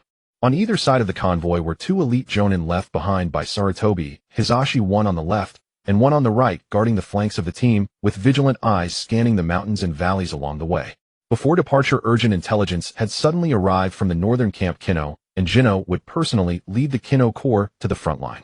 Sarutobi Hisashi immediately decided to remain in the northern region to take command, ensuring that these two madmen burdened with the Nine-Tails chakra would not have any chance to launch a surprise attack on Konoha's defenses. Worried about the return journey, he specially arranged for two trusted elite jonin to be fully responsible for escorting the wounded, the three Sannin and Yakushi Kabuto, back to the village, repeatedly reminding them to ensure everyone returns safely to Konoha. The news of the northern region's great victory had already been sent back to Konoha by an urgent messenger 2 days before the team set out. At the age of 6, Yakushi Kabuto had obliterated 20 elite members of the Yunin's assault squad with a single strength 5-element fusion ninjutsu, killing the elite jonin of the Yue clan, Yue Liao, on the spot, stabilizing the collapsing northern front line. This news spread like wildfire, instantly reaching every corner of Konoha, injecting a surge of hope into the village, which had been suffocated by the war. When the wheels of the escort team finally rolled over the threshold of Konoha, Yakushi Kabuto opened his eyes. What he saw was not the desolate streets he had imagined after the war, but rather the throngs of villagers packed together. Men, women, and children stood beneath the eaves and along the roads. Even some had climbed trees by the roadside, holding freshly picked flowers, their gazes all fixed on the small figure in the front carriage. First came a brief moment of near-stagnant silence. Everyone saw the child who, according to legend, had entered the battlefield at 6 and had annihilated the elite of Yunin. Suddenly, a deafening cheer erupted, nearly overturning the gates of Konoha. "Lord Yakushi Kabuto, welcome home, hero. Thanks to you, my husband is safe at the northern front line." The cheers rose higher and higher as villagers surged forward, offering what they had to the carriage. An elderly man with white hair trembled as he handed over a basket of boiled eggs, tears in his eyes, thanking him for protecting his son at the front line. A woman holding a child offered her flowers, her eyes filled with sincere gratitude. There was even a half-grown child clinging to the side of the carriage, eyes shining brightly, as he whispered, "I want to be a hero of Konoha like you in the future." Inside the carriage, Jiraiya leaned against the window, watching the scene of thousands emptying the streets. The silence caused by the cruel sights of the road was now replaced with excitement. He kept chattering to Tsunade and Orochimaru beside him, Look, they're all here to welcome our master. Master is amazing." Yet after rattling on for a long while, neither of the two responded. Tsunade ignored Jiraiya's ruckus, merely watching the heartfelt gratitude of the villagers by the street, looking at Yakushi Kabuto, surrounded by the crowd, her cheeks slightly flushing, as if that person were herself. Orochimaru sat in a corner, slightly lifting his eyelids, silently observing the scene through the carriage. As the crowd surrounded him, Yakushi Kabuto subconsciously tightened his grip on the kunai at his waist. When he heard the first cheer, his back instantly tensing up. This instinct, honed on the battlefield, made his first reaction to the sudden noise one of vigilance. However, upon seeing the villagers' genuine smiles and the familiar scent of Konoha's lively atmosphere in the air rather than the smoke of the northern battlefield, he slowly relaxed his grip and eased the tension in his back. He signaled for the carriage to stop, lifted the curtain, and stepped down. The 6-year-old child, small in stature, stood next to the tall carriage, yet stood straight, facing the sea of people cheering, showing no signs of timidity or youthful pride. He deeply bowed to the villagers on both sides, his voice not loud, but clearly overcoming the surrounding clamor. "First, I want to thank everyone for recognizing me. But the peace of Konoha is not solely my achievement. It is a tribute to all the ninjas who fought bravely on the front line, and I merely did what a ninja ought to do." After speaking, he stepped aside to allow the injured carriage to move to the front of the convoy, basking in the villagers' cheers. One word, one action, made the surrounding cheers even louder. However, in Yakushi Kabuto's heart, at the end of the convoy, there were no waves of emotion. He had witnessed the brutal battlefield of the northern region, seen comrades breathe their last before him, and watched the desperate counterattacks of Yunin ninjas before dying.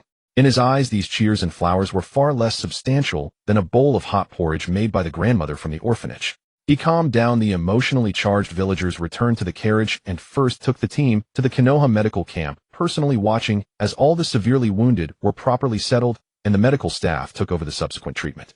Only then did he finally breathe a sigh of relief. He did not immediately go to the Hokage's office, but took a detour to the orphanage on the eastern side of the village.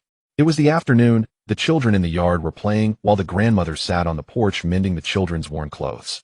The sunlight fell on her graying hair, just as it had been when he left half a month ago. Yakushi Kabuto stood in the shade of a tree outside the courtyard watching for a while, without entering to discuss. He feared that if he went in his grandmother would ask about the northern region worry upon seeing bloodstains on his combat uniform, and he was more afraid that his mere appearance would attract the great clans breaking the tranquility here.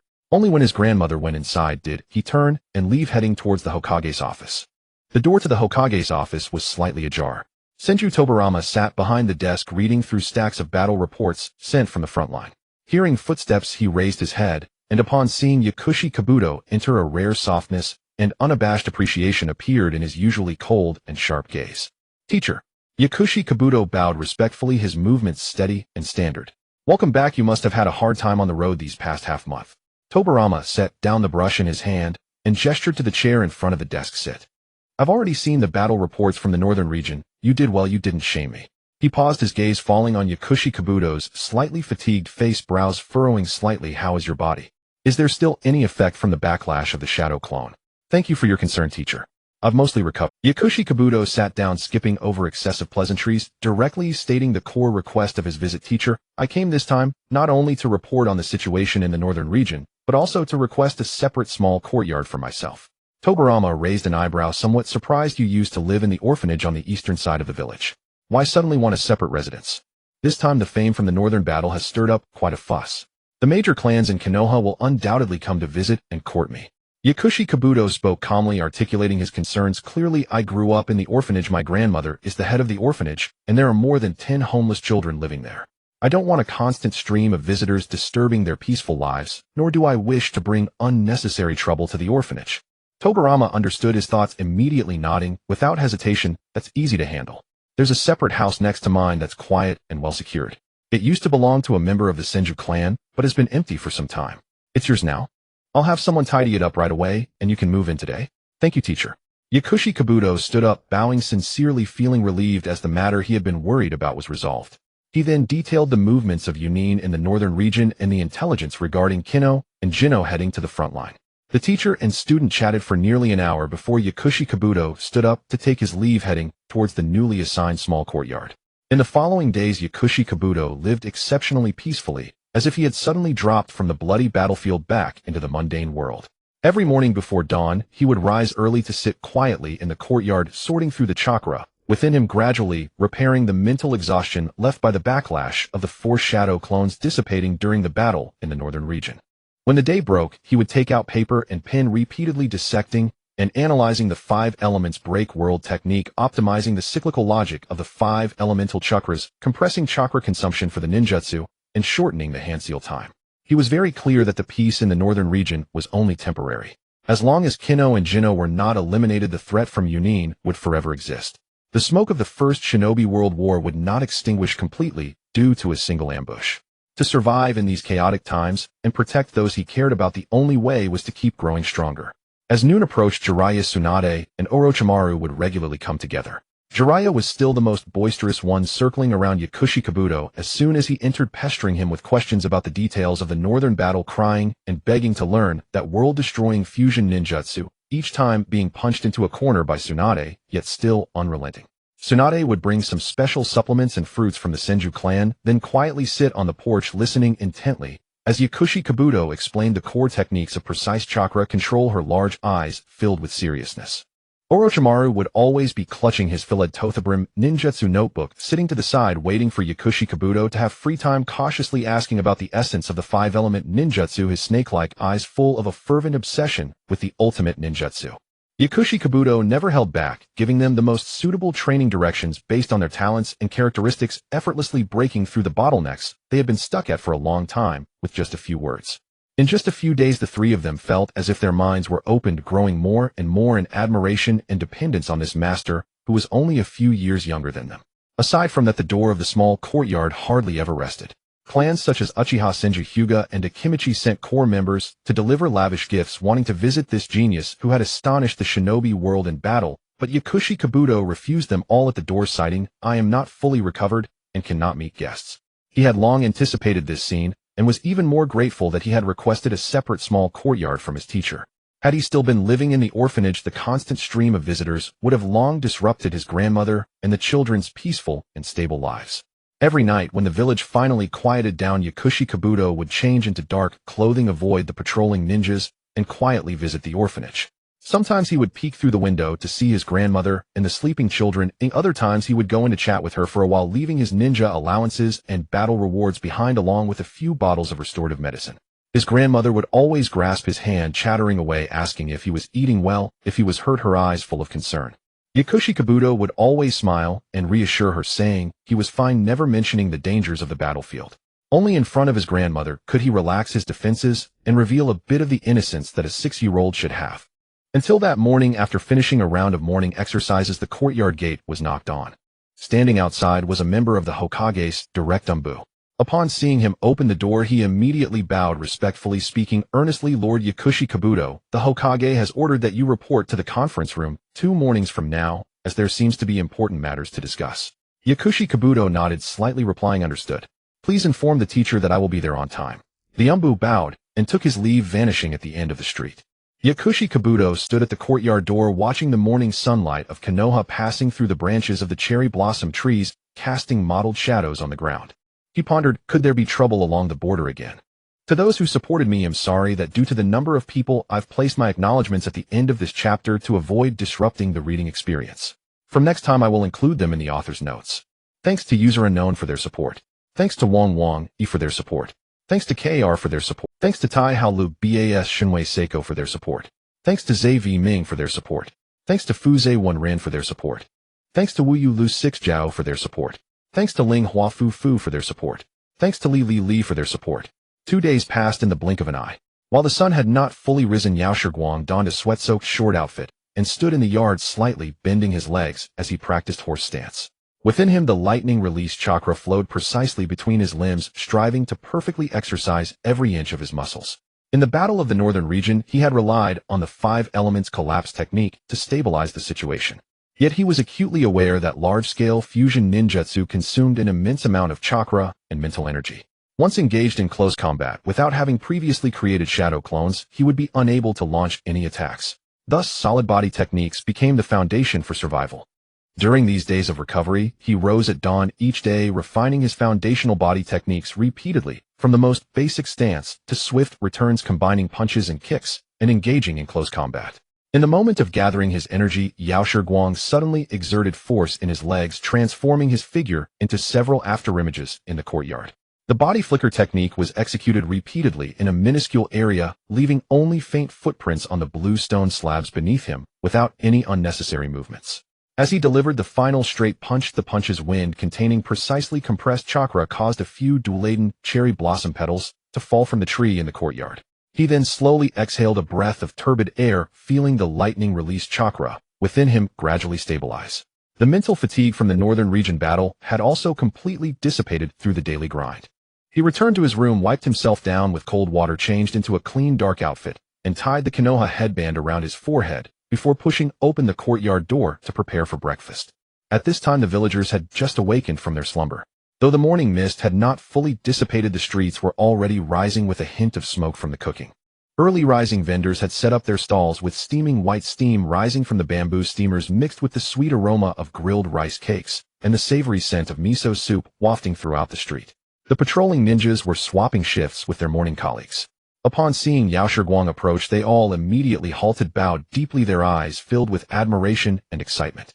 Yao Shiguang nodded in return to each of them, showing no airs as he stopped in front of the breakfast stall at the street. The vendor was an uncle who had already begun to show a few gray hairs.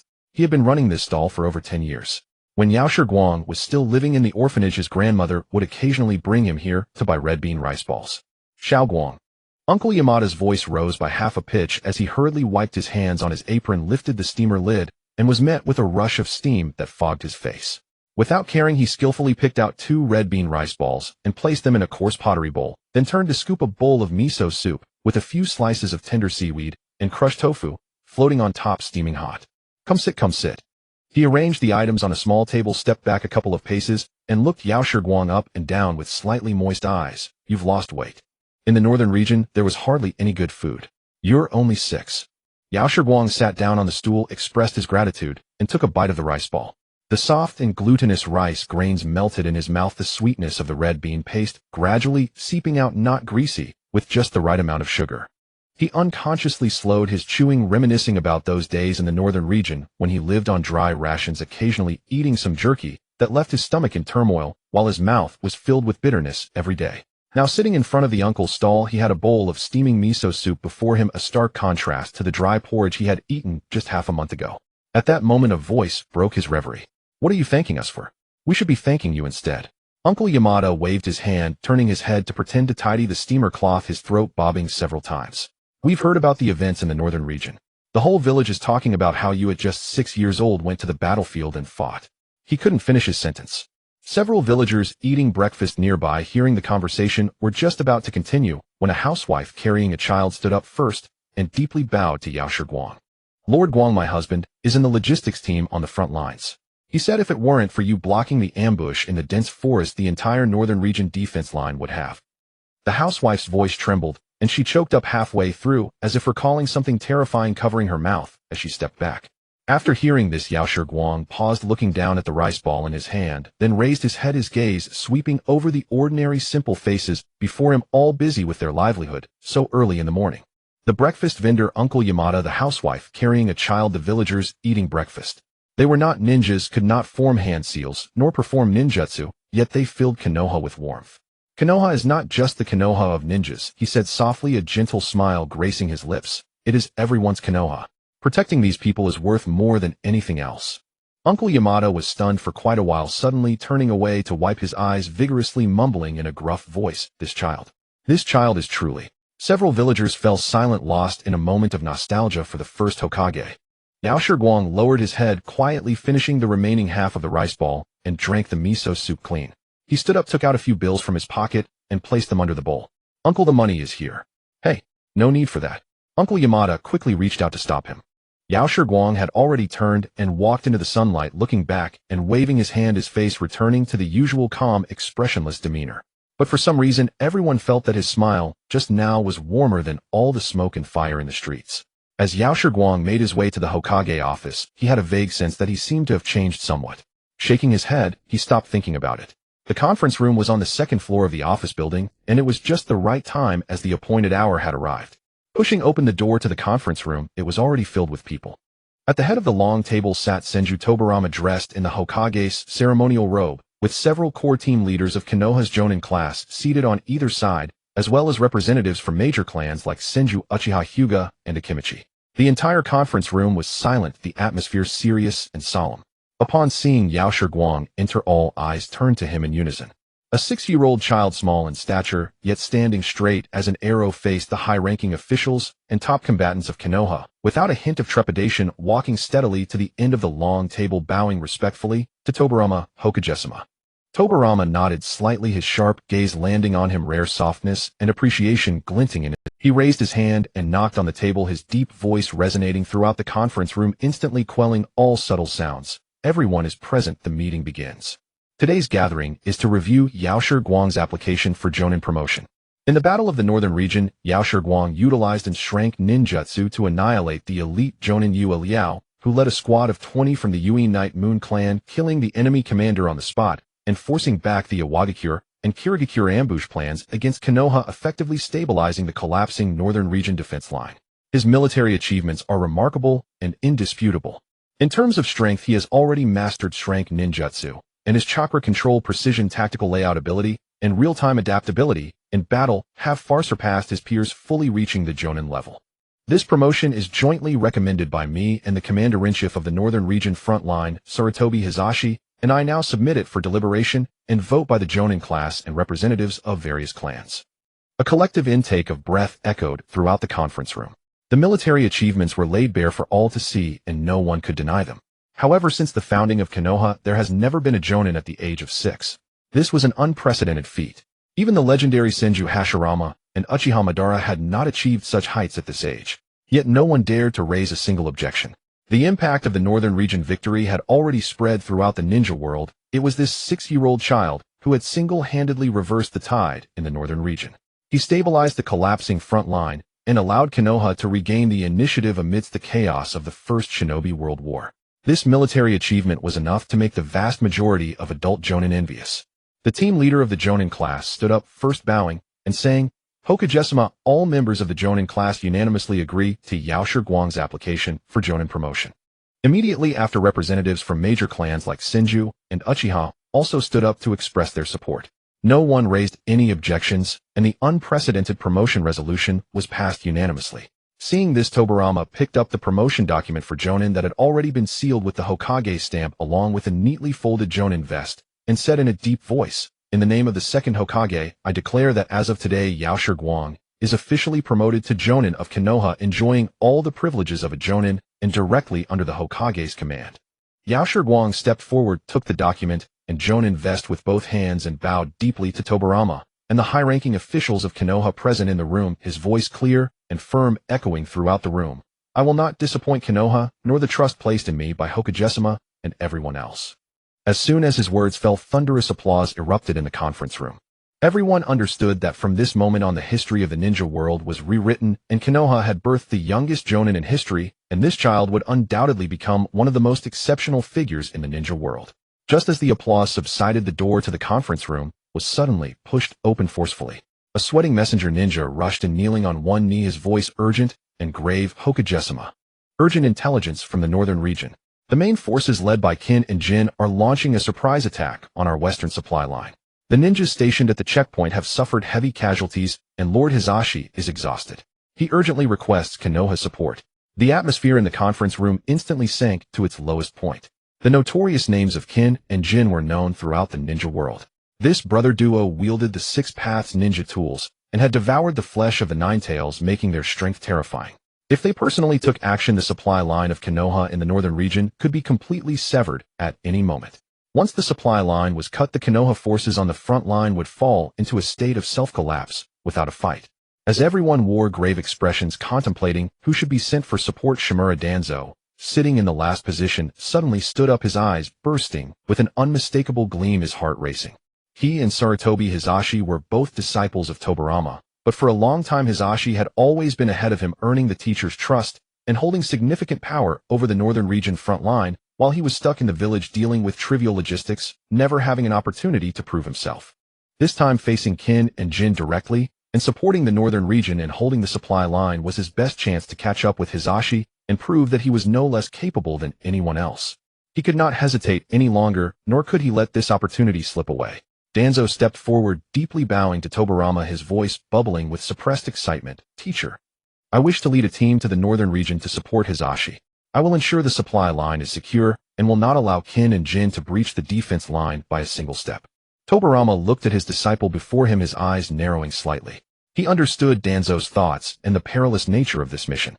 However, at present his other disciples were scattered across various border defenses, and Yao Shiguang had just returned from the battlefield. It was essential for him to stabilize his own condition first, and could not be sent back to the front line. The only one in the village who could bear this heavy responsibility, and whom he could trust, was Danzo. After a moment, Tobirama made his decision and said solemnly, "All right, Danzo, I appoint you as the leader of the support team. Immediately lead 2 teams of elite Jonin to the northern region to assist Hizashi in restraining the main forces of Kin and Jin and ensure the supply line is protected. Remember, Kin and Jin's Six Paths ninja tools are treacherous and unpredictable. Do not underestimate them. Maintain a stable approach and do not act recklessly." "Yes, teacher, I will not fail in my mission." Danzo bowed and accepted the order, the light in his eyes burning even brighter. He had finally waited for this opportunity that belonged to him. The meeting concluded and representatives from various clans approached the newly promoted 6-year-old Jonin, Yao Shiguang, to congratulate him. Yao Shiguang politely responded one by one, but did not engage in excessive pleasantries. After a moment, the people in the conference room began to disperse, and Danzo hurriedly went to gather his team, preparing to set off for the northern region. Soon the large conference room was left with only Tobirama and Yao Shiguang. Yao Shiguang stored the Jonin document and vest carefully. Just as he was about to bow and take his leave, Tobirama suddenly spoke up, calling him back. "Don't leave yet, sit down." Yao Shiguang complied and took a seat at the table, looking at his teacher in confusion. Tobirama gazed at his 6-year-old disciple, who had already shaken the ninja world with his own strength, his eyes filled with unhidden admiration and expectation. He slowly leaned forward, retrieving a black scroll sealed with a special sealing technique from the innermost locked drawer of his desk, and gently placing it on the table between them. The sealing patterns on the scroll were extremely complex. Even through layers of seals, one could faintly feel some special fluctuations. Yao Shiguang's pupils contracted slightly as he looked at the scroll with a blank expression. However, a name of a forbidden technique capable of shaking the entire ninja world suddenly surfaced in his mind. Tobirama looked at him, a rare faint smile appearing at the corner of his mouth, pointing at the scroll on the table, and spoke with seriousness mixed with rare warmth. You have been promoted to Jonin. I have nothing to give you, so take this as your promotion gift. Yao Shiguang's breathing quickened slightly. Teacher, what is this? This technique is a space-time ninjutsu that I have spent years researching, and currently, I am the only one in the ninja world who knows it. He gently tapped the seal on the scroll with his fingertip, and pale blue chakra flowed, unraveling the layers of seals, and revealing a scroll filled with complex techniques. Tobirama pushed the scroll in front of him and continued, it is called the Flying Thunder God Technique. As he emerged from the Hokage office, it was already noon. Yakushi Kabuto clutched a black scroll and instantly returned to the Senju clan's courtyard, locking the gate behind him before stepping inside. After securing the doors and windows, he cautiously placed the scroll on the table, slowly injecting a light blue chakra into it, gently tapping the unlocking seal left by Tobirama. With a faint hum, a slight tremor resonated as layers of seals were released. The black scroll gradually unfurled, revealing a dense array of intricate techniques and annotations written by Tobirama himself. Each stroke exuded meticulousness, laying bare the core logic of the Flying Thunder God Technique before him. Yakushi Kabuto held his breath, leaning closer to the scroll, his gaze fixed on the techniques as his mind raced. The essence of the Flying Thunder God lay in the engraving of the technique and the locking of spatial coordinates. The practitioner must imprint their unique Flying Thunder God technique onto the target, then, with extraordinary spatial perception, instantaneously lock onto the coordinates to complete the space-time leap.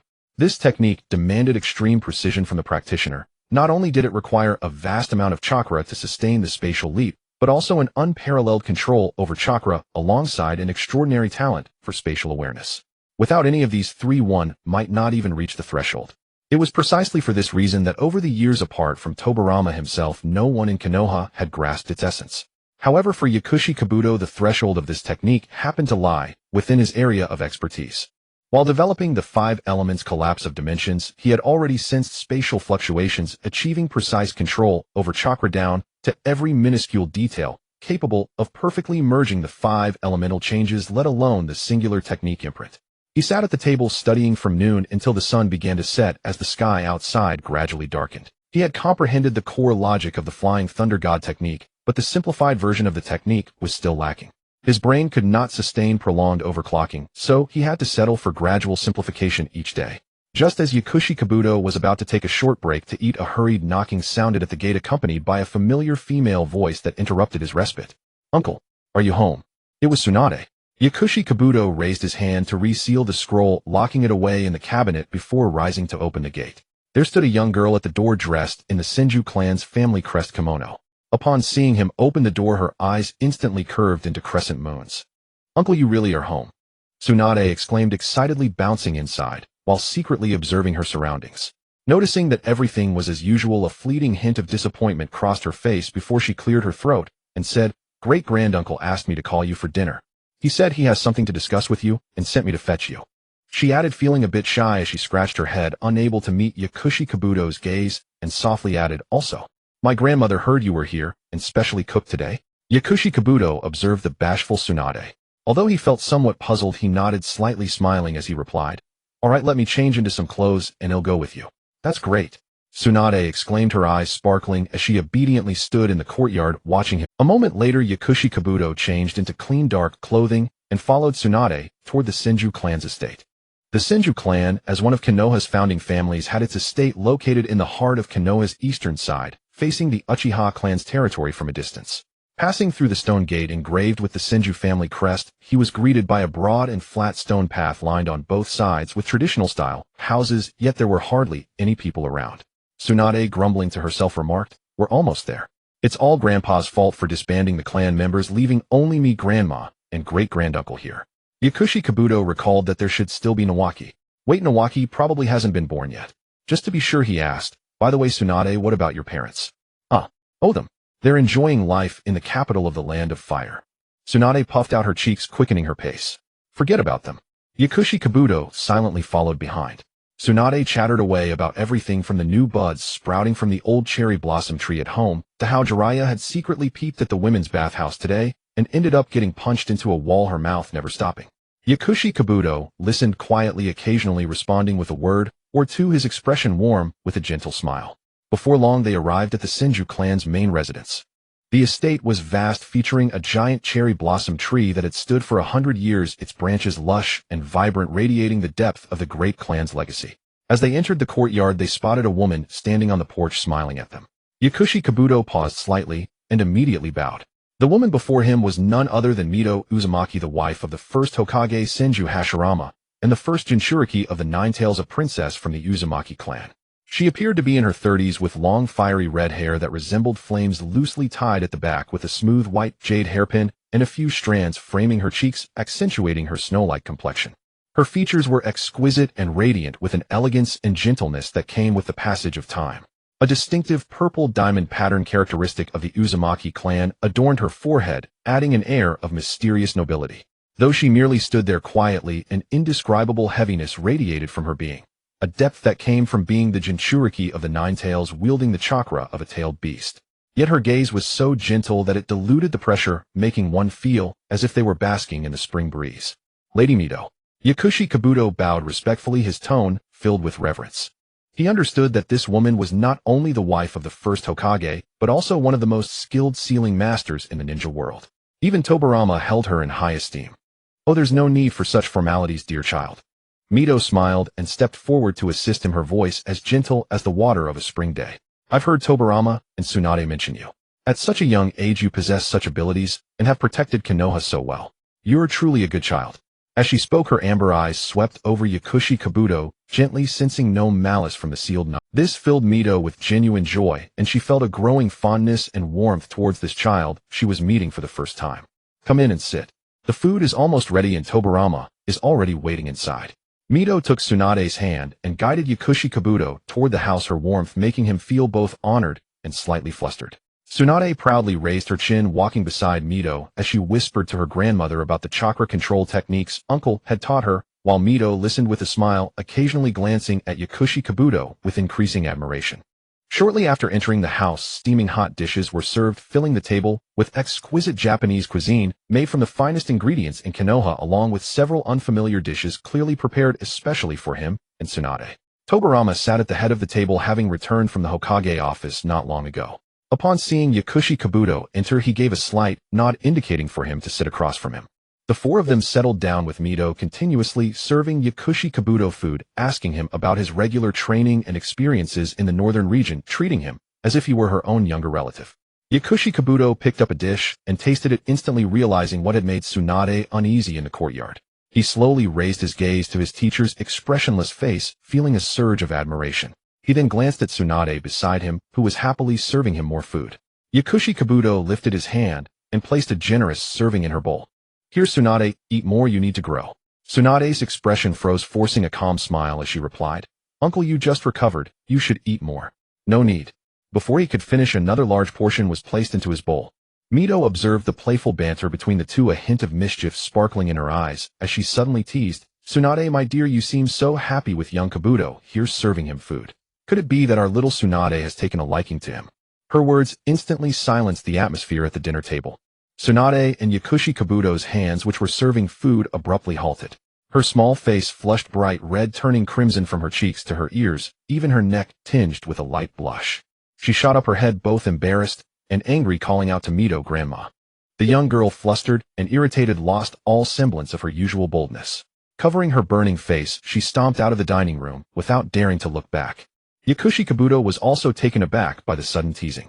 He had never expected the dignified and gentle Lady Mito to say something like that. At only 6 years old and Tsunade merely a 10-year-old girl, neither understood the concept of love. He felt his own cheeks heat up slightly, feeling somewhat flustered as he sat there, lowering his head to pretend to focus on his rice, trying to mask his embarrassment. Mito watched the reactions of the two children, unable to hold back her laughter, her eyes sparkling with teasing amusement. These children still so shy. Just then Tobirama, who had been quietly eating, set down his chopsticks and looked at Mito with a resigned expression. Sister-in-law, please don't tease the children anymore. He paused, turning his gaze to Yakushi Kabuto across the table, his tone returning to its usual seriousness. Kabuto, I called you over not just for dinner, but mainly to discuss the Flying Thunder God technique. Upon hearing this, Mito immediately retracted her teasing demeanor, resuming her usual graceful and gentle self as she smiled and waved her hand. All right, I won't joke with you anymore. It's important that you discuss serious matters. Oh, I won't interrupt. You all take your time eating. As she spoke, she rose gracefully from the dining room, glancing back at Yakushi Kabuto, who was still buried in his bowl, his ears slightly red, a hint of a smile flashing in her eyes. The dining room fell silent once more, leaving only Tobirama and Yakushi Kabuto. Yakushi Kabuto slowly lifted his head, the blush on his face still not fully faded. Clearing his throat to cover his embarrassment, he bowed to Tobirama, saying, "Thank you, teacher, and for Lady Mito's hospitality." Tobirama observed his rare flustered expression, a faint smile gracing his lips as he waved his hand. "It's nothing. Lady Mito is just like that, as she appears gentle, but loves to tease the younger generation." He gently tapped his fingers on the table, his tone becoming serious again. "Let's not dwell on that. You've received the Flying Thunder God Scroll, and should have read through it by now, correct?" "Yes, teacher." Yakushi Kabuto replied earnestly. "After returning at noon, I studied it all afternoon and grasped the core logic of the technique, but I haven't attempted a complete spatial leap yet." Tobirama's eyes glimmered with unabashed astonishment upon hearing this. He had spent half a month mastering the core logic of the Flying Thunder God in his time, while this young disciple of his had fully comprehended it in just one afternoon. Such talent could be considered unparalleled in the ninja world. After the moment of surprise, Tobirama felt even more gratified and spoke in a deep voice. "Good. The key to this technique can't be grasped merely by looking at the scroll. You need to experience it first to understand. After dinner, come to my room." Upon hearing this, Yakushi Kabuto instantly set aside all embarrassment, nodding vigorously with a determined voice. "Yes, teacher." After the meal, night had completely enveloped Konoha.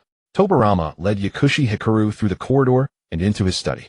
The study was devoid of unnecessary decorations, with only several rows of bookshelves lining the walls, all filled with ninjutsu scrolls. "Close the door." Tobirama walked to his desk and turned to face Yakushi Hikari. "Since you've already grasped the core logic of the Flying Thunder God, you must first understand that the most essential aspect of this technique is sensing space. Relying solely on the technique formula on paper will never let you fathom the essence of space-time jumping." Yakushi Hikari closed the door behind him, his gaze fixed intently on Tobirama, his breathing slowing slightly. He knew that Tobirama was about to let him experience the Flying Thunder God technique firsthand. "Grip my hand firmly," Tobirama said in a deep voice.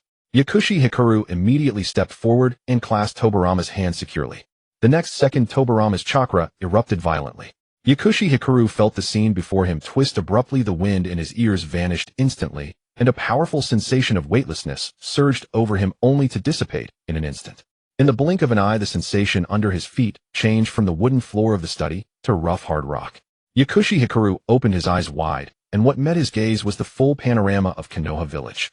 They were standing atop the Hokage rock, beneath them the colossal stone statues of the first Hokage, Senju Hashirama, and the second Hokage, Senju Tobirama. The evening breeze brushed past their ears, and below them lay Konoha village with its myriad lights, the distant border mountains undulating in the night, the entire village's lively atmosphere spread out before their eyes. "This is the Flying Thunder God." Tobirama released his hand, gazing down at Konoha, his voice deep and resonant. "Just now I left the technique formula on a kunai in the study. From the main residence to the Hokage rock, a distance of over 3 li, it only takes a single thought." Yakushi Hikari looked down at his palm, the tips of his fingers still tingling with the slight numbness from the space-time leap, his heart shaken for a long time. No trajectory, no delay, defying space and distance, truly achieving instantaneous travel across 1,000 li. The core of the Flying Thunder God boils down to 3 points.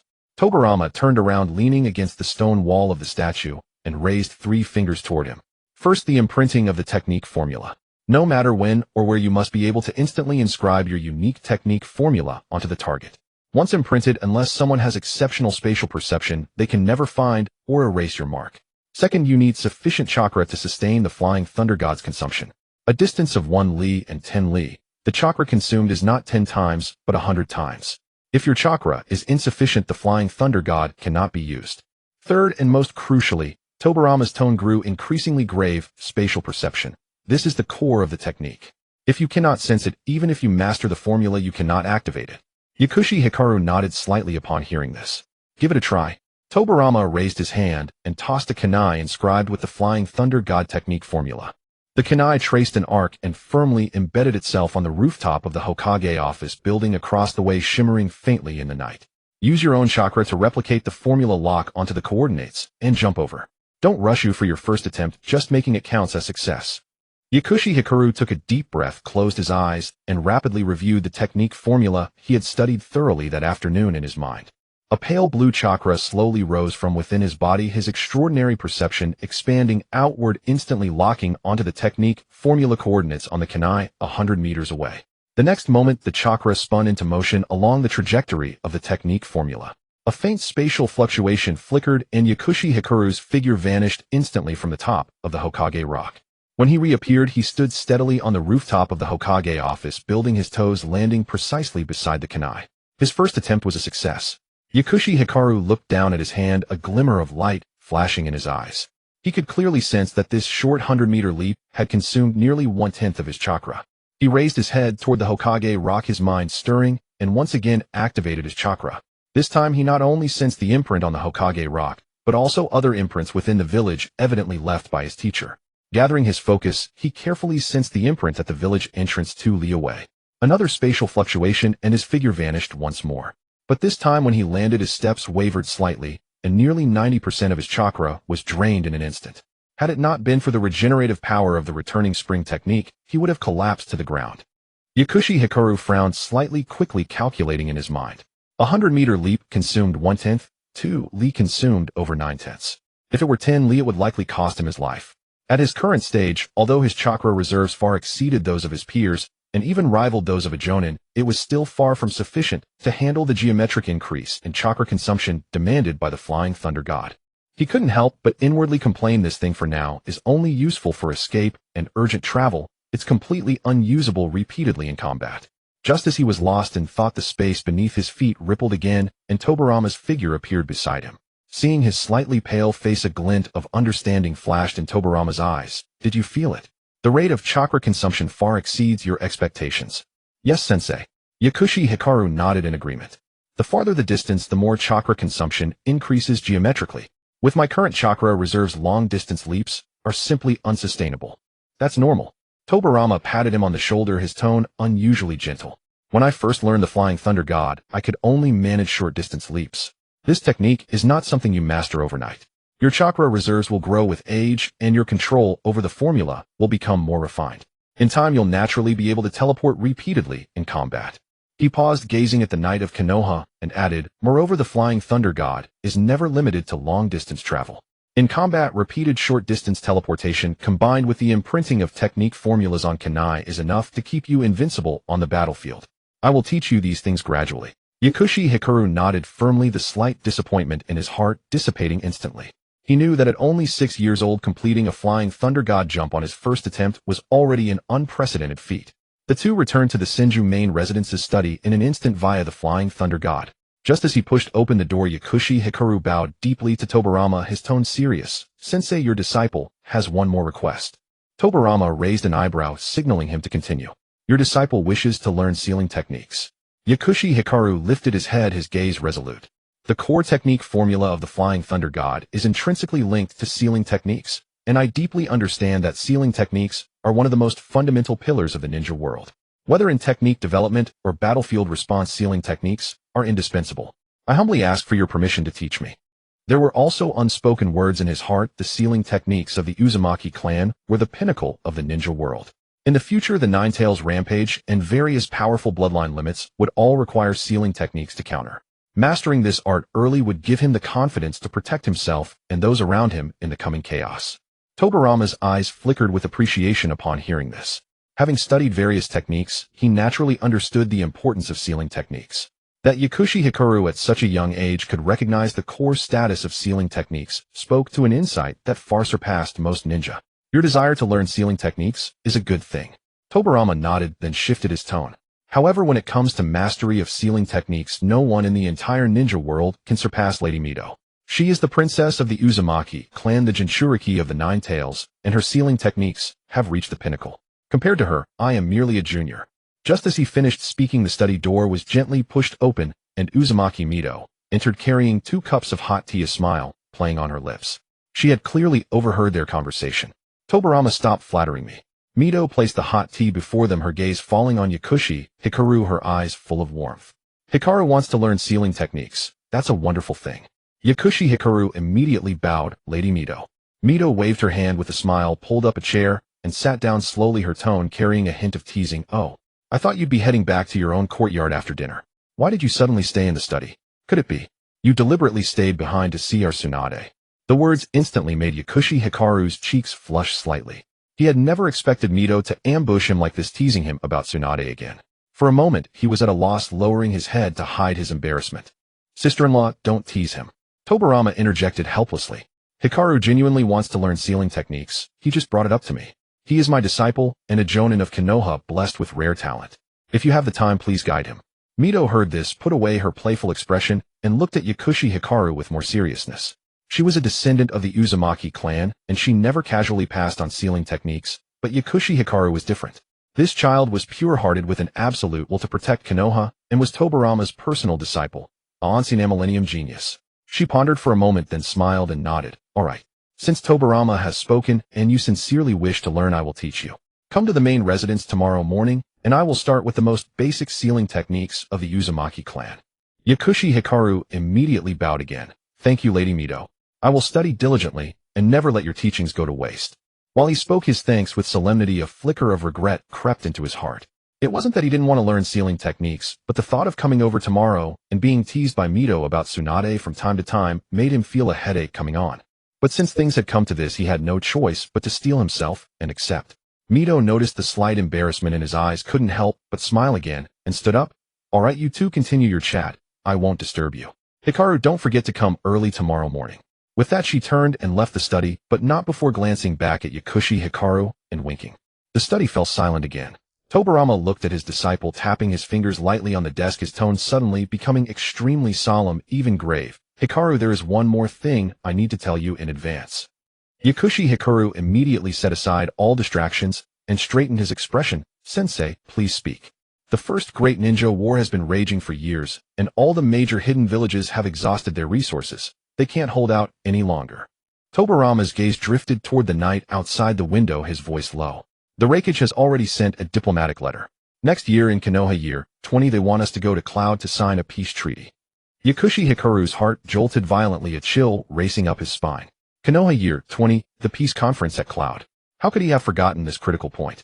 In the original story, it was during this peace ceremony that the Gold and Silver brothers launched a coup, killing the second Raikage on the spot, then leading the Kinkaku force to hunt down the second Hokage Senju, Tobirama, ultimately leading to Tobirama sacrificing himself to cover his disciples' retreat, dying at the hands of the Gold and Silver brothers. Though his heart was racing, he maintained a composed expression, quietly listening to Tobirama's continuation. This peace conference affects the entire future landscape of the ninja world. Cloud is bound to have ulterior motives, and those madmen, the Gold and Silver brothers, will certainly not stay quiet. Tobirama's gaze returned to him, his tone brooking no dissent. You will come with me. Yakushi Hikaru's fingers hanging at his side tightened slightly. He looked up at Tobirama, his voice steady without a ripple. Yes, sensei. Your disciple understands. Tobirama, seeing his calm demeanor, nodded in satisfaction. After giving a few more instructions on the Flying Thunder God training, Yakushi Hikaru bowed and withdrew, leaving the Senju main residence. Walking back to his small courtyard, the night of Konoha was tranquil, with every household seemingly believing the war was over. But beneath the peaceful surface, Yakushi Hikaru's mind was churning. Konoha year 20, the peace ceremony, the Gold and Silver brothers, coup, Tobirama's fatal ordeal. He clenched his fist, a glint of determination flashing in his eyes. This time he would definitely save his sensei, just like the old man. Then a sudden ding sounded in his mind. Detected that the host has become a jonin. The chunin skill has not been drawn yet. Beginning automatic skill draw. Congratulations. You have drawn the conversion upgrade and the internal space. May the host soon become a Kage and dominate the Otsutsuki clan. Yakushi Hikaru was too exhausted to complain, silently reviewing the skill details in his mind. Passive skill conversion upgrade. Core effect adds mental conversion to the original foundation. Skill internal space. Core effect item storage. It can store non-living objects into the space. Retrieving storing consumes a small amount of chakra. The initial space is about 1 cubic meter, expanding as chakra increases. Long-term storage slowly consumes chakra to maintain space stability. Space Anchor can serve as a coordinate backup for the Flying Thunder God technique formula, providing additional spatial positioning during long-distance jumps. However, it cannot replace the Flying Thunder God technique itself, nor can it directly teleport others. Battlefield Reserve can pre-store kunai explosive tags rations and other supplies in the space, creating a portable arsenal. Retrieving supplies consumes chakra and cannot be done instantaneously. Note external attacks on the space will cause chakra backlash. The space cannot store living beings, but the user can briefly enter it by consuming chakra. The winter of Konoha year 19. It has been exactly half a year since Tobirama informed about the peace talks with the Cloud Village. In the empty space of the small courtyard, a faint blue chakra fluctuation flickered and vanished. The figure of Yakushi Kabuto instantaneously disappeared from the spot, only to reappear abruptly beneath a cherry blossom tree, 3 meters away, his fingertips skillfully slicing through the falling petals with a kunai dividing them, with not a single extraneous movement. At the moment of landing, he did not pause, the spatial perception unfurled along the nearby anchor points, locking onto the Flying Thunder God technique, inscribed on the wall 100 meters away. With another slight spatial fluctuation, his figure teleported once more, landing steadily atop the courtyard. Over the past 6 months, he had simplified the Flying Thunder God technique to its utmost, reducing chakra consumption to just enough to sustain combat. From the initial predicament of exhausting 90% of chakra over a distance of 2 miles, to now being able to move freely. The upgraded passive skill transformation allowed for a bidirectional conversion between spiritual power and chakra, with the almost limitless chakra brought by rejuvenation continuously converting into spiritual power, perfectly compensating for his current core shortcoming of insufficient spiritual strength. The linkage between the internal space and the Flying Thunder God further enabled him to manipulate this space-time ninjutsu in ways that even Tobirama had never envisioned. He snapped his fingers, instantly opening the internal space, and dozens of kunai engraved with the exclusive Flying Thunder God technique poured out like a torrential rain from the space, shooting in all directions. While the kunai flew through the air, his figure repeatedly teleported between dozens of coordinates, afterimages stacked upon afterimages, each appearance accompanied by a precise Flying Thunder God / retrieving the kunai, suspended in the air, the entire sequence flowing like water without any hint of stiffness. As the last kunai vanished, his figure reappeared beside the stone table, inwardly marveling. Indeed, this technique must be used in conjunction with the internal space. The battlefield storage function allowed him to carry hundreds of marked kunai at all times, truly achieving the ability to reach and strike anywhere on the battlefield. "Uncle, what is this? It's so cool." A familiar voice suddenly called from outside the courtyard wall, Jiraiya peering over with wide eyes full of admiration. At that moment, Tsunade and Orochimaru pushed open the courtyard gate. The three had just returned from completing a mission, still wearing their Chunin attire. Tsunade was holding a food box, her face adorned with a bright smile. In the past 6 months, the little girl had grown taller, inching closer to becoming the 5th Hokage. "Grandma asked me to bring you some snacks and to call you over. It's time to learn sealing techniques today." Tsunade placed the food box on the stone table and lifted the lid, revealing freshly made sakura cakes, still warm and fragrant. "By the way, Grandpa is here too. He said he has something important to discuss." Jiraiya immediately jumped down from the wall, circling Yakushi Kabuto with curiosity, asking, "Uncle, what ninjutsu is this? I want to learn it too. This way I could sneak away unnoticed," he said, a lewd smile spreading across his face. Just as he finished speaking, Tsunade delivered a punch to the back of his head, sending him face first into the snow. "Idiot, Jiraiya. You actually want to use Grandpa's technique for peeping," she said, looking at Jiraiya with disdain. "Besides, the Flying Thunder God is a forbidden technique. You should give up on learning it, you foolish brat." "You flatboard, you hit me again." Jiraiya groaned, getting up while holding his head, frustrated, but not daring to retaliate against Tsunade, looking pitifully at Yakushi Kabuto. Orochimaru, standing to the side, remained silent, merely smiling at the scene. Yakushi Kabuto chuckled as he took a piece of sakura cake from the food box and took a bite, the sweet flavor melting in his mouth. "This may require some talent." Yakushi Kabuto did not elaborate further, casually mentioning it, then turned to Jiraiya, suddenly thinking of a way to motivate him, saying, "The Flying Thunder God has high requirements for spatial awareness and chakra control. Oh, let's talk about it again once you reach Jonin." Upon hearing this, Jiraiya's eyes brightened instantly, and he slapped his chest, saying, "All right. Uncle, wait for me. I will definitely become a Jonin within 6 months." Yakushi Kabuto smiled without saying anything. Tsunade rolled her eyes, but did not undermine him any further. The group chatted and laughed for a bit before following Tsunade toward the Senju estate. During these 6 months, he practiced the Flying Thunder God every morning, while in the afternoon, he would head to the Senju estate to learn the sealing techniques of the Uzumaki clan from Mito. The 3 legendary Sannin had been on missions, and it was only recently that they found time to visit him after successfully being promoted to Chunin. Entering the main estate, Mito and Tobirama were sitting in the corridor drinking tea. Seeing him approach, Mito smiled and waved, saying, "You all have arrived. Please sit down. I just brewed some new tea and I have prepared some snacks for you little ones." Lord Mito, Lord Tobirama. Yakushi Kabuto bowed and sat down opposite them. Lord Mito, Lord Tobirama, Jiraiya Orochimaru, and Tsunade also quickly bowed and greeted them, their attitudes respectful. Tobirama set down his teacup, his gaze landing on Yakushi Kabuto, revealing undisguised admiration. Just earlier when I passed by your place, I witnessed the Flying Thunder God slashes in the courtyard. In just half a year to have practiced the Flying Thunder God to this level, not to mention in Konoha, but in the entire ninja world, no one besides me could achieve this.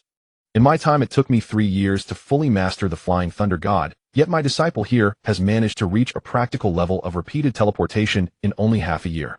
To call this talent unique in the ninja world is no exaggeration.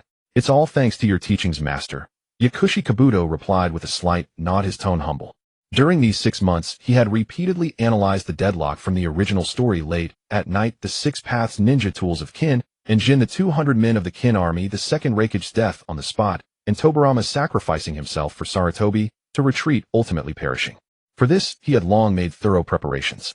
In his internal space, he had stockpiled kunai marked with the Flying Thunder God technique, explosive tags, healing potions, rations, and even the sealing technique to seal the 9 tails, which he had already mastered. He had even left countless anchor points for the Flying Thunder God technique along the route from the Land of Fire to the Land of Lightning using shadow clones, ensuring that nothing would go wrong. By the way, Kabuto, Tobirama's tone suddenly became serious. In a few days, the list for the peace talks delegation to the Cloud Village has been finalized. It will be Yumi, Hiruzen, Danzo, Kagami, as well as Tsunade and Mito. We will be a group of 7. Yakushi Kabuto's fingertips tightened slightly as he looked up at Tobirama, his voice steady and calm. Yes, master, I am ready. Mito observed the 2 solemn-looking teachers and students taking a sip of her tea, her eyes revealing a hint of unnoticeable worry. Yet looking at this 7-year-old child before her who was as steady as a rock, she felt inexplicably reassured. Over the past 6 months, she had come to understand this child's strength and character. With him accompanying Tobirama, perhaps they could return safely together. Days passed, and the snow in Konoha fell and melted again, quickly reaching the early spring of Konoha year 20. Only one night remained before the departure for the peace talks in the Cloud Village. The lights in Yakushi Kabuto's small courtyard burned all night. He sat at the table, repeatedly checking all the supplies in his internal space, confirming that each technique inscribed on the kunai was clear and correct, and ensuring that each sealing tag was intact. As the dawn light gradually brightened outside the window, he closed the internal space, donned his jonin attire, secured his Konoha headband, stood up, and pushed open the courtyard gate. Outside the gates of Konoha, Tobirama, Hiruzen, and Danzo had already made preparations to depart, all wearing Konoha's jonin vests, their expressions solemn. Tobirama looked at Yakushi Kabuto, nodded slightly, and said in a deep voice, "Everyone is here, let's set off." Yakushi Kabuto raised his eyes toward the direction of the Land of Lightning, a glimmer of unwavering determination flashing in his gaze. This time he would rewrite the deadlock from the original story with his own hands. He would surely protect his master. The mountain winds of the Land of Thunder brushed against his cheeks, carrying the unique dampness of the mountains along with the scent of sulfur emanating from the rocks struck by lightning. Yao Shiguang lifted his gaze, and what met his eyes were the towering peaks piercing the clouds. Thick thunderclouds lingered atop the mountain all year round, occasionally rumbling with deep thunder that made the stones beneath his feet tremble slightly. The entire Yunin village was completely built in the heart of this mountain range. Stone towers and houses were stacked along the mountainside with massive blue glass facades embedded in the hard rock walls, and every roof had a lightning rod. At the center of the village atop the highest peak stood a giant blue spherical building where the Hokage's office was located, its upper part permanently shrouded in the sea of clouds. The buildings were connected by suspended black stone walkways and iron suspension bridges, and hidden sentry posts and fortifications were carved into the mountainside. Every corner concealed the gazes of Yunin ninjas, starkly contrasting with the gentle and open style of the Konoha village, exuding an iron-blooded aura of ferocity and vigilance. This was Yunin village, the most martial of the hidden villages. After days of arduous travel, the Konoha peace delegation, led by the Second Hokage Senju, Tobirama, finally entered the territory of the hostile ninja village. The 7-member team walked along the black stone walkway. Tobirama led the way, dressed in the Hokage's ceremonial robe, his posture upright. Even in the enemy camp, his presence remained as steady as a mountain, his steps unwavering. This Yunin village really has taken defense to the extreme. Ji Village. Danzo's voice was low, coming from the left side of the team.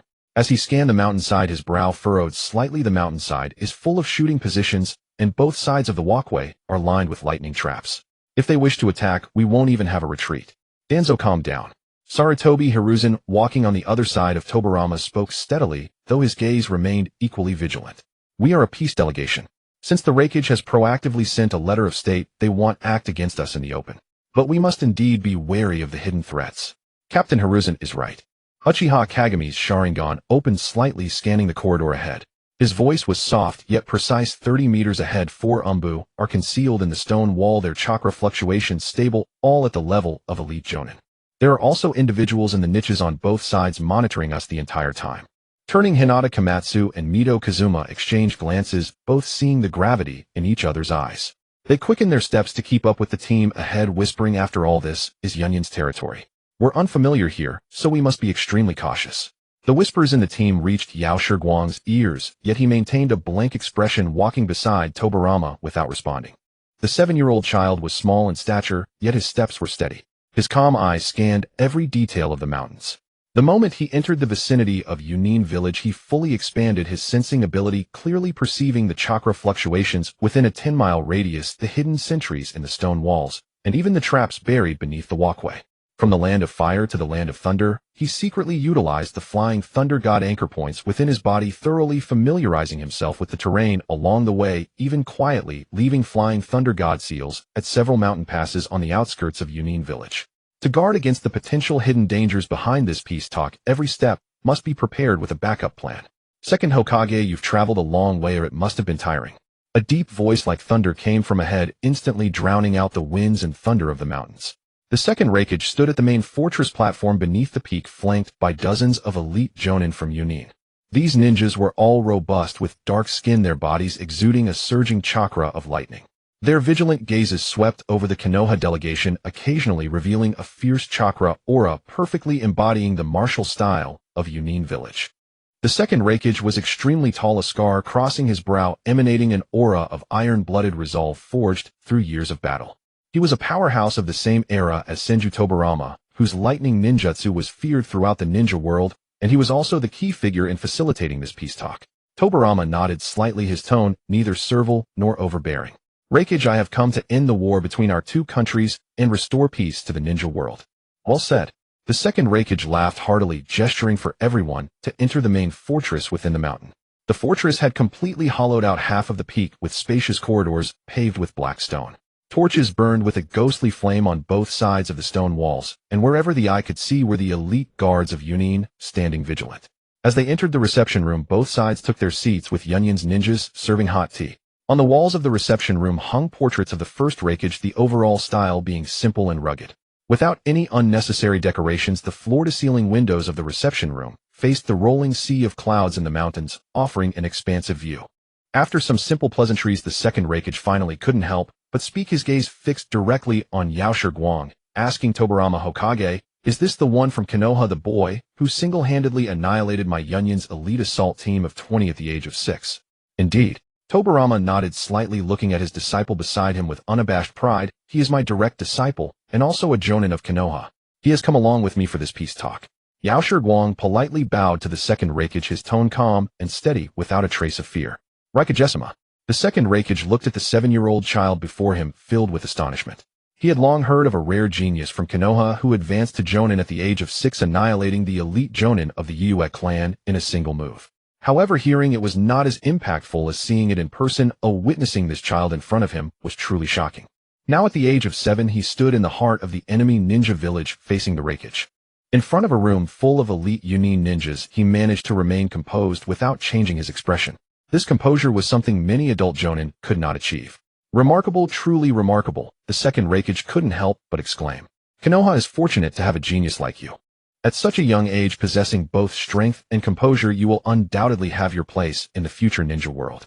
He wasn't being polite. In the battle at the northern border, Yao Shiguang not only annihilated his elite assault team, but also forced back Yunyin's offensive plans, making him halt his expansion and turn towards peace talks. Even from an opposing standpoint, he had to admit that this child's talent was something he had never seen in his life. Yao Shiguang nodded slightly, remaining silent, still wearing that calm facade, as if the Raikage's praise had nothing to do with him. Seeing this, Tobirama's lips curled into a faint smile, before he promptly returned the conversation to the main subject. Raikage-sama, let's skip the formalities. We are here to finalize the specific terms of the ceasefire between our two countries, delineate the border, and end this prolonged war. As for the details, we can discuss them further at tomorrow's peace ceremony. Very well. The second Raikage also wiped the smile from his face, nodding. After a long journey, I have already arranged accommodations for everyone located in the courtyard on the west side of the main fortress. Each room has its own independent exit and observation deck with guards assigned to ensure that no one will disturb your rest. Rest easy today, and tomorrow morning we will officially commence the peace ceremony at the Raikage Tower atop the main peak.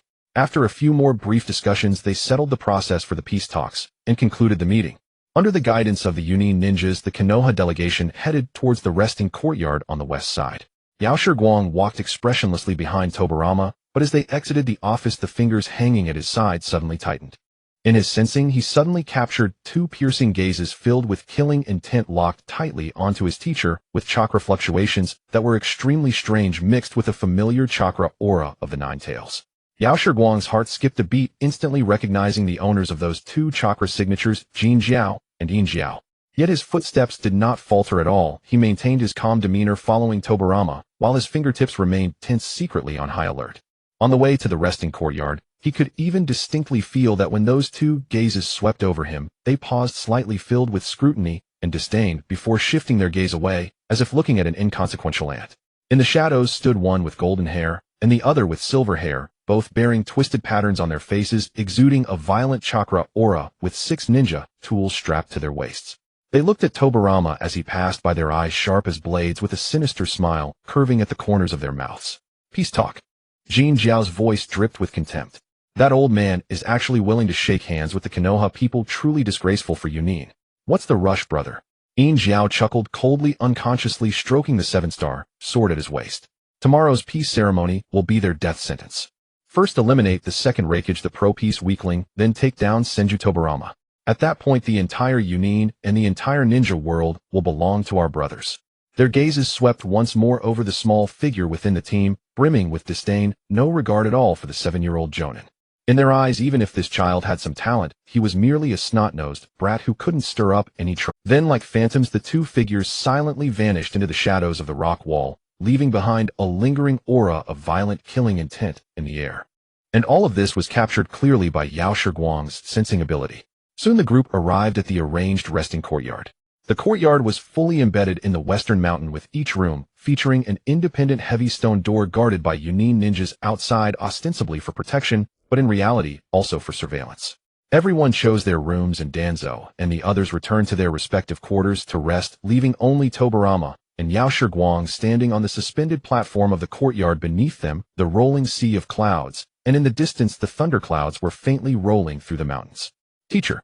Yaoshi Guang looked up at Tobirama, lowering his voice, his tone extremely serious.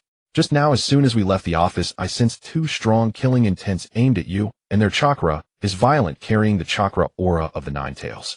They should be Jin Jiao and Yin Jiao. We must be extra cautious for tomorrow's peace ceremony.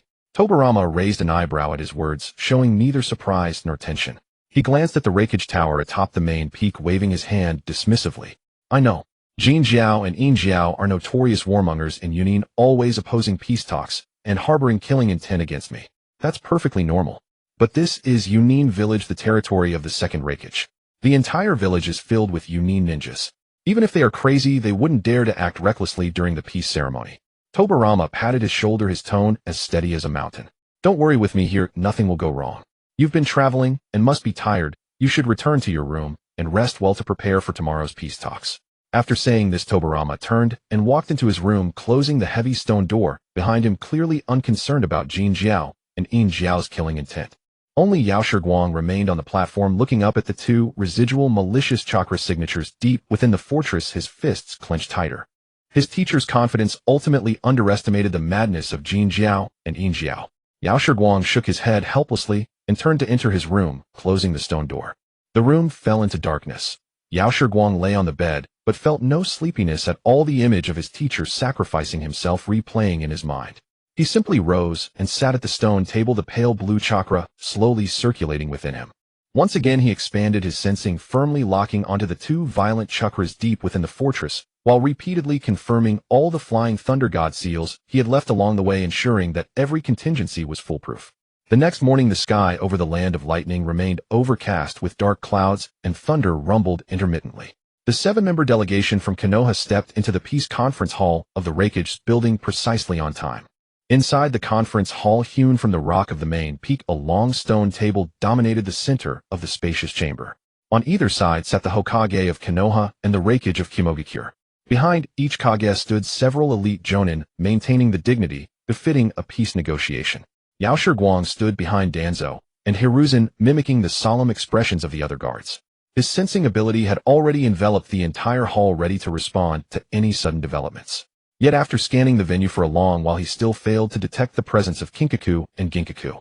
The peace conference proceeded in an orderly fashion. Both sides engaged in heated exchanges over border demarcation, prisoner exchange, war reparations, and other agenda items. Danzo and Hiruzen Sarutobi occasionally interjected with remarks, while Yuzhibo Jing kept a vigilant watch over the hall. Shohan and Mito Kato Hamura were tasked with recording the minutes. Everything appeared steady and organized. Only Yao Shiguang remained tense, his chakra poised for action at all times. Until midway through the meeting, just as both sides had reached a preliminary consensus on border demarcation, the hall's doors were suddenly kicked open. "Peace. I think you've all lost your minds." A cold voice rang through the entire hall. Kinkaku and Ginkaku strode in side by side, radiating an oppressive, murderous chakra. Their ferocious facial markings twisted with rage, and six-path ninja tools hung at their waists. Behind them followed 200 fully armed elite ninjas, instantly surrounding the entire hall. The high-ranking Kimogakure officials in the hall changed expressions instantly. The second Raikage slammed the stone table with his palm and stood up, bellowing in fury. "Kinkaku! Ginkaku! What do you think you're doing? Daring to storm the peace conference? Do you have any respect for Kimogakure's rules?" "Rules?" Kinkaku sneered, his eyes brimming with madness and contempt. "You worthless fool, desperate to beg for peace with Konoha. How dare you speak to us of rules? You've disgraced the entire Kimogakure." Before his words faded, Kinkaku's figure vanished from the spot. The Six Paths ninja tool Bashozen appeared in his hand, and a wild surge of chakra erupted violently. The second Raikage's face turned pale. Lightning-released chakra exploded around him in an instant, but he was a step too slow. Ginkaku's Shikisaiken came from the side, piercing through his lightning-release armor and driving deep into his heart. Blood spurted out, splattering the peace agreement documents on the stone table. The second Raikage stared at the two brothers in disbelief, blood gushing from his mouth. In the end, he could not utter a single word before collapsing heavily to the ground, dead on the spot. The entire hall fell into dead silence, then erupted into violent chaos. "The Raikagesima has been killed. Kinkaku and Ginkaku have rebelled. Kill them. Avenge the Raikagesima." Kimogakure's ninjas instantly clashed with Kinkaku and Ginkaku's forces. The hall echoed with the roar of ninjutsu, the clatter of kunai screams, and explosions. What was once a peace conference had turned into a bloody carnage. "Let's go." Tobirama reacted instantly, grabbing Yao Shiguang beside him, and barked at Hiruzen Sarutobi and the others.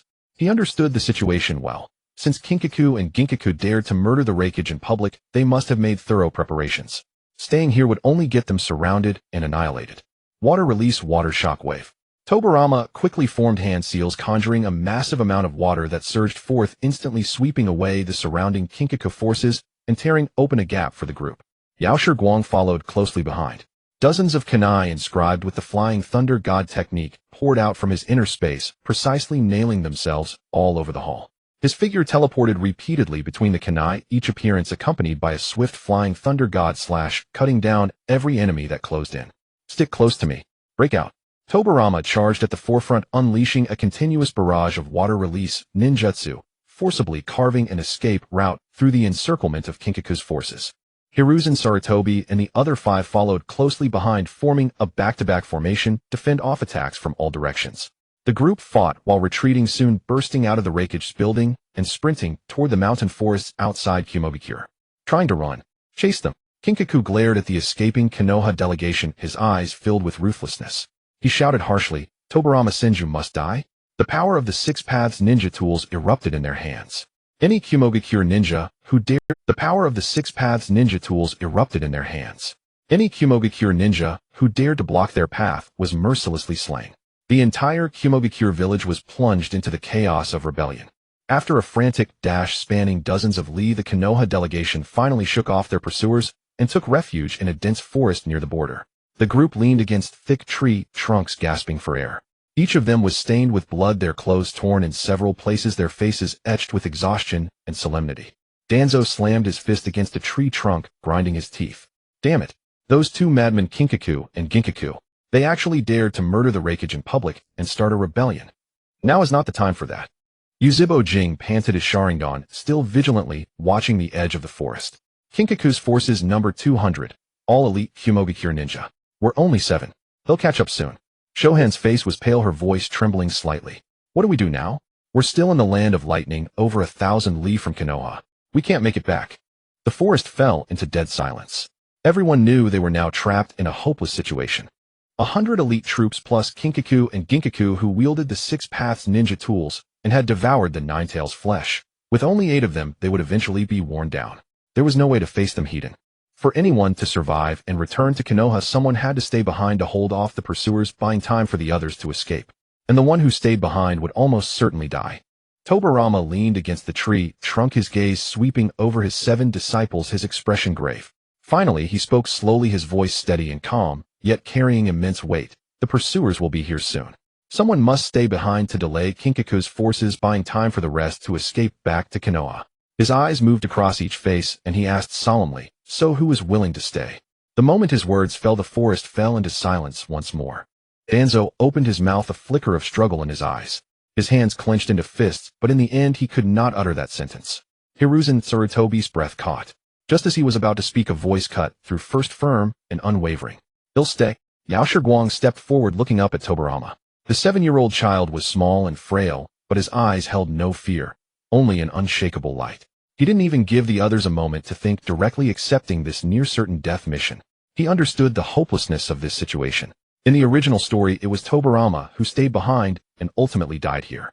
This time fully prepared, and with his inner space, he would never let that tragedy repeat. "Guangyu." Hiruzen Sarutobi was stunned.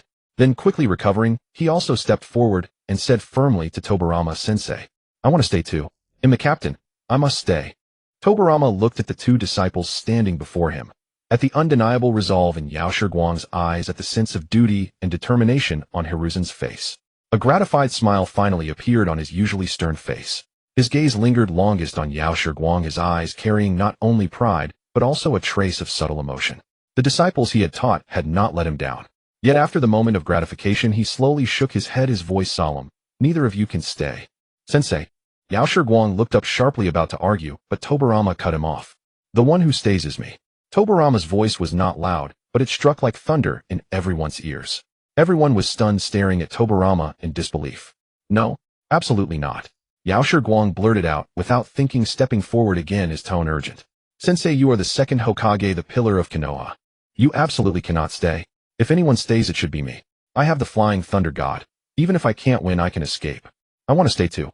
Sensei, you must return to Konoha." Hiruzen Sarutobi immediately echoed, his tone resolute. "Nonsense." Tobirama's expression darkened instantly. He looked at the 2 who insisted on staying, his eyes carrying an unquestionable authority. "Sensei, I..." Yao Shiguang tried to argue further, but before he could finish, Tobirama suddenly raised his hand and slapped him hard across the face. Smack! The crisp sound of the slap echoed loudly in the silent forest. Yao Shiguang was stunned by the blow. His cheek instantly burned with pain, his mind went blank, and all the words of argument got stuck in his throat. He looked at Tobirama's stern face, his brain completely short-circuiting, and blurted out, "You." Immediately realizing his mistake, he quickly corrected himself. "Your mother is really pretty." One sentence instantly froze the atmosphere, which had been unbearably tense. Everyone was taken aback. Even Tobirama, who had been about to scold him, was left speechless. He stood there stunned, looking at his disciple who had been slapped senseless, and was now babbling nonsense, his brow deeply furrowed. He had no idea what this irrelevant remark meant. Yao Shiguang lowered his head, wishing he could find a crack in the ground to crawl into. After being slapped silly, he had originally wanted to curse, "Are you out of your damn mind?" But the words twisted at the last moment into this absurd statement. But now he had no time to dwell on the embarrassment. He looked up, gritting his teeth, about to say something more, but Tobirama spoke first. "Listen to me, all of you." Tobirama's gaze swept across all his disciples, finally resting on Hiruzen Sarutobi and Yao Shiguang. His voice carried an unprecedented solemnity. "You are the future of Konoha. What is the will of fire? The will of fire is the conviction to willingly sacrifice oneself to protect the people of the village and safeguard Konoha's future. The future of Konoha must be guarded by you, not by an old man like me with 1 foot in the grave. Let this old relic become the nourishment for your future." His eyes fell on Hiruzen Sarutobi, and he said gravely, "Monkey, after I die, you will be the 3rd Hokage. The future of Konoha is entrusted to your hands." Then his gaze shifted to Yao Shiguang beside him, his tone full of trust, Guang, after I die you will serve as the captain of Konoha's Umbu, assisting Monkey and protecting the village. Monkey, remember this. Tobirama looked at Hiruzen Sarutobi and added, if you ever face a decision you're uncertain about, consult with Guang. This child carries far more in his heart and understands far more than you imagine. Hiruzen Sarutobi's eyes reddened, his lips trembling. He wanted to say something, but in the end he could only nod heavily and choke out, yes, sensei. Yaoshi Guang's hands at his sides clenched into fists, his nails digging deep into his palms until they drew blood. He stared at the resolute expression on Tobirama's face, his throat constricted, as if blocked, unable to utter a single word. His eyes uncontrollably reddened. He had prepared thoroughly, had warned Tobirama in advance, yet in the end it still came to this. Alright, enough talk. The pursuer's chakra is already approaching. Tobirama raised his hand, patting Hiruzen Sarutobi and Yaoshi Guang on the shoulders, a faint smile appearing on his face. He took one last look at his 7 disciples, then at the direction of Konoha. Without a moment's hesitation, he turned around and strode boldly toward the source of the pursuer's chakra. His back stood tall and unyielding, step by step walking toward the edge of the forest, toward the 200-strong elite force, toward his destined fate. In the forest, everyone's eyes reddened. They watched Tobirama's resolute back, clenching their teeth to keep their tears from falling. Only Yaoshi Guang, watching Tobirama's retreating figure, let the redness fade from his eyes, replaced by a light of unshakable determination. He tightened his grip on the kunai inscribed with the Flying Thunder God technique at his waist, his chakra vibrating faintly within. The destined fate of the original story. He refused to accept it. Sensei, you want to sacrifice yourself to protect Konoha's future. But I will drag you back from the depths of hell. At this moment, Sarutobi Risen gritted his teeth and sprinted towards Konoha. But just after running a short distance, he suddenly stopped, turned back to look into the depths of the dense forest, his eyes reddened. No, I can't just leave like this. Teacher Risen, are you crazy? Danzo angrily grabbed him, his voice filled with urgency. The teacher sacrificed his life to buy us time to escape. If you go back now, it would betray the teacher's intentions. But he is our teacher. Sarutobi Risen forcefully shook off Danzo's hand, trembling all over. The others silently watched this scene, their eyes filled with struggle and pain, but no one dared to utter another word about going back. They all understood that the path to survival paved by their teacher's life allowed no room for their recklessness. Sarutobi Risen suddenly remembered and turned to look back. The junior brother who had just decided to stay would surely understand his feelings. Junior brother. As the words left his mouth, he suddenly realized that Yakushi Hikari, who had originally been at the back of the group, had vanished without a trace. In an instant, Sarutobi Risen's face turned ashen. The news of the teacher's solitary sacrifice had dealt him a blow so heavy it left him breathless. Now even the youngest junior brother had turned back, likely to share the same fate as the teacher. Danzo and the others also noticed the disappearance of Yakushi Hikari, their expressions instantly darkening, their tightly clenched fists nearly embedding their nails into their palms. In the end, they could only force themselves to suppress the urge to rush back, supporting the distraught Sarutobi Risen as they gritted their teeth and continued sprinting towards Konoha. Sarutobi Risen, with a dazed expression, was pulled along by his teammates, yet his gaze remained fixed on the depths of the forest, tears uncontrollably streaming down his face. In the depths of the forest, dead branches and fallen leaves were swept into the air by a chakra storm. Tobirama stood alone in the clearing, surrounded by the corpses of the Golden Horn Army, yet more pursuers were surging from the depths of the forest. His Hokage robe had already been torn to shreds, cold sweat trickled down his forehead, and the sword of the Thunder God in his hand glimmered with a cold light, his breath slightly quickening. His chakra had been depleted by more than half during the previous ambush, with several wounds still bleeding, yet his eyes remained as sharp as knives, showing no sign of retreat.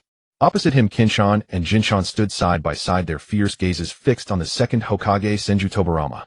Senju Tobirama, I didn't expect you to really dare to stay behind alone. Kinshan scoffed, playing with the banana fan in his hand, his eyes filled with mockery and disdain. What?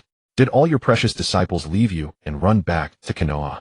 It's truly laughable, the future you desperately tried to protect. In the end, you didn't even have the courage to die along. Jinshan cackled sharply beside him, his fingers tracing the blade of the Seven Stars sword. Today you and your so-called will of fire will be buried here together. Tobirama slowly raised his eyes, his gaze as cold as a blade. Even when surrounded with over half his chakra spent, his aura remained steady as a mountain.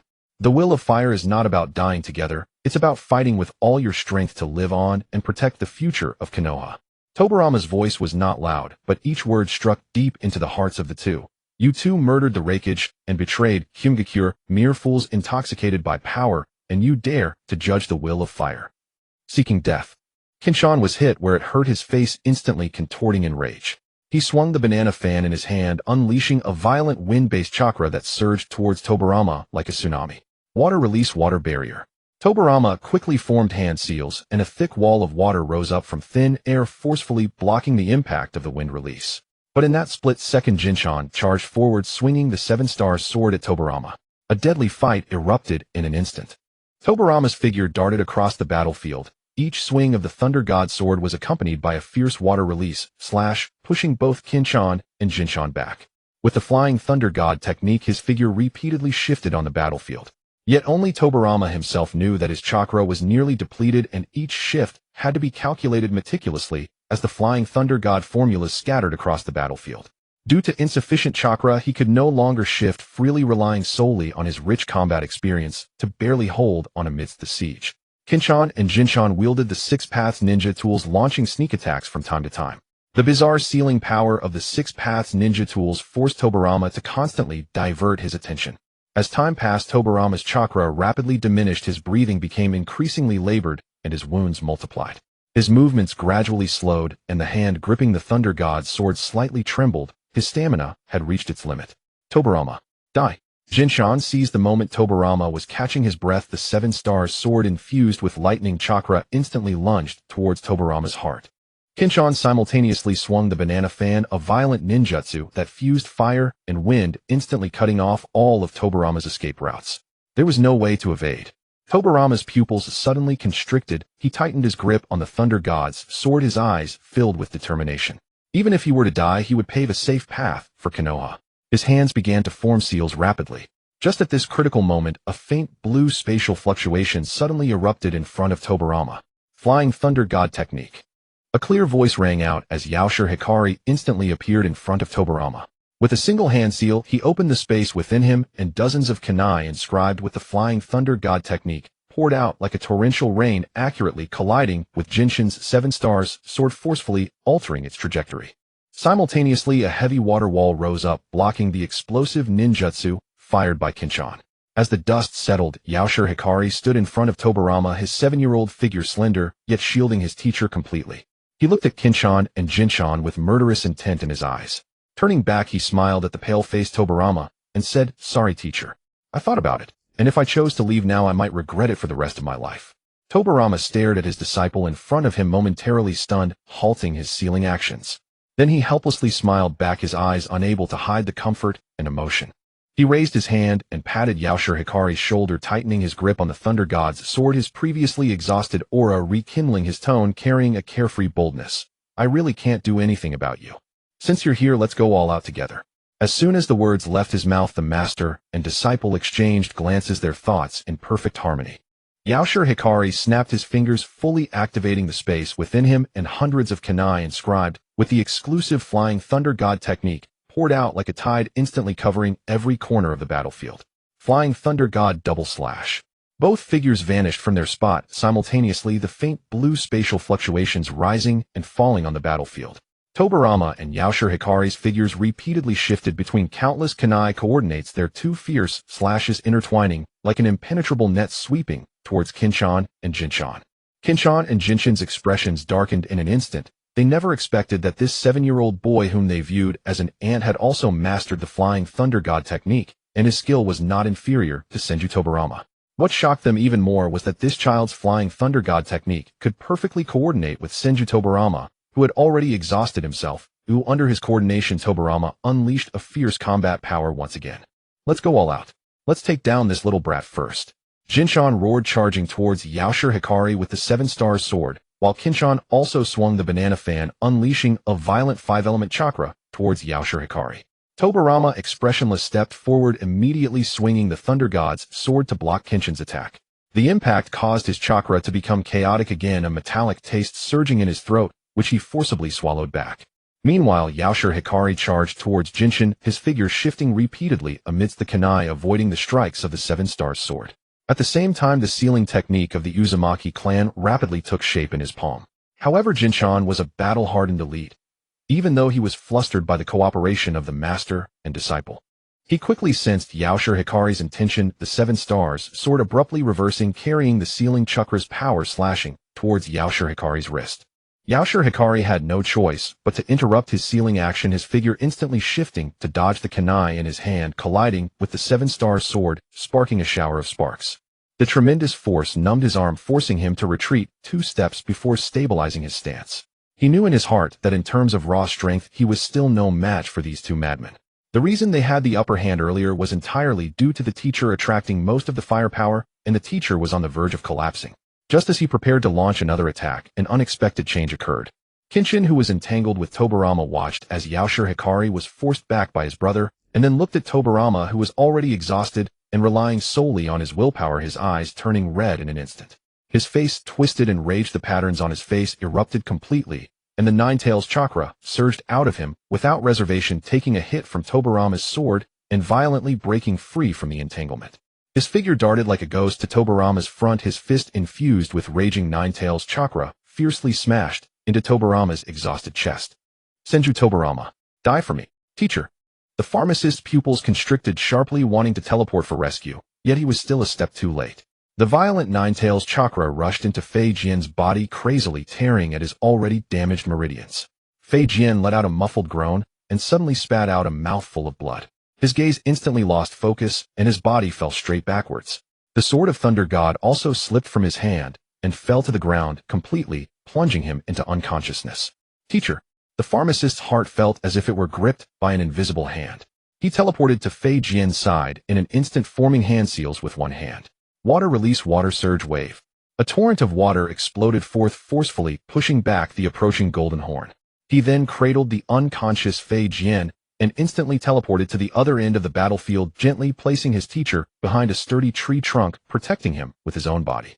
His fingertips pressed against Fei Jian's neck, sensing the weak pulse that was almost fading away. The palm technique chakra immediately surged into Fei Jian's body, quickly detecting the meridians torn apart inch by the Nine-Tails chakra. His expression instantly darkened. The scene from the original work, where Fei Jian remained behind alone, dying on the battlefield, overlapped with the sight of his teacher spitting blood and collapsing. An unprecedented fury and panic engulfed him. He hurriedly formed hand seals and used the sealing technique 5-element seal to forcibly seal the chaotic Nine-Tails chakra within Fei Jian, then used the palm technique to stabilize his rapidly diminishing life force, ensuring that his teacher was temporarily safe from death. After completing all of this, he slowly stood up, blocking in front of the tree trunk, gazing at the grinning Golden Horn and Silver Horn, his eyes devoid of any red hue, leaving only extreme coldness and overwhelming fury. You all must die. The pharmacist's voice was as cold as ice, devoid of warmth. The moment his words fell, the space within him opened once again, and all remaining shurikens poured out, filling the entire area in front of him. You little brat, just you. Golden Horn scoffed, his face filled with disdain. Senju, Fei Jian has already been knocked down by us. You, a mere child, still think you can turn the tables. Brother, stop wasting time with him. Let's kill this brat and ensure Senju, Fei Jian breathes his last. We'll be the strongest in the ninja world. Silver Horn, who had just been flustered by the pharmacist, also began to grin. As the words fell, both of them moved at the same time. Silver Horn charged forward with the 7-star sword, while Golden Horn swung the banana fan, unleashing a continuous barrage of ninjutsu that sealed off all of the pharmacist's teleportation routes. They knew very well that this little brat's reliance was the Flying Thunder God technique. As long as they sealed off his shuriken coordinates, he would be like a toothless tiger. The pharmacist's figure repeatedly teleported among the shurikens, evading attacks time and time again, but the power of the 6 paths of ninja tools was too strange. The ninjutsu unleashed by the banana fan had an enormous range, and even if he teleported to dodge, the residual force would still cause his blood to surge. What made him more passive was that he dared not stray too far from the tree trunk, fearing that the moment he teleported, the two would take the opportunity to ambush the unconscious Fei Jian. His range of movement was severely restricted, and the agility of the Flying Thunder God was greatly diminished. In just a few dozen breaths, several wounds appeared on his body, and his chakra was rapidly depleting. Little brat, how long can you keep dodging? Silver Horn seized the gap as the pharmacist teleported, thrusting the 7-star sword imbued with lightning chakra fiercely at him. The pharmacist could only block with a shuriken. The tremendous force sent him crashing backwards, his back slamming against the tree trunk, and he felt a surge of blood in his throat, which he forcefully swallowed back down.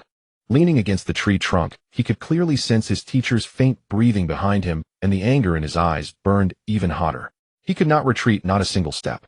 He took a deep breath, activating the healing technique that could only affect himself. The pale green chakra flowed within him rapidly, healing his Bodhis wounds while replenishing the depleted chakra.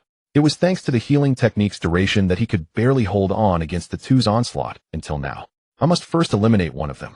The pharmacist's strategy was instantly determined in his mind as he focused on Silverhorn, who was charging. His figure instantly vanished from the spot. This time he did not rely on the shuriken coordinates, but instead used the Flying Thunder God technique inscribed on Silverhorn's forehead during the previous battle, appearing right behind Silverhorn.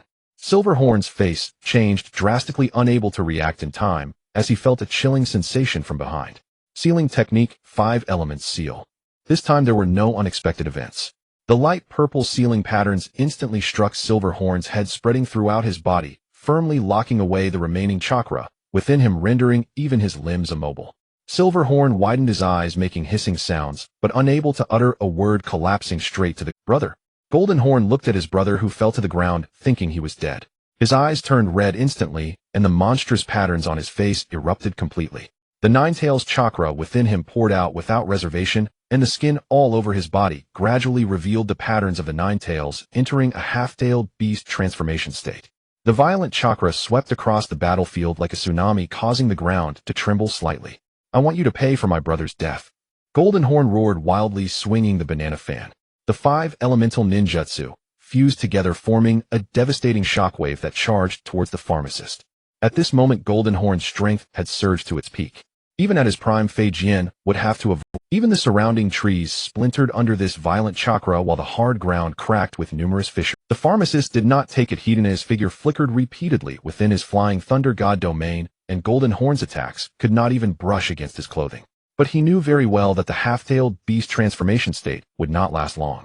He had to find an opportunity to strike decisively before Goldenhorn exhausted his chakra. His figure flashed repeatedly, constantly using the Flying Thunder God slash to deplete Goldenhorn's stamina while consuming the last of his rations and gradually recovering his chakra with the healing technique. After dozens of exchanges, Goldenhorn's movements gradually slowed down, and the chakra from his half-tailed beast transformation began to waver. He was completely driven mad by this elusive little brat, roaring as he slammed the banana fan onto the ground, abandoning defense, exposing his back to the pharmacist, determined to lock onto his figure. Now's the moment. With a thought, the pharmacist activated the Flying Thunder God technique on Goldenhorn. His figure appeared right above him, and all the chakra he had just gathered was mobilized. A massive amount of water-released chakra condensed in his hand, forming a rapidly spinning water vortex spear, the tip of which was wrapped in the sealing patterns of the Whirlpool clan. Flying Thunder God technique, sealing water blade. This strike gathered all of his focus and strength without any deviation, piercing fiercely through Goldenhorn. Meanwhile, the Whirlpool sealing technique spread along the water spear, instantly binding Goldenhorn's rampaging Ninetails chakra and his entire meridian system like chains. Ugh! Goldenhorn let out a shrill scream as his half-tailed beast transformation state was instantly undone, crashing heavily to the ground, his chakra completely sealed, losing all ability to resist. The pharmacist landed on the ground, his legs trembling slightly. The after effects of the reckless energy conversion he had just executed began to set in, and the chakra within him was nearly depleted, sustained only by sheer willpower to keep him from collapsing. He looked at Goldenhorn and Silverhorn, now devoid of any ability to resist, and the killing intent in his eyes showed no signs of abating. It was these two who had nearly trapped his teacher in a deadly predicament. He slowly approached, the cold gleam of the shuriken flashing in his hand as he swiftly pierced through the hearts of both men. The transition from sensing to ending the battle was brief, but only the pharmacist knew how arduous this fight had been. Had it not been for that reckless energy conversion, he would never have been able to defeat these two notorious lunatics of the ninja world. The remaining ninjas of Goldenhorn's troop, witnessing this scene, were terrified, their faces pale, scrambling to escape into the depths of the forest. Even their two invincible leaders had been defeated by this 7-year-old child at the cost of their lives. If they went up, it would just be a death sentence. The pharmacist did not pursue. All his strength had already been exhausted in the previous battle. He immediately turned and staggered back to Fei Jian's side.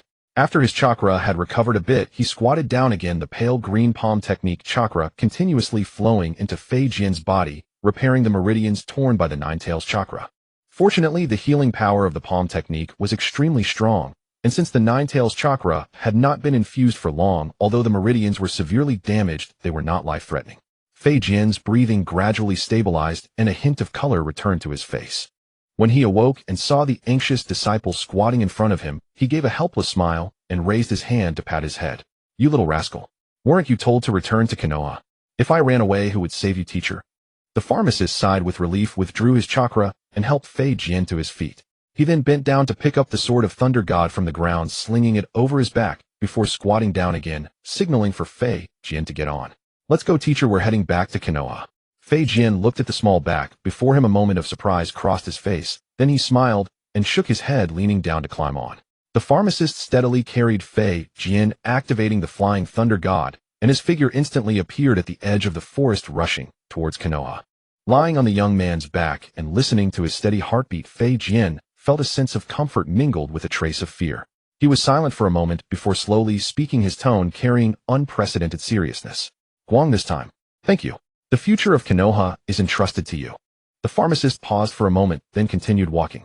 A flash of thought crossed his mind regarding Sarutobi Hiruzen Danzo and all the troubles awaiting in Konoha. The corner of his mouth twitched as he couldn't help but cry out inwardly, "Oh no, have I really become Hokage?" Hearing this, Fei Jian was first stunned, then couldn't help but burst into laughter, his laughter echoing through the forest, dispelling the bloodshed and fatigue along the way. The morning sun broke through the clouds, golden light spilling onto the road leading to Konoha.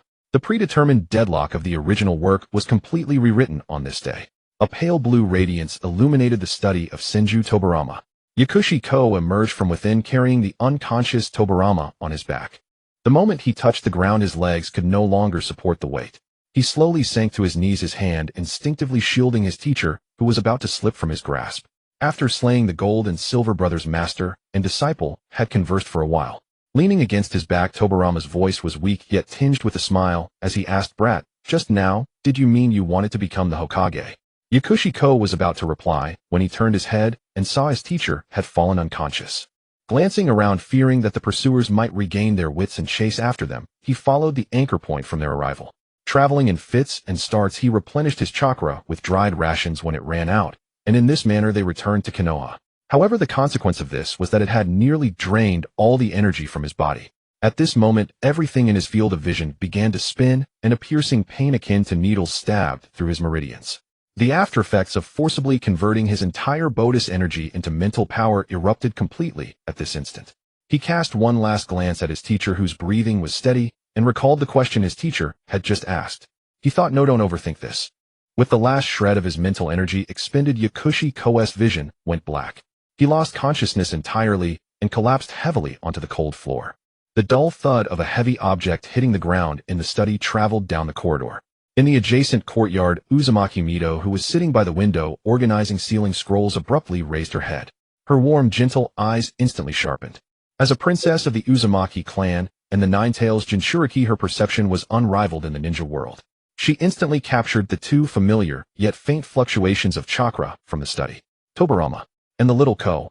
Mido immediately stood up and rushed toward the study. The moment she pushed open the door, she saw the master and disciple collapsed on the floor, Tobirama covered in bloodstains, and Yakushi Ko unconscious beside him. Her pupils abruptly contracted. Her heart leaped into her throat. Hastening forward, she extended her hand and first checked the sides of their necks. Feeling the two pulses, faint yet steady, her suspended heart finally eased slightly. She immediately turned around and shouted sternly toward the courtyard, "Someone! Call the medical corps at once. Hurry! The second Hokage and Lord Yakushi Ko are gravely wounded and unconscious.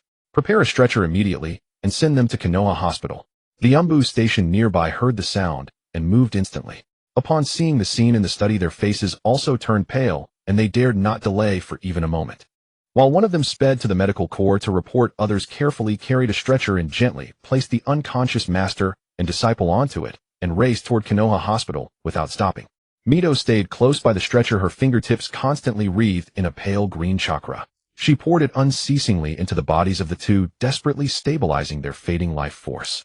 Her eyes betrayed unconcealable pain and anxiety. At that moment, before the gates of Konoha village, the group, led by Sarutobi Hiruzen, finally returned to the village. The six of them were drenched in blood, their clothes torn and ragged hair plastered messily against their foreheads. Their faces were drained of color, and their eyes were filled with a deathly stillness. They kept their heads down, hunched their backs, not daring to meet the gazes of the villagers at the entrance, not daring to look at those hopeful eyes, and even less daring to raise their eyes to the Hokage rock, where the colossal stone visage of Senju Tobirama stood. They had set out as a peace delegation bearing the entire village's hopes. Yet now they had returned, but they had left the second Hokage, their teacher, forever in the dense forests of the Land of Lightning. Even their youngest junior Yakushi had turned back. Most likely he too. At this thought, Sarutobi Hiruzen's steps grew heavier. Every step felt like treading on red-hot iron. The guilt and self-reproach in his heart nearly overwhelmed him. He was the captain of the team, the most valued eldest disciple of his teacher, yet he had failed to protect anything. Shimura Danzo walked beside him, his fists clenched so tightly that his knuckles turned white. His face was expressionless, but within his heart a tumultuous mix of relief, shame, resentment, and a trace of despair he himself refused to acknowledge churned repeatedly, assaulting his spirit. Uchiha Kagami Yudatane Koharu and Midokado Hamura followed behind, silent. They seemed as if their souls had been drained away, leaving only numbed husks. The villagers watched the dejected group, staring at the empty space behind them. The joy on their faces gradually faded, replaced by unease and panic. Whispers carried on the wind and pierced the group like needles. Where is the second Hokage? Why don't we see the second Hokage? And Lord Yakushi, that 7-year-old prodigy Jonin, why isn't he here either? They're covered in blood. Could it be? The murmurs grew louder, but Sarutobi Hiruzen seemed not to hear them. With numb steps he walked deeper into the village and said hoarsely to those beside him, "First go to Lady Mido's residence. We must report this to Lady Mido." The others voiced no objection. Silently, they followed behind him, walking toward the Senju clan compound. They did not know how to explain to the village. They could only first seek out Lady Mido, the only one who could make a decision to tell her this tragic news. Upon arriving at the gate of the Senju residence, they took a deep breath and were about to knock when the door opened first. The old steward who managed the compound saw the dispirited group. He was momentarily stunned, then quickly bowed and greeted them. "Lord Hiruzen, Lord Danzo, and all other lords, you have returned at last." Sarutobi Hiruzen's Adam's apple bobbed as he spoke, his voice so hoarse it was barely audible. "Old steward, is Lady Mido at home? We have urgent matters and must see her immediately." Hearing this, the old steward's face showed an anxious expression. He shook his head quickly. "My lord's Lady Mido is not at home. Half an hour ago, the second Hokage and Lord Yakushi were gravely wounded and unconscious. They were sent from the Hokage's office building to Konoha Hospital. Lady Mido went with them and is still at the hospital." These words struck like a thunderbolt, slamming into the heads of the five. The group froze instantly. The deathly stillness and numbness on their faces were replaced by extreme shock. Their pupils shrank, mouths slightly agape, unable to utter a single word, as if they could not believe their ears. "What did you say?" Sarutobi Hiruzen grabbed the old steward's arm, his hands trembling, his voice quivering with disbelief. "Old steward, say that again. Who came back?" "It is the second Hokage, Senju Tobirama, and Lord Yakushi," the old steward replied, startled by the grip. He repeated quickly, "Both lords are seriously injured and are being rescued at Konoha Hospital. Lady Mido went there early this morning. Teacher is alive." Sarutobi Hiruzen's eyes reddened instantly. Tears streamed uncontrollably down his face. The despair, guilt, and self-reproach he had suppressed burst forth at this moment. He staggered back 2 steps, nearly falling, and muttered repeatedly, "Teacher is alive. Little brother is alive too. Thank goodness. Thank goodness." Yudatane Koharu covered her mouth, tears falling immediately. Her body went limp, leaning against Midokado Hamura. The tension and despair of the past days dissolved completely, leaving only relief born of a narrow escape from death. Midokado Hamura supported her. On his ordinarily composed face was a mixture of shock and ecstatic joy. His tightly strung back finally relaxed, and he let out a long, deep breath. Uchiha Kagami stood to the side. Even his crimson Sharingan had manifested due to the emotional upheaval. The deathly stillness in his eyes faded, replaced by unconcealable delight and excitement. His hands were clenched into tight fists. Only Shimura Danzo remained still. After the shock faded from his face, a far more complex emotion surged in his eyes. Shock, relief, disbelief, and a trace of self-abasement compared to Yakushi. He could not believe that the 7-year-old child had actually brought his teacher, who was destined to die, back alive from the death trap of the Land of Lightning. He could not help but wonder, if he had turned back at that time, could he have accomplished what this child had? But the answer was one he dared not dwell on. The hospital. Quick! To the hospital! Sarutobi Hiruzen finally came to his senses. He spun around and dashed madly toward Konoha Hospital, even channeling chakra to push his speed to the utmost. The other 5 instantly reacted and followed suit. The 6 of them sprinted all the way to Konoha Hospital, their earlier dejection gone, replaced only by anxiety and anticipation. Outside the emergency room of Konoha Hospital, Mido stood in the corridor, anxiously staring at the closed doors. Seeing Sarutobi Hiruzen and the others sprinting over, she was slightly taken aback, then nodded gently. "Lady Mido, how is teacher? How is he? And little brother Sarutobi Hiruzen rushed up to Mido, panting heavily, his voice urgent. Mito looked at their tear-reddened eyes and the expressions of survivors after a catastrophe. She sighed softly, her tone gentle, yet tinged with heaviness. Don't panic. Both of them are out of danger. Tobirama's meridians were eroded by Ninetales' chakra. That child Ko suffered extreme depletion of chakra and mental energy. They are still inside receiving treatment. The group's suspended hearts finally settled. But before they could breathe a sigh of relief, the emergency room door opened. The attending physician removed his mask and walked out with a grave expression. Lady Mito, all lords Jonin. The physician bowed to them, then spoke in a heavy tone. We have stabilized the conditions of both lords. Doctor, how is my teacher? Sarutobi Hiruzen immediately stepped forward and asked eagerly. The physician sighed and shook his head. The Second Hokage's situation is quite special. Although we have sealed the Ninetales chakra, his meridians have been permanently damaged by the violent Ninetales chakra. Even with the best medical ninjutsu, we cannot restore them to their original state. He paused and delivered the sentence that left everyone frozen. From now on, the Second Hokage will never be able to refine or mobilize chakra again. In other words, he can no longer be a shinobi. These words were like a bucket of ice water poured over their heads, freezing everyone present. The joy on Sarutobi Hiruzen's face instantly solidified. He stared at the doctor in disbelief, his voice trembling. What did you say? Impossible. My teacher is the Second Hokage, the greatest water release master in the ninja world. How could he no longer be a shinobi? We have done our best, Lord Hiruzen, the physician said, his face full of helplessness. The erosion of the Ninetales chakra was too overbearing. The damage to the meridians is irreversible. To have saved the Second Hokage's life is already a great fortune. Mito closed her eyes, her long lashes trembling slightly. Though she had anticipated it, hearing the result still caused a sharp pang in her heart. Of the two brothers of the Senju clan, Hashirama had died young, and now Tobirama had reached the end of his path as a shinobi. Shimura Danzo stood to the side, his face expressionless, but his clenched fists betrayed the upheaval within him. All his life he had chased Tobirama's footsteps, regarding him as his lifelong model. Yet now this legend of the ninja world could never again hold a weapon or use ninjutsu. Uchiha Kagami Yudatane Koharu and Mitokado Hamura also stood rooted to the spot, their faces filled with shock and sorrow, unable to speak a word. The physician observed their reactions, paused, and continued. As for Lord Yakushi Ko, his condition is somewhat better than the Second Hokage's. He has no permanent meridian damage. His main issue is extreme depletion of chakra and mental energy. He possesses a remarkably strong self-healing ability, which is the key factor in preventing permanent damage. It was as if life was forcibly sustained on the brink of utter exhaustion. When will he recover?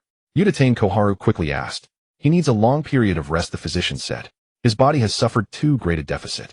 Even with medical ninjutsu and his self-healing, it will take at least 2 to 3 years of recuperation before he can fully recover to his peak state. During this time, he must not use high-intensity ninjutsu, let alone engage in such battles that drain his very essence, or else permanent aftereffects will occur. Hearing that both were out of mortal danger, the group's suspended hearts finally relaxed completely. Just then a nurse's voice came from the emergency room. Lady Mito, the Second Hokage, is awake.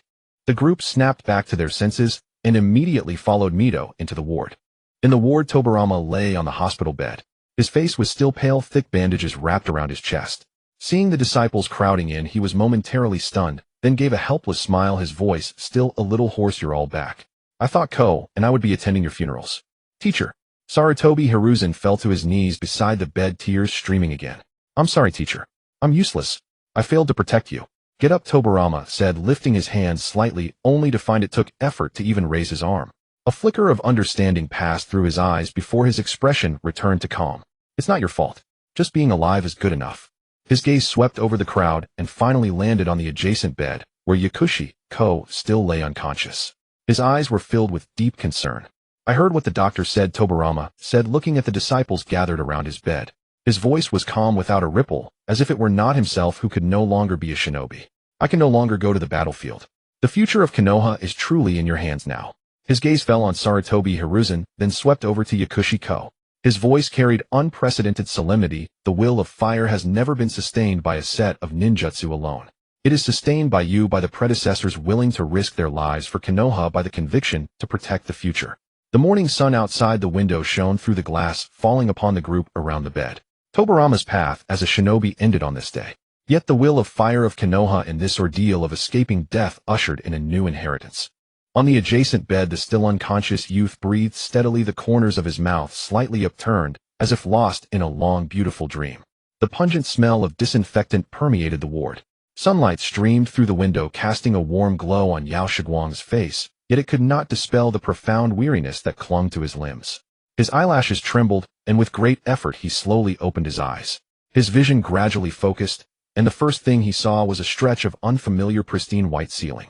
Dazed, he attempted to move his fingers, but a sharp jolt of pain instantly brought him to full alertness. Abandoning the thought of moving, he let his gaze drift slowly across the snow-white sheets beneath him. Raising his eyes further, he discerned a black ceiling pattern etched into the corner of the ceiling. He stared at the inscription for a few seconds, his brow furrowing imperceptibly. This was no ordinary protective seal. The flow of the engraving was entirely oriented towards sensory isolation of an extremely high grade. No one but Xuanwushuehu could have deployed it. His gaze continued downward, scanning the four walls. Identical black ceiling runes completely enclosed the entire ward in a tight, unbroken circuit. Through the window, he could faintly make out Umbu operatives patrolling. When had the My Hospital ward become so high security and guarded by the Umbu around the clock? Just as the doubt arose in his mind, the sound of paper rustling came from beside him.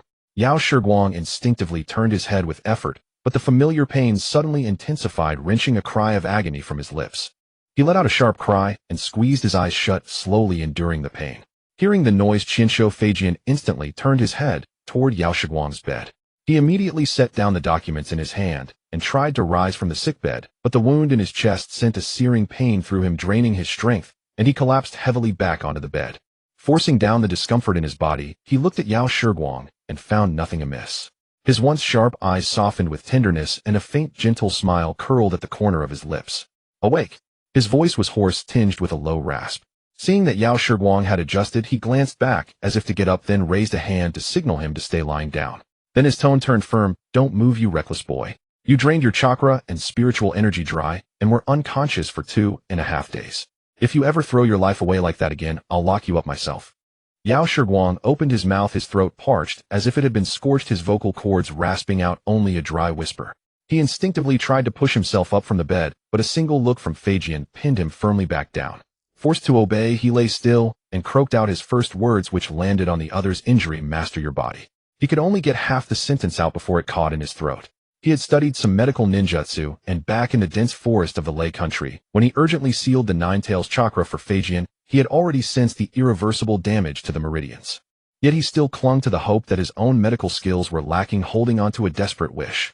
Although he had successfully rewritten Feijian's fate of dying in the Lei country, if he couldn't protect his master's lifelong cultivation, couldn't safeguard the ninja path that had sustained this legendary figure of the ninja world, then the guilt and self-reproach in his eyes threatened to overflow. He lowered his gaze, his fingers curling slightly, even his breathing becoming softer. Feijian looked at him like this, and with his understanding of his disciple, he could easily guess what was on his mind. He shook his head helplessly, gazed out the window, pondered for a moment, and then spoke slowly. Blaming yourself. There was not a trace of reproach in his tone, only the profound clarity of one who had seen through the world. I ask you, in all my life, crawling out of the mountains of corpses and seas of blood in the Warring States period following the first Hokage, to pacify the chaos, building the village, establishing the system, fighting wars my entire life. What was it all for? Yao Shiguang was stunned for a moment, then answered instinctively: for the will of fire, so that there would be no more war. That's right. Feijian smiled, turning back to the guilt-ridden child. I trained in water release my whole life, developed ninjutsu my whole life, held the thunder god sword my whole life. Never so that I could always hold the sword, always be that glorious second Hokage. Everything I did was to pave the way for so that children would no longer be sent to the battlefield, so that the will of fire could be passed down from generation to generation. He paused, his tone growing serious and earnest. I was supposed to die in the Lei country, not even my bones brought back to It was you who turned back, risking death to snatch me from the Reaper's grasp. So being alive to see the end of this war, to see you all still alive, I've already come out ahead. Whether one can use ninjutsu, whether one can go to the battlefield, that has never been the sole measure of a ninja's worth, nor is it the meaning of my life. The one who should say thank you is me, not you. You have nothing to apologize for.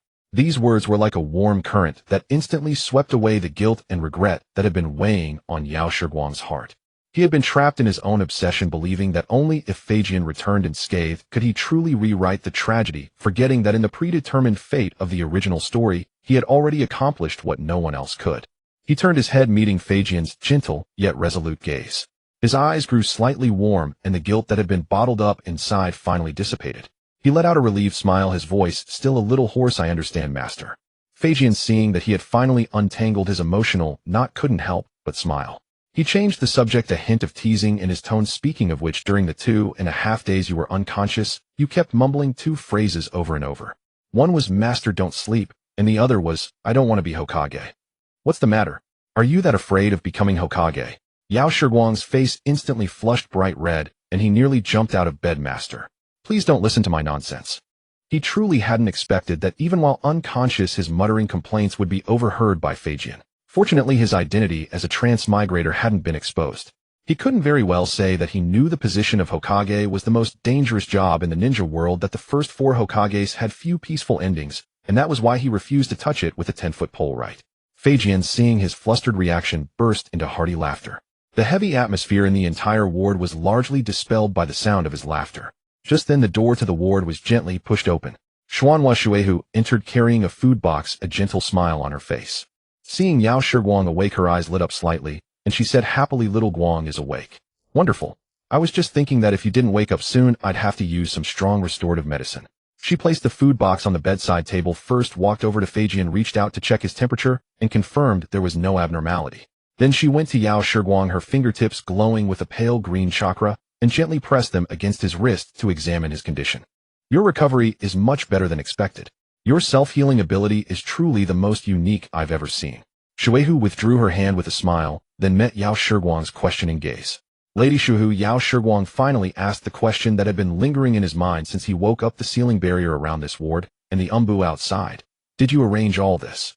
Upon hearing this, Shuehu's smile faded slightly. She nodded, her tone turning somber as she explained the reason I arranged it. "It's a sensory isolation barrier from the Xuanhua clan. Even a cage-level powerhouse cannot detect any movement inside the ward." She paused, then said each word deliberately. "The true extent of Feijian's injuries is now the highest secret in that must never be leaked. To the outside, the village has settled on a unified story that you two were ambushed in the Lei country and suffered only minor injuries requiring rest and recuperation, with village affairs temporarily handled by Risen. But only a few of us know that Feijian's meridians have been completely destroyed by the Nine-Tails chakra. He can no longer refine chakra." Shuehu's tone was light, but the weight of her words was immense. "Maya's just fought a 4-year war. Its strength is sapped, its high-end combat power halved. The Rock, Mist, and Sand villages are all eyeing the borders hungrily. If they learn that Feijian has lost his combat ability, the fragile peace we've just won will shatter in an instant, and Maya will face total annihilation." Yao Shiguang's gaze grew deep. He certainly understood the gravity of the situation. "To keep this secret, I have placed the Xuanhua clan's secret death seal in the minds of everyone who knows, including the core medical team, the stationed here, and the 6 of them, including Risen." Shuehu's eyes held an unyielding coldness. "If anyone dares to leak a single word, even just utter the phrase, 'Feijian cannot refine chakra,' the seal will instantly detonate in their brain, killing them on the spot. No exceptions." Yao Shiguang pressed his lips together, understanding in his heart. No wonder the ward was warded with such a high-level barrier, and no wonder Umbu were on guard around the clock. It was all to buy my the most precious time. "It's not just about keeping secrets." Feijian took over the conversation, his eyes growing more serious. "The situation in the ninja world is also changing. Kinkaku and Ginkaku killed the second Raikage. The war faction in Cloud Village has completely collapsed with their deaths. The peace faction has taken control of the village. Before long, they will send a peace delegation to Mai to formally propose an armistice. The first great ninja war, which has lasted 4 years, is likely to end completely. But once the war is over, Mai's real troubles are just beginning." Feijian frowned slightly, his fingers unconsciously tapping the sheets. "Years of war have left the village short of supplies, the treasury empty, and the compensation for fallen ninjas is a gap too large to fill. The power struggles among the major clans are becoming more pronounced. The Uchiha, the Hyuga, and other great families are all expanding their influence in the aftermath of the war. The other ninja villages on the borders are watching us, waiting for us to show a weakness." He paused, then suddenly seemed to think of something. He looked deeply at Yao Shiguang, a hint of subtle probing in his tone. "So Mai urgently needs a stable leadership team, a core that can guide the village through this fragile period. Guang, who do you think the future of Mai should be entrusted to? What are your thoughts on the successor to the Hokage?" Yao Shiguang was taken aback, completely failing to grasp the deeper meaning behind his master's words. He simply thought his master was casually discussing Mai's future with him, so he frowned seriously and expressed his own opinion. "I think senior brother Yuanfei Risen is the most suitable candidate. He is absolutely loyal to Mai, has studied your governance philosophy for years, and is recognized by the clans in the village as well as the villagers." After earnestly analyzing, he immediately switched to a passive mode, shaking his head like a rattle drum. "But these things have nothing to do with me. I'm only 7 years old and my body is worn out. This is a perfect time for me to rest." Besides, being Hokage is a high-risk job. You have to deal with endless messes every day. Whoever wants it can take it. I'm definitely not touching it. After saying this, Yao Shiguang turned back and found Qinshu Feijin staring at him. A faint smile played at the corners of his lips, and in his eyes was a gentleness and approval Yao Shiguang had never seen before. He was instantly dumbfounded, goosebumps rising all over his body. His mind raced. I said, I don't want to be Hokage, so why is Master smiling? Did I say something wrong? How could he know that to Feijin these words carried a completely different meaning? At such a young age, he had already seen through the core problem of Mai's post-war recovery, and his analysis of the strengths and weaknesses of the Hokage successor was incisive. If he hadn't given it thought, how could he understand it so well? Even more admirable was that he possessed top-tier strength and talent, yet was not aggressive, knew how to hide his brilliance, and was not eager to rush into the center of power. Feijin looked at this disciple before him, the smile in his eyes growing even warmer, and made up his mind completely. Yuan Fei Risen was a qualified Hokage successor, but he was too soft-hearted. He needed someone with vision, strength, and decisiveness to assist him. And Yao Shiguang, except for being a bit impulsive when rescuing people, met all the other criteria, a perfect choice. He took a deep breath, looked at the bewildered young man, and was about to speak, to voice the thought hidden in his heart. But just a second before he could speak, the door to the ward was gently knocked. From outside came the respectful voice of an Umbu. Lord Hokage, Lord Risen requests an audience. He has brought an encrypted, urgent message from Cloud Village, a top-level document concerning peace negotiations that requires your personal decision. Feijin had no choice but to swallow the words that were on the tip of his tongue. He shook his head helplessly and said in a deep voice to the door, enter. Yao Shiguang lay on the bed feeling a huge wave of relief, secretly grateful. Good thing senior brother arrived in time, or master might have remembered to make me captain of the Umbu.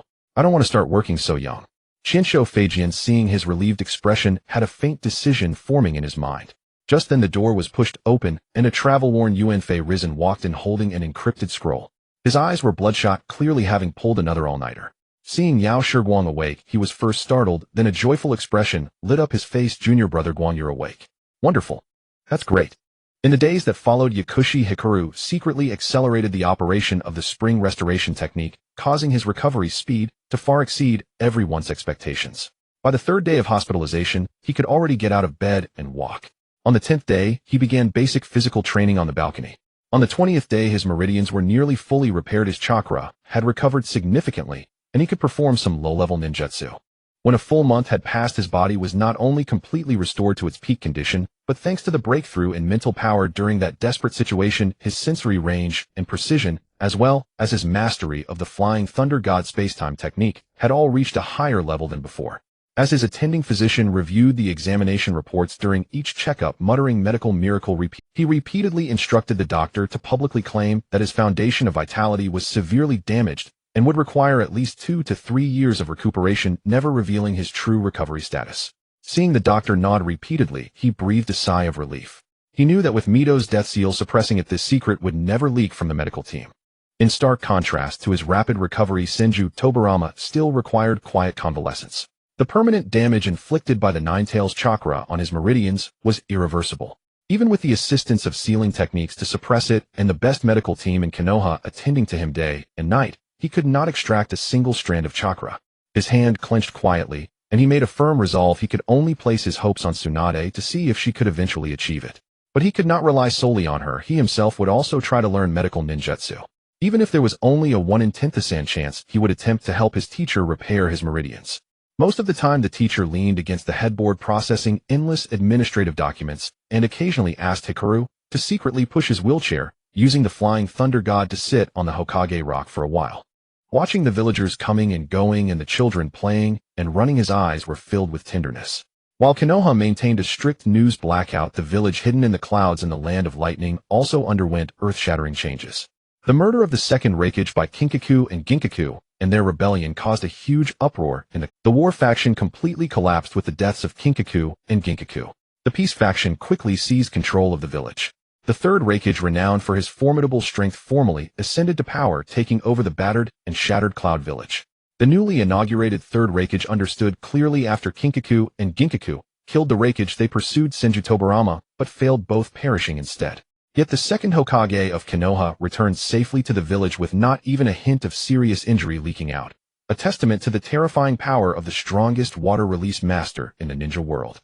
Moreover, Cloud was already severely weakened by the Raikage's death and the annihilation of Kinkaku's unit and could no longer afford a prolonged war. Thus, the first act of the third Raikage after assuming office was to personally draft a peace treaty and dispatch an official delegation to Konoha proposing a ceasefire and peace negotiations. The day the peace treaty arrived in Konoha, the entire village erupted in celebration. Years of war had shattered countless families, and the villagers of Konoha had long yearned for the day the war would end. Listening to the cheers of the villagers on the streets, Yakushi Hikari stood in the corridor of the Hokage office building feeling a complex mix of emotions. He truly realized that he had rewritten history, bringing the war that had engulfed the ninja world to an early close. The lights in the Hokage office building burned through the night. Although Tobirama could no longer go to the battlefield, he still presided over the negotiation of the peace terms personally, as the second Hokage, firmly controlling the initiative in the talks. Whenever Hikaru went to the office building to deliver something to Tobirama, he would often encounter Sarutobi Hiruzen, whose eyes were bloodshot from lack of sleep. This future third Hokage was now devoting almost all his energy to post-war administrative affairs. He spent every day immersed in mountains of documents, neglecting even to shave, with a network of red veins crisscrossing his eyes. Hikaru, you're here. Sarutobi Hiruzen put down his pen as soon as he saw him, a deep sense of gratitude on his face. I've been so busy with documents that I haven't had a chance to properly thank you. If it weren't for you, the teacher. You're too kind, senior. He is also my teacher, I couldn't possibly abandon. Yakushi Hikaru smiled, placing the food box he carried onto the table. Lady Mito asked me to bring porridge for you and the teacher. Remember to eat no matter how busy you are. Thank you, Junior. Sarutobi Hiruzen scratched his head, grinning sheepishly, then couldn't help but sigh. There are so many post-war issues to sort out. Border defense supplies, compensation for fallen ninja, mediating clan conflicts. It's a tangled mess. The teacher is unwell, so I have to bear more of the load. Hikaru stood on tiptoe and patted him on the shoulder, saying nothing more, but silently vowed, with this kind of overtime work every day, whoever wants to do it can do it. He would never touch this mess. Half a month later, Konoha and Cloud formally signed the ceasefire agreement. Although border skirmishes with Rock and Mist still continued, and the undercurrents of the ninja world never ceased, the hard-won peace for Konoha had finally arrived on this day. The first thing Yakushi Hikaru did after being discharged was to go home and visit his grandmother, whom he had not seen for a long time. The old woman, seeing him return safely, held his hand with reddened eyes, examined him for a long time, stroked his face repeatedly, and only relaxed after confirming he was unharmed. Then she turned and went straight into the kitchen, cooking a full table of his favorite dishes. At the dinner table, his grandmother kept putting food on his plate, repeatedly murmuring, "It's good that you're back safe." Hikaru ate the familiar food, smiled, and responded, but his nose stung with emotion. Sitting in the warm home, eating his grandmother's cooking, he felt increasingly grateful that he had turned back. He had not only saved his teacher, but also returned safely to this home, where he could completely relax, sparing his grandmother the pain of losing a child before the elder. After spending 2 days with his grandmother, Hikaru arranged a small gathering with his close peers, Lu Ming Dai Tai Kue and Kosuka, at a newly opened barbecue restaurant in Konoha. The moment the door to the private room slid open, Akimichi Dai Tai let out a loud yell and rushed over, giving him a big bear hug. "Hikaru, you're finally back. When my dad said you were in the hospital, we went to the hospital entrance every day, but the ENBU kept us out. We were so worried." Hikaru rolled his eyes from the tight squeeze, gently patted Dai Tai's back, feeling both amused and touched. "Okay, Dai Tai, let go. If you squeeze any harder, you'll send me back to the hospital." Lu Ming helplessly pulled his childhood friend away, pulled out a chair for Hikaru, and poured him a cup of warm barley tea. The Nara boy, who was usually carefree and smiling, now had a hint of relief in his eyes. "It's good that you're back. We've been waiting for you for a long time." Hikaru took the barley tea, smiled at Lu Ming, and felt warmth in his heart. Kue sat quietly to the side, holding a handmade charm in her hand. She hesitated for a long time, then gently placed it on the table in front of Hikaru, her cheeks slightly flushed, and whispered, "Welcome back, Hikaru. I made you another charm. Please carry it." Hikaru picked up the neatly sewn charm, ran his fingertips over the embroidered character. Hikaru thanked the girl sincerely, and carefully tucked it into the pocket over his chest next to the other 3 charms. Kosuka sat in the corner, a faint scar still visible on his left wrist from the war. He spoke little, and his former impulsiveness was gone, but he looked at the scene with eyes that could not hide his joy. Hikaru looked at him and raised his cup. Kosuka was startled for a moment, then immediately raised his own cup and nodded firmly at him. Seeing the arrogance fading from Kosuka's eyes, replaced by the steady composure of someone who had experienced life and death, Hikaru felt both gratified and a little wistful. This war had made some people grow up. The meat on the grill sizzled, fat dripped onto the charcoal, sending up wisps of white smoke. They went through 3 rounds of meat, and the sky outside the window darkened from daylight to night. During the meal, the young men talked about the changes in Konoha after the war, funny stories from the training grounds, and their future plans. The youthful vigor and high spirits completely dispelled the shadow of war. In his remaining free time, Hikaru spent almost all of it in the training ground, taking on the task of training the Sarutobi Hiruzen was busy day and night handling post-war affairs in the Hokage office, leaving no time to guide his 3 disciples. Jiraiya, Tsunade, and Orochimaru practically went to the hospital every day and eventually latched onto Hikaru, their master's junior, calling him Master Hikaru with great familiarity. Hikaru was happy to have the leisure. He used the opportunity to refine his fundamentals while guiding the 3 youngsters. However, on the very first day of instruction, something went wrong. Hikaru was happy to have the leisure.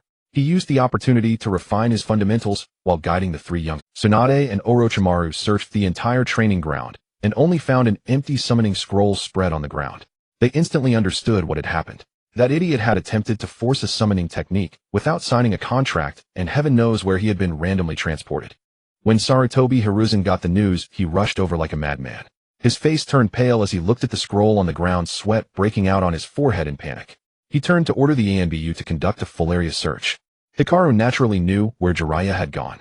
To reassure them, he said calmly, "Senior, don't worry. I just sensed his location. Although it's far from Konoha, the place has a peaceful aura with no danger at all." Hearing that there was no life-threatening danger, Sarutobi Hiruzen finally breathed a sigh of relief. He repeatedly warned Tsunade and Orochimaru never to imitate Jiraiya, then hurried back to the office building to continue dealing with the endless paperwork. After sending Sarutobi Hiruzen off, Hikaru formally began instructing Tsunade and Orochimaru. For Tsunade, he focused on the mystical palm technique and fine chakra control, also teaching her a few basic monster strength striking techniques. The girl's talent was astonishing as she learned quickly. When she saw that a single punch of hers could shatter a boulder in the training ground, her eyes lit up like stars. She tugged Hikaru's arm and insisted on learning even more powerful techniques. For Orochimaru, Hikaru focused on teaching the basic sealing techniques of the Uzumaki clan, as well as the underlying logic of ninjutsu development. Orochimaru absorbed these contents with astonishing speed, often grasping concepts with just a hint. He always asked profound questions, and the thirst for knowledge and power in his snake-like eyes even made Hikaru inwardly admire him. However, Hikaru quietly reminded himself to be cautious, hoping that this exceptionally gifted child would one day hold on to his moral boundaries and not walk the desperate path of the original story. Days passed unhurriedly. The war was over and Konoha was rebuilding. Everything was moving in a positive direction. Then another month went by. It had been 2 full months since the master and disciple had escaped death in the land of lightning and returned to Konoha. Senju Tobirama finally broke free from his sickbed and wheelchair, able to walk and move freely on his own. Though he still could not extract chakra, his spirits were extremely high. Every day, he went to the Hokage office building without fail. Even if he could no longer go to the battlefield, he still firmly held the reins of Konoha's affairs. And Yakushi Hikari in secret had long since recovered to his peak condition, even a few degrees stronger than before the battle in the Land of Lightning. One afternoon, after Hikaru had finished guiding the Sanin's basic training at the training ground and was about to head home, a ninja dressed in ANBU attire suddenly appeared before him in a body flicker. The ninja knelt on one knee, bowed respectfully, and handed over an official notice stamped with the crimson seal of the Hokage's office. Lord Hikaru, urgent notice from the Hokage's office. Please proceed immediately to the top-floor meeting room of the Hokage office building. All clan heads of the village and core high-ranking officials are already present and waiting. Hikaru took the notice, glanced at Tobirama's familiar handwriting on the paper, and raised an eyebrow. Though a flicker of doubt crossed his mind, he nodded calmly to the ANBU ninja. Understood. He'll go now. The setting sun cast golden rays over the Hokage rocks, stretching the 2 massive stone faces into long shadows. Hikaru turned and walked toward the Hokage office building. Within the meeting room of the Hokage's office, a thick barrier of sealing techniques firmly enveloped the space. The moment the wooden door was pushed open, dozens of gazes fell in unison upon Yakushi Hikari standing at the entrance. He swept his eyes across the room. The spacious conference hall was packed to capacity with every core senior member of Konoha and all the clan heads in attendance. At the head seat, Senju Tobirama sat in the very center, clad in a dark Hokage robe. Though he could no longer refine chakra, the majesty around him remained undiminished. Beside him sat Uzumaki Mido, dressed in a plain, elegant kimono. Her usual gentle expression had turned stern, radiating an aura of authority.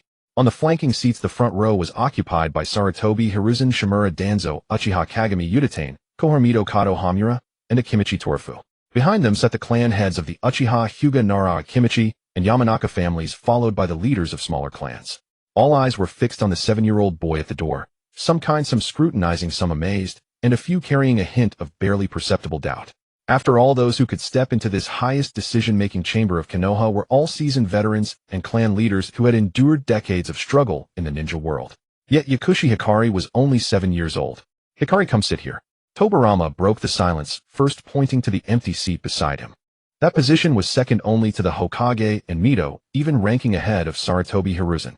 Yakushi Hikari's heart skipped a beat. He knew something was amiss. But he kept his composure, bowed respectfully to Tobirama and Mito at the main seat, gave a slight nod to the entire assembly, and walked to the designated seat to sit down. No sooner had he settled than Sarutobi Hiruzen leaned over from beside him, lowering his voice to a whisper audible only to the two of them. "Hikari Shisho, you're finally here. Sensei is about to decide a major matter today." Yakushi Hikari raised an eyebrow but did not reply. He already had a vague inkling of what this meeting was about. Sure enough, as soon as he was seated, Tobirama tapped the table with his hand. The heavy sound instantly silenced the murmuring room, so quiet that a pin drop could be heard. "I called you all here today for only one matter." Tobirama's gaze slowly swept across the room, his voice steady and powerful, reaching every ear. "Clearly, the first great ninja war, which has raged for 4 years, has finally ended with the signing of the armistice with Kumogakure. Konoha's survival through this chaos owes much to the perseverance of all of you here, and to every ninja who risked their lives for the village." He paused, his fingers lightly stroking the Hokage hat on the table, then abruptly shifted the topic to the core. "But the end of war does not mean the disappearance of crisis. The undercurrents of the ninja world have never ceased. For Konoha to stand firm in this turbulent era, it must have a stable helmsman, a will that can lead the village forward."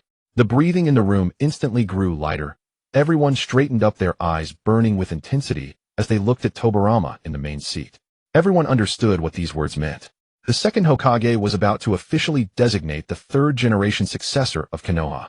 "I, Senju Tobirama, have fought my entire life and burned half my being for Konoha. Now it is time for me to step down. The torch of protecting Konoha must be passed to the next generation." Tobirama's gaze fell upon Sarutobi Hiruzen in the front row, his eyes filled with expectation and solemnity. He spoke each word distinctly. "I formally nominate Sarutobi Hiruzen as the candidate for the third Hokage of Konohagakure." The words burst like a thunderclap in the conference room. Although everyone had anticipated it, Sarutobi Hiruzen was Tobirama's most valued disciple and the most natural successor to the Hokage seat. The moment Tobirama officially announced it, a low murmur still rippled through the room. The first to step forward and voice support was the Nara clan leader, father of Nara Shikaku. He rose, bowed, and spoke in a steady tone. "The Nara clan fully supports Lord Tobirama's nomination and endorses Lord Sarutobi as the third Hokage. The Akimichi clan fully supports Lord Sarutobi. The Yamanaka clan has no objections. The Inoshikacho trio, long united in purpose and close friends of Sarutobi Hiruzen, immediately declared their support, stabilizing the tone of the entire assembly.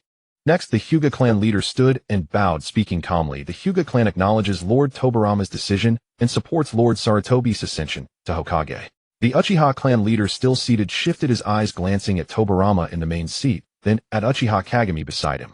Uchiha Kagami, seated in the front row, remained motionless and gave a slight nod to the clan leader. Finally, the clan leader rose and bowed. "The Uchiha clan has no objections." With the major houses expressing their approval one after another, the smaller clans also nodded in agreement. Not a single voice of opposition was raised. The nomination of Sarutobi Hiruzen as Hokage was passed unanimously. Sarutobi Hiruzen stood up, bowed deeply to Tobirama, then bowed to the entire assembly.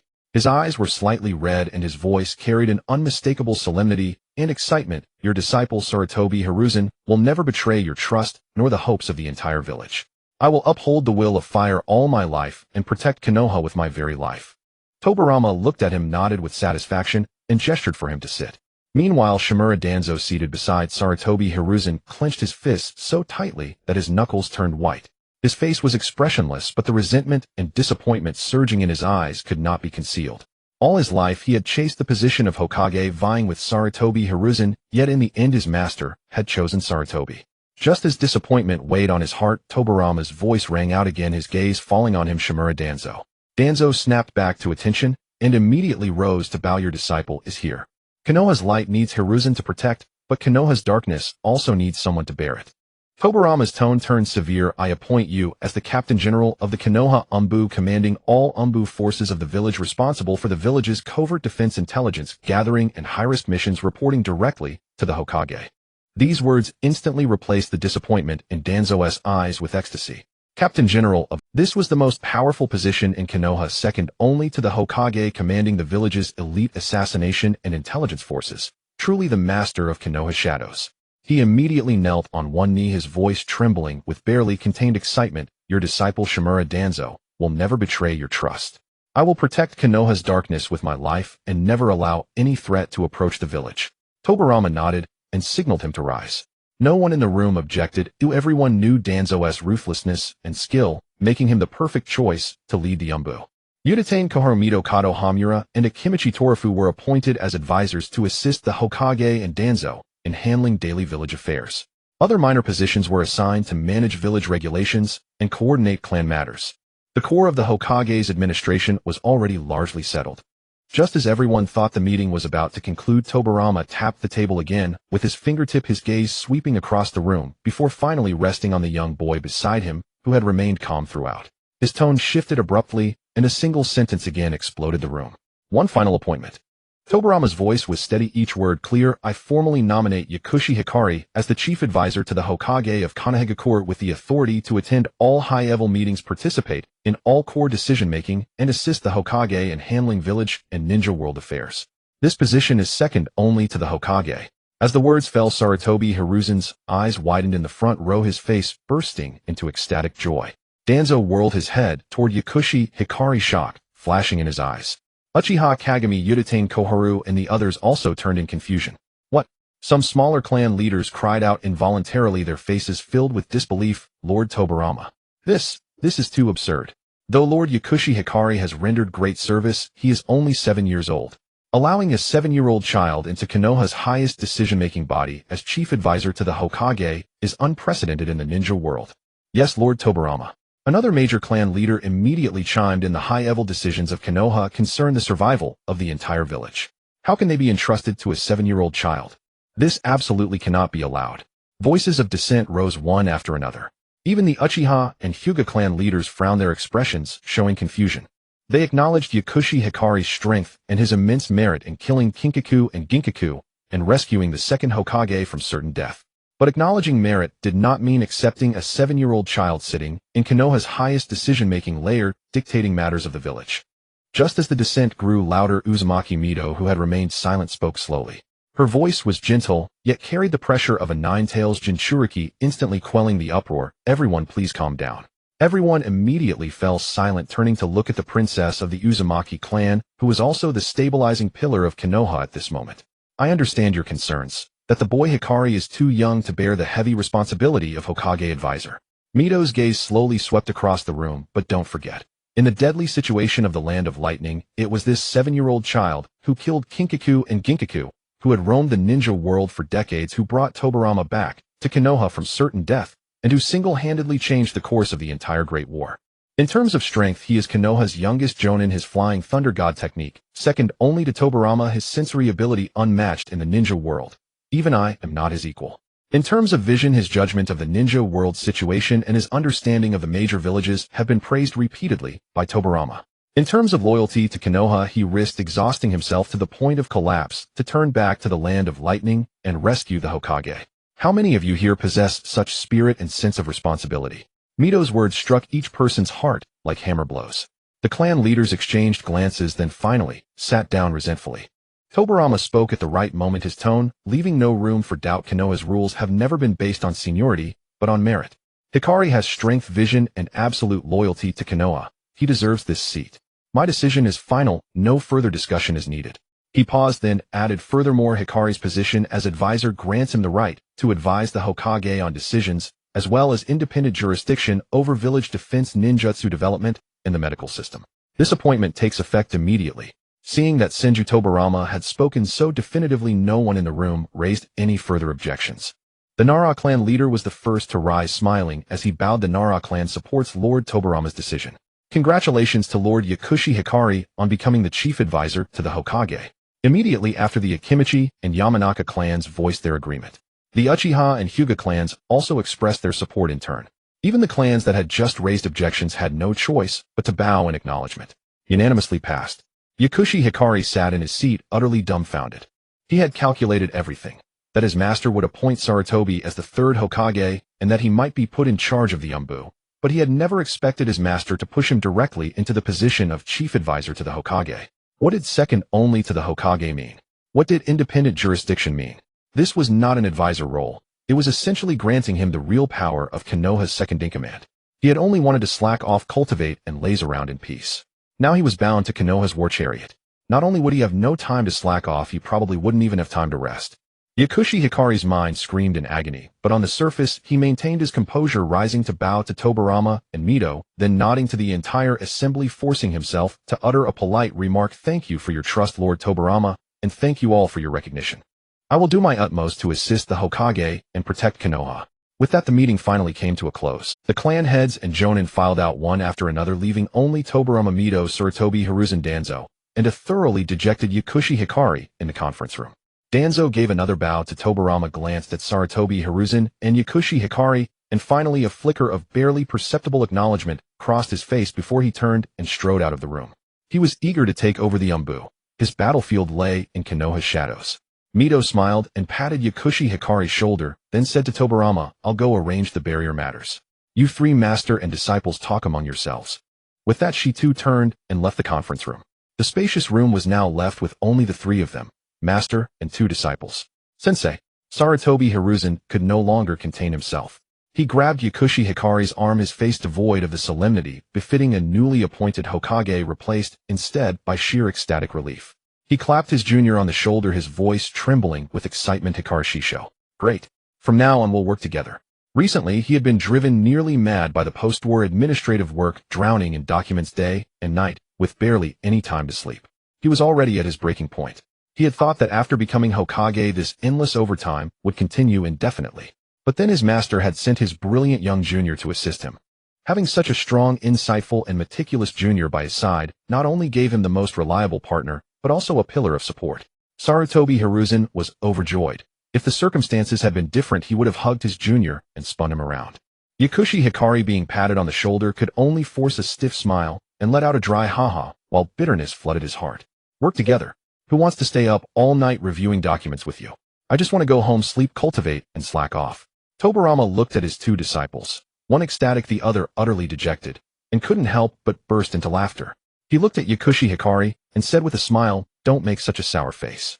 I know you don't want to get involved in administrative affairs, so I won't make you handle trivial matters.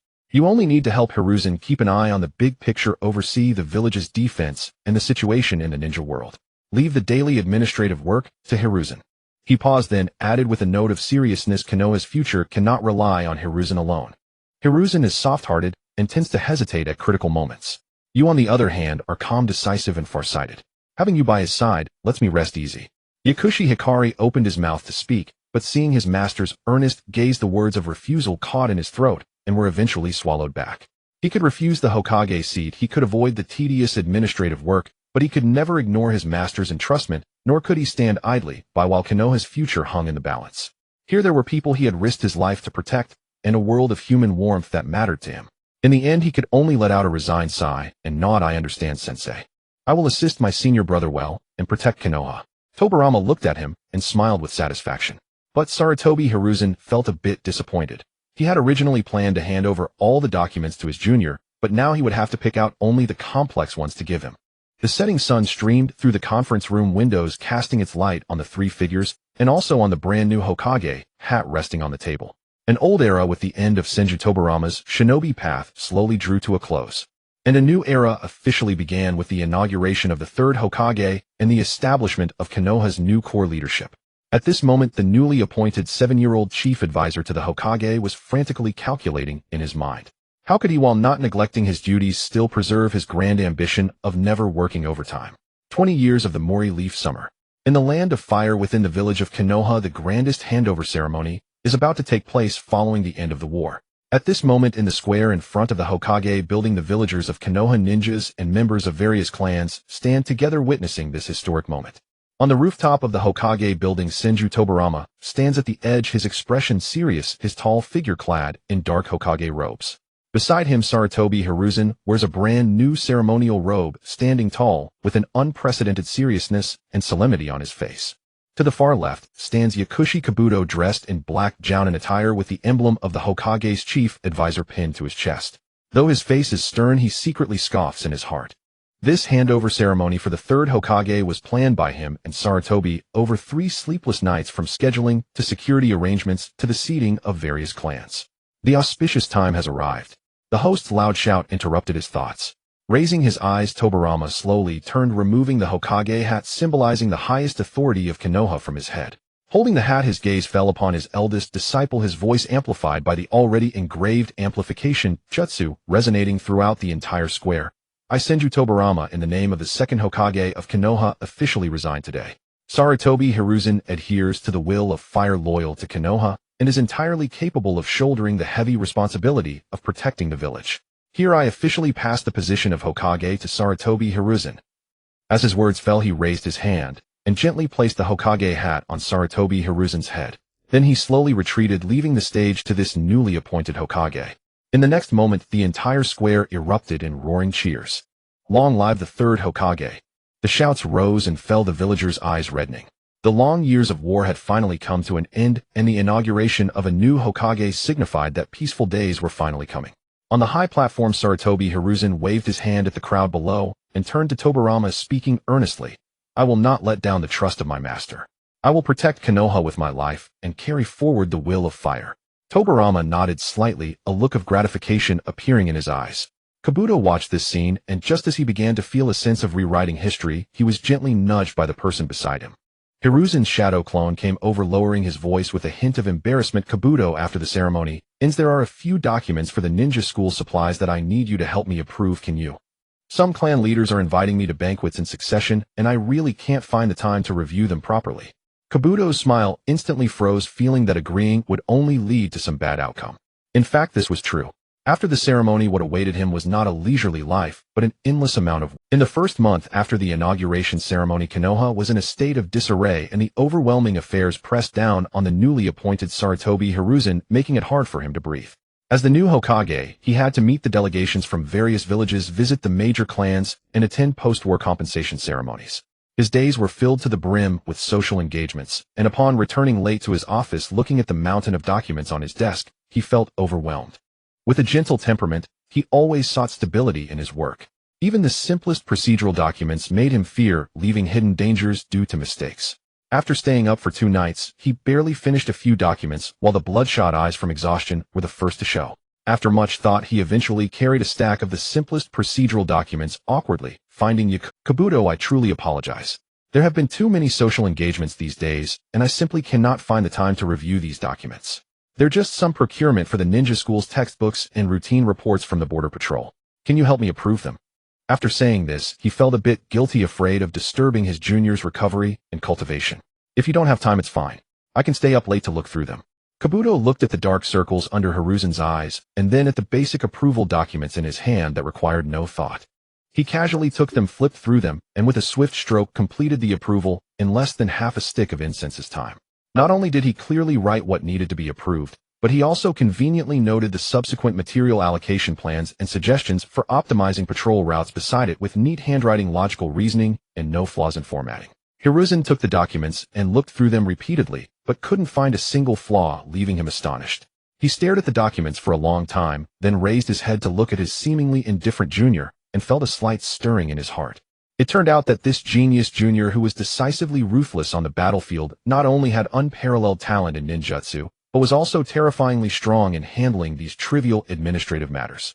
This perfect handling result was like a seed quietly taking root in his heart. With the first attempt, Hiruzen seemed to have found a lifeline. This time, while delivering the documents, he quietly added a few applications for the renovation of clan districts. Kabuto still handled them flawlessly without a single flaw. Then he secretly sent over the applications for verifying compensation payments and material supply requests, and his junior still managed everything without missing a beat. Later, the number of documents he sent over gradually increased from the initial 2 or 3 to a dozen, and eventually a whole stack, with the complexity of the documents transitioning from the simplest procedural approvals to coordinating clan affairs, and then to trade agreements with foreign delegations. He sent documents more frequently, and the volume gradually rose step by step, while Kabuto always processed the documents clearly and impeccably, so much so that even Hiruzen himself couldn't find a single flaw after repeatedly checking. What truly made Sarutobi Hiruzen feel relieved was still Tobirama Senju's praise. That day, he went to the hospital to report to Tobirama, bringing along a few core documents processed by Yakushi Kabuto, hoping his teacher would help check for any oversights. After finishing reading the documents, Tobirama looked up at him with a puzzled yet approving expression, saying, "These documents are handled very well, with rigorous logic and comprehensive considerations. Even the subsequent risks I hadn't anticipated have been preemptively planned for far more thorough than those you processed before." Hiruzen was taken aback and quickly told the truth teacher these were all handled by Kabuto. Tobirama smiled knowingly at his words, nodding. "I thought so. The decisiveness and thoroughness in these words do not resemble your style. This child Kabuto has a vision and mind far beyond his peers. With him assisting you, I can rest assured." With even the teacher believing that his junior handled everything perfectly, the last remnants of guilt and unease in Hiruzen's heart were instantly diminished. At this moment, he just thought about having his junior to back him up, finally allowing him to breathe a sigh of relief amidst the relentless social engagements and administrative duties.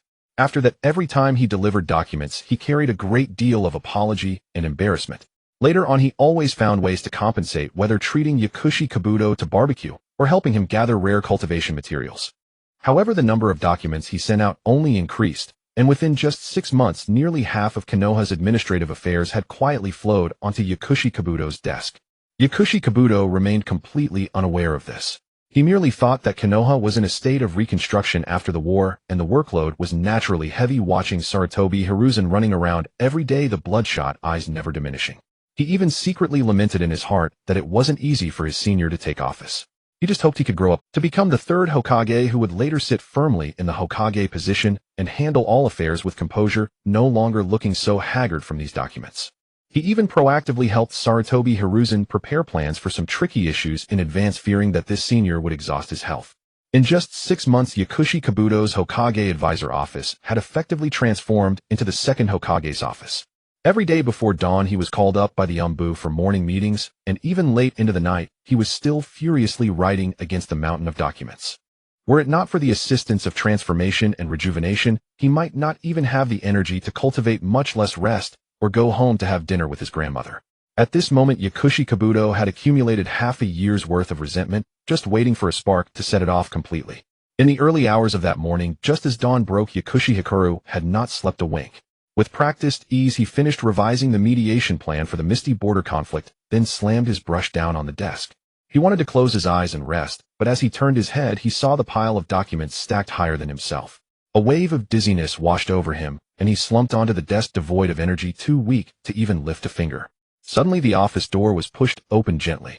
2 ENBU operatives carrying breakfast entered, murmuring about recent events. Unable to resist, he pricked up his ears to eavesdrop, seeking a moment of respite. "How is the preparations for the Hokage's wedding going?" "It's next week, isn't it?" "Almost done. The Hokage-sama finished his social engagements yesterday, and then squeezed in half the night to choose the wedding invitation design with Lady Biwa. I heard he personally revised the ceremony flow twice, and even checked the banquet menu item by item. Oh, the Hokage-sama really has it tough. With all the administrative work, he still has to find time for wedding preparations. Our advisor-sama has worked just as hard. He's barely left the office building in half a year, and his pile of documents is even bigger than the Hokage's." The rest of the conversation faded away. Only the words Sarutobi Hiruzen and Biwa echoed in his mind. He jerked his head up, his face etched with disbelief. He had been grinding himself to the bone in the next office, drowning in mountains of paperwork. Yet this Hokage, who constantly claimed to be too swamped to even look at documents, somehow found time to plan a wedding. If he were truly too busy to handle the paperwork, where did he get all this time for wedding preparations? A thought exploded in his mind. The ever-growing pile of documents over the past 6 months, Hiruzen's evasive glances every time he delivered files, the endless trivial approvals he had to deal with, and even the results of document processing that Tobirama had praised, all of it suddenly connected. The accumulated fatigue of half a year, the speechless frustration of being kept in the dark, and the utter collapse from pulling all-nighters every day. At this moment, he could no longer hold back.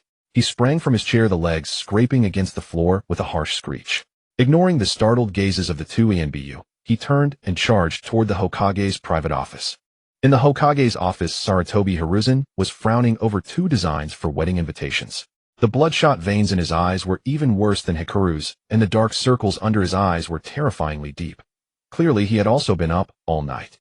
He didn't notice Hikaru pushing the door open until a loud bang echoed as the door was slammed shut. He jerked his head up and saw his junior brother face dark with rage and eyes bloodshot. He froze for a moment, then hurriedly put down the drawings and forced a smile. Hikaru, what brings you here? Perfect timing. Help me decide which invitation design looks better. Look at what?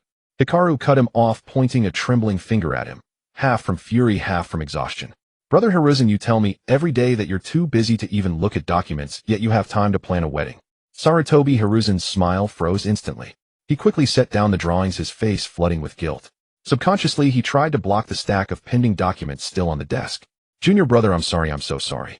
The wedding is coming up and Biwa can't handle everything alone. I couldn't leave it all to her, so I had to steal a little time to help. Steal time. Hikaru laughed bitterly, pointing at his own bloodshot eyes, and then toward the direction of the adjacent office. You've been stealing my time. For the past 6 months, I've been in that office every day approving documents for you, from the simplest supply requests to border defense agreements. I haven't had time to sleep. 6 months. I couldn't even find time to go home and have a proper meal with my grandmother. When I agreed to assist you at the teacher's request, it was to help you with the big picture and the core problems you couldn't solve, not to be your full-time secretary. Sarutobi Hiruzen couldn't lift his head under the barrage. His face was a mask of remorse and panic. He knew what he had done was wrong. It had started with a few simple documents, then gradually, without realizing it, he had shifted most of the administrative work to his junior brother. Even with the teacher's praise to justify it, the guilt had never left him. He quickly stood up and walked over, reaching out to pat Hikaru's shoulder in a placating gesture. Junior brother, it's my fault. I've relied on you too much lately. I shouldn't have pushed all those documents onto you. I've wronged you, but you know how it is. I've just taken office as Hokage. There are diplomatic exchanges with other villages, clan social obligations, and the wedding preparations, all piled up. Enough. Hikaru shook off his hand, took a deep breath, and the anger on his face faded, leaving only a resolute determination to give up. I quit as advisor. Sarutobi Hiruzen froze, his face turning pale. He grabbed Hikaru's arm desperately. Junior brother, don't be like this. I know I was wrong. I won't push documents onto you anymore. I'll handle all the paperwork myself. Please don't quit. I'm not joking.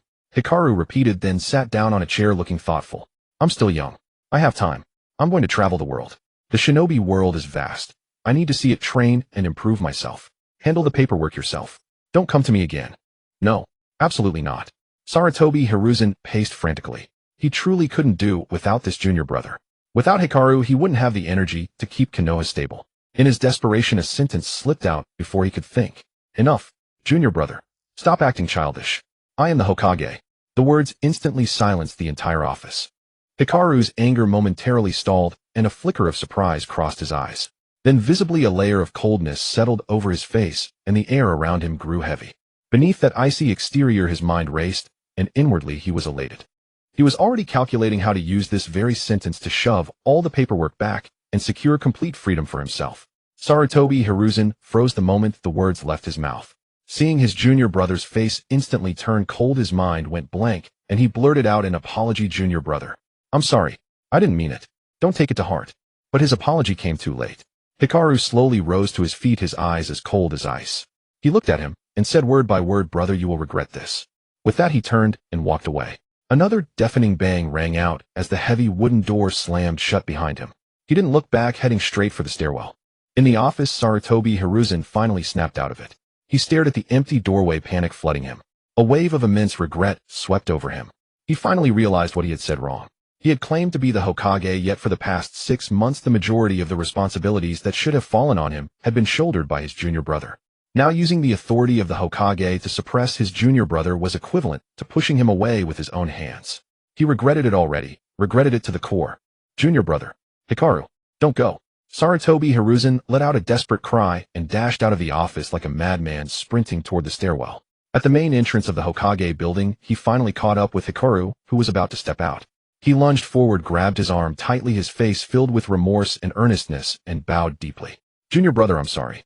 Your elder brother was wrong. I shouldn't have said that. And I shouldn't have gradually pushed all the paperwork onto you these past 6 months, making you suffer so much. Sarutobi Hiruzen's voice was thick with sincere apology. Don't leave. I'll agree to anything you ask. From now on, I'll handle all the documents myself. I'll never bother you with trivial matters again. Just please don't go. Konoha needs you. Hikaru stopped, glanced sideways at him, his expression still impassive, but inside, he was overjoyed. He had never truly intended to leave. He just wanted to use this opportunity to free himself from the endless trivialities.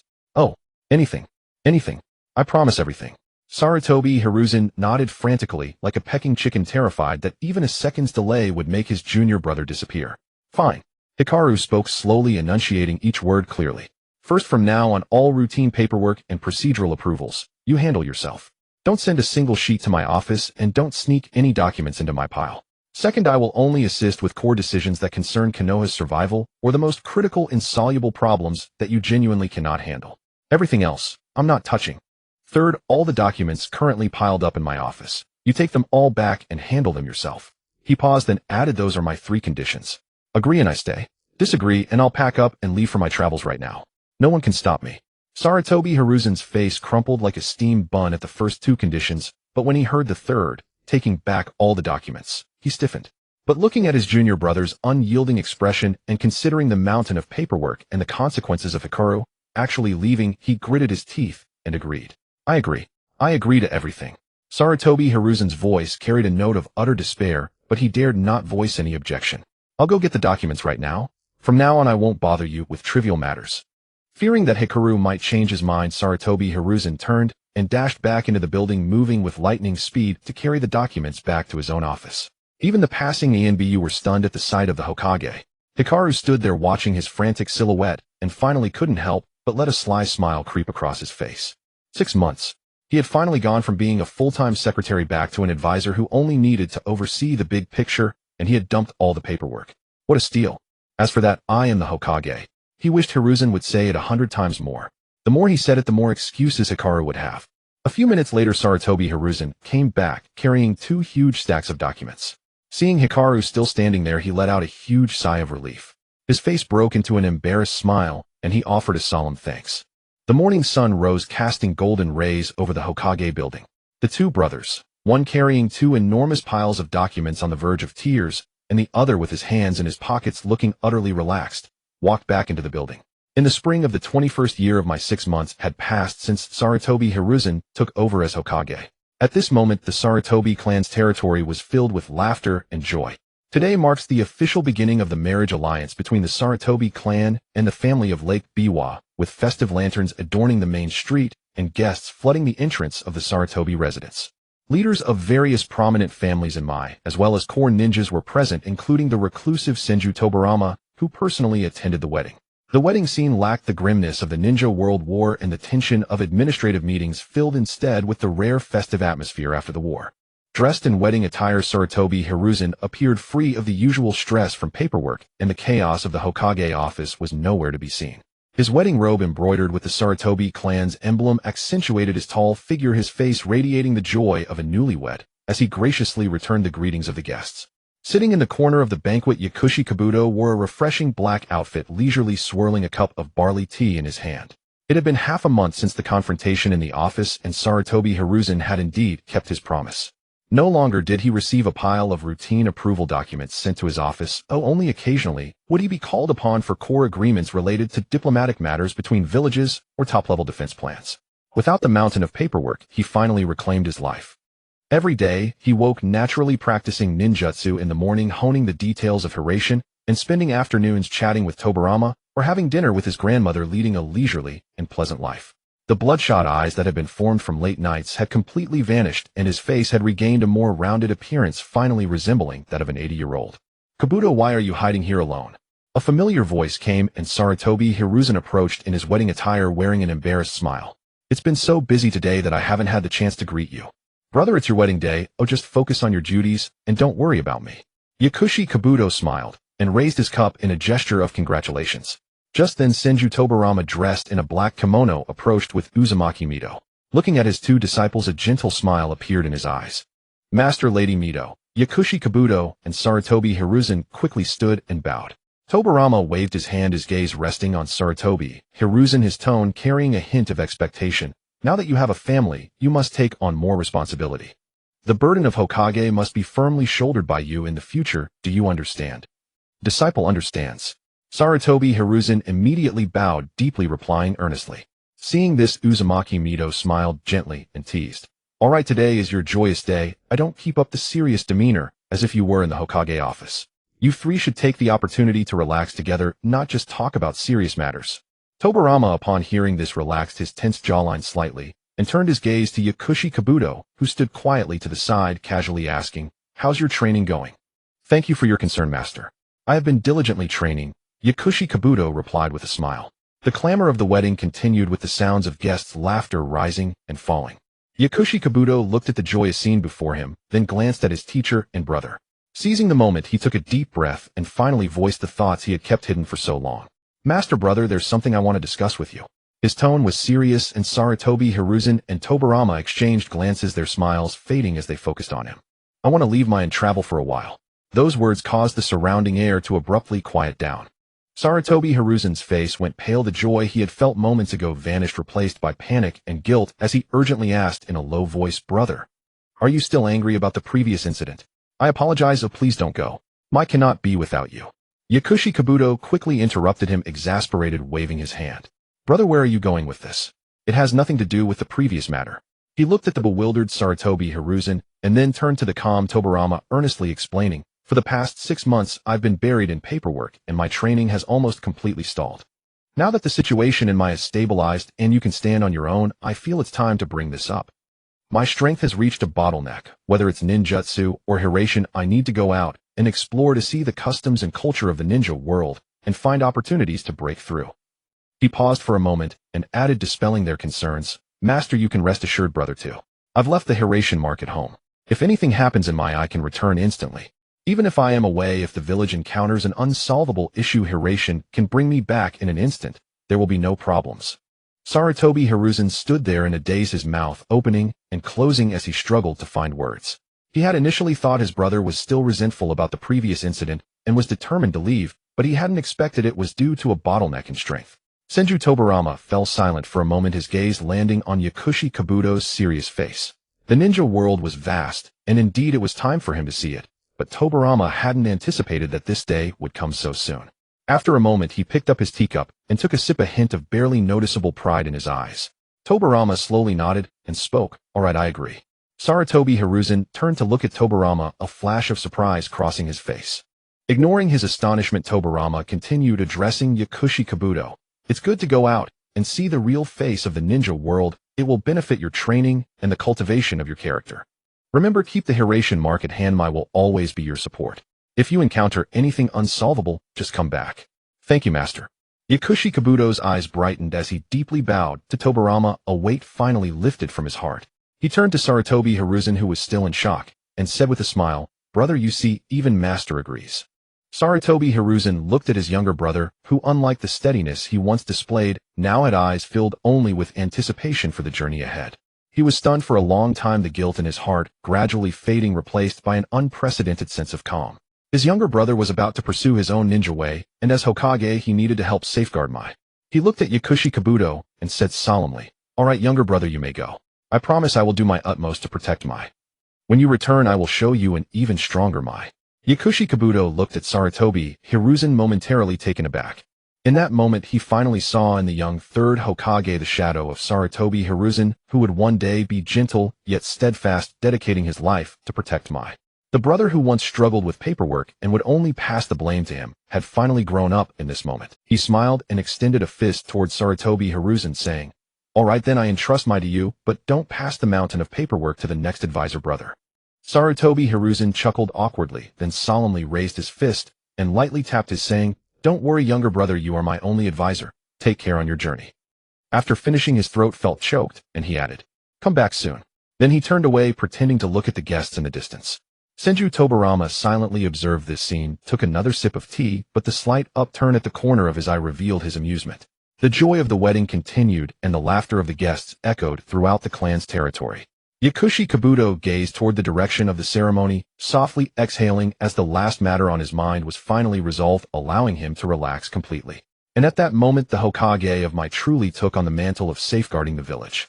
3 days have passed since the wedding ended. In the small courtyard where the pharmacist Guang resides, a faint aroma of porridge wafts through the air.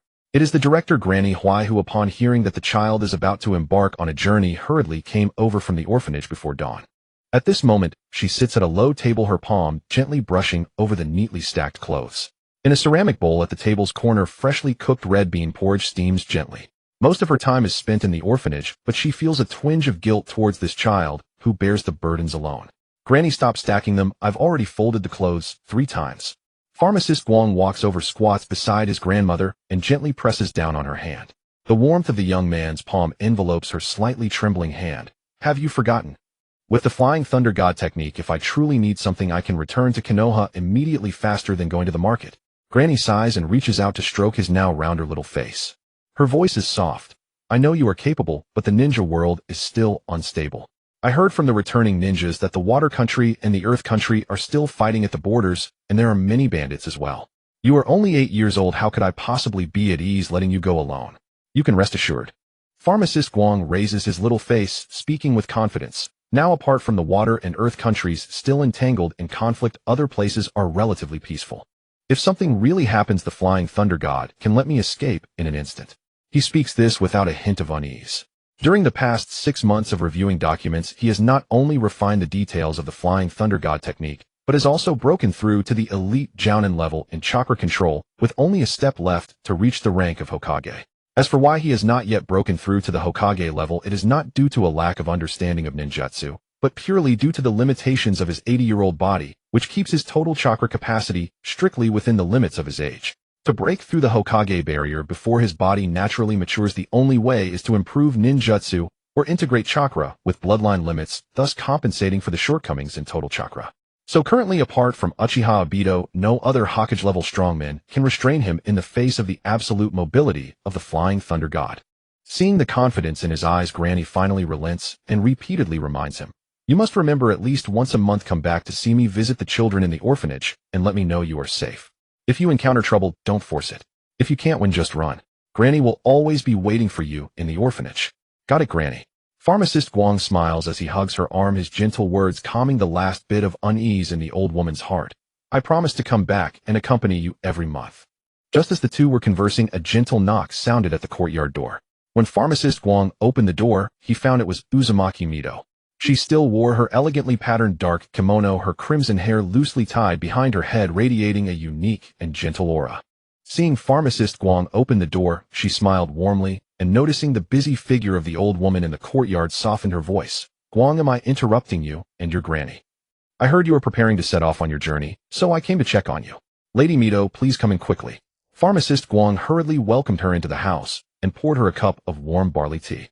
Granny Huai was packing clothes, and upon hearing the voice, quickly got up. "Lady Mito, you've come." Mito nodded slightly. "It's nothing, just talking with Guang about his journey. If you are busy, you can continue with your work." "It's nothing, Lady Mito, just tidying up clothes." Saying this, Granny stood up, and after finishing packing said, "Little Guang, the children in the orphanage are awake too. I'll take my leave now." Pharmacist Guang stood at the entrance, staring blankly at the figure of his grandmother as she walked away. Mito, standing beside him with a hint of emotion in her eyes, patted him on the shoulder. "Guang, you are really lucky." Returning to his senses, Pharmacist Guang nodded silently and smiled. "Yes, I am really lucky."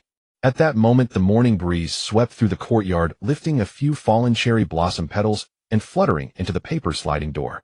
Back inside, after exchanging a few pleasantries, Uzumaki Mito set down her teacup and looked at him, gently asking, "Have you decided on the route for your journey? Where do you plan to go first?" Pharmacist Guang froze for a moment, scratching his head and smiling a bit embarrassedly. "To be honest, Lady Mito, I haven't really thought it through. I initially just wanted to go out for a walk, but I haven't decided on a specific direction yet." Hearing this, Mito smiled knowingly, taking a sip of tea as the steam enveloped her features, her tone laced with nostalgia for her homeland. "Since you haven't made up your mind, how about I make a suggestion? Go to the land of whirlpools." As these words fell, Mito's gaze turned distant, as if crossing through the walls of Konoha to the homeland visible across the sea. "My sealing techniques are just the basics I learned from my brother Uzumaki Ashina in the hidden village of whirlpools during my early years. The truly profound space sealing techniques, along with the sealing scriptures passed down by the Uzumaki clan for over 100 years, still remain with the main family of the hidden village of whirlpools, never having been disclosed to the outside world." She withdrew her gaze, settling it on Pharmacist Guang, her eyes filled with earnest expectation. "Your Flying Thunder God technique has already reached its peak, and to break through further, you will undoubtedly need a deeper foundation in space sealing techniques. The sealing techniques of our Uzumaki clan are the most formidable in the ninja world, and will greatly assist you in breaking through your current bottleneck."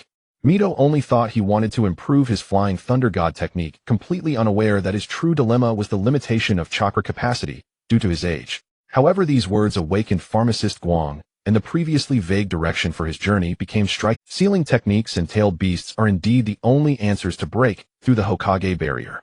With the sealing techniques from the Land of Whirlpools, he could also find time to capture a tailed beast, which would perfectly compensate for all his shortcomings. Lady Mito, your suggestion is simply timely. Pharmacist Guang couldn't hide the excitement in his eyes, yet he didn't reveal his thoughts, simply saying, I was just worried about where to refine my sealing techniques. Going to the Land of Whirlpools is just perfect. Uzumaki Mito smiled at the youthful excitement he displayed, then took out a sealed letter from her sleeve, the envelope, sealed with the Uzumaki clan's emblem. She handed him the letter. This is a letter I wrote to the clan leader of the hidden village of Whirlpools, Uzumaki Ashina, who is my biological brother. When he sees this letter, he will arrange everything for you. The hidden village of Whirlpools has always been exclusive and places great importance on the inheritance of sealing techniques. Without my introduction, even if you were the chief advisor of Konoha, it would be difficult for you to access the core teachings. Thank you, Lady Mito. Pharmacist Guang solemnly accepted the letter, carefully storing it in his personal ninja tool pouch, and bowed deeply to Mito. After sending Mito off, he could only delay his departure by one day to ensure everything was perfect. First, he took off his Konoha forehead protector, wrapped it in soft cloth, and stored it in a scroll. He then used sealing techniques to create several large-capacity scrolls, sealing away half a year's worth of rations, medicinal herbs, ninja tools, and commonly used scrolls, ensuring they were safely stored. The next day, he formally bid farewell to his grandmother again, and went to the orphanage to greet the children before donning a wide bamboo hat that covered most of his face, leaving Konoha quietly and officially embarking on his journey. He did not use the body flicker technique, but chose to walk eastward. Since it was a journey, he naturally wanted to take his time, step on the land outside of Konoha, and see the true state of the ninja world hidden in the ashes of war. Traveling eastward, he witnessed villages burned to white earth by war and encountered bandits claiming mountains as their own several times. Initially, he adhered to the principle of avoiding trouble whenever possible, carefully circumventing these conflicts. He was just a passerby on a journey, not wanting to attract unnecessary trouble or casually get involved in these. Until that day, he saw a merchant caravan that had been robbed and left dead by bandits in a desolate area by the official road. More than a dozen corpses lay sprawled in the grass, already beginning to decay and emitting a foul odor. Among them were men who fought desperately to protect their goods, women huddled together, and a child still in swaddling clothes, suggesting it was a family out on business. They encountered bandits and ultimately met with the tragic fate of their entire family being slaughtered. Passers-by on the official road avoided this desolate area from a distance, clearly already accustomed to such scenes of horror. Watching those decaying corpses, especially the child who hadn't even opened his eyes, Pharmacist Guang stood still for a long time. In a vague understanding, he finally grasped a bit of the thought behind Senju Hashirama's relentless efforts to establish Konoha and end the chaotic era. He had never been a saint, nor had he ever thought about becoming a hero to save the ninja world. But at this moment, he felt for the first time that some things once seen could not be unseen. Thus, from that day on, whenever he encountered bandits, he no longer avoided them. Within the scope of his abilities, he began to save those innocent civilians and dealt with those bandits who brought disaster. After making choices aligned with his heart, he felt the suffocating pressure that had been lodged in his heart dissipate completely, and the chakra within him flowed more smoothly and purely, even giving him a hint of advancement. The barrier that had troubled him for a long time, the Hokage-level barrier, now appeared to be just a faintly blurred wall, as if it could be broken with a single touch. The scent of grass and wood in the wind gradually gave way to the salty sea breeze. After walking and stopping for half a month, and sitting on a boat for 3 days, Pharmacist Guang finally reached the border of the Land of Whirlpools.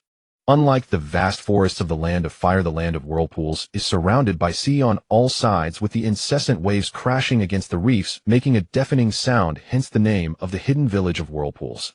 Red-haired Uzumaki clansmen are seen everywhere on the streets, and compared to the bustling Konoha, this place has a more laid-back and peaceful vibe of a seaside village. Pharmacist Guang did not choose to linger. Mito had already sent a letter in advance half a month ago. Holding the sealed letter, he walked straight towards the entrance of the hidden village of Whirlpools.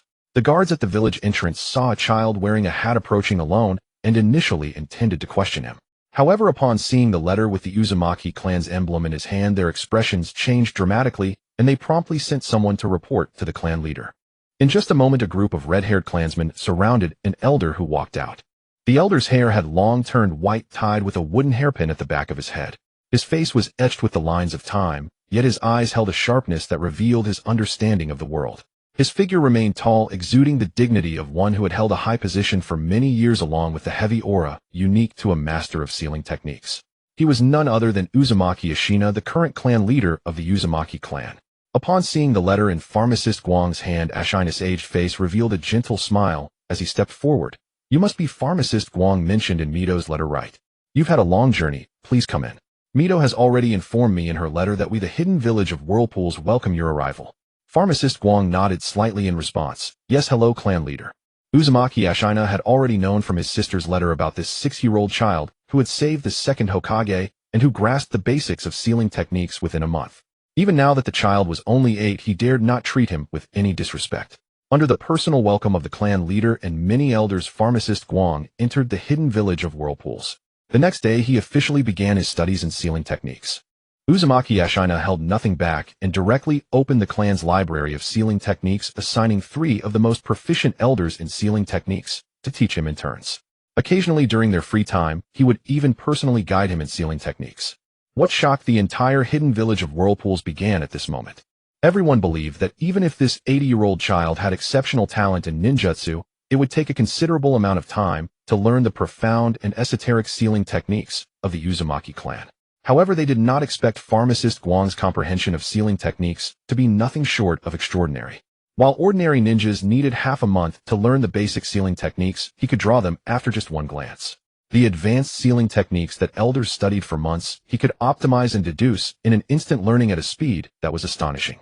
In just 3 months, he thoroughly grasped most of the basic and advanced sealing techniques of the hidden village of whirlpools, including the advanced variant of the 4 symbols sealing and the core techniques of space sealing.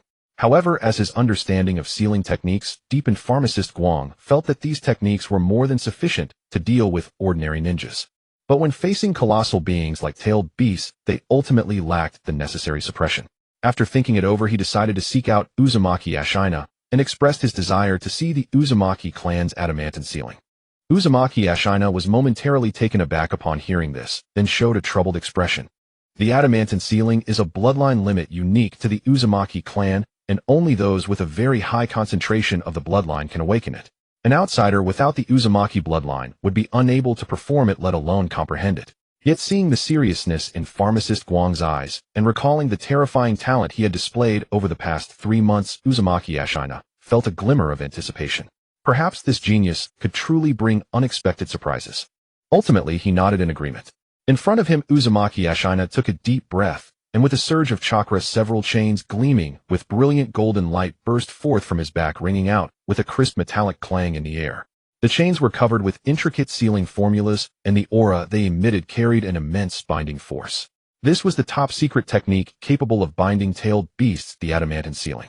Pharmacist Guang held his breath, gently brushing his hand over a golden chain that swept by his side, sensing the chakra flowing within the chain, as well as the underlying logic and bloodline marks of the sealing formulas, imprinting every detail firmly in his mind. After a stick of incense, Uzumaki Ashina retracted the adamantine sealing, glancing at the pensive pharmacist Guang, without asking much, simply advising him to come to him anytime he had questions. Once pharmacist Guang left the training ground, he dove straight into the library of sealing techniques, not emerging for a full 2.5 days. Initially, he aimed to replicate the original power of the adamantine sealing, using his chakra control to repeatedly deduce the formulas, attempting to bypass the bloodline barriers and restore the complete power of the secret technique. Yet time and again the formulas would collapse just as they were about to take shape. The most severe incident left his fingertips numb from chakra backlash, causing a trickle of blood to escape from the corner of his mouth. Repeated failures finally made him realize the reality: the bloodline barrier cannot be completely broken just through understanding. Without the Uzumaki clan's bloodline, he would never be able to wield the full power of the original adamantine sealing. But he did not give up. Since he could not replicate the original, he would take a different path. He calmed his mind, no longer fixating on replicating the power capable of binding a fully realized tailed beast, instead repeatedly deducing the flow paths of chakra and dissecting the core logic behind bloodline awakening. With his ultimate understanding of sealing techniques and chakra control, he forged an entirely new path based on the original mind method.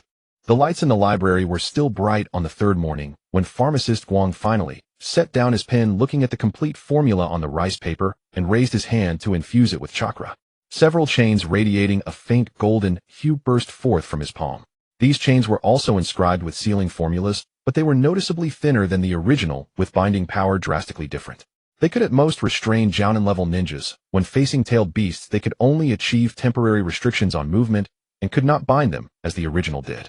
Looking at this significantly weakened chain, pharmacist Guang lowered his head in disappointment. After 2.5 days of hard work, what he ended up creating was a defective version with diminished power. Pharmacist Guang collected his emotions, preparing to add this improved secret technique to the library. However, just as he handed it over to the elder in charge of teaching for inspection, the elder, who had immersed himself in sealing techniques for decades, looked at the formulas on the paper, his hands trembling uncontrollably. As he continued to observe, he bowed deeply to the 80-year-old boy. Pharmacist Guang was momentarily stunned. The elder slowly explained, "The value of this technique does not lie in replicating the power of the original. Its most precious aspect is that it supplements the deficiencies of the bloodline, with sealing formulas significantly lowering the awakening threshold of the adamant sealing. Even ordinary Uzumaki clansmen have a high probability of awakening their bloodline limit by practicing this technique. So although it is merely a crank sealing technique, it is a key to changing the bloodline limits of the Uzumaki clan." Pharmacist Guang nodded silently, feeling no disappointment in his heart.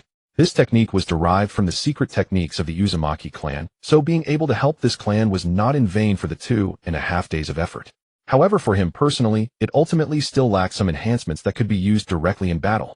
The news quickly reached Uzumaki Ashina's ears. This elderly master of sealing techniques personally took the formula into his study and spent an entire night deducing its intricate designs, unable to suppress a gasp of astonishment.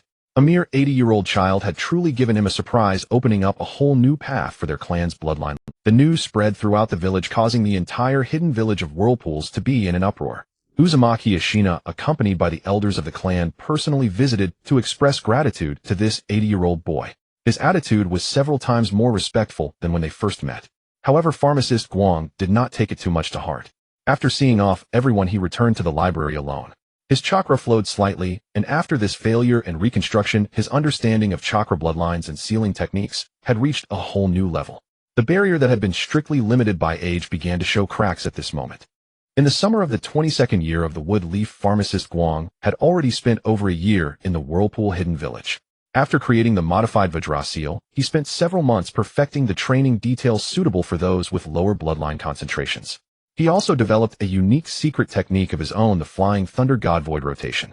This secret technique is based on the spatial logic of the Flying Thunder God combined with the spatial sealing techniques of the Whirlpool clan, allowing him to swap the spatial coordinates of any incoming ranged ninjutsu within the area covered by his perception. Whether it be large-scale fire or water ninjutsu attacks or bloodline elimination, as long as it is a ranged ninjutsu, he can freely shift the landing point of the technique, and he can even reflect the technique back to the user intact, making it a top-tier space secret technique that integrates both offense and defense. The refinement over the year has elevated his mastery of techniques, chakra control, and physical skills to the pinnacle of the Quasi Shadow level. The only thing holding him back was the chakra total limit imposed by his 80-year-old body. However, this limitation began to loosen on the day of his 9th birthday. On the morning of his birthday, pharmacist Guang was perusing an ancient sealing technique scroll. Suddenly, with the natural development of his body as he aged, the chakra constraints within him quietly loosened a bit. This seemingly insignificant loosening gave him a glimpse of hope. He sat cross-legged and began to refine the chakra within him. The newly formed chakra surged through the thoroughly polished meridians without any stagnation, naturally breaking through the shadow level barrier that had troubled him for so long.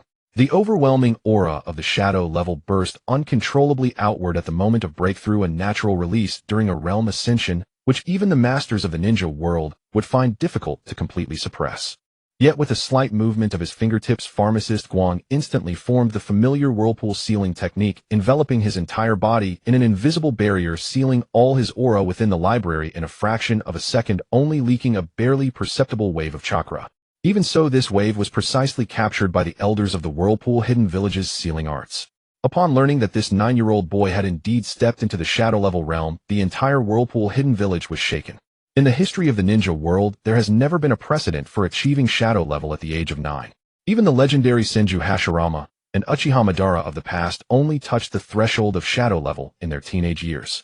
That afternoon, Uzumaki Lu Ming personally brought the elders to pay him a visit. The head elder solemnly extended an invitation, wishing to appoint him as a guest elder of the Whirlpool Hidden Village, promising that all sealing texts in the clan would be unconditionally open to him forever. This honor had never been granted in the hundreds of years of the Whirlpool clan's history. Pharmacist Guang politely declined the invitation with a smile, as he had come for travel and would ultimately be leaving. After saying this, he handed over the complete text of the perfected modified Vajra seal as a token of gratitude for the knowledge shared by the Whirlpool Hidden Village over the past year. The elder who received the text trembled with emotion as he looked at the detailed training techniques and adaptable methods, within his eyes instantly reddening. This set of texts was a true treasure that could change the future of the Whirlpool clan, bearing the weight of a 3 days later at the docks of the land of Whirlpool. The summer sea breeze carried heat as Pharmacist Guang officially bid farewell to the people of the Whirlpool Hidden Village.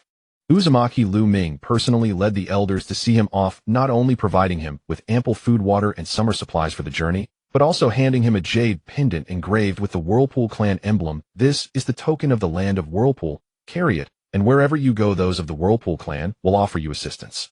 Take care on your journey. I will write to you from Mito to keep you updated. Thank you, clan leader Lu Ming. Pharmacist Guang solemnly accepted the pendant and tucked it close, bowing to the others. Everyone, until we meet again. After saying this, he turned and jumped onto the merchant ship that had been waiting at the dock, waving goodbye to the people on the shore.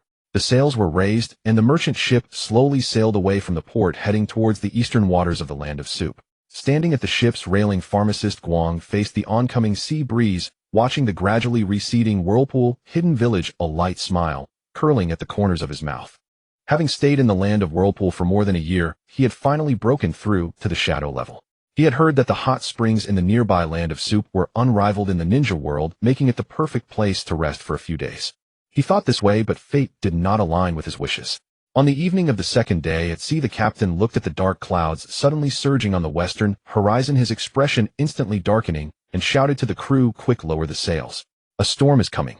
In just a moment, the originally clear summer sky was completely covered by dark clouds, and the fierce wind whipped up gigantic waves several meters high, crashing violently against the ship, causing the entire merchant vessel to sway precariously like a fallen leaf in the raging waves.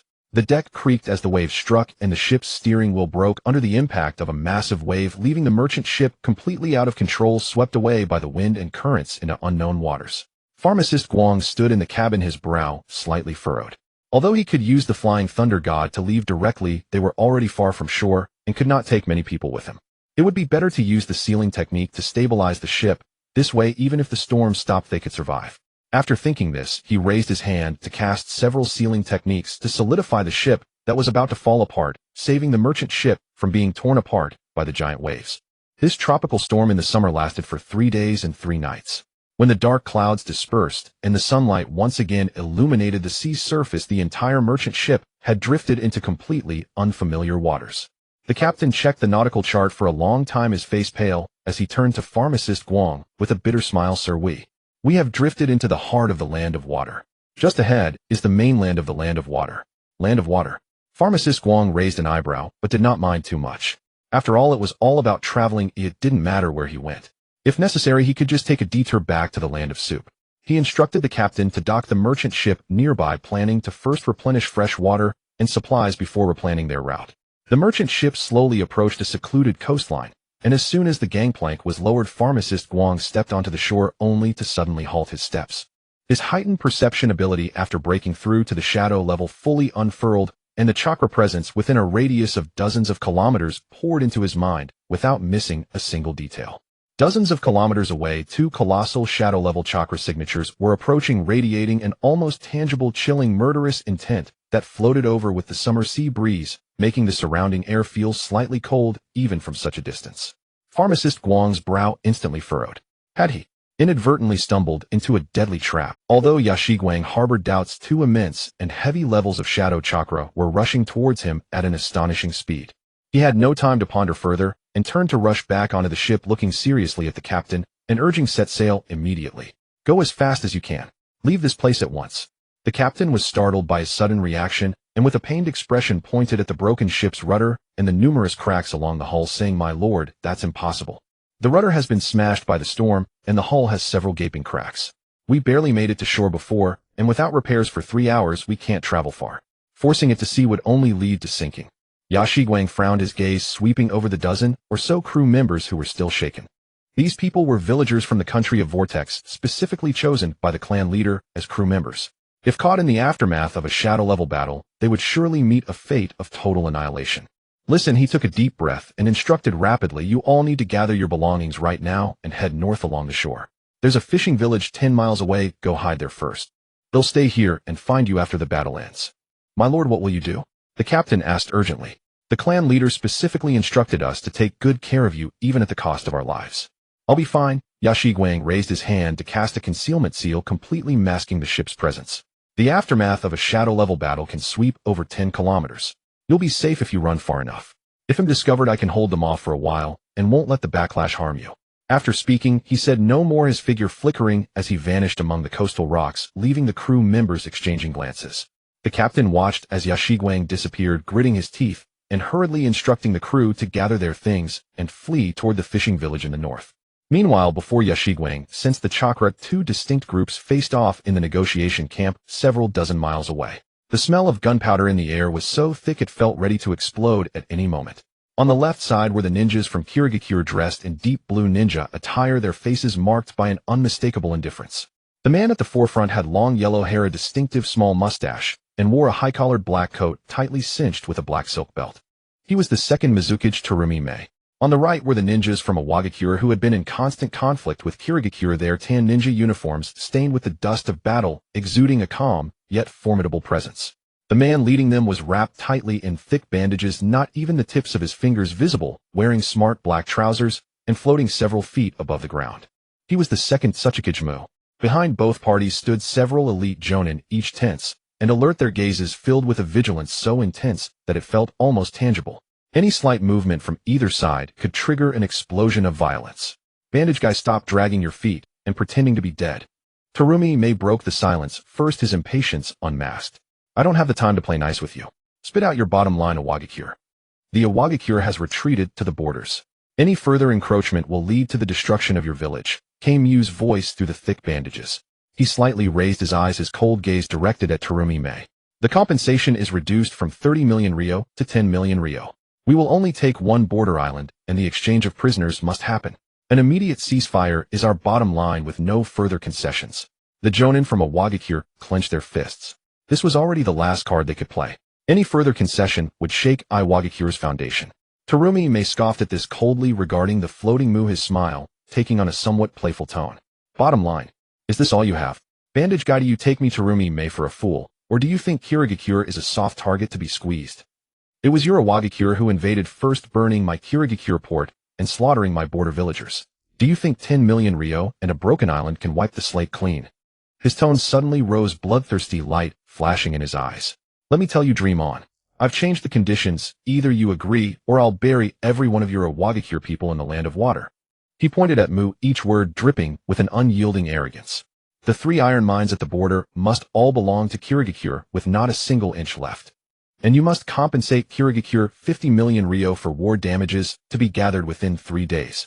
Furthermore, the entire eastern sea area at the border will be under Kirigakure's sovereignty, and Iwagakure ninjas must not step foot in it.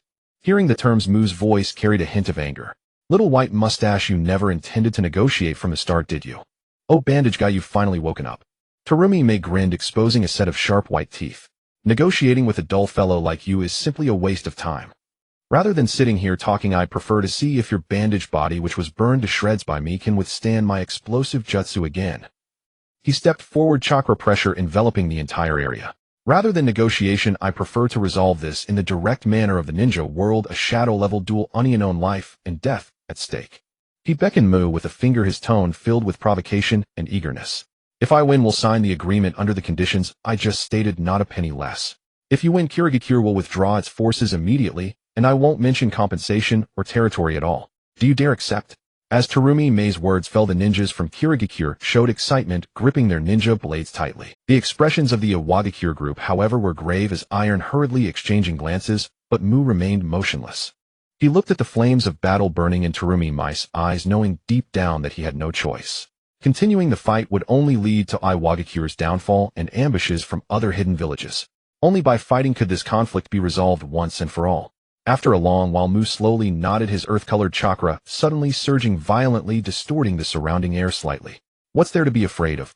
Before his words fell, Terumi Mei suddenly turned to the Kirigakure ninjas behind him and shouted, "All of you retreat 10 kilometers away." His tone was icy and piercing. The aftermath of a shadow-level battle is enough to turn you into mush. Staying here will only mean certain death. Don't make things worse for me. The ninjas from Kirigakure wasted no time responding in unison yes.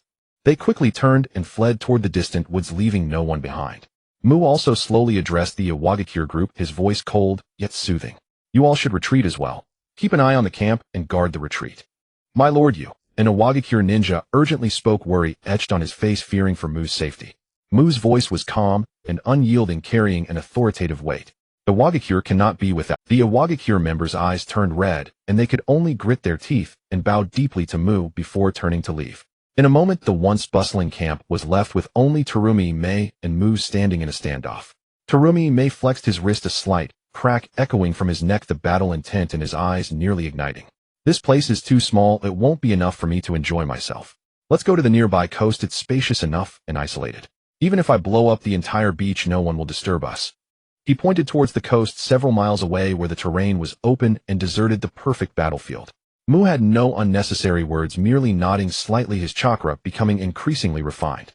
In the next moment, both moved simultaneously. Terumi Mei's feet suddenly exploded with waves of water several meters high, transforming him into a blurred blue shadow. The waves supporting him surged rapidly, while the debris along the way was swept up and pulverized in the air. Meanwhile, Mu's chakra surged violently around him, his figure becoming a silent black shadow, swiftly following close behind. In mere moments, they both reached the coastline. There were no words wasted, no tests of strength. The instant Terumi Mei landed, he condensed high-pressure water bullets in his palm, shooting towards Mu with a piercing shriek that tore through the air. Mu's figure swayed and instantly disappeared from the spot. The dust-release destruction of the original realm technique formed in an instant. A pale white cubic light pillar appeared from thin air, annihilating everything in its path, fiercely pressing down towards Terumi Mei's figure. Hiding a few kilometers away, Yashiguang found a rock with a clear view, yet enough cover, crouching low and suppressing his presence to the minimum. His senses quietly unfolded, observing the towering waves and dust rising in the distance, his brows tightly knitted. How unlucky it seemed these two chakras belonged to the second Tsuchikage Mu and the second Mizukage Terumi Mei. In his hazy memory, it seemed that there were no winners in the outcome of this battle.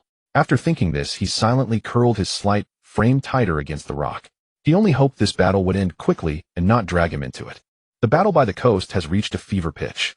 The clash of water and earth detonated across the world. Pale, white dust escape beams and azure waves surged back and forth, each collision raising massive tidal waves. Even the sandy beach beneath their feet cracked under the impact of chakra. The distant rocks were swept away by the dust escape, instantly turning to flying ash. The seawater was manipulated by Ghost Lantern Illusion Moon, transforming into countless sharp water blades that shredded the ground into pieces. Hiding behind the rocks, Medicine Master Guang felt a chill run down his spine. This was the true power of a shadow-level expert. Even though he himself had stepped into the shadow level, watching these two seasoned shadow-level fighters who had battled in the ninja world for decades, he could still feel the overwhelming pressure bearing down on him. The terrifying heat of steam danger explosion and the annihilation power of dust escape could inflict heavy injury or even death with just one hit. He held his breath, extending his perception towards the north. 10 miles away, the presence of the crew members had completely vanished in the direction of the fishing village, indicating they had safely arrived. Medicine Master Guang let out a sigh of relief, his anxious heart finally at ease. Since the crew members were safe, there was no need for him to stay here to watch the spectacle. He did not want to get involved in the death struggle between these two shadow-level experts. Even a careless brush from the residual waves would be a minor issue, but if either side mistook him for an enemy, that would be a real problem. He quietly raised his hand, gathering a nearly imperceptible chakra, preparing to activate the Flying Thunder God technique he had left on the merchant ship to teleport back to the ship, and then take a detour to the land of hot water. But just as his chakra was about to surge forth, the situation on the battlefield changed abruptly. Ghost Lantern Illusion Moon suddenly laughed heartily and retreated sharply, quickly forming hand seals.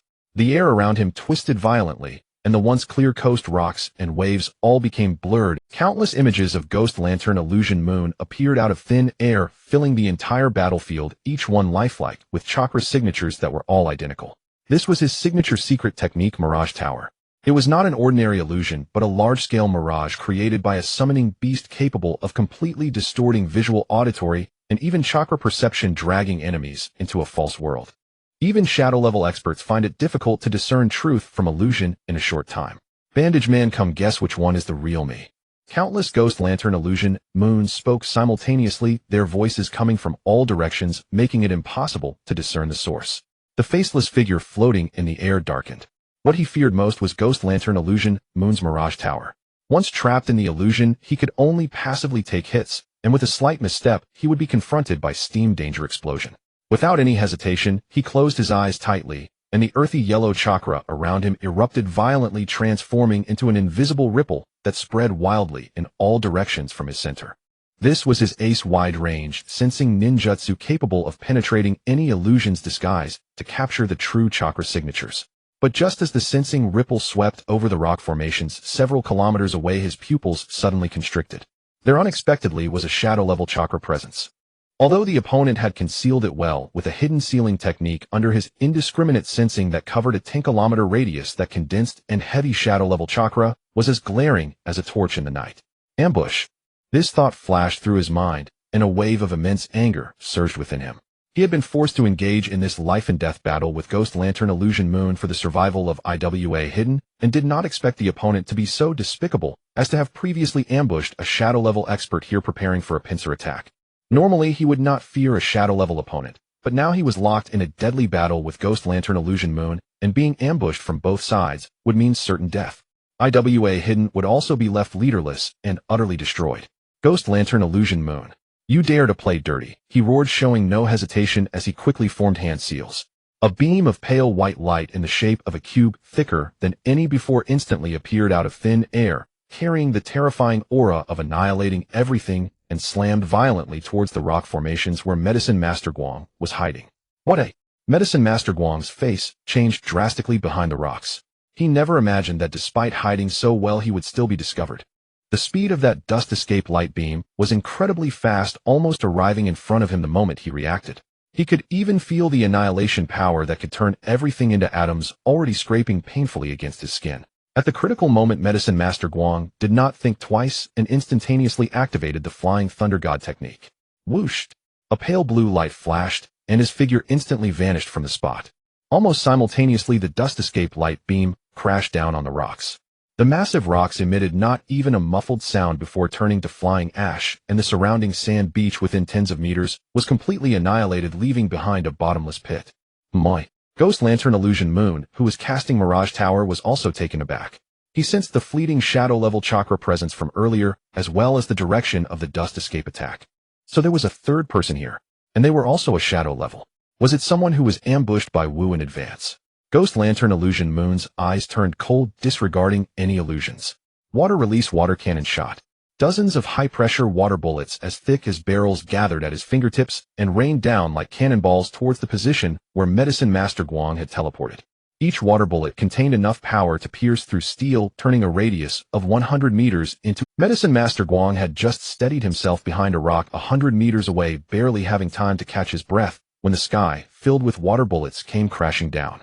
His pupils constricted. With no time to think, he instinctively performed the Flying Thunder God space shift. With a thought, his chakra circulated rapidly in his body, and the space sealing technique rapidly formed in his palm. Flying Thunder God space shift. He raised his hand to meet the water bullets, and the dozens of water bullets that were originally aimed at him suddenly disappeared in midair. Then they reappeared not far away, creating a series of explosive sounds. This sudden turn of events left both Wu and Ghost Lantern Illusion Moon stunned. Both of them halted their actions, watching Medicine Master Guang in disbelief. Not only could he shift away the water release ninjutsu, but he had also managed to instantly evade that dust escape. Moreover, it appeared as if he had simply vanished. When did such a figure emerge in the ninja world? Seizing the moment of their astonishment, Medicine Master Guang quickly raised his hand, speaking urgently. Misunderstanding. It's all a misunderstanding. I'm just passing through. I was blown here by the storm. I will leave immediately and absolutely will not disturb your duel. As he spoke, he stealthily began to retreat, ready to activate the Flying Thunder God to escape. But Wu's gaze was fixed on him, his cold eyes scanning his small frame, then glancing at the spatial ninjutsu he had just performed, his tone carrying a hint of certainty. At such a young age you can perform such exquisite spatial ninjutsu, and have reached the shadow level at the age of 9. You must be the youngest chief advisor of Konoha. Medicine Master Guang. Upon hearing this, Ghost Lantern Illusion Moon raised an eyebrow, looking at Medicine Master Guang with great interest, a playful smile curling at the corners of his mouth. Oh. So you're the prodigy who saved the second Hokage at the age of 7. Interesting, truly fascinating. Medicine Master Guang's heart sank as he realized the gravity of the situation. If he hadn't been recognized, he might have found a chance to slip away unnoticed. But now that his identity was exposed, these two bloodthirsty shadow-level experts would definitely not let him go. Indeed, Wu and Ghost Lantern Illusion Moon exchanged glances. No words were needed for communication. In that moment, the two lifelong rivals reached a shocking consensus. Regardless of whether he was just passing by or truly only there to watch the excitement, he was from Konoha, the most terrifying genius of Konoha's future. Such a person having appeared here must not leave alive. A hint of cold killing intent flashed, and the next second both moved simultaneously. Wu's earthy yellow chakra surged, turning him into a shadow, and speeding towards Medicine Master Guang, hands forming seals a more refined dust escape, light beam, coalescing in his palm, carrying the aura of annihilation.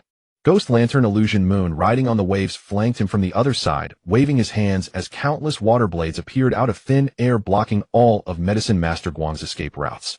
With the dust escape capable of annihilating everything in front and the water blades sealing off the back, both sides were completely locked down.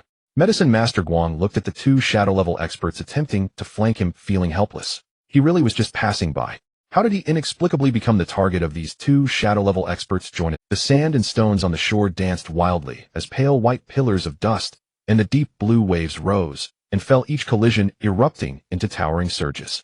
Yakushi Hikari transformed into a faint blue light, weaving endlessly among them. A water iron cannon grazed his shoulder, exploding into a deep pit on the rocks behind him. Immediately, a wave of dust swept across, completely obliterating the beach beneath his feet and forming a large pit. He understood very well that these ninjutsu were absolutely untouchable. Even a slight graze would lead to fatal consequences. Thus, from beginning to end, he could only dare to dodge using the Flying Thunder God technique. The two had already fought fiercely for a whole hour, consuming nearly 60% of their chakra and stamina. At this moment, the water cannon of Kageyami Huanyue had shown a clear degree of precision, but after continuously unleashing 7 waves of dust, his arm had begun to tremble uncontrollably. Yet even so, their strikes remained ruthlessly fierce. Every hand seal was formed swiftly, every attack aimed at deadly spots. However, against the spatial advantage of the Flying Thunder God, even the fastest reactions seemed slow. "Little ghost, are you just going to keep hiding?" Kageyami Huanyue laughed heartily, though his laughter carried a trace of barely perceptible panting. He waved his hands again, unleashing dozens of water iron cannons that covered all possible landing points around Yakushi Hikari. Yakushi Hikari's figure flickered as he teleported behind a massive rock, leaning against the cold stone, breathing slightly heavily. Cold sweat streamed down his forehead, dripping into the sand. Just as he was about to shout, "I was just passing by," the words got stuck in his throat. It was futile. They had already recognized him as Yakushi Hikari from Konoha. In this war-torn era, eliminating a promising talent from another ninja village would only bring them benefits, with no reason to hold back. No amount of explanation would result in anything but more frenzied attacks. He looked at his trembling hands and suddenly laughed a self-deprecating smile. "What am I afraid of? Afraid of getting blood on my hands? Or afraid of changing this damned history? From the day I crossed over from the first mission, from the first time I killed, I had already been changing history." He saved Senju Tobirama, who was destined to die in battle, becoming Konoha's youngest advisor, and after more than a year of hard training in sealing techniques, with Uzumaki Narumi, he now stood here. Yakushi Hikari's gaze gradually turned cold. Indeed, having learned too many principles of protection had made him overly cautious, always thinking about dodging when he could, avoiding trouble when possible. Since he couldn't avoid it, he might as well end it all. Yakushi Hikari slowly straightened his body. The last trace of hesitation vanished, replaced by a chilling calm. From hiding behind the rock to now being hunted down by the two, he had not thought of anything else, only wanting to slip away silently. But now he had changed his mind. He stepped out of the shadow of the rock expressionlessly, not launching any attack, simply standing quietly in place. "What?" Finally decided to stop hiding. Kageyami Huanyue raised an eyebrow, a bloodthirsty smile curling his lips. "You should have done this sooner. It would have saved me the effort of wasting energy." He did not speak, merely slowly raised his hands as pale white chakra gathered in his palms. He understood very well that this little ghost, able to withstand their combined attacks for so long, proved that the rumors were true. He must end this quickly, without giving the opponent any chance to catch their breath. With a thought, Yakushi Hikari's internal space quietly opened. Whoosh, whoosh, whoosh. The sharp sound of piercing air suddenly echoed. Hundreds of gleaming Flying Thunder God shurikens appeared behind him, like a black storm rushing toward. Each shuriken was engraved with clear spatial techniques, shimmering with a cold light under the sun. The medium for the Flying Thunder God. Kageyami Huanyue's gaze sharpened as he instantly discerned his intent. He quickly formed hand seals, water release great waterfall technique. A towering wall of water rose from thin air like a giant hand crashing down upon the myriad shurikens. The surging water swept away all the shurikens, dragging them into the distant sea and splashing a great deal of water. Do you think you can set coordinates with shurikens? Too naive. Wu coldly nodded, accelerating the speed of his dust release even further. In his view, as long as all the flying thunder god mediums were destroyed, this little ghost would have nowhere to escape. But they did not know that this wave of shuriken attacks was merely a diversion. The real deadly move lay in the shurikens scattered across every corner of the coast by the water release. In the next moment, Yao Shiguang's figure had already vanished from the spot. Flying Thunder God. A soft voice came from behind the two. Kageyami Huanyue suddenly turned around, shooting a water iron cannon towards the source of the sound, but only hit a patch of air. Wu immediately turned around, but there was no one behind. Right here, Yao Shiguang's figure appeared on a rock to the left, casually tossing 3 shurikens to distract them. Kageyami Huanyue snorted coldly, his arm transforming into a watery form to block the shurikens. But at that moment, a shuriken that had just been washed onto the beach suddenly glowed with a pale blue light. Yao Shiguang instantly appeared beside the shuriken, unleashing a wind blade aimed at Wu's ankle. Wu's eyes narrowed, his body rising to evade as a wave of dust shot towards the beach beneath him. But this was just the beginning. The hundreds of flying thunder god shurikens that had been scattered before had landed on the beach, embedded in the rocks, or floated on the sea's surface. Each shuriken was a coordinate that could be accessed at any time. Yao Shiguang, like an omnipresent ghost, constantly teleported around the two, aided by the flying thunder god.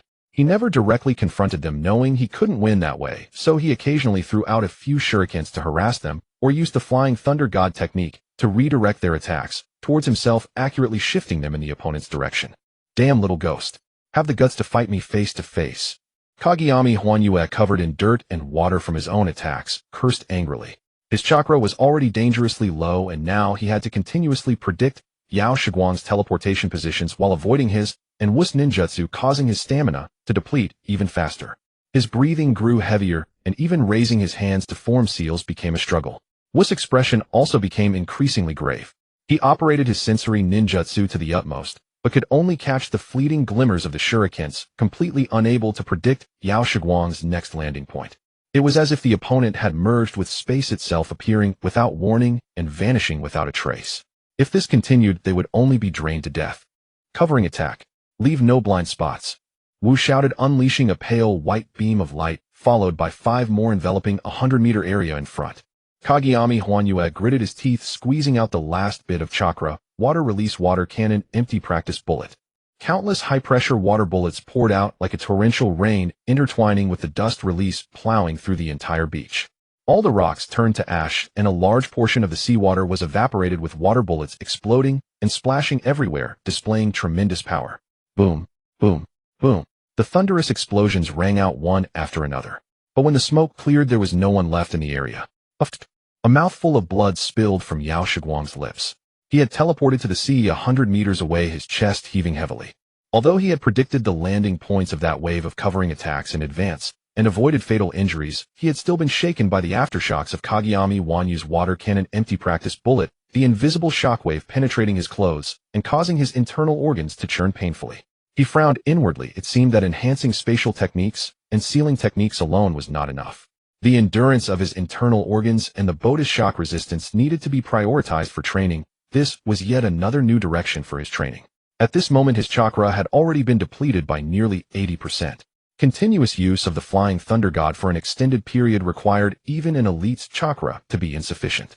Moreover, he couldn't afford to stopping meant a barrage of ninjutsu would rain down on him. If that happened, he would be the one to die. Yao Shiguang took a deep breath, suppressing the metallic taste in his throat and the dull pain in his internal organs. He seized the opportunity when Kageyami Huanyue took a breath, activating the flying thunder god again. His figure flickered and he appeared directly behind Kageyami Huanyue.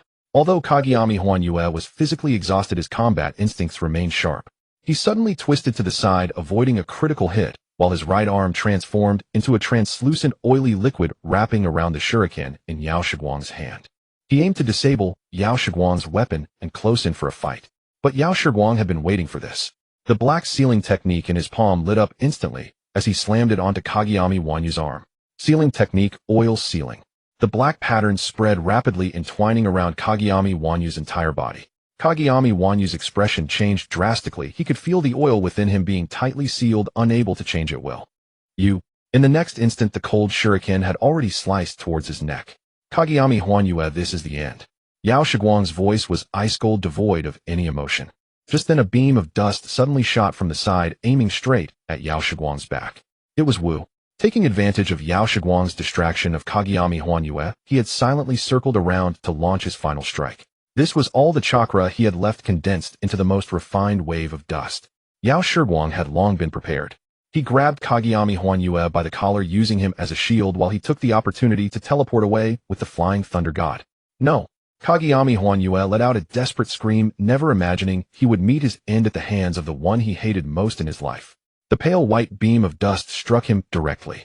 He didn't even have the chance to finish his scream before he instantly turned to ash, leaving not a trace behind. Wu gazed at the empty space ahead, his pupils shrinking. He had killed his lifelong nemesis, yet his heart held not even a shred of joy. This sudden turn of events caused his mind to momentarily falter. Even if it was only 0.1 seconds, that was enough. Now is the time. Yao Shiguang seized this life-or-death opportunity, his figure flickering as he appeared behind Wu. Sealing technique, 5 elements seal. He slapped both hands onto Wu's back, exhausting the majority of his remaining chakra to firmly imprint the intricate black sealing patterns on him. Ugh! Wu grunted, his body instantly going rigid. He could feel his chakra being tightly sealed, unable to even perform the body-splitting technique. He staggered to turn around, incredulously gazing at the 9-year-old child before him. You? Yao Shiguang did not give him the chance to finish.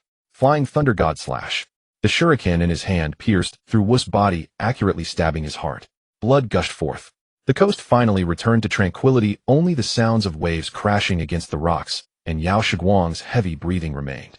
Unable to support himself any longer, he collapsed onto the beach. The dull pain in his internal organs persisted, and with every breath discomfort surged, accompanied by waves of throbbing pain. His chakra was nearly exhausted, and his mental energy had also been pushed to the limit. At this moment, darkness flickered before his eyes, nearly causing him to faint.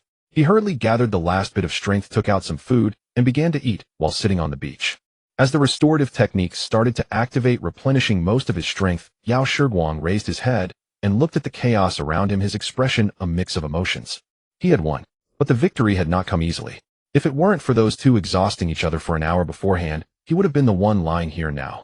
At present, it seemed that his strength was still far from being able to overpower seasoned elite shinobi. This time he won largely due to the advantages of the Flying Thunder God and the opponent's low health. Converting his bodis energy into a significant amount of chakra, he struggled to stand. He raised his hand to form seals, setting up a sealing technique. All the remains of corpses, bloodstains, and chakra traces left from the battle were thoroughly disintegrated by this sealing technique.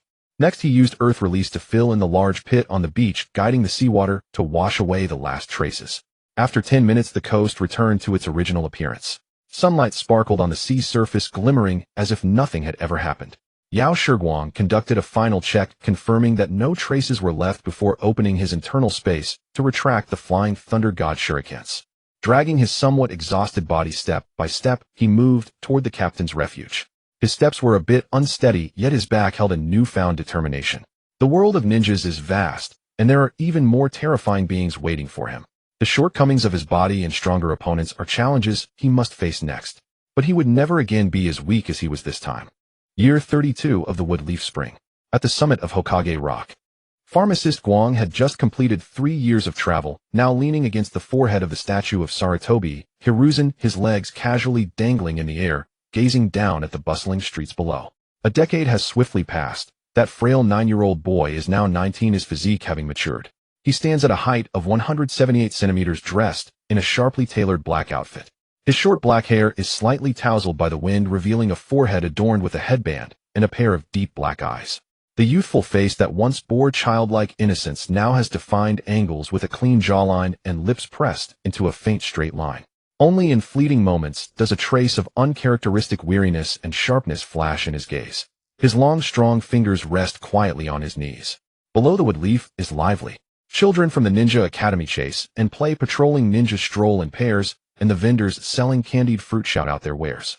The peaceful atmosphere envelopes the entire village as if the first great ninja war that swept through the ninja world has long become a distant legend. Pharmacist Guang watches it all, his eyes slightly dazed. Unknowingly, 10 years have passed since the life-and-death battle by the coast. The first great ninja war has completely come to an end, and the ninja world has welcomed a rare peace. Yet that coastal battle known only to him has become a warning bell he has never put down for the past decade. He still wakes up in the dead of night, dreaming of the dust escape, light beam grazing past his ears. That battle taught him that space ninjutsu is not invincible. Though space ninjutsu allows him to evade most attacks, being swept by the residual waves of concentrated jutsu can still inflict severe injuries. Shadow-level combat has always lacked coverage-style strikes. Even the slightest misstep could lead to utter destruction. The most fatal aspect is chakra sustainability. The Flying Thunder God technique consumes a tremendous amount of mental power and chakra. Continuous teleportation leaves no time to eat, and his regenerative ability, which he relies on to survive, becomes nearly useless in high-intensity combat. Once ensnared by 2 or more shadow-level opponents with no chance to breathe, he would only be drained to death. Therefore, over the past decade, he has dedicated almost all his time to training. Every day before dawn, he would run to the waterfall outside the village, allowing the dozens of meters high water flow to repeatedly impact his body, honing his internal organs and bones in the most primitive manner. Initially, he would cough up blood from the waterfall's force, but then heal through regeneration. After gritting his teeth and persisting for a month, he finally began to adapt slightly. Now he has significantly increased his resistance to impact by more than tenfold. Even if he were to take a direct hit from a water cannon, it would only result in superficial injuries, never again shaking his internal organs. The most troublesome chakra issue, however, was finally resolved 3 years ago. At that time, he had just returned from his travels, searching the hospital for methods to assist in physical training. Suddenly, seeing Tsunade studying in the hospital sparked an idea. The Ein seal can store chakra, but he doesn't know how to use it. However, he knows the 5-element seal and the 4-symbol seal. The original work is essentially the 8-trigram seal formed by 2 4-symbol seals sealing-tailed beasts. Why can't he store his chakra in the special space within his body like sealing a tailed beast? He possesses regenerative abilities, allowing him to continuously convert food into chakra during peacetime, giving him time to store it in the seal. Over time, he could accumulate the chakra equivalent to tens of thousands of Kakashis. Would he still have to worry about sustainability? Would he still have to worry about injuries? Thinking of it, he took action.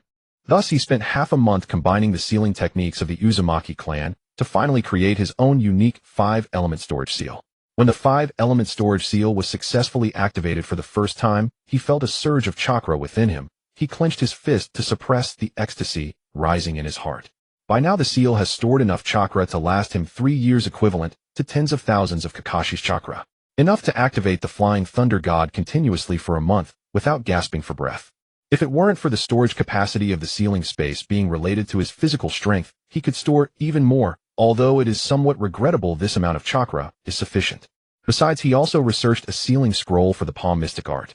By sealing the already condensed palm mystic art chakra into the scroll, he can instantly complete healing by tearing open the scroll when injured without needing to form seals or expend chakra, greatly enhancing his survival capability. Having addressed his 2 major shortcomings, pharmacist Guang found himself pondering other matters.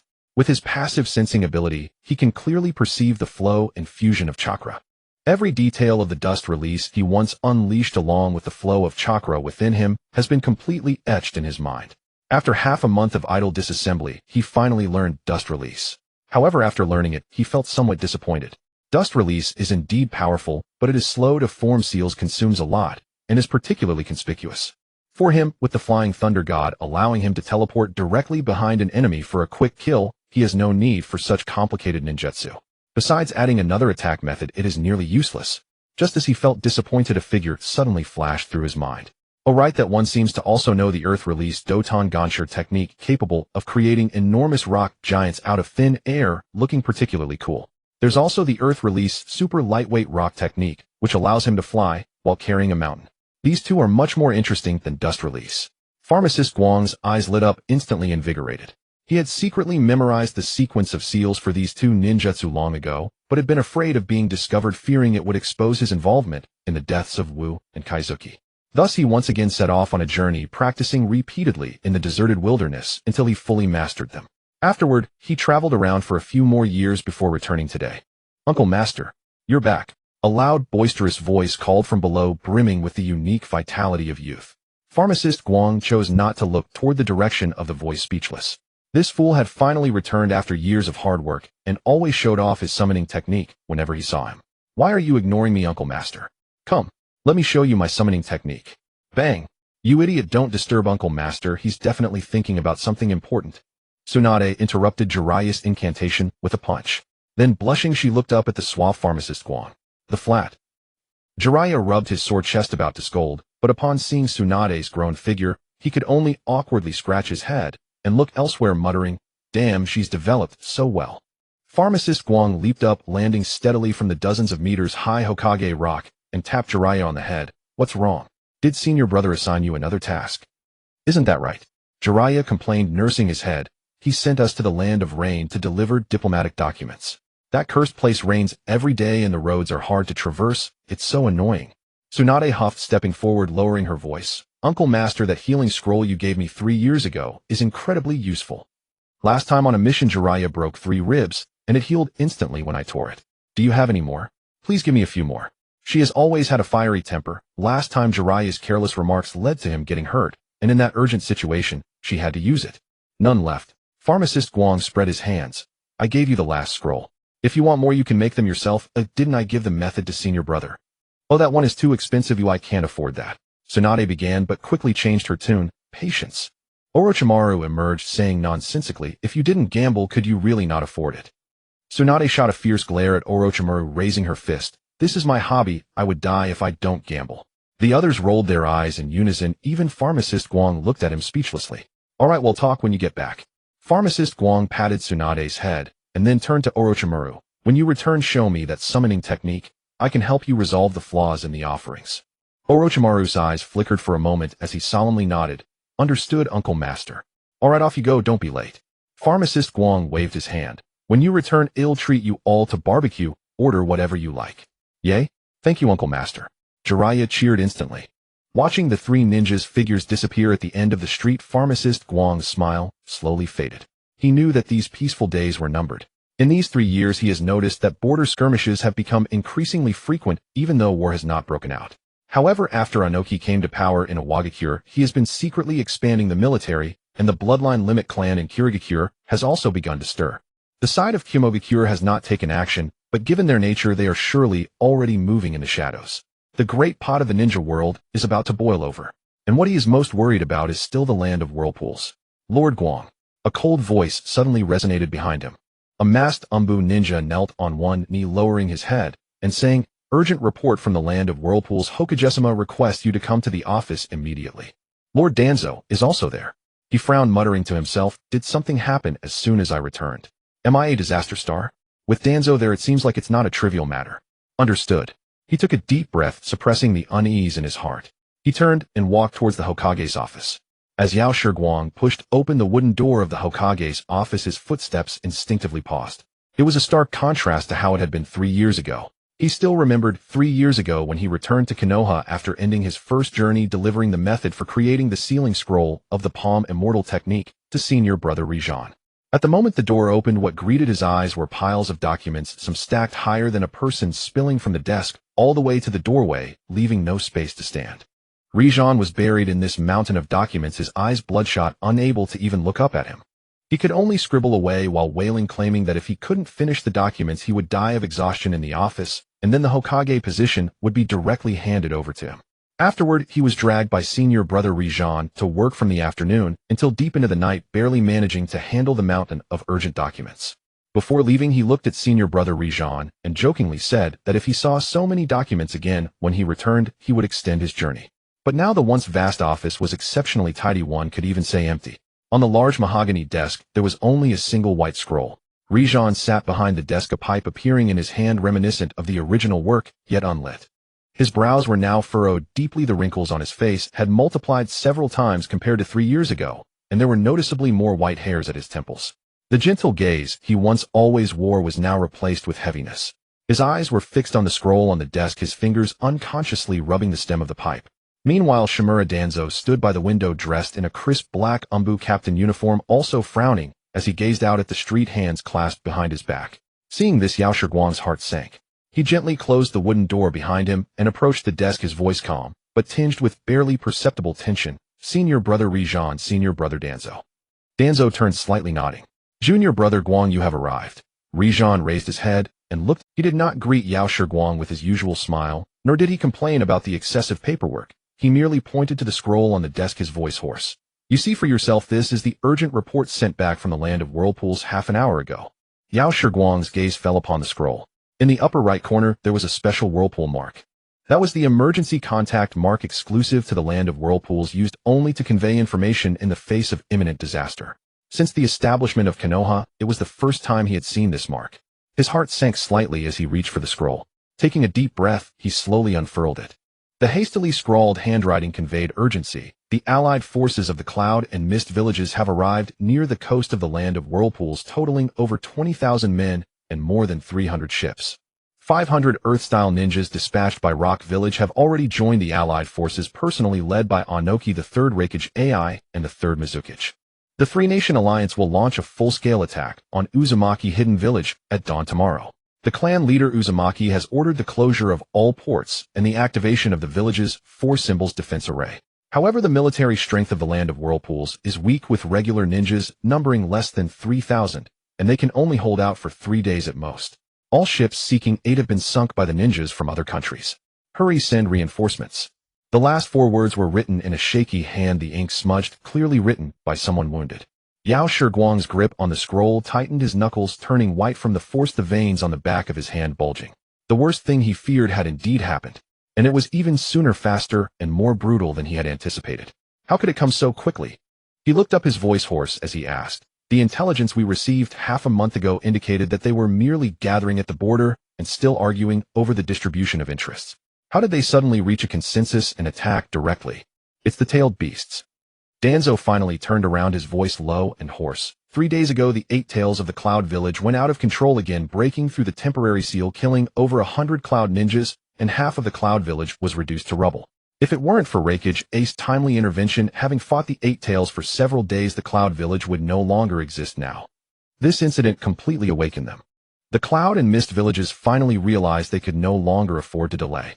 If they did not obtain the sealing techniques of the land of whirlpools, all Jinchuriki would go completely out of control, and at that point they would not need others to act against them, they would destroy themselves.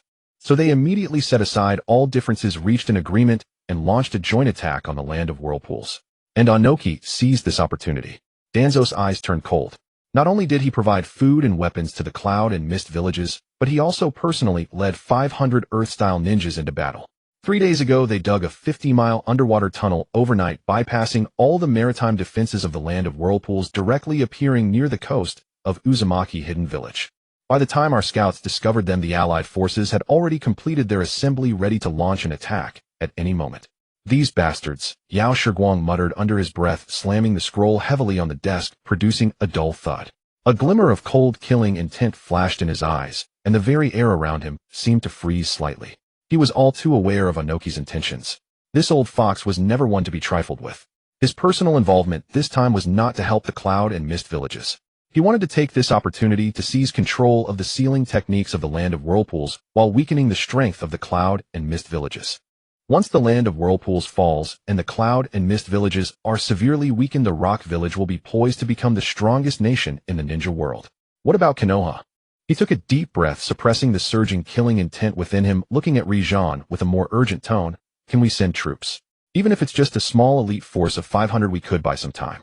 As long as we can hold out for 7 days, once we resolve the crises on the western and northern fronts, we can redirect our main forces to support the land of whirlpools. Rijan shook his head, a hint of guilt and helplessness showing on his face. He picked up 2 other unopened scrolls from the desk and pushed them in front of Yao Shiguang.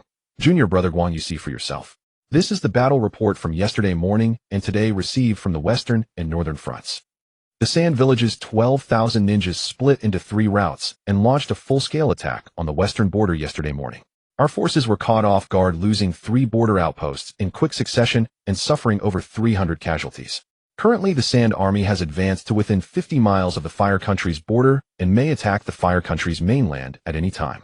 Our main forces have all been redirected to the western front, led by Akimichi Torafu, to confront the Sand Army. He picked up the second scroll, his expression growing even darker. Hanzo of the Salamander led 8,000 Rain ninjas in a surprise attack on the northern border at dawn today. Hanzo personally intervened, killing 2 of our elite ninjas and breaching the first line of defense on the northern front. Jiraiya Tsunade and Orochimaru have led 500 ninjas to provide support, temporarily stabilizing the defense. You see it yourself. Rijan's voice was filled with exhaustion. The Sand and Hanzo seem to have agreed to launch attacks against us simultaneously. Now Konoha has less than 800 ninjas left on guard, and most of them are still inexperienced genin and medical ninjas. We cannot spare a single soldier, Danzo said coldly. If we divide our forces now to support the land of whirlpools, the Sand and Hanzo will undoubtedly take the opportunity to launch a large-scale attack. At that point, not only would we fail to save the land of whirlpools, but we would also jeopardize Konoha's own safety. You should understand this very well. The office fell into a dead silence again.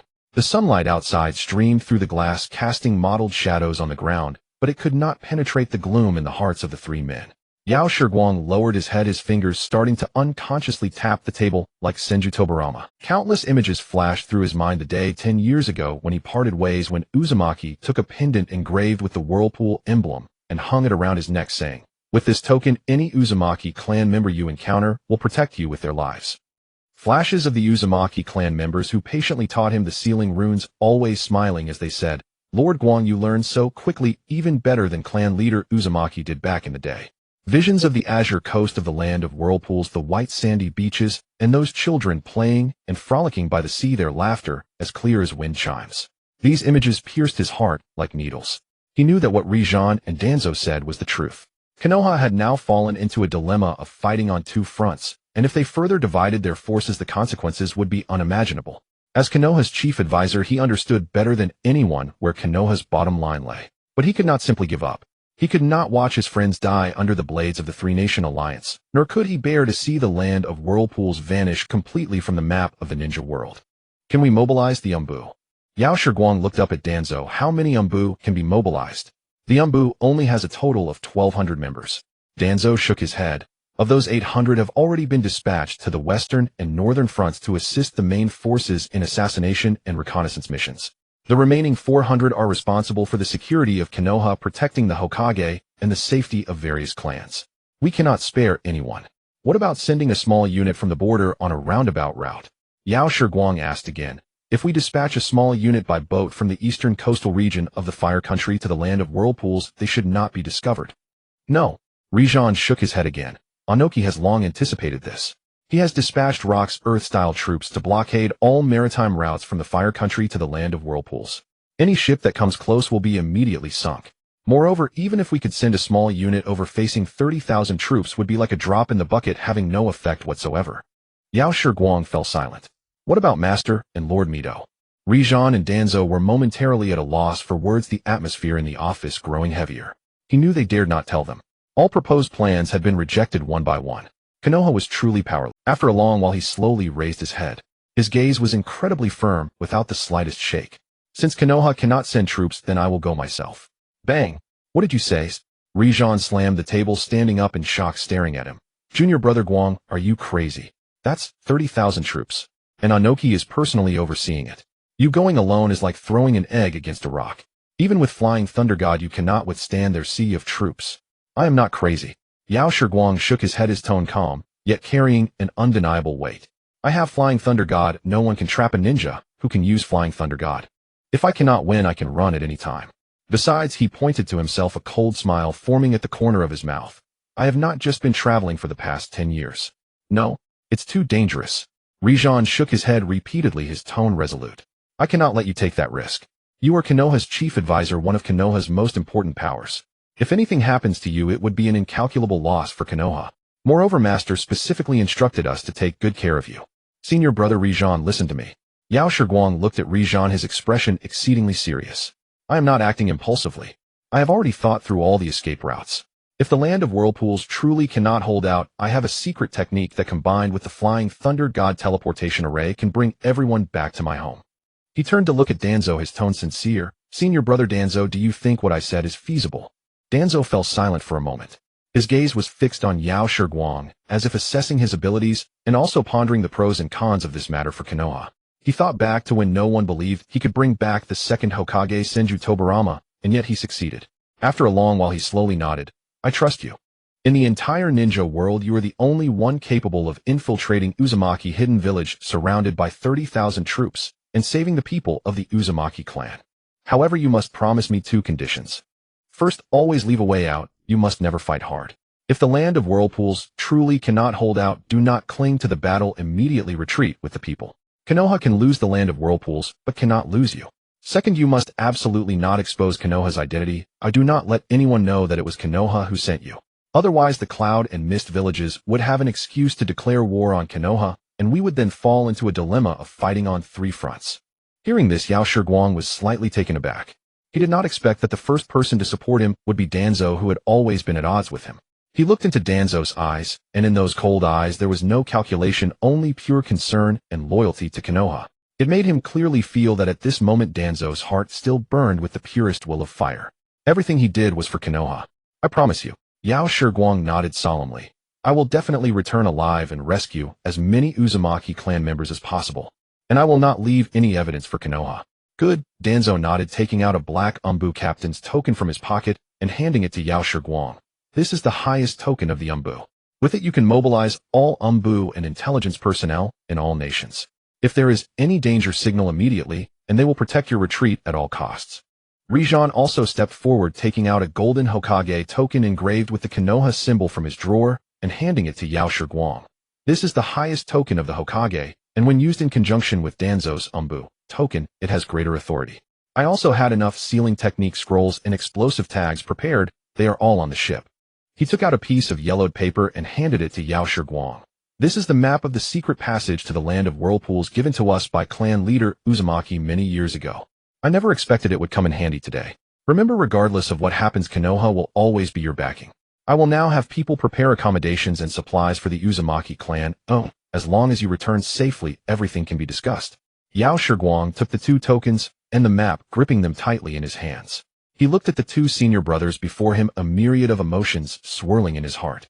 In the end, he could only say, "Don't worry, I will complete the mission and bring the Uzumaki clan back safely.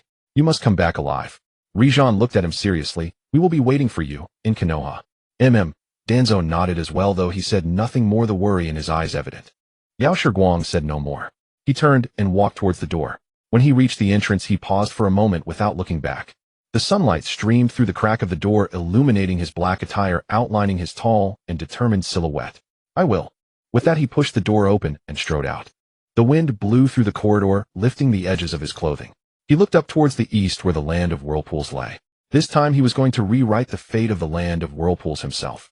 At a secret port in the eastern part of the Fire Nation, a faint blue light flickered, and the figure of the pharmacist Guang quietly appeared at the harbor.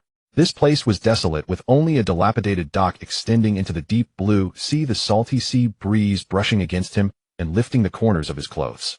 He raised his head to glance at the sky. The sun had already sunk below the horizon, leaving only a streak of crimson at the edge of the sky. Nightfall was imminent, and it was the best time to infiltrate. At the dock, an inconspicuous small fishing boat was anchored, its hull painted the same deep blue as the seawater, almost blending into the ocean from a distance. This was a small vessel prepared in advance by Sarutobi Hizashi, and the cabin was filled with various supplies. Pharmacist Guang leaped onto the boat, quickly checking everything, his gaze sweeping over the black stealth outfit and the dark fox mask beside him. He picked up the fox mask, glanced at it for a moment, then casually tossed it back onto the boat. The fox mask was too ordinary, lacking any distinctive features. He stroked his chin in contemplation. Suddenly his eyes brightened. "That's right. I can make a swirl mask.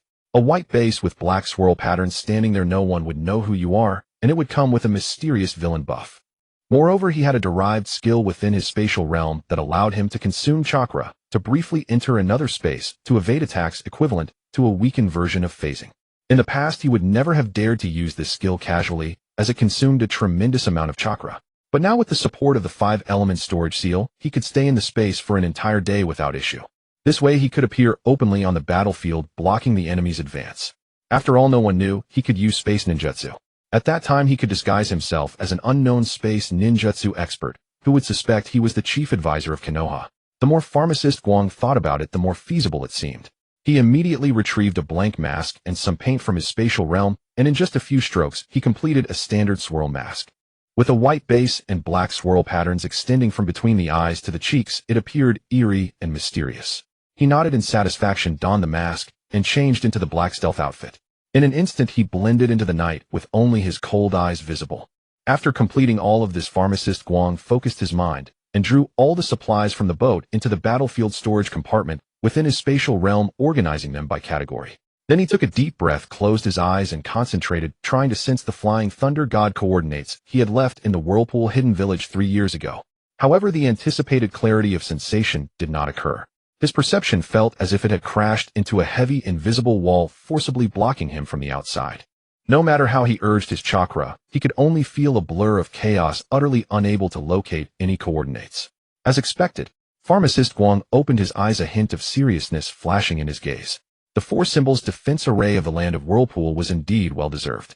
Not only could it resist physical attacks and ninjutsu attacks, but it could also isolate the coordinate sensing of space ninjutsu.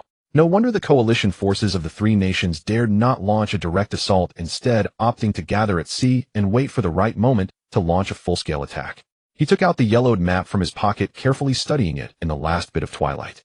At the same time, he activated his sensory abilities, sweeping over all the known pathways marked on the map for Konoha. The result made his heart sink. All the pathways had been destroyed by someone. Fortunately, he hadn't placed all his hopes on the old map. When he was learning sealing techniques, the clan leader of the Uzumaki had secretly given him a secret. 10 miles outside the whirlpool hidden village beneath a deserted island, there was a secret vortex passage that only those with the bloodline and their heirs could enter. Moreover, this passage was known only to each clan leader, and even the higher-ups of the clan were unaware of it. I can only go there. Pharmacist Guang put away the map and formed hand seals. Earth release ultra-lightweight rock technique. A surge of light chakra enveloped his body, causing him to become as light as a feather. He leaped, gliding just above the sea surface, moving at a speed like a bolt of black lightning. The sea breeze whistled past his ears, and below him was the pitch-black seawater. The closer he got to the land of Whirlpool, the thicker the smell of gunpowder in the air became, mixed with a faint scent of... In the distance, countless warships could be faintly seen on the sea surface, resembling lurking behemoths, quietly waiting for dawn to arrive. Suddenly, a deafening explosion echoed from ahead. Pharmacist Guang halted, hiding behind a large rock, and looked up. He saw a gigantic blue light shield enveloping the entire Whirlpool hidden village. Countless ninjutsu fell like raindrops upon the shield, producing a cacophony of explosions. Water release, water dragon bullet, earth release, earth flow river, lightning release, lightning ball. Various colored ninjutsu erupted in the night sky, illuminating the entire sea as if it were daylight. The shield shook violently, cracks spreading with each explosion. The barrier can last at most 2 days, Pharmacist Guang murmured. He did not dare to linger any longer, once again fully activating the ultra-lightweight rock technique, flying towards the deserted island marked on the map. Half an hour later, Pharmacist Guang landed on the deserted island. This island was very small, filled with rubble and weeds, looking utterly unremarkable. He walked to a massive rock at the center of the island, according to his memory. This rock was indistinguishable from the surrounding stones. An ordinary person would not notice anything unusual even if they stood right before it. He extended his right hand, injecting chakra into his fingertips, and quickly carved a complex vortex sealing technique onto the rock. This was an advanced seal that only the higher-ups of the Uzumaki clan could master, and was the key to opening the secret passage. Only those who could perform the vortex sealing technique could carve the correct formula, forcibly destroying it would trigger the self-destruct seal inside, obliterating the entire passage. The moment the formula was completed, a faint blue light shimmered on the surface of the rock. Then the rock slowly moved aside, revealing a narrow entrance just wide enough for one person to pass through. The entrance was covered with dense sealing patterns, flickering with weak light. Pharmacist Guang took a deep breath and bent down to enter. The rock slowly closed behind him, blocking out all light. The passage was pitch black, and he could not see his hand before his face. The air was filled with the scent of ancient dust. Seeing this, he gently snapped his fingers, and a faint chakra fireball instantly gathered at his fingertips, illuminating the path ahead. This passage was long and winding, extending down for hundreds of meters. Along the way, he encountered a dozen sealing checkpoints, each requiring a specific vortex sealing technique to unlock.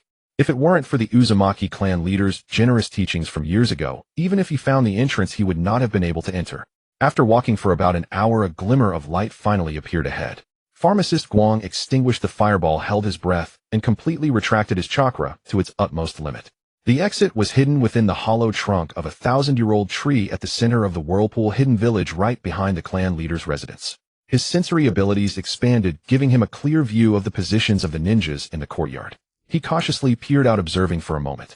Just then, a team of patrolling ninjas turned and walked towards the front courtyard. He seized this opportunity, his figure flickering as he quietly jumped out of the tree hole and pressed against the nearby shadows.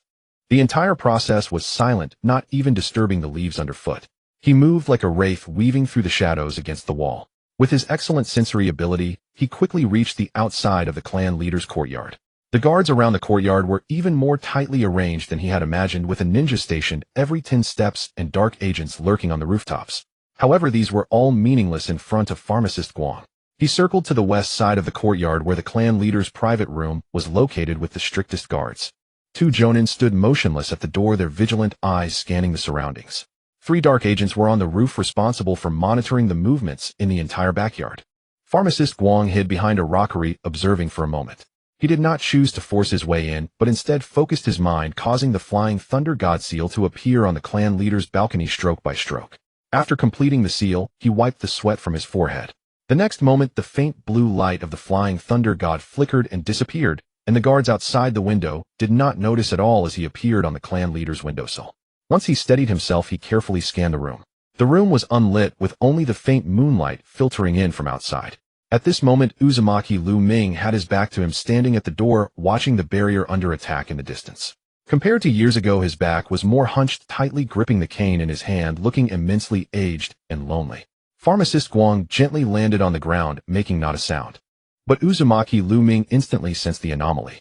He suddenly turned around, pointing his cane directly at Pharmacist Guang, his gaze sharp as a hawk. "Who?" Pharmacist Guang said nothing, slowly raising his right hand, quickly carving the sealing technique to open the secret passage in the air. The faint blue chakra patterns flickered in the darkness, crystal clear.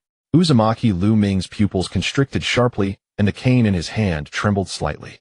He fixed his gaze on the swirl mask on Pharmacist Guang's face, his voice trembling with disbelief. "It's you. How could you be here?" Pharmacist Guang slowly removed the mask, revealing his face. "Clan leader Lu Ming, long time no see." His voice was low, only the 2 of them could hear. "I have come to assist you." Pharmacist Guang. Uzumaki Lu Ming's wariness turned into shock as he walked up to Pharmacist Guang, grasping his arm, his tone urgent and joyful. "How did you come? Isn't Konoha unable to deploy troops? Did you come alone?" "I took the secret passage you told me about back then." Pharmacist Guang shook his head. "Konoha indeed cannot deploy troops. Sand Hidden and Hanzo launched simultaneous attacks on Konoha, and all main forces are restrained. But I cannot just watch you in danger." He paused, pulling out a sealing scroll from his robe, continuing. "I brought 500 sealing scrolls for the mastery of sage arts and enough explosive tags to help you strengthen your defenses for a few more days. As long as you can hold for 3 days, Konoha can send reinforcements." Thank you so much," Lu Ming replied excitedly, taking the scroll, his eyes reddening. "However, there are 2 things you must promise me." Pharmacist Guang put the swirl mask back on, his tone becoming extremely serious. "First, my identity must be kept absolutely confidential. No one besides you can know I am from Konoha, nor can anyone know I have been here. I will always wear this mask and tell others that I am a space ninjutsu expert you invited." "I understand," Lu Ming nodded immediately. "I swear in the name of the Uzumaki clan leader, I will not reveal any of your secrets." "Second," Pharmacist Guang continued, "I need to go to the center of the village immediately to set up the Flying Thunder God teleportation array. This matter can only be known by you, and no one else can see it. If the barrier shatters, you must immediately take everyone to gather at the teleportation array. You will first retreat to Konoha, and I will destroy the array afterwards." As soon as these words left his mouth, Lu Ming's expression instantly darkened. He shook his head vigorously, his tone incredibly firm. "No, we will not leave. Clan leader, this is our clan's territory, the place where the Uzumaki clan has lived for generations." Lu Ming's voice trembled slightly, but was exceptionally resolute. "Our roots are here, and our ancestors are buried here. As long as we have breath, we will never leave the land of Whirlpool. I know this is your root." Pharmacist Guang looked at him, his tone calm, yet containing an undeniable force. "But bloodline is more important than land. As long as the people of the Uzumaki clan are still here, we can rebuild the land of Whirlpool. If the people are gone, no matter how beautiful this land is, it will only be a wasteland. I am setting up the Flying Thunder God array just to leave a final retreat. Until the very last moment before the barrier shatters, I will not activate it. But if it really comes to that, you must leave." "No." Lu Ming was somewhat shaken, but still shook his head. "I cannot let you take risks for us. You will face 200,000 troops alone. It is too dangerous. I cannot trade your life for ours. I will be fine." Pharmacist Guang said calmly. "No one can trap a person who can use space ninjutsu. I am just buying you time to retreat." He paused, looking into Lu Ming's eyes, and spoke each word clearly. "This is the only way to save the entire clan. You are the clan leader. You must be responsible for all the clansmen. Do you want to see the Uzumaki clan disappear completely from the ninja world?" Lu Ming trembled all over, gazing at the flashes of explosions outside, while glancing at the young man before him, wearing the mysterious mask. He remained silent for a long time, his shoulders sagging slightly, and a look of immense pain appeared on his face. Finally, he let out a heavy sigh, his voice hoarse as he said, "All right, I promise you. But until the very last moment, we absolutely will not leave. If the barrier really shatters, I will immediately take everyone to the teleportation array. Additionally, I will publicly declare that you are a space ninjutsu expert I met years ago, and no one will ever doubt your identity." "That's enough." Pharmacist Guang nodded. "Now take me to the center of the village. We have less than 4. The two pushed open the door and silently disappeared into the night. At the heart of Yuzushio village, the core of the Four Symbols Defense Formation, Yakushi Hikari stood at the center. Pale blue chakra coalesced at his fingertips as he spread the Flying Thunder God Formation sigils outward from the epicenter with swift precision. The sigils spread at a deliberate pace, yet each node was flawlessly interlocked, leaving no gap. Not only did it preserve the altar's original power, but it also tripled the teleportation array's range by harnessing the ancient seals of the Uzumaki clan. Lu Ming stood at the altar's edge, watching silently. He observed the young man in the peculiar mask standing at the heart of the formation.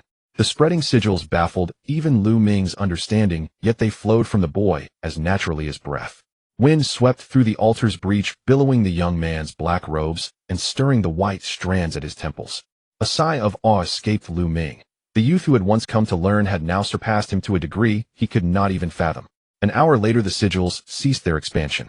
A soft white light suddenly illuminated the entire center, gradually forming a massive circular array. The radiance swirled gently before sinking into the earth and vanishing. Only those standing at the array's core could sense the faint spatial fluctuations. "It's done." Yakushi Hikari withdrew his hand and gently massaged his brow. His own chakra reserves were just sufficient, but constructing such a large teleportation array consumed not only chakra, but also mental energy. "This array can transport up to 3,500 people at once, enough for all of you to evacuate. I've inscribed the activation sigil on your staff. Just infuse it with chakra when the time comes. You have my gratitude." Lu Ming stepped forward, handed him a cup of warm tea, and said with concern, "I hope this array never needs to be used." "Enough of that useless talk." Yakushi Hikari accepted the tea and drank it in one gulp. "Let's head back to the courtyard. There are still 3 hours until dawn. We have time for final preparations." When they returned to the clan leader's courtyard, the sky was already lightening.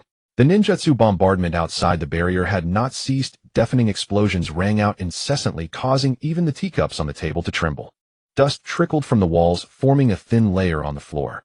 Yakushi Hikari leaned back in a chair by the window, ate some dry rations, and extended his sensory perception. He could clearly sense the chakra of more than 20,000 troops gathering outside the barrier, an oppressive weight, like a storm about to break, looming over the entire Yuzushio village. He ate his dry rations in silence, listening to the intensifying explosions, conserving his strength. Lu Ming sat across from him, smoking in silence. In the drifting smoke, his expression grew heavier. Time slipped away. Half an hour later, Yakushi Hikari finished his meal and broke the silence. "Tell me the specific defense layout. Where is the weakest point?" "The west side." Lu Ming spread a defense map on the table, pointing to a region. "The west has the most reefs, making it the best landing point. Anoki's Earth release forces will definitely strike here. Their Earth techniques can level the beach directly, posing the greatest threat to our defenses." "What about Cloud and Mist?" "Cloud is to the north, led by the third Raikage himself. Their taijutsu is formidable, and they excel at surprise attacks. Mist is to the south. Their water release and assassination techniques are deadly. They've already killed several patrol squads." Lu Ming sighed. "We've deployed half our forces to the west and split the rest between the north and south, but it's still not enough. There are too many enemies. We can't defend everywhere." Yakushi Hikari leaned over, his gaze focused.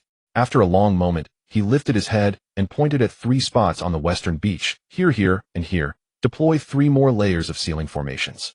When Anoki's Earth release comes, the seals will weaken its power by half. Also bury most of the explosive tags behind the western reefs. Detonate them all at once when they land." "Good, I'll arrange it now." Lu Ming nodded and turned to leave. "Wait." Yakushi Hikari stopped him. "Tell everyone, do not engage recklessly. Once the line is breached, retreat immediately to the village center. Do not make needless sacrifices." Lu Ming paused at the door and replied, "Understood." After he left the room, fell silent again. Only the explosions outside continued to echo. Yakushi Hikari slumped back into his chair, his fingers drumming absently on the table. He knew that this war was doomed from the very start. All he could do was save as many of the Uzumaki clan as possible. Time passed, and from outside the door came the patter of tiny footsteps and a childish sleepy murmur. Grandpa, Grandpa, where are you? Kushina can't find you. Then the door was pushed open a crack. A small head poked in. Her face was flushed and smudged with dirt, her fiery red hair sticking up like a little lion's mane, and her big black eyes darted around curiously, taking in the person in the room. In her hand, she clutched half a piece of malt candy, and her clothes were covered in grass clippings. Clearly, she had sneaked out of the underground shelter. Seeing only Yakushi Hikari in the room, she faltered for a moment, then timidly stepped inside, her small hand gripping the candy tightly. She whispered, "Uncle, have you seen my grandpa?" "Uncle?" Yakushi Hikari whipped his head around, his eyes wide beneath the mask. He was only 19. 19? How could he be an uncle? Back in Konoha, even Jiraiya and Tsunade, who were older than him, called him Masters Jr., and that was fine. But here in the land of whirlpools, this was too unfair. He had to correct that title. Just as he was about to speak, Lu Ming finished his defense arrangements and returned. Seeing 5-year-old Kushina, he let out a helpless sigh, walked over, and scooped her up. "You little rascal, why did you sneak out again? Didn't I tell you to stay put underground? It's dangerous out here. It's too stuffy down there."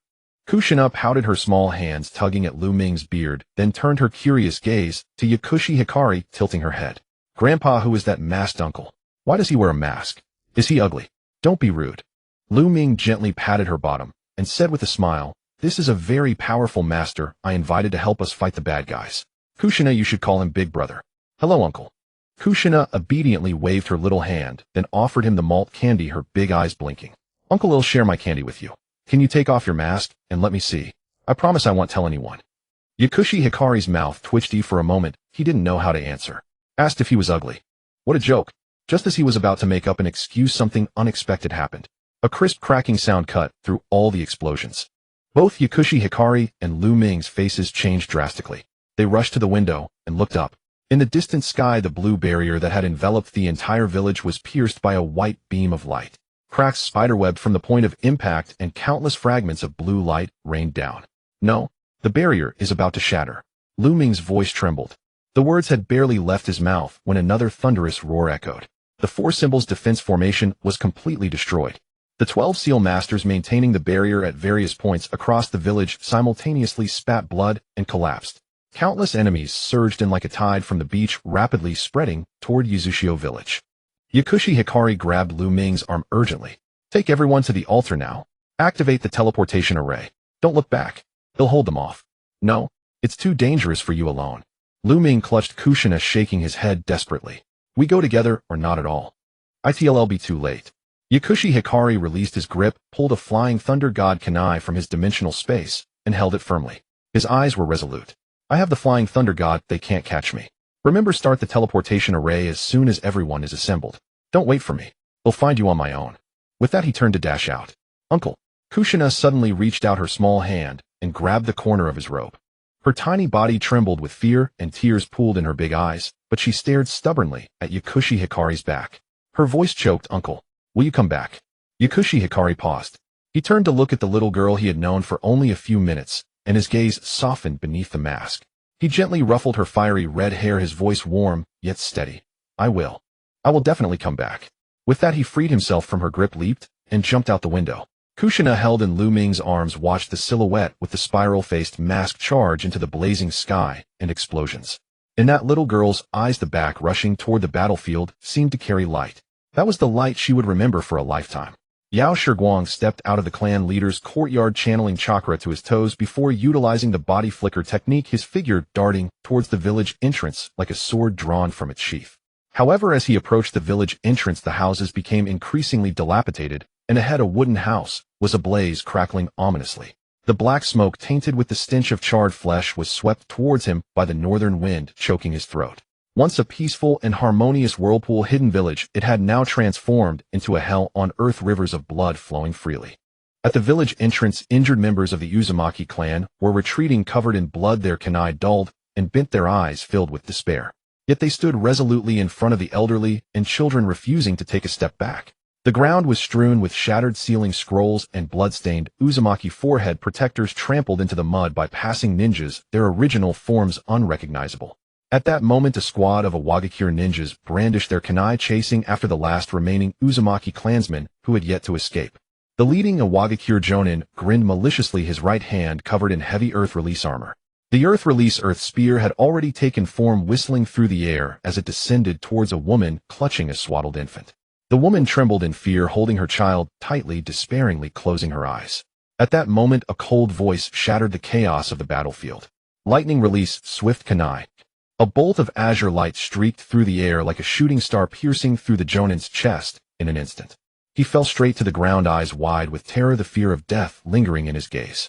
Almost simultaneously with the kunai strike, Yao Shiguang's figure appeared at the village entrance. Without a moment's pause, he placed his hand on the ground, his jaw tightening beneath the mask, activating the 5-element storage seal within him. A torrent of chakra erupted from his body like a raging sea, shattering the stone slabs beneath his feet with cracks spreading like a spider's web in all directions. Water release, great waterfall technique. Without seals or charging, a massive wall of water nearly 100 meters high appeared out of thin air, sweeping towards the remaining 30 or so ninjas like a tsunami. The water wall carried debris and broken wood, and wherever it passed, all hastily activated ninjutsu was instantly dispersed, and even the hard rocks were smashed to pieces. Those ninjas barely had time to scream before being engulfed by the surging waters, disappearing into the distance. The entire battlefield fell silent in an instant. Everyone was stunned, gazing in disbelief at the mysterious figure wearing a circular-faced mask. The earlier instantaneous great waterfall technique had far surpassed the capabilities of a Jonin, even more terrifying than the Mizukage of Kirigakure.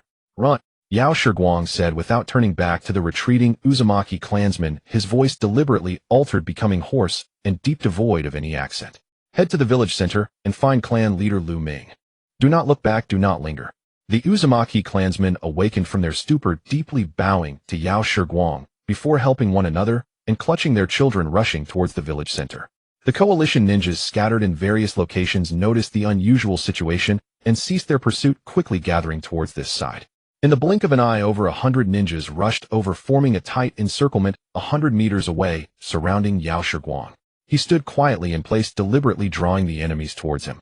He expanded his sensing range to the maximum, confirming that no living Uzumaki clansman remained ahead before slowly releasing his chakra pressure. The oppressive aura of a shadow-level ninja pressed outward, as if it were physical, causing the initially aggressive coalition ninjas to halt in their tracks, fear evident on their faces, no longer daring to advance a step. At that moment, 3 equally powerful chakra auras appeared simultaneously from the northwest, east, and south, rapidly approaching Yao Shiguang.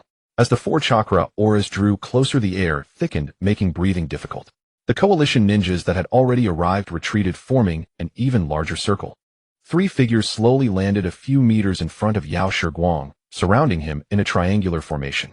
They exchanged glances, each wearing a serious expression. The short figure from the west, Oyagura, spoke, first, his eyes wary. "Who are you from the Uzumaki clan? I have never heard of anyone like you in the clan." Yao Shiguang stood still, hands clasped behind his back, his voice still hoarse, devoid of any emotional fluctuation. "I am not a member of the Uzumaki clan." "Not from the Uzumaki?" Oyagura frowned. "Then why are you intervening in this matter? Konoha cannot even protect itself. It is impossible for them to send reinforcements. Clan leader Lu Ming once taught me." Yao Shiguang replied indifferently. "I come today merely to repay a debt of gratitude." "Repay gratitude?" The third Raikage from the north scoffed, crackling with electricity, the ground beneath him sizzling with smoke, his tone filled with disdain. "You think you can block our army of over 20,000 with just yourself? I advise you to recognize reality and get out of the way, or I will crush you too." Yao Shiguang's gaze turned cold. "I am intervening in the affairs of the land of whirlpools. Leave with your men immediately, or bear the consequences." Upon hearing this, anger flickered across the faces of the 3 shadow-level powers. "Arrogant, let me see your strength." The third Raikage charged forward, enveloped in lightning, transforming into a purple flash. Oyagura floated in the air, hands forming seals to prepare for unexpected situations. Shadow-level powers could not be taken lightly. The third Mizukage, meanwhile, discreetly created a water clone to remain in place, while his true self dived underground, vanishing into the shadows. Lightning release, hell stab. Earth release, earth flow river. Water release, water dragon bullet technique. 3 attacks surged simultaneously from 3 different directions, sealing off all of Yao Shiguang's escape routes. However, just as the attacks were about to hit, Yao Shiguang's body suddenly became translucent. All attacks passed directly through him, striking empty space, colliding with each other, and creating a cloud of dust. As the dust settled, Yao Shiguang's figure reformed in place, completely unscathed. Space ninjutsu. Oyagura's expression changed instantly. "You still claim not to be from Konoha?" Yao Shiguang did not respond. Chakra surged beneath his feet, and he executed an identical technique. Earth release, earth flow river. Thick mud surged from the ground, carrying sharp stone spikes, sweeping towards Oyagura. Oyagura was taken aback, hurriedly activating the lightweight rock technique, desperately dodging higher. How is this possible? How can you use my earth release ninjutsu? This is Iwagakure's fundamental secret. Yao Shiguang replied coolly. As long as I have seen it once and possessed the corresponding chakra attribute, there is no ninjutsu I cannot learn. That's nonsense. The Raikage retorted angrily. Ninjutsu cannot be copied so easily. You must have secretly learned Iwagakure's techniques. Yao Shiguang kept his hands behind his back, remaining silent. The Raikage, feeling humiliated and enraged, charged forward again with Hell Stab. Yao Shiguang activated his intangibility again, and the Raikage passed through him, missing entirely. At that moment, icy water blades suddenly shot in from all directions. Yao Shiguang slowly opened his palm, a faint spatial fluctuation emanating from its center, spatial shift. All water blades aimed at him vanished in an instant, and the next second shot out from behind the third Mizukage. The Mizukage's water clone's expression changed drastically as he hastily submerged underwater to evade, but still got grazed by a water blade, turning into a puddle. The three battle-hardened shadow-level powers attacked simultaneously, yet they couldn't even graze the hem of his clothing. Intangibility could nullify all physical attacks, while spatial shift could redirect all ranged ninjutsu. This invulnerable ability sent a chill of genuine fear through the three seasoned shadow-level powers. The third Raikage's eyes narrowed, secretly activating the cloud-hidden secret technique, Heart of Voice. A faint sound traveled with precision towards a large tree 500 meters away. Tokai used Heart of Voice to talk to me. Almost simultaneously, Yao Shiguang's head involuntarily tilted slightly, his gaze sweeping towards the direction of the tree. The third Raikage's mind raced, and he spoke again at different volumes towards various positions 1,000 and 1,500 meters away. Each time Yao Shiguang's gaze accurately swept towards the sound source. His perception is extremely sharp. He can hear Heart of Voice transmissions from thousands of meters away. The third Raikage exchanged glances with the other two. Oyagura have the sealing team from Iwagakure quietly set up a barrier to block perception around the battlefield. Mizukage, continue your attacks to draw his attention. Oyagura and the third Mizukage both nodded. The next second, the third Mizukage launched another attack, countless water blades shooting towards Yao Shiguang like raindrops. Meanwhile, Oyagura used Earth Release to create disturbances while discreetly signaling the sealing team in the distance. Dozens of Iwagakure sealing ninjas quietly spread out, starting to slowly set up a massive barrier to block perception 1,000 meters from the battlefield. Yao Shiguang sensed a faint chakra fluctuation, but with the three shadows intensifying their attacks, he was forced to frequently use intangibility and spatial shift, leaving him no time to investigate the distant situation. Behind the barrier blocking perception, the research team of the Cloud Hidden's Heaven Send technique had already set up observation instruments. Tokai stared intently at the battlefield, rapidly jotting down notes. Intangibility activation time 0. 3 seconds, maximum duration 1. 2 seconds. Spatial shift transfer radius maximum 50 meters, can simultaneously transfer 17 water blades. Minimum interval between 2 intangibility activations 0. 8 seconds. He recorded while murmuring to himself in a voice only he could hear, I see. It's not that he immunizes against attacks, but that he shifts his body into another spatial realm. 5 minutes later, the barrier to block perception was fully formed. Yao Shiguang's sensing range was forcefully compressed within the barrier, and he could no longer perceive any movements outside. Frowning slightly, he sensed something was off, a hint of unease rising in his heart. But the white light at the village center had already ignited, and the teleportation array was activated. 5 more minutes. As long as he could hold them for 5 more minutes, all the Uzumaki clansmen would safely evacuate. At that time, it would be his turn to counterattack.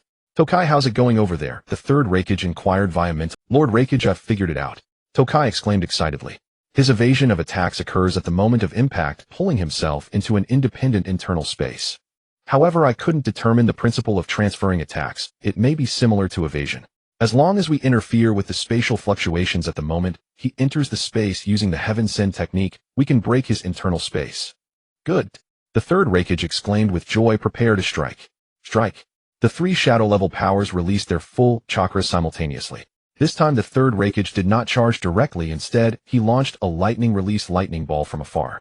Oyagura concentrated on Earth Release, locking onto Yao Shiguang's position. The third Mizukage unleashed a large-scale water release, sealing off all escape routes. Yao Shiguang instinctively activated intangibility, just as he evaded the ninjutsu, and his body returned to reality. Now, Heaven Send technique. Tokai shouted, pouring all his chakra into the previously arranged formation. A blinding white light shot out from behind the barrier, precisely hitting Yao Shiguang's translucent body. Crack! A crisp shattering sound echoed, heard only by Yao Shiguang.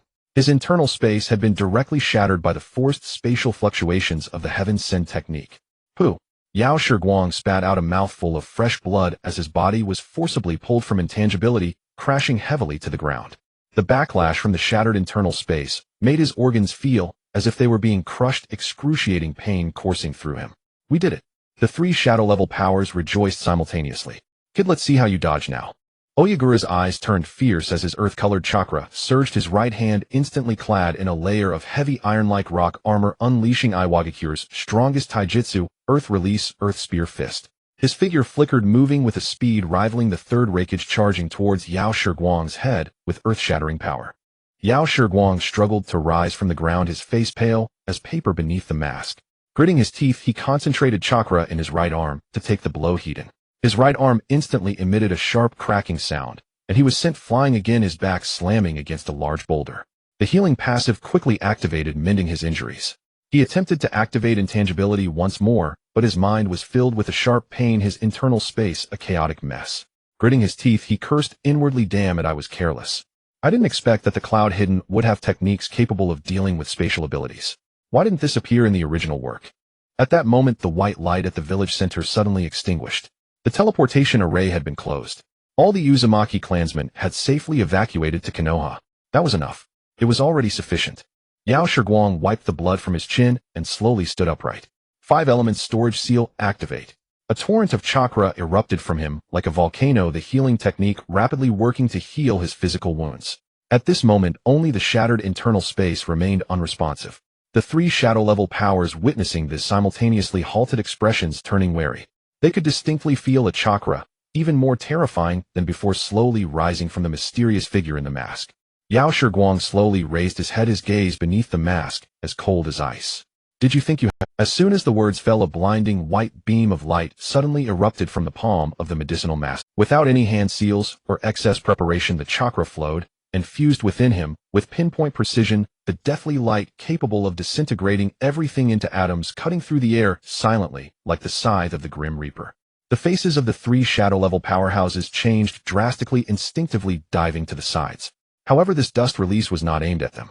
The white beam of light soared over the heads of the 3 shadows, accurately targeting the core of the barrier that blocked perception on the battlefield. With a dull roar, the entire barrier was instantly reduced to powder.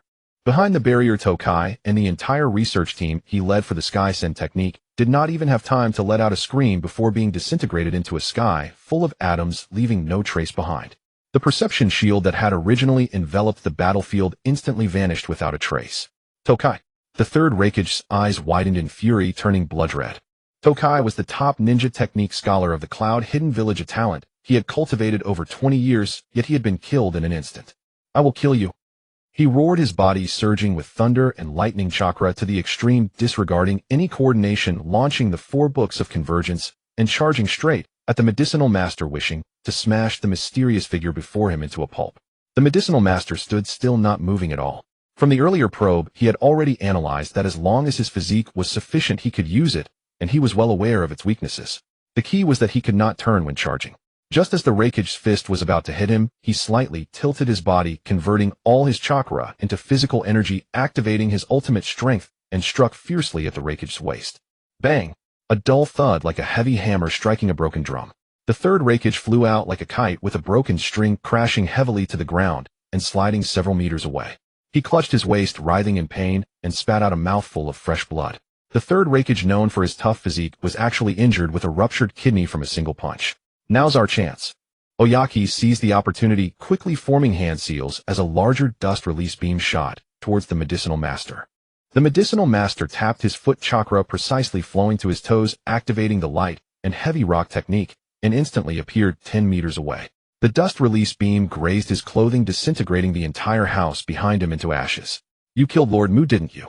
Oyaki floated in the air, trembling all over, his voice hoarse as he shouted, otherwise you would never be able to use dust release. This is the unique bloodline limit of Second Hokage Lord Mu. Upon hearing this, the medicinal master immediately recalled the bandage-wrapped figure, though he maintained an expressionless demeanor and replied, "Lord Mu. Who was that? Can't anyone use dust release? You seek death."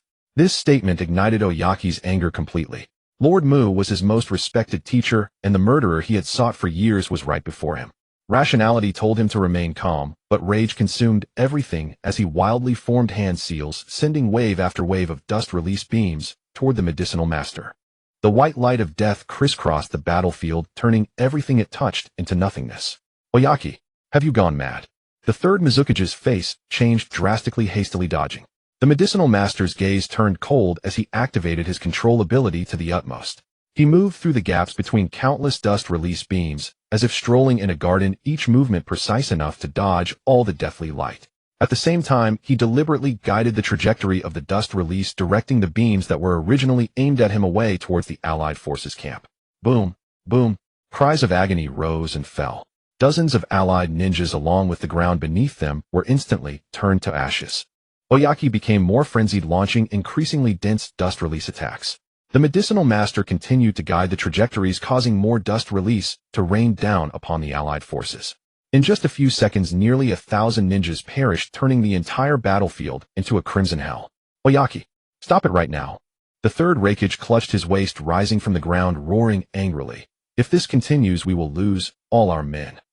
If you keep going crazy, I will take the Cloud Ninja and slaughter all your Rock Ninjas first." The Mist Ninjas feel the same way. The third Mizukage said coldly, already gathering water blades in his hands. "If you keep randomly killing our own, we will team up to deal with you first."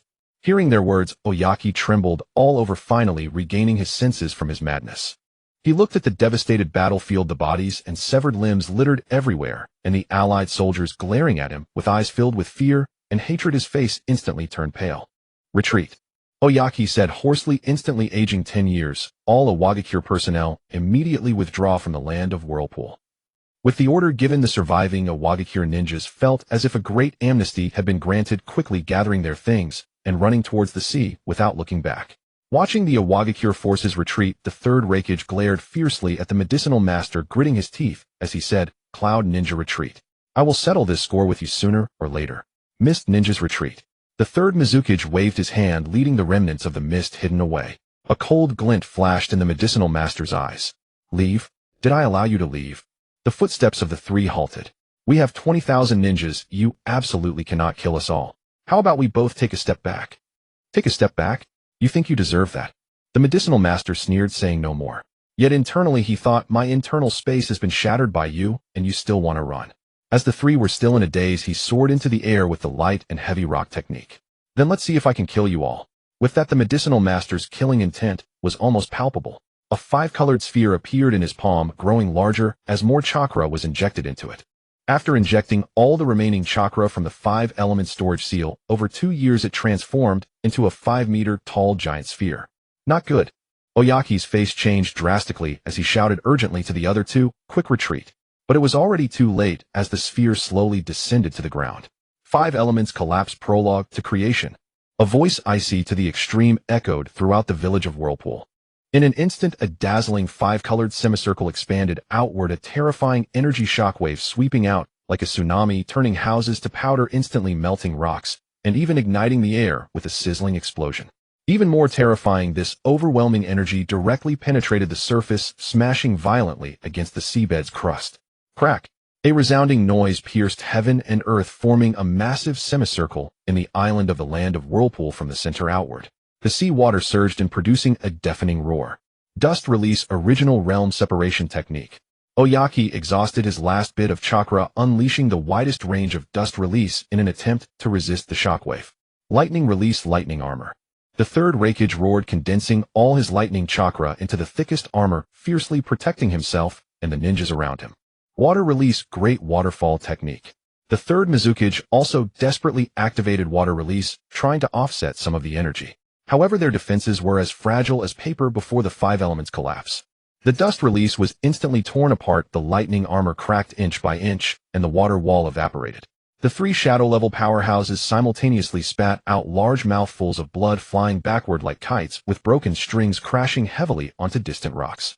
The surrounding allied soldiers did not even have time to scream before being turned to ashes by the five-colored energy. The five-colored light slowly dissipated. The center of the sphere, the village of Whirlpool, completely vanished. In its place was a massive pit hundreds of meters deep. The entire land of Whirlpool began to split in two, visibly sinking into the sea.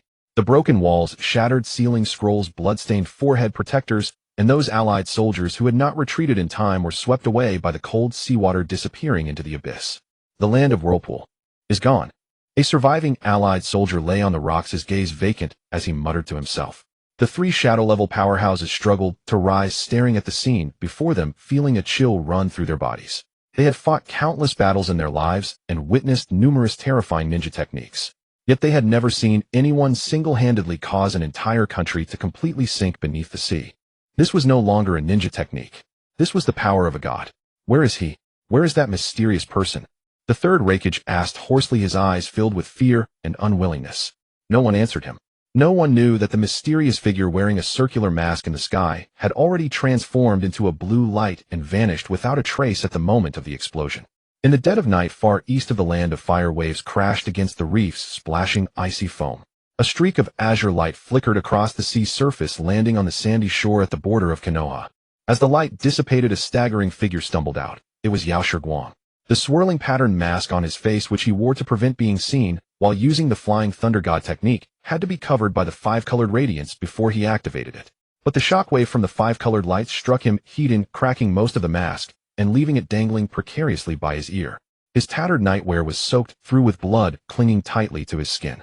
The wounds exposed through the holes had already healed under the effect of the regeneration jutsu, leaving not even a scar. Suddenly his legs gave way and he nearly collapsed onto the sand. He quickly reached out to steady himself against a nearby reef, barely managing to keep his balance. When his inner space, shattered rage had clouded his mind, making him impulsive. He had poured all the chakra accumulated over 2 years in the 5 elements storage seal into the 5 elements collapse genesis finale. As a result, the only chakra left in his body was barely enough to use the Flying Thunder God technique over the sea. If not for the fact that the remaining chakra after the technique was just sufficient for one body flicker, he might not have made it back. His fingertips trembled slightly. He lacked the strength even to clench his fists. Leaning against the cold reef, he gasped heavily, his chest heaving violently. It wasn't the pain from the wounds, but sheer exhaustion, mental fatigue, and the complete depletion of chakra that left him feeling like a drained husk.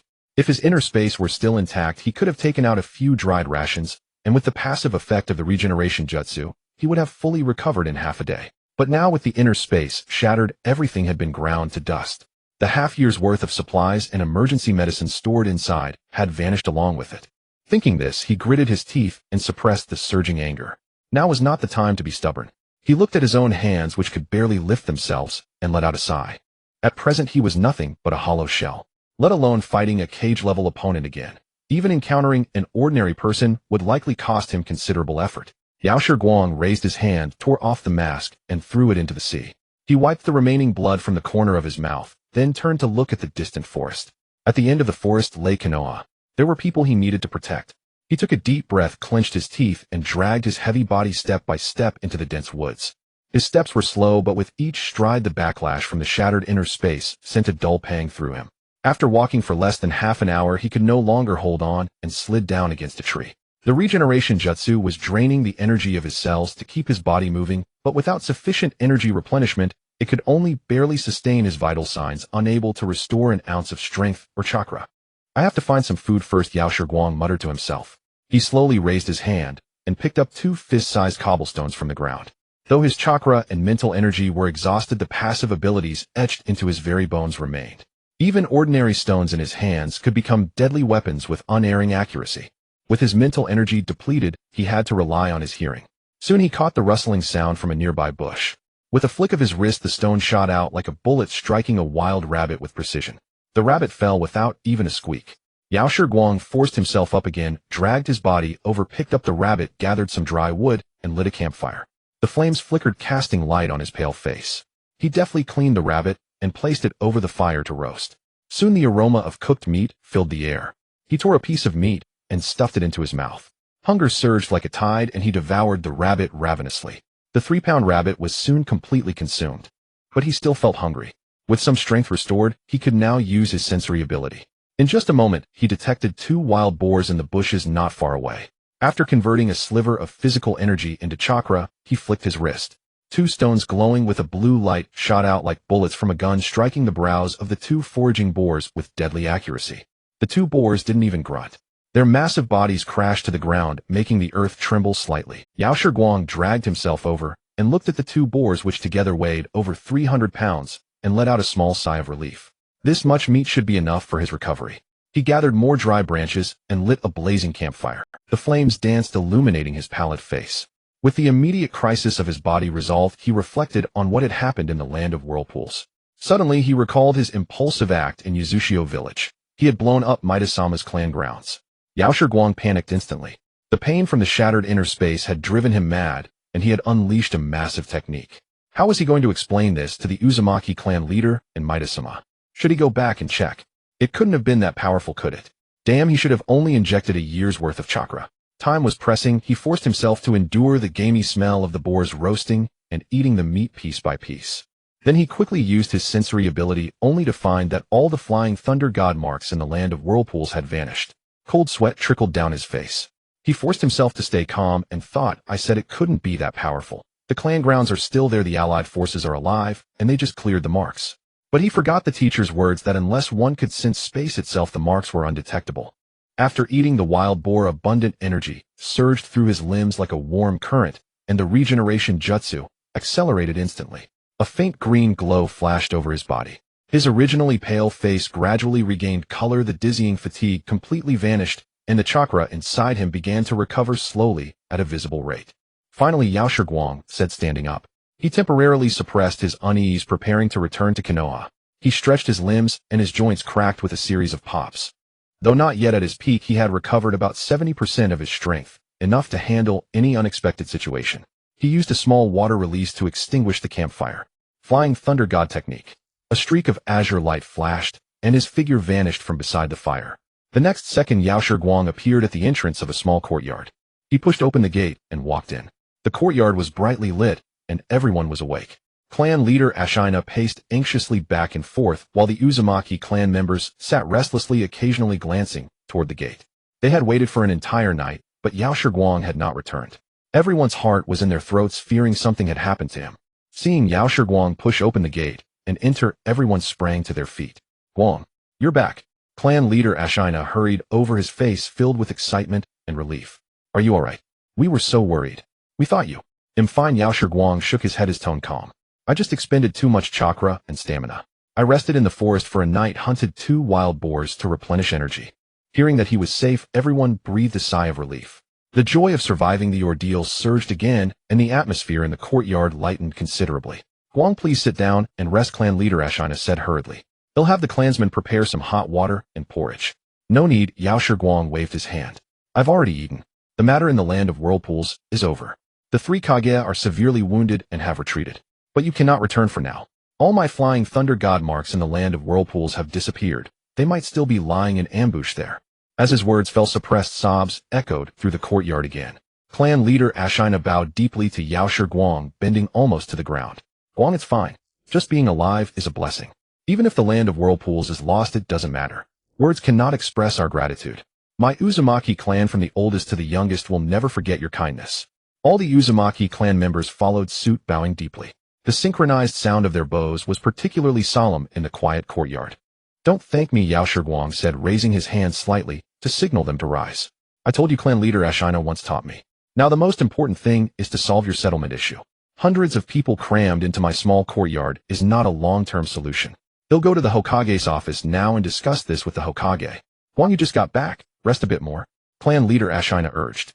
The settlement can wait a day or two. No, Yao Shiguang shook his head. The sooner it's arranged, the sooner you can feel at ease. With that, he turned and walked out of the courtyard, heading toward the Hokage building. Dusk deepened and the orange-eared glow of sunset filled the sky. The roof of the Hokage building glowed warmly in the twilight, but it could not suppress the heavy atmosphere within. Yao Shiguang pushed open the door of the Hokage's office. Third Hokage Sarutobi Hiruzen sat behind his desk, holding an unlit pipe in his hand, his brows tightly furrowed into a deep crease. Seeing Yao Shiguang enter, he abruptly stood up, nearly dropping his pipe. Junior, you're finally back. Sarutobi Hiruzen hurried over, scanning him up and down, his voice full of concern. I received word from the ENBU yesterday that the Uzumaki clan had appeared in your courtyard, but I waited a whole day without seeing you. Did something happen? Nothing. Yao Shiguang smiled. I just used up too much energy and spent the night hunting 2 wild boars in the border forest to replenish my strength. I'm here to report the battle situation in the land of whirlpools. Sit down and tell me slowly. Sarutobi Hiruzen forced him into a chair and poured him a cup of warm tea. Drink some water first. No rush. Yao Shiguang took the cup, took a sip, and began to speak slowly. He recounted everything except his inner space and the final technique, telling Sarutobi Hiruzen every detail. From rushing to Yuzushio village using himself as bait to draw the attention of the entire allied force, stalling the 3 Kage for a full 5 minutes to cover the evacuation of all clansmen to his own retreat. Sarutobi Hiruzen listened quietly, his pipe never lit.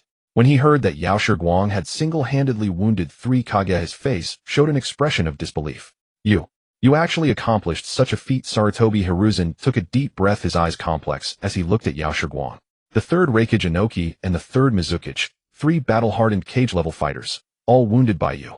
They didn't uncover your identity, did they? Yes, Yao Shiguang nodded, his tone calm. The 3rd Raikage's kidney is ruptured. He'll need at least half a year to recover. I didn't see clearly the extent of Inoki's and the 3rd Mizukage's injuries, but they must be hurt too. Unable to use jutsu for a while. At least half of the allied forces are dead or wounded. They won't be able to launch any large-scale war for some time. I was wearing a mask and the techniques I used were newly learned. They certainly won't be able to trace it back to me. Good. Excellent. Sarutobi Hiruzen slammed the table in excitement, a glint flashing in his murky eyes. You've rendered a great service. Not only did you save the Uzumaki clan, but you also dealt a heavy blow to the arrogance of the 3 great hidden villages. This will keep them quiet for at least a decade. It was my duty, Yao Shiguang said calmly. But what about the Sand Village and the Land of Rain? At this, Sarutobi Hiruzen's smile faded and a hint of guilt crept into his eyes. I'm sorry, Guang. The war has actually expanded. Hanzo of the Rain Country is quite formidable. Tsunade and the others couldn't hold out, so I sent Danzo to reinforce them. It's fine. Yao Shiguang shook his head. These are minor matters. As long as the Uzumaki clan is saved, everything is worth it. Now the most important thing is to solve the settlement issue for the Uzumaki clan. Hundreds of people crammed into my small courtyard is not a long-term solution. At this, Sarutobi Hiruzen's brows furrowed again. Yes, that's a big problem. So many people arriving at once. Konoha's housing is already tight. And the Uzumaki clan are outsiders. If they aren't settled properly, it could easily cause conflicts with the original residents, leading to chaos. I have a suggestion, Yao Shiguang said. Let the Uzumaki clan live with Maida-sama. With Maida-sama? Sarutobi Hiruzen was momentarily stunned, then his eyes lit up, and he slapped his thigh. Right? Why didn't I think of that? Mito herself is a princess of the Uzumaki clan. Having them live together will not only help the Uzumaki quickly find a sense of belonging, but Maida-sama can also help look after them and mediate any potential disputes. Moreover, Yao Shiguang continued, the Senju clan has long dispersed. Most of the original Senju compound is now vacant with only a few families still living there. The area is spacious, the environment is good, and the houses are still intact. A little cleaning would make it livable, and it could accommodate all the Uzumaki clan members. Sarutobi Hiruzen fell into thought. The Senju compound was indeed the best choice. Ever since Lord Hashirama passed away, the Senju clan had gradually scattered across the village, and the original compound had fallen into disuse. Having the Uzumaki clan move in would solve the housing problem, give Maida-sama some company, and leverage the lingering prestige of the Senju to deter any Konoha clans that might object. A triple benefit. This is an excellent suggestion. Sarutobi Hiruzen nodded emphatically after a moment of thought. I agree. He'll go talk to Maida-sama and the teacher. She'll be delighted. Tomorrow he'll have the ANBU and logistics department thoroughly clean out the Senju compound, and the day after the Uzumaki clan can move in. Thank you, senior brother. Yao Shiguang bowed slightly. It's I who should thank you. Sarutobi Hiruzen sighed, looking at Yao Shiguang's tattered appearance with concern. Junior, you've really worked hard this time. Go back and don't think about anything. Just rest well. He'll handle the Uzumaki clan's matters with Maida-sama. You don't need to worry. All right. Yao Shiguang nodded and stood up. Oh, Junior, Sarutobi Hiruzen suddenly called out to him. If possible, try to persuade the Uzumaki clan to join Konoha. Otherwise, if they return to the land of whirlpools, the 3 hidden villages will attack them again. Yao Shiguang paused in his steps, did not turn back, and merely gave a soft in acknowledgement. Then he pushed open the door and walked out. Night had fully fallen over Konoha. The streets were empty, with only the dim yellow glow of streetlights illuminating the way. Yao Shiguang walked along the deserted street, his steps steady. A drop of cold sweat silently slid down his temple. He paused for a moment, muttering guiltily, the land of whirlpools should be fine, right? Emerging from the Hokage building, the evening breeze carried the distinctive scent of Konoha brushing against his face and dissipating the fatigue of the great battle. Yao Shiguang walked without pause, returning to his own courtyard ready to share the good news with the clan leader. Pushing open the door, the courtyard was still brightly lit. The members of the Uzumaki clan had already spontaneously cleared an open space and set up temporary tents.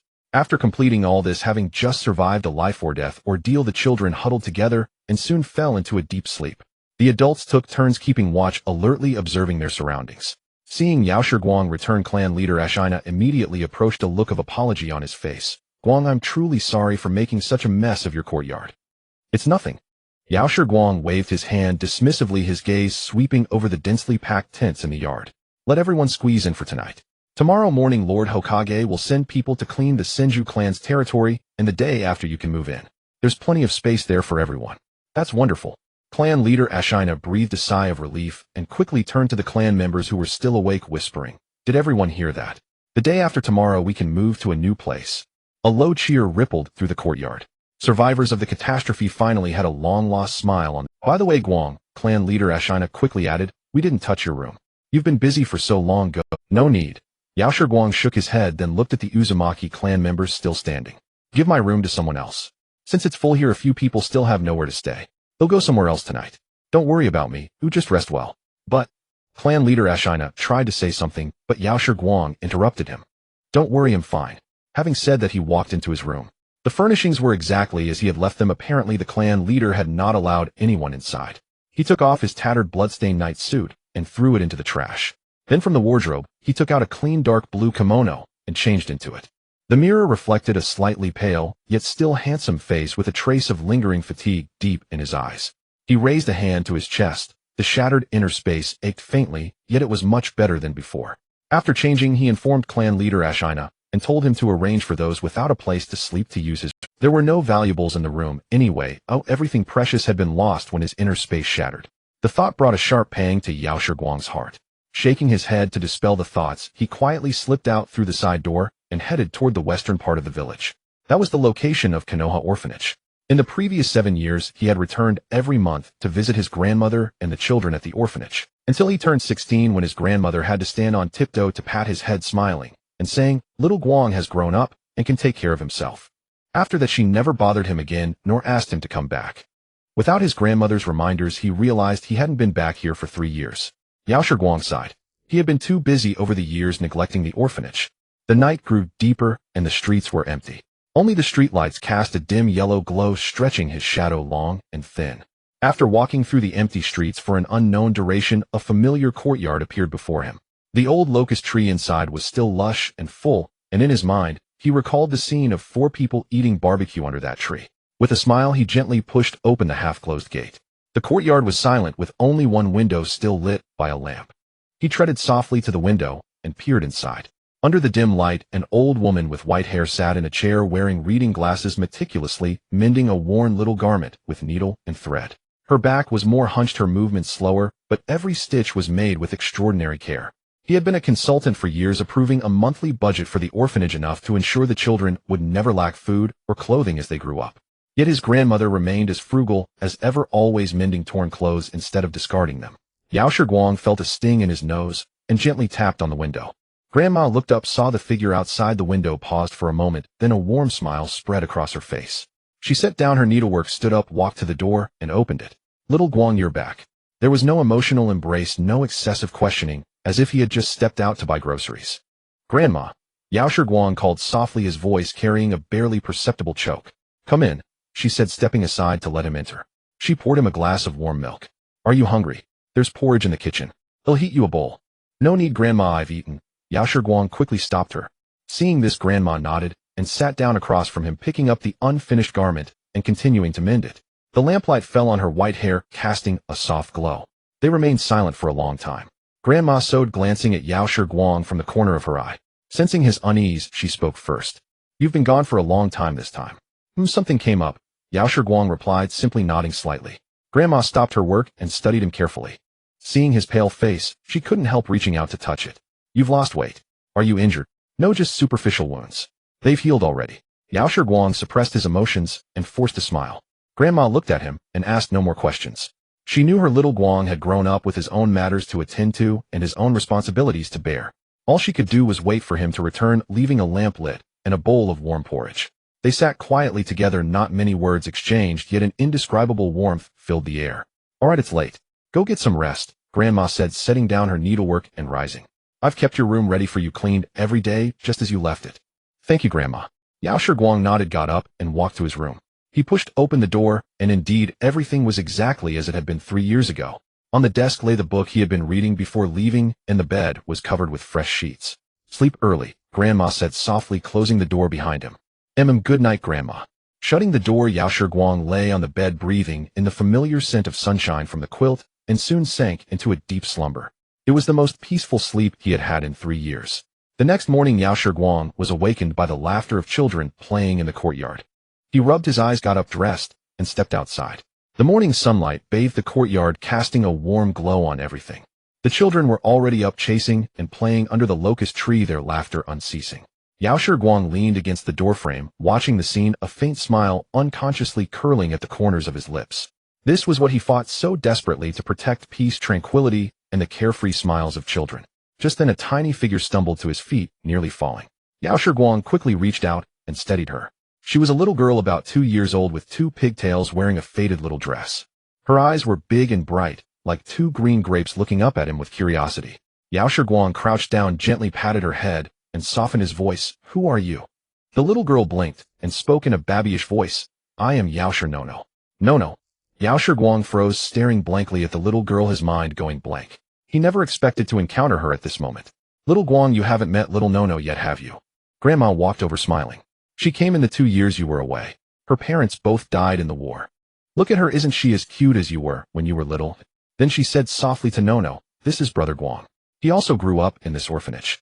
Nono looked at Yao Shiguang and nodded blankly. Yao Shiguang replied to Grandma, then gazed at Nono, a gentle smile on his lips. Very cute. He reached out and gently patted Nono's head again, asking, then Nono, what do you want to be when you grow up? Nono tilted her little head, thought seriously for a moment, and said with determination, I want to be a great ninja, just like Brother Guang. Protect the orphanage, protect Grandma, and protect all the children. Hearing her childish, yet resolute words, a complex emotion surged in Yao Shiguang's heart. All right, he said, looking at her seriously. Then you must work hard. Brother Guang believes you can become the greatest. Nono nodded vigorously, then skipped off to play with the other children. Yao Shiguang watched her cheerful back as he slowly stood up. He looked at the children running and playing in the courtyard, and at his grandmother sitting nearby, watching them with a smile. A myriad of emotions surged within him. But deep down he knew that the efforts of these years had not been in vain. He had succeeded. In the spring of Konoha's 32nd year, within a secret base buried 100 meters underground, the air was cold and damp, thick with the stench of decay. The candlelight on the stone walls flickered unsteadily, casting a long, elongated shadow of a withered. Uchiha Madara slowly opened his eyes. The Sharingan that once terrorized the entire ninja world had now transformed into a deep purple, with eerie patterns swirling slowly in his pupils. Yet these eyes, capable of destroying heaven and earth, had come at an unimaginable cost. He raised his bony, withered hand, observing the wrinkled skin covered in age spots, and couldn't help but cough violently. Each cough wrenched his internal organs, sending searing pain through his body. A mouthful of black, clotted blood trickled from the corner of his lips, dripping onto the cold ground. Heh! Madara let out a low laugh filled with resentment and self-mockery. I never thought Uchiha Madara would end up like this. The power of the Rinnegan was too overwhelming. Even he could not fully control it. To nurture these eyes, he had drained nearly all of his vitality. With his original strength, living past 100 years would have been effortless, but now he could clearly sense his life slipping away rapidly. At most, 10 years left. Madara closed his eyes, feeling the dwindling chakra and the decaying life force within him, and said in a hoarse voice, I must find a suitable vessel quickly. After my death, I will be resurrected using the outer path samsara of heavenly life technique. Thus he needed a vessel with immense chakra reserves and a special constitution. Throughout the ninja world, the ones most fitting this description were undoubtedly the Uzumaki clan, who possessed half of the sage's body. The Uzumaki clan. Madara murmured, a glint flashing in his eyes. Then he'll go to the Whirlpool country first and capture a few Uzumaki members. With their chakra and life force, my plan can proceed smoothly. Just then a black shadow slowly emerged from the darkness of the wall. He slipped out from the shadow, his voice sinister. Lord Madara, you are awake. Madara responded indifferently, without turning around. Any news outside? Reporting to Lord Madara, a major event has occurred in the ninja world recently.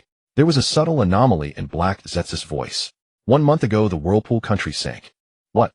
Madara turned his head in surprise, his purple Rinnegan showing an expression of disbelief for the first time. He stared intently at Black Zetsu, his voice suddenly rising. What did you say? The whirlpool country sank. How is that possible? Although the whirlpool country was merely a small nation, the Uzumaki clan's sealing arts were unmatched in the ninja world. The entire island was enveloped by a powerful sealing formation. Let alone ordinary ninja.